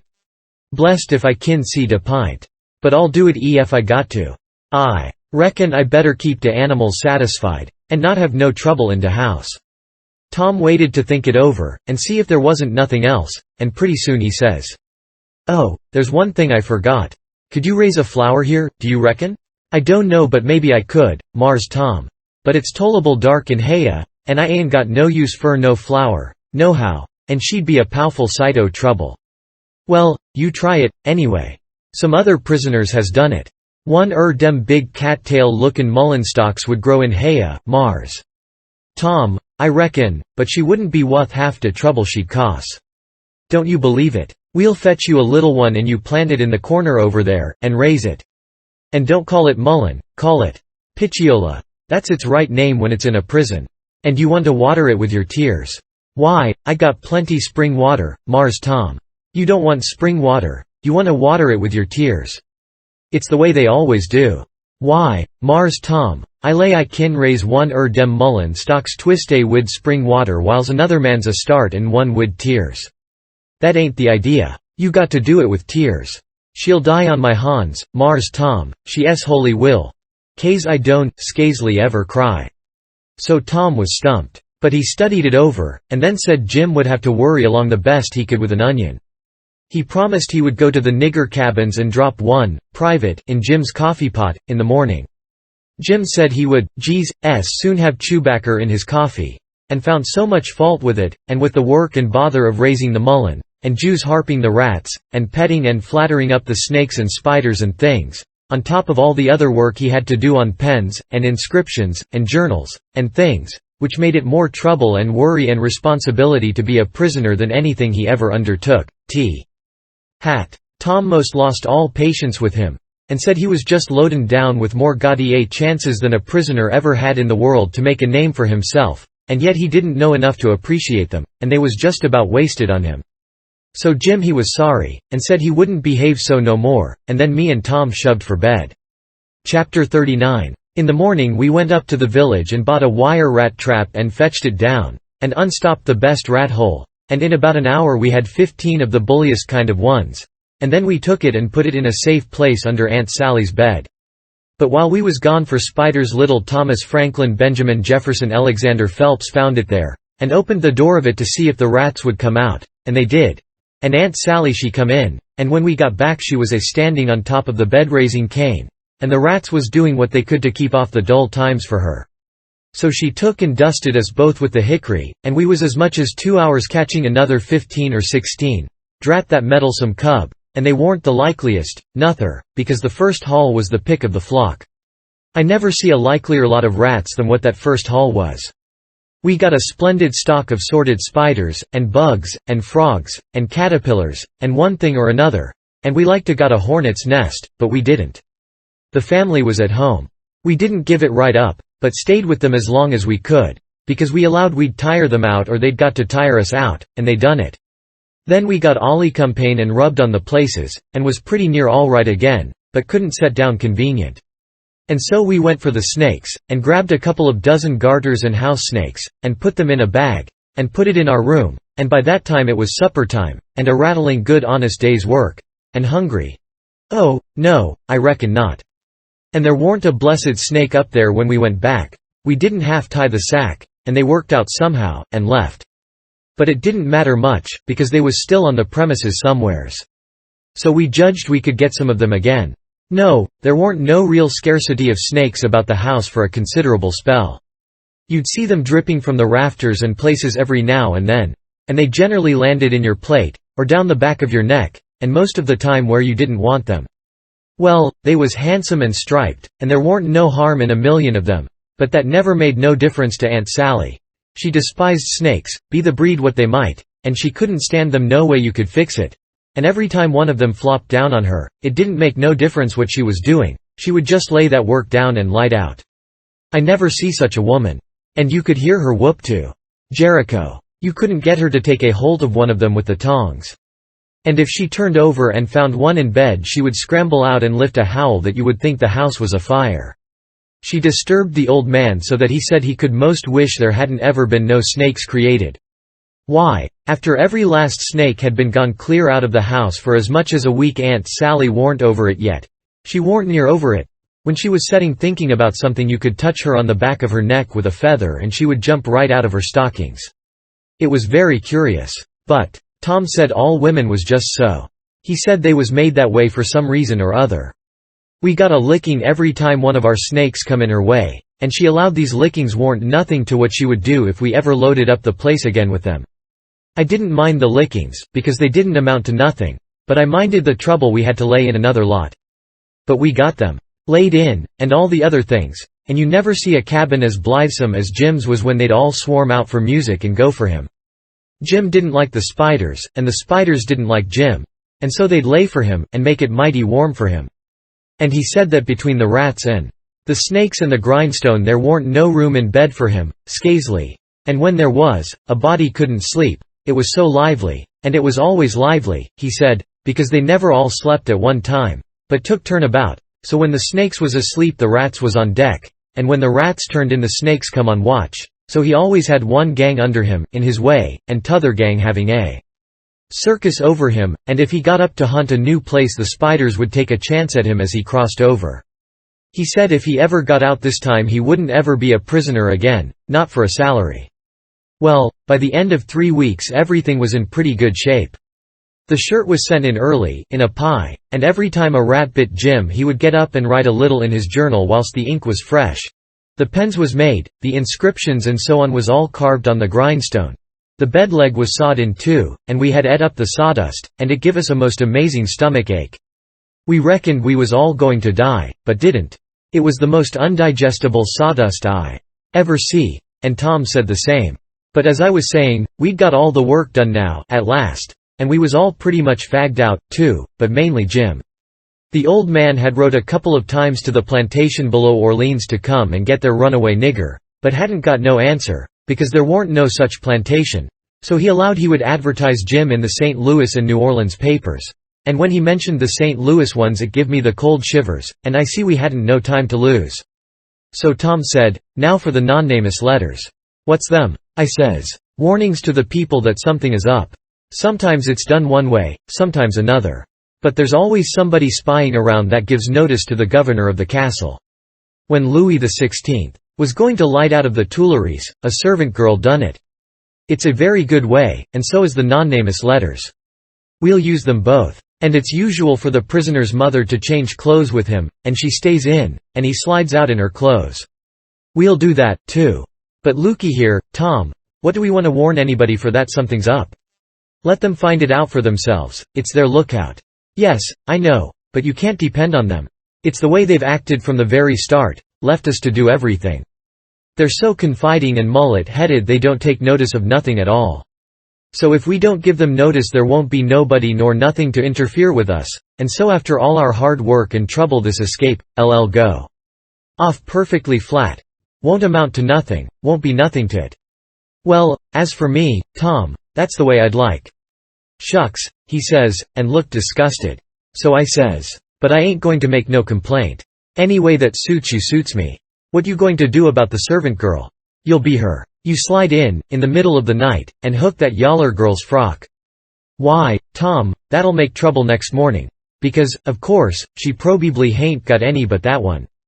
"I know. But you don't want it but 15 minutes, to carry the non-namus letter and shove it under the front door." "All right, then, I'll do it. But I could carry it just as handy in my own togs." "You wouldn't look like a servant girl then, would you?" "No, but there won't be nobody to see what I look like, anyway. That ain't got nothing to do with it. The thing for us to do is just to do our duty, and not worry about whether anybody sees us do it or not." "Hain't you got no principle at all?" "All right, I ain't saying nothing, I'm the servant girl." "Who's Jim's mother?" "I'm his mother. I'll hook a gown from Aunt Sally." "Well, then, you'll have to stay in the cabin when me and Jim leaves." "Not much. I'll stuff Jim's clothes full of straw and lay it on his bed to represent his mother in disguise, and Jim, LL take the nigger woman's gown off of me and wear it, and we'll all evade together. When a prisoner of style escapes it's called an evasion. It's always called so when a king escapes, for instance. And the same with a king's son. It don't make no difference whether he's a natural one or an unnatural one." So Tom he wrote the non-namus letter, and I smouched the yaller wench's frock that night, and put it on, and shoved it under the front door, the way Tom told me to. It said, "Beware. Trouble is brewing. Keep a sharp lookout. Unknown friend." Next night we stuck a picture, which Tom drawed in blood, of a skull and crossbones on the front door, and next night another one of a coffin on the back door. I never see a family in such a sweat. They couldn't have been worse scared if the place had have been full of ghosts laying for them behind everything and under the beds and shivering through the air. If a door banged, Aunt Sally she jumped and said, ouch. If anything fell, she jumped and said, ouch. If you happened to touch her, when she warn't noticing, she done the same. She couldn't face no way and be satisfied, because she allowed there was something behind her every time, so she was always a whirling around sudden, and saying, ouch, and before she'd got 2/3 around she'd whirl back again, and say it again, and she was afraid to go to bed, but she dasn't set up. So the thing was working very well, Tom said. He said he never see a thing work more satisfactory. He said it showed it was done right. So he said, now for the grand bulge. So the very next morning at the streak of dawn we got another letter ready, and was wondering what we better do with it, because we heard them say at supper they was going to have a nigger on watch at both doors all night. Tom he went down the lightning rod to spy around, and the nigger at the back door was asleep, and he stuck it in the back of his neck and come back. This letter said, don't betray me, I wish to be your friend. There is a desperate gang of cutthroats from over in the Indian Territory going to steal your runaway nigger tonight, and they have been trying to scare you so as you will stay in the house and not bother them. I am one of the gang, but have got religion and wish to quit it and lead an honest life again, and will betray the hellish design. They will sneak down from northwards, along the fence, at midnight exact, with a false key, and go in the nigger's cabin to get him. I am to be off a piece and blow a tin horn if I see any danger, but stead of that I will be like a sheep soon as they get in and not blow at all. Then whilst they are getting his chains loose, you slip there and lock them in, and can kill them at your leisure. Don't do anything but just the way I am telling you. If you do they will suspicion something and raise whoop jamboree-hoo. I do not wish any reward but to know I have done the right thing. Unknown Friend. Chapter 40. We was feeling pretty good after breakfast, and took my canoe and went over the river a-fishing, with a lunch, and had a good time, and took a look at the raft and found her all right, and got home late to supper, and found them in such a sweat and worry they didn't know which end they was standing on, and made us go right off to bed the minute we was done supper, and wouldn't tell us what the trouble was, and never let on a word about the new letter, but didn't need to, because we knowed as much about it as anybody did. And as soon as we was half upstairs and her back was turned we slid for the cellar cupboard and loaded up a good lunch and took it up to our room and we went to bed, and got up about 11:30, and Tom put on Aunt Sally's dress that he stole and was going to start with the lunch, but says, "Where's the butter?" I laid out a hunk of it, I says, on a piece of a corn pone. "Well, you left it laid out, then, it ain't here." "We can get along without it," I says. "We can get along with it, too," he says. "Just you slide down cellar and fetch it. And then mosey right down the lightning rod and come along. I'll go and stuff the straw into Jim's clothes to represent his mother in disguise, and be ready to bawl like a sheep and shove soon as you get there." So out he went, and down cellar went I. The hunk of butter, big as a person's fist, was where I had left it, so I took up the slab of corn pone with it on, and blowed out my light, and started upstairs very stealthy, and got up to the main floor all right, but here comes Aunt Sally with a candle, and I clapped the truck in my hat, and clapped my hat on my head, and the next second she see me, and she says, "You been down cellar?" "Yes'm." "What you been doing down there?" "Nothin'. No'm." "Well, then, what possessed you to go down there this time of night?" "I don't know, Em." "You don't know? Don't answer me that way. Tom, I want to know what you been doing down there." "I hain't been doing a single thing, Aunt Sally. I hope to gracious if I have. I reckoned she'd let me go now, and as a general thing she would, but I suppose there was so many strange things going on she was just in a sweat about every little thing that warn't yardstick straight, so she says, very decided, 'You just march into that setting room and stay there till I come. You been up to something you no business to, and I lay I'll find out what it is before I'm done with you.' So she went away as I opened the door and walked into the setting room. My, but there was a crowd there. 15 farmers, and every one of them had a gun. I was most powerful sick, and slunk to a chair and sat down. They was setting around, some of them talking a little, in a low voice, and all of them fidgety and uneasy, but trying to look like they warn't, but I knowed they was, because they was always taking off their hats, and putting them on, and scratching their heads, and changing their seats, and fumbling with their buttons. I warn't easy myself, but I didn't take my hat off, all the same. I did wish Aunt Sally would come, and get done with me, and lick me, if she wanted to, and let me get away and tell Tom how we'd overdone this thing, and what a thundering hornet's nest we'd got ourselves into, so we could stop fooling around straight off, and clear out with Jim before these rips got out of patience and come for us. At last she come and begun to ask me questions, but I couldn't answer them straight. I didn't know which end of me was up, because these men was in such a fidget now that some was wanting to start right now and lay for them desperados, and saying it warn't but a few minutes to midnight, and others was trying to get them to hold on and wait for the sheep signal. And here was Auntie pegging away at the questions, and me shaking all over and ready to sink down in my tracks. I was that scared. And the place getting hotter and hotter, and the butter beginning to melt and run down my neck and behind my ears. And pretty soon, when one of them says, "I'm for going and getting in the cabin first and right now, and catching them when they come," I most dropped, and a streak of butter come trickling down my forehead, and Aunt Sally she see it, and turns white as a sheet, and says, "For the land's sake, what is the matter with the child? He's got the brain fever as sure as you're born, and they're oozing out."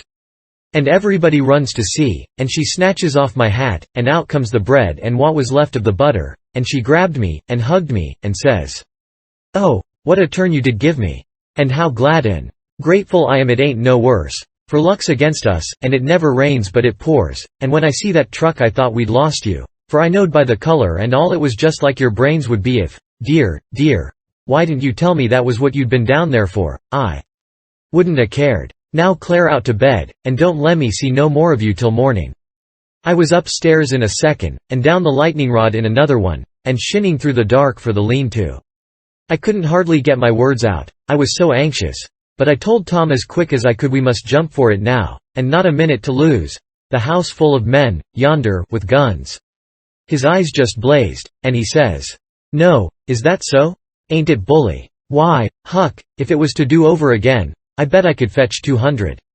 If we could put it off till—" "Hurry, hurry," I says. "Where's Jim?" "Right at your elbow. If you reach out your arm you can touch him. He's dressed, and everything's ready. Now we'll slide out and give the sheep signal." But then we heard the tramp of men coming to the door, and heard them begin to fumble with the padlock, and heard a man say, "I told you we'd be too soon. They haven't come, the door is locked. Here, I'll lock some of you into the cabin, and you lay for 'em in the dark and kill 'em when they come, and the rest scatter around a piece, and listen if you can hear 'em coming." So in they come, but couldn't see us in the dark, and most trod on us whilst we was hustling to get under the bed. But we got under all right, and out through the hole, swift but soft, Jim first, me next, and Tom last, which was according to Tom's orders. Now we was in the lean-to, and heard trampings close by outside. So we crept to the door, and Tom stopped us there and put his eye to the crack, but couldn't make out nothing, it was so dark, and whispered and said he would listen for the steps to get further, and when he nudged us Jim must glide out first, and him last. So he set his ear to the crack and listened, and listened, and listened, and the steps scraping around out there all the time. And at last he nudged us, and we slid out, and stooped down, not breathing, and not making the least noise, and slipped stealthy towards the fence in Injun file, and got to it all right, and me and Jim over it. But Tom's britches catched fast on a splinter on the top rail, and then he hear the steps coming, so he had to pull loose, which snapped the splinter and made a noise, and as he dropped in our tracks and started somebody sings out, "Who's that? Answer, or I'll shoot." But we didn't answer, we just unfurled our heels and shoved. Then there was a rush, and a bang, bang, bang, and the bullets fairly whizzed around us. We heard them sing out, "Here they are. They broke for the river. After 'em, boys, and turn loose the dogs. So here they come, full tilt." We could hear them because they wore boots and yelled, but we didn't wear no boots and didn't yell. We was in the path to the mill, and when they got pretty close onto us we dodged into the bush and let them go by, and then dropped in behind them. They'd had all the dogs shut up, so they wouldn't scare off the robbers, but by this time somebody had let them loose, and here they come, making powwow enough for a million. But they was our dogs, so we stopped in our tracks till they catched up, and when they see it warn't nobody but us, and no excitement to offer them, they only just said howdy, and tore right ahead towards the shouting and clattering, and then we up steam again, and whizzed along after them till we was nearly to the mill, and then struck up through the bush to where my canoe was tied, and hopped in and pulled for dear life towards the middle of the river, but didn't make no more noise than we was obliged to. Then we struck out, easy and comfortable, for the island where my raft was, and we could hear them yelling and barking at each other all up a nd down the bank, till we was so far away the sounds got dim and died out.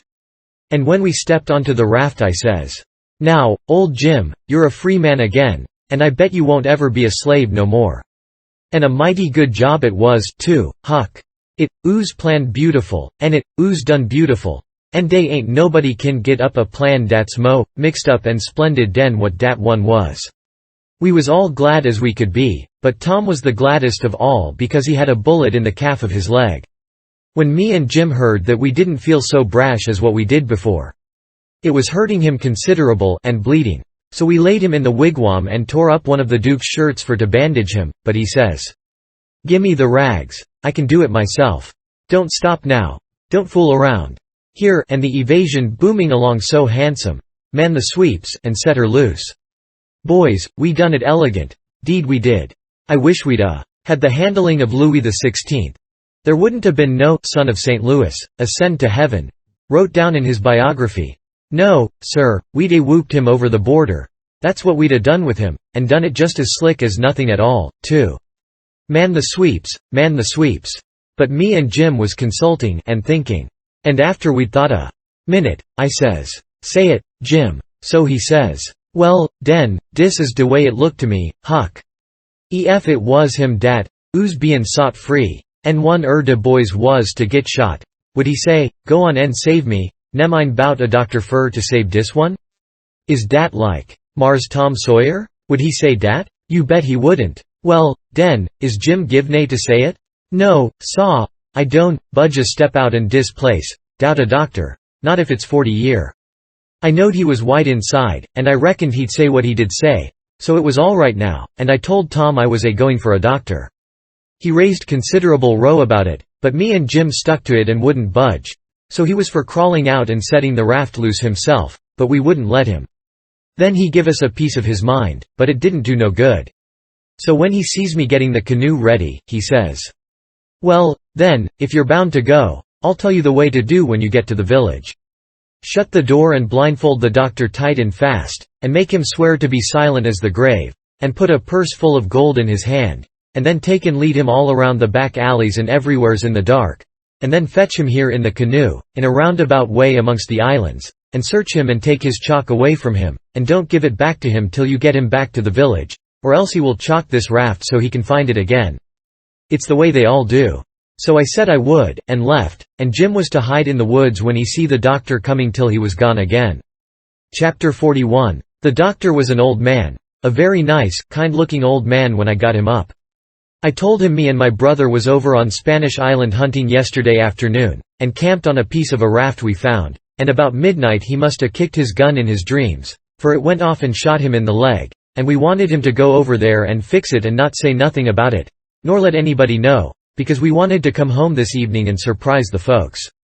"Who is your folks?" he says. "The Phelpses, down yonder." "Oh," he says. And after a minute, he says, "How'd you say he got shot?" "He had a dream," I says, "and it shot him." "Singular dream," he says. So he lit up his lantern, and got his saddlebags, and we started. But when he sees the canoe he didn't like the look of her, said she was big enough for one, but didn't look pretty safe for two. I says, "Oh, you needn't be afeard, sir, she carried the three of us easy enough." "What three?" "Why, me and Sid, and the guns. That's what I mean." "Oh," he says. But he put his foot on the G-unnel and rocked her, and shook his head, and said he reckoned he'd look around for a bigger one. But they was all locked and chained. So he took my canoe, and said for me to wait till he come back, or I could hunt around further, or maybe I better go down home and get them ready for the surprise if I wanted to. But I said I didn't, so I told him just how to find the raft, and then he started. I struck an idea pretty soon. I says to myself, "S'posen he can't fix that leg just in 3 shakes of a sheep's tail, as the saying is? S'posen it takes him 3 or 4 days. What are we going to do? Lay around there till he lets the cat out of the bag? No, sir, I know what I'll do. I'll wait, and when he comes back if he says he's got to go any more I'll get down there, too, if I swim, and we'll take and tie him, and keep him, and shove out down the river, and when Tom's done with him we'll give him what it's worth, or all we got, and then let him get ashore." So then I crept into a lumber pile to get some sleep, and next time I waked up the sun was away up over my head. I shot out and went for the doctor's house, but they told me he'd gone away in the night some time or other, and warn't back yet. Well, thinks I, that looks powerful bad for Tom, and I'll dig out for the island right off. So away I shoved, and turned the corner, and nearly rammed my head into Uncle Silas's stomach. He says, "Why, Tom, where you been all this time, you rascal?" "I hain't been nowheres," I says, "only just hunting for the runaway nigger, me and Sid." "Why, wherever did you go?" He says, "Your aunt's been mighty uneasy." "She needn't," I says, "because we was all right. We followed the men and the dogs, but they outrun us, and we lost them. But we thought we heard them on the water, so we got a canoe and took out after them and crossed over, but couldn't find nothing of them. So we cruised along up shore till we got kind of tired and beat out, and tied up the canoe and went to sleep, and never waked up till about an hour ago. Then we paddled over here to hear the news, and Sid's at the post office to see what he can hear, and I may branching out to get something to eat for us, and then we're going home. So then we went to the post office to get Sid, but just as I suspicioned, he warn't there. So the old man he got a letter out of the office, and we waited a while longer, but Sid didn't come. So the old man said, "Come along, let Sid foot it home, or canoe it, when he got done fooling around, but we would ride." I couldn't get him to let me stay and wait for Sid, and he said there warn't no use in it, and I must come along, and let Aunt Sally see we was all right. When we got home Aunt Sally was that glad to see me she laughed and cried both, and hugged me, and give me one of them lickings of hern that don't amount to shucks, and said she'd serve Sid the same when he come. And the place was plumb full of farmers and farmers' wives to dinner, and such another clack a body never heard. Old Mrs. Hotchkiss was the worst, her tongue was a-going all the time. She says, "Well, Sister Phelps, I've ransacked that air cabin over, and I believe the nigger was crazy." I says to Sister Damrell, "Didn't I, Sister Damrell?" "See, he's crazy, see, them's the very words I said. You all hearn me. He's crazy, see. Everything shows it, see. Look at that air grindstone, see. Want to tell me any Kretzer, tease in his right mind. S.A. goin' to scrabble all them crazy things onto a grindstone, see? Here in sich a person busted his heart. In so pegged along for 37 year, in all that. Natural son o' Louis somebody, in sich everlastin' rubbage. He's plumb crazy, see, it's what I says in the fust place, it's what I says in the middle, and it's what I says last, in all the time. The nigger's crazy, s. Nebuchadnezzar, see. And, look at that air ladder made out'n rags, Sister Hotchkiss, says old Mrs. Damrell. What in the name o' goodness could he ever want of? The very words I was a-sayin' no longer ago t'in this minute to Sister Utterback, and she'll tell you so herself. Shush she. Look at that air rag ladder, shush she. And see. Yes, look at it, see. What could he a wanted of it, see. Shush she, Sister Hotchkiss, shush she. But how in the nation they ever get that grindstone in there, anyway? And who dug that air hole? In who? My very words, Brer Penrod. I was a-sayin', pass that air sasser o' molasses, won't ye? I was a-sayin' to Sister Dunlap, just this minute, how did they get that grindstone in there, see? Without help, mind you, 'thout help. Thar's wher 'tis. Don't tell me, see, there was help, see. And there was a plenty help, too, see. There's been a dozen a-helpin' that nigger, and I lay I'd skin every last nigger on this place but I'd find out who done it, see. And moreover, see. A dozen says you. 40 couldn't a done everything that's been done. Look at them case knife saws and things, how tedious they've been made. Look at that bed leg sawed off with a week's work for 6 men. Look at that nigger made out'n straw on the bed, and look at. You may well say it, Brer Hightower. It's just as I was a-sayin' to Brer Phelps, his own self. Say, what do you think of it, Sister Hotchkiss, say? Think o' what, Brer Phelps, see? Think o' that bed leg sawed off that away, say? Think of it, see? I lay it never sawed itself off, see, somebody sawed it, see. That's my opinion, take it or leave it, it mayn't be no count, see, but sich as 'tis, it's my opinion, see, and if anybody can start a better one, see, let him do it, see, that's all. I says to Sister Dunlap, see. Why, dog my cats, they must have been a house full o' niggers in there. Every night for 4 weeks to a done all that work, Sister Phelps. Look at that shirt. Every last inch of it kivered over with secret African writ and done with blood. Must a been a raft UVM at it right along, all the time, most. Why, I'd give $2 to have it read to me. And as for the niggers that wrote it, I'd take, and lash, teal. People to help him, Brother Marples. Well, I reckon you'd think so if you'd have been in this house for a while back. Why, they've stole everything they could lay their hands on, and we a watching all the time, mind you. They stole that shirt right off o' the line. And as for that sheet they made the rag ladder out of, there ain't no telling how many times they didn't steal that.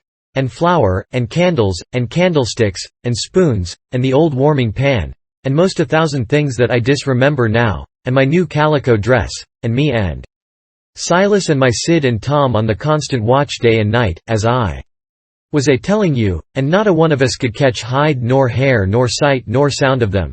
And here at the last minute, lo and behold you, they slides right in under our noses and fools us, and not only fools us but the Injun Territory robbers too, and actually gets away with that nigger safe and sound, and that with 16 men and 22 dogs right on their very heels at that very time.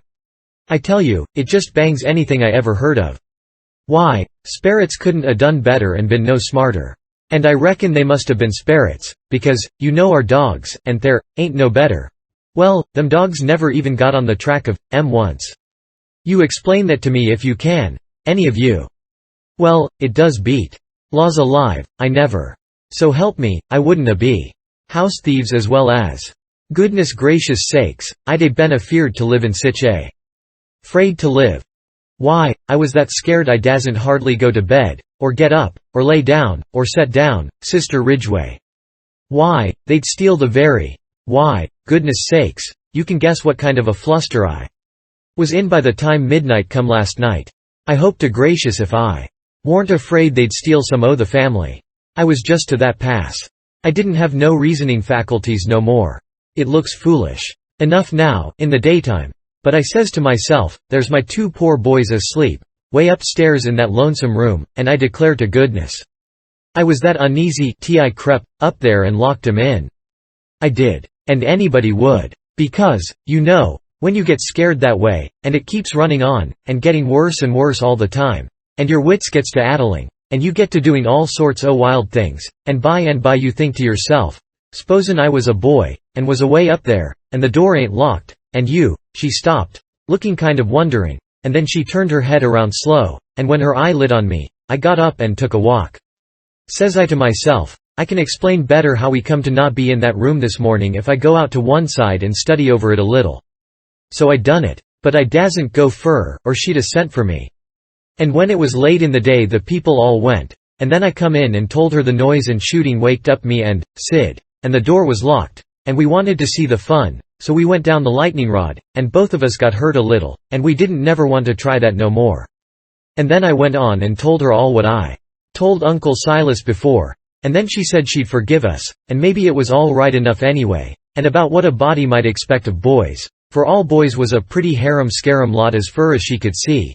And so, as long as no harm hadn't come of it, she judged she better put in her time being grateful we was alive and well and she had us still, 'stead of fretting over what was past and done. So then she kissed me, and patted me on the head, and dropped into a kind of a brown study, and pretty soon jumps up, and says, "Why, loss a mercy, it's most night, and Sid not come yet. What has become of that boy?" I see my chance, so I skips up and says, "I'll run right up to town and get him," I says. "No you won't," she says. "You'll stay right where you are. One's enough to be lost at a time. If he ain't here to supper, your uncle ll go." Well, he warn't there to supper, so right after supper Uncle went. He come back about 10 a little bit uneasy, hadn't run across Tom's track. Aunt Sally was a good deal uneasy, but Uncle Silas he said, "There warn't no occasion to be, boys will be boys," he said, "and you'll see this one turn up in the morning all sound and right." So she had to be satisfied. But she said she'd set up for him a while anyway, and keep a light burning so he could see it. And then when I went up to bed she come up with me and fetched her candle, and tucked me in, and mothered me so good I felt mean, and like I couldn't look her in the face, and she sat down on the bed and talked with me a long time, and said what a splendid boy Sid was, and didn't seem to want to ever stop talking about him, and kept asking me every now and then if I reckoned he coulda got lost, or hurt, or maybe drowned, and might be laying at this minute somewheres suffering or dead, and she not by him to help him, and so the tears would drip down silent, and I would tell her that Sid was all right, and would be home in the morning, sure, and she would squeeze my hand, or maybe kiss me, and tell me to say it again, and keep on saying it, because it done her good, and she was in so much trouble.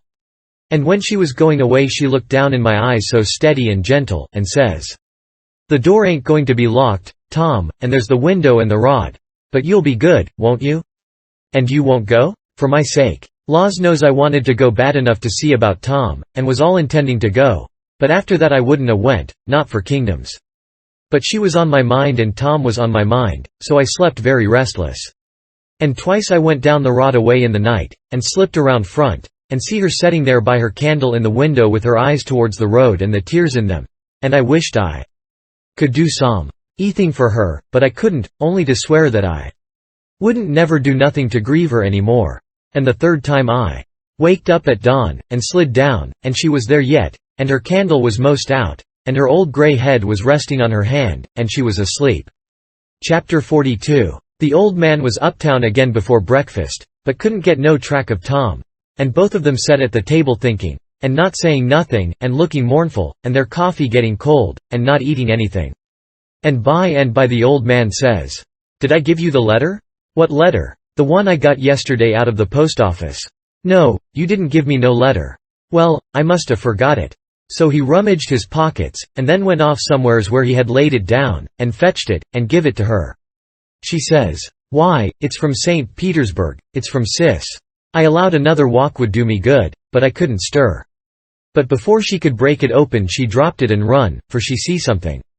And so did I. It was Tom Sawyer on a mattress, and that old doctor, and Jim, in her calico dress, with his hands tied behind him, and a lot of people. I hid the letter behind the first thing that come handy, and rushed. She flung herself at Tom, crying, and says, "Oh, he's dead, I know he's dead." And Tom he turned his head a little, and muttered something or other, which showed he warn't in his right mind. Then she flung up her hands, and says, "He's alive, thank God. And that's enough." And she snatched a kiss of him, and flew for the house to get the bed ready, and scattering orders right and left at the niggers and everybody else, as fast as her tongue could go, every jump of the way. I followed the men to see what they was going to do with Jim, and the old doctor and Uncle Silas followed after Tom into the house. The men was very huffy, and some of them wanted to hang Jim for an example to all the other niggers around there, so they wouldn't be trying to run away like Jim done, and making such a raft of trouble, and keeping a whole family scared most to death for days and nights. But the others said, "Don't do it, it wouldn't answer at all. He ain't our nigger, and his owner would turn up and make us pay for him, sure." So that cooled them down a little, because the people that's always the most anxious for to hang a nigger that hain't done just right is always the very ones that ain't the most anxious to pay for him when they've got their satisfaction out of him. They cussed Jim considerable, though, and give him a cuff or two side the head once in a while, but Jim never said nothing, and he never let on to know me, and they took him to the same cabin, and put his own clothes on him, and chained him again, and not to no bed leg this time, but to a big staple drove into the bottom log, and chained his hands, too, and both legs, and said he warn't to have nothing but bread and water to eat after this till his owner come, or he was sold at auction because he didn't come in a certain length of time, and filled up our hole, and said a couple of farmers with guns must stand watch around about the cabin every night, and a bulldog tied to the door in the daytime. And about this time they was through with the job and was tapering off with a kind of general goodbye cussing, and then the old doctor comes and takes a look, and says, "Don't be no rougher on him than you're obliged to, because he ain't a bad nigger." When I got to where I found the boy I see I couldn't cut the bullet out without some help, and he warn't in no condition for me to leave to go and get help. And he got a little worse and a little worse, and after a long time he went out of his head, and wouldn't let me come nigh him any more, and said if I chalked his raft he'd kill me, and no end of wild foolishness like that, and I see I couldn't do anything at all with him. So I says, I got to have help somehow, and the minute I says it out crawls this nigger from somewheres and says he'll help, and he done it, too, and done it very well. Of course I judged he must be a runaway nigger, and there I was. And there I had to stick right straight along all the rest of the day and all night. It was a fix, I tell you. I had a couple of patients with the chills, and of course I'd have liked to run up to town and see them, but I dasn't, because the nigger might get away, and then I'd be to blame, and yet never a skiff come close enough for me to hail. So there I had to stick plumb until daylight this morning, and I never see a nigger that was a better nuss or faithfuller, and yet he was risking his freedom to do it, and was all tired out, too, and I see plain enough he'd been worked main hard lately. I liked the nigger for that. I tell you, gentlemen, a nigger like that is worth $1,000, and kind treatment, too. I had everything I needed, and the boy was doing as well there as he would have done at home, better, maybe, because it was so quiet, but there I was, with both of 'em on my hands, and there I had to stick till about dawn this morning. Then some men in a skiff come by, and as good luck would have it the nigger was setting by the pallet with his head propped on his knees sound asleep. So I motioned them in quiet, and they slipped up on him and grabbed him and tied him before he knowed what he was about, and we never had no trouble. And the boy being in a kind of a flighty sleep, too, we muffled the oars and hitched the raft on, and towed her over very nice and quiet, and the nigger never made the least row nor said a word from the start. He ain't no bad nigger, gentlemen, that's what I think about him. Somebody says, "Well, it sounds very good, doctor, I'm obliged to say." Then the others softened up a little, too, and I was mighty thankful to that old doctor for doing Jim that good turn. And I was glad it was according to my judgment of him, too, because I thought he had a good heart in him and was a good man the first time I see him. Then they all agreed that Jim had acted very well, and was deserving to have some notice took of it, and reward. So every one of them promised, right out and hearty, that they wouldn't cuss him no more. Then they come out and locked him up. I hoped they was going to say he could have 1 or 2 of the chains took off, because they was rotten heavy, or could have meat and greens with his bread and water, but they didn't think of it, and I reckoned it warn't best for me to mix in, but I judged I'd get the doctor's yarn to Aunt Sally somehow or other as soon as I'd got through the breakers that was laying just ahead of me. Explanations, I mean, of how I forgot to mention about Sid being shot when I was telling how him and me put in that dratted night paddling around hunting the runaway nigger. But I had plenty time. Aunt Sally she stuck to the sick room all day and all night, and every time I see Uncle Silas mooning around I dodged him.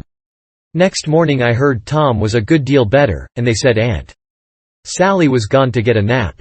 So I slips to the sick room, and if I found him awake I reckoned we could put up a yarn for the family that would wash. But he was sleeping, and sleeping very peaceful, too, and pale, not fire-faced the way he was when he come. So I sat down and laid for him to wake. In about half an hour Aunt Sally comes gliding in, and there I was, up a stump again. She motioned me to be still, and sat down by me, and begun to whisper, and said we could all be joyful now, because all the symptoms was first rate, and he'd been sleeping like that for ever so long, and looking better and peacefuller all the time, and 10 to 1 he'd wake up in his right mind. So we sat there watching, and by he stirs a bit, and opened his eyes very natural, and takes a look, and says, "Hello. Why, I'm at home. How's that? Where's the raft?" "It's all right," I says. "And Jim?" "The Sam. I says, but couldn't say it pretty brash. But he never noticed, but says, "Good. Splendid. Now we're all right and safe. Did you tell Auntie?" I was going to say yes, but she chipped in and says, "About what, Sid?" "Why, about the way the whole thing was done." "What whole thing?" "Why, the whole thing. There ain't but one. How we set the runaway nigger free, me and Tom." "Good land. Set the run. What is the child talking about?" Dear, out of his head again." "No, I ain't out of my head. I know all what I'm talking about. We did set him free, me and Tom. We laid out to do it, and we done it. And we done it elegant, too. He'd got a start, and she never checked him up, just set and stared, and let him clip along, and I see it warn't no use for me to put in. Why, Auntie, it cost us a power of work, weeks of it, hours and hours, every night, whilst you was all asleep. And we had to steal candles, and the sheet, and the shirt, and your dress, and spoons, and tin plates, and case knives, and the warming pan, and the grindstone, and flour, and just no end of things, and you can't think what work it was to make the saws, and pens, and inscriptions, and one thing or another, and you can't think half the fun it was. And we had to make up the pictures of coffins and things, and non-nameless letters from the robbers, and get up and down the lightning rod, and dig the hole into the cabin, and made the rope ladder and send it in cooked up in a pie, and send in spoons and things to work with in your apron pocket. Mercy sakes! And load up the cabin with rats and snakes and so on, for company for Jim. And then you kept Tom here so long with the butter in his hat that you come near spiling the whole business, because the men come before we was out of the cabin, and we had to rush, and they heard us and let drive at us, and I got my share, and we dodged out of the path and let them go by, and when the dogs come they weren't interested in us, but went for the most noise, and we got our canoe, and made for the raft, and was all safe, and Jim was a free man, and we done it all by ourselves, and wasn't it bully, auntie? Well, I never heard the likes of it in all my born days. So it was you little rapscallions, that's been making all this trouble, and turned everybody's wits clean inside out and scared us all most to death. I've as good a notion as ever I had in my life to take it out o' you this very minute. To think, here I've been, night after night, you just get well once, you young scamp, and I lay I'll tan the old Harry out o' both o' ye. But Tom, he was so proud and joyful, he just couldn't hold in, and his tongue just went it. She a chipping in, and spitting fire all along, and both of them going it at once, like a cat convention, and she says, "Well, you get all the enjoyment you can out of it now, for mind I tell you if I catch you meddling with him again."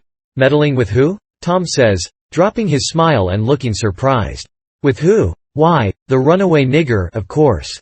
Who do you reckon?" Tom looks at me very grave, and says, "Tom, didn't you just tell me he was all right? Hasn't he got away, him?" Says Aunt Sally, "The runaway nigger? 'Deed he hasn't. They've got him back, safe and sound, and he's in that cabin again, on bread and water, and loaded down with chains, till he's claimed or sold." Tom rose square up in bed, with his eye hot, and his nostrils opening and shutting like gills, and sings out to me, "They hain't no right to shut him up. Shove. And don't you lose a minute. Turn him loose. He ain't no slave. He's as free as any creature that walks this earth."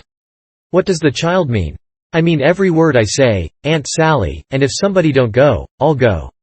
I've knowed him all his life, and so has Tom, there. Old Miss Watson died 2 months ago, and she was ashamed she ever was going to sell him down the river, and said so, and she set him free in her will." "Then what on earth did you want to set him free for, seeing he was already free?" "Well, that is a question, I must say, and just like women. Why, I wanted the adventure of it, and I'd waded neck deep in blood too, goodness alive, Aunt Polly. If she weren't standing right there, just inside the door, looking as sweet and contented as an angel half full of pie, I wish I may never." Aunt Sally jumped for her, and most hugged the head off of her, and cried over her, and I found a good enough place for me under the bed, for it was getting pretty sultry for us, seemed to me. And I peeped out, and in a little while Tom's Aunt Polly shook herself loose and stood there looking across at Tom over her spectacles, kind of grinding him into the earth, you know. And then she says, "Yes, you better turn Wirehead away. I would if I was you, Tom." "Oh, dearie me," says Aunt Sally, "is he changed so?" "Why, that ain't Tom, it's Sid." Tom's. Why, where is Tom?" "He was here a minute ago." "You mean where's Huck Finn, that's what you mean. I reckon I hain't raised such a scamp as my Tom all these years not to know him when I see him. That would be a pretty howdy-do. Come out from under that bed, Huck Finn." So I done it, but not feeling brash. Aunt Sally, she was one of the mixed pest-looking persons I ever see, except one, and that was Uncle Silas, when he come in and they told it all to him. It kind of made him drunk, as you may say, and he didn't know nothing at all the rest of the day, and preached a prayer-meeting sermon that night that gave him a rattling reputation, because the oldest man in the world couldn't a understood it. So Tom's Aunt Polly, she told all about who I was, and what, and I had to up and tell how I was in such a tight place that when Mrs. Phelps took me for Tom Sawyer, she chipped in and says, "Oh, go on and call me Aunt Sally, I'm used to it now, and 'tain't no need to change, that when Aunt Sally took me for Tom Sawyer I had to stand it. There warn't no other way, and I knowed he wouldn't mind, because it would be nuts for him, being a mystery, and he'd make an adventure out of it, and be perfectly satisfied. And so it turned out, and he let on to be Sid, and made things as soft as he could for me." And his Aunt Polly, she said Tom was right about old Miss Watson setting Jim free in her will. And so, sure enough, Tom Sawyer had gone and took all that trouble and bothered to set a free nigger free. And I couldn't ever understand before, until that minute and that talk, how he could help a body set a nigger free with his bringing up. Well, Aunt Polly, she said that when Aunt Sally wrote to her that Tom and Sid had come all right and safe, she says to herself, "Look at that, now. I might have expected it, letting him go off that way without anybody to watch him. So now I got to go and traps all the way down the river, 1100 mile, and find out what that creeter's up to this time. As long as I couldn't seem to get any answer out of you about it." "Why, I never heard nothing from you," says Aunt Sally. "Well, I wonder. Why, I wrote you twice to ask you what you could mean by Sid being here." "Well, I never got 'em, sis." Aunt Polly she turns around slow and severe, and says, "You, Tom." "Well, what?" he says, kind of pettish. "Don't you what me, you impudent thing, hand out them letters." "What letters?" "Them letters. I be bound, if I have to take a hold of you all. They're in the trunk. There, now. And they're just the same as they was when I got them out of the office. I hain't looked into them, I hain't touched them. But I knowed they'd make trouble, and I thought if you warn't in no hurry, I'd— Well, you do need skinning, there ain't no mistake about it. And I wrote another one to tell you I was coming, and I suppose he— No, it come yesterday. I hain't read it yet, but it's all right, I've got that one. I wanted to offer to bet $2 she hadn't, but I reckoned may be it was just as safe to not to. So I never said nothing. Chapter the last. The first time I catched Tom private I asked him what was his idea, time of the evasion. What it was he'd planned to do if the evasion worked all right and he managed to set a nigger free that was already free before? And he said, what he had planned in his head from the start, if we got Jim out all safe, was for us to run him down the river on the raft, and have adventures plumb to the mouth of the river, and then tell him about his being free, and take him back up home on a steamboat, in style, and pay him for his lost time, and write word ahead and get out all the niggers around, and have them waltz him into town with a torchlight procession and a brass band, and then he would be a hero, and so would we. But I reckoned it was about as well the way it was. We had Jim out of the chains in no time, and when Aunt Polly and Uncle Silas and Aunt Sally found out how good he helped the doctor nurse Tom, they made a heap of fuss over him, and fixed him up prime, and give him all he wanted to eat, and a good time, and nothing to do. And we had him up to the sick room, and had a high talk, and Tom give Jim $40 for being prisoner for a so patient, and doing it up so good, and Jim was pleased most to death, and busted out, and says, "Daw, now, Huck, what I tell you? What I tell you up daw on Jackson Island? I tol' you I got a Harry Breas, and what's to sign on it? N. I tol' you I been rich onct, and gwinneter to be rich agin. And it's come true, and heya she is. Daw, now, don't talk to me. Signs is signs, mine I tell you.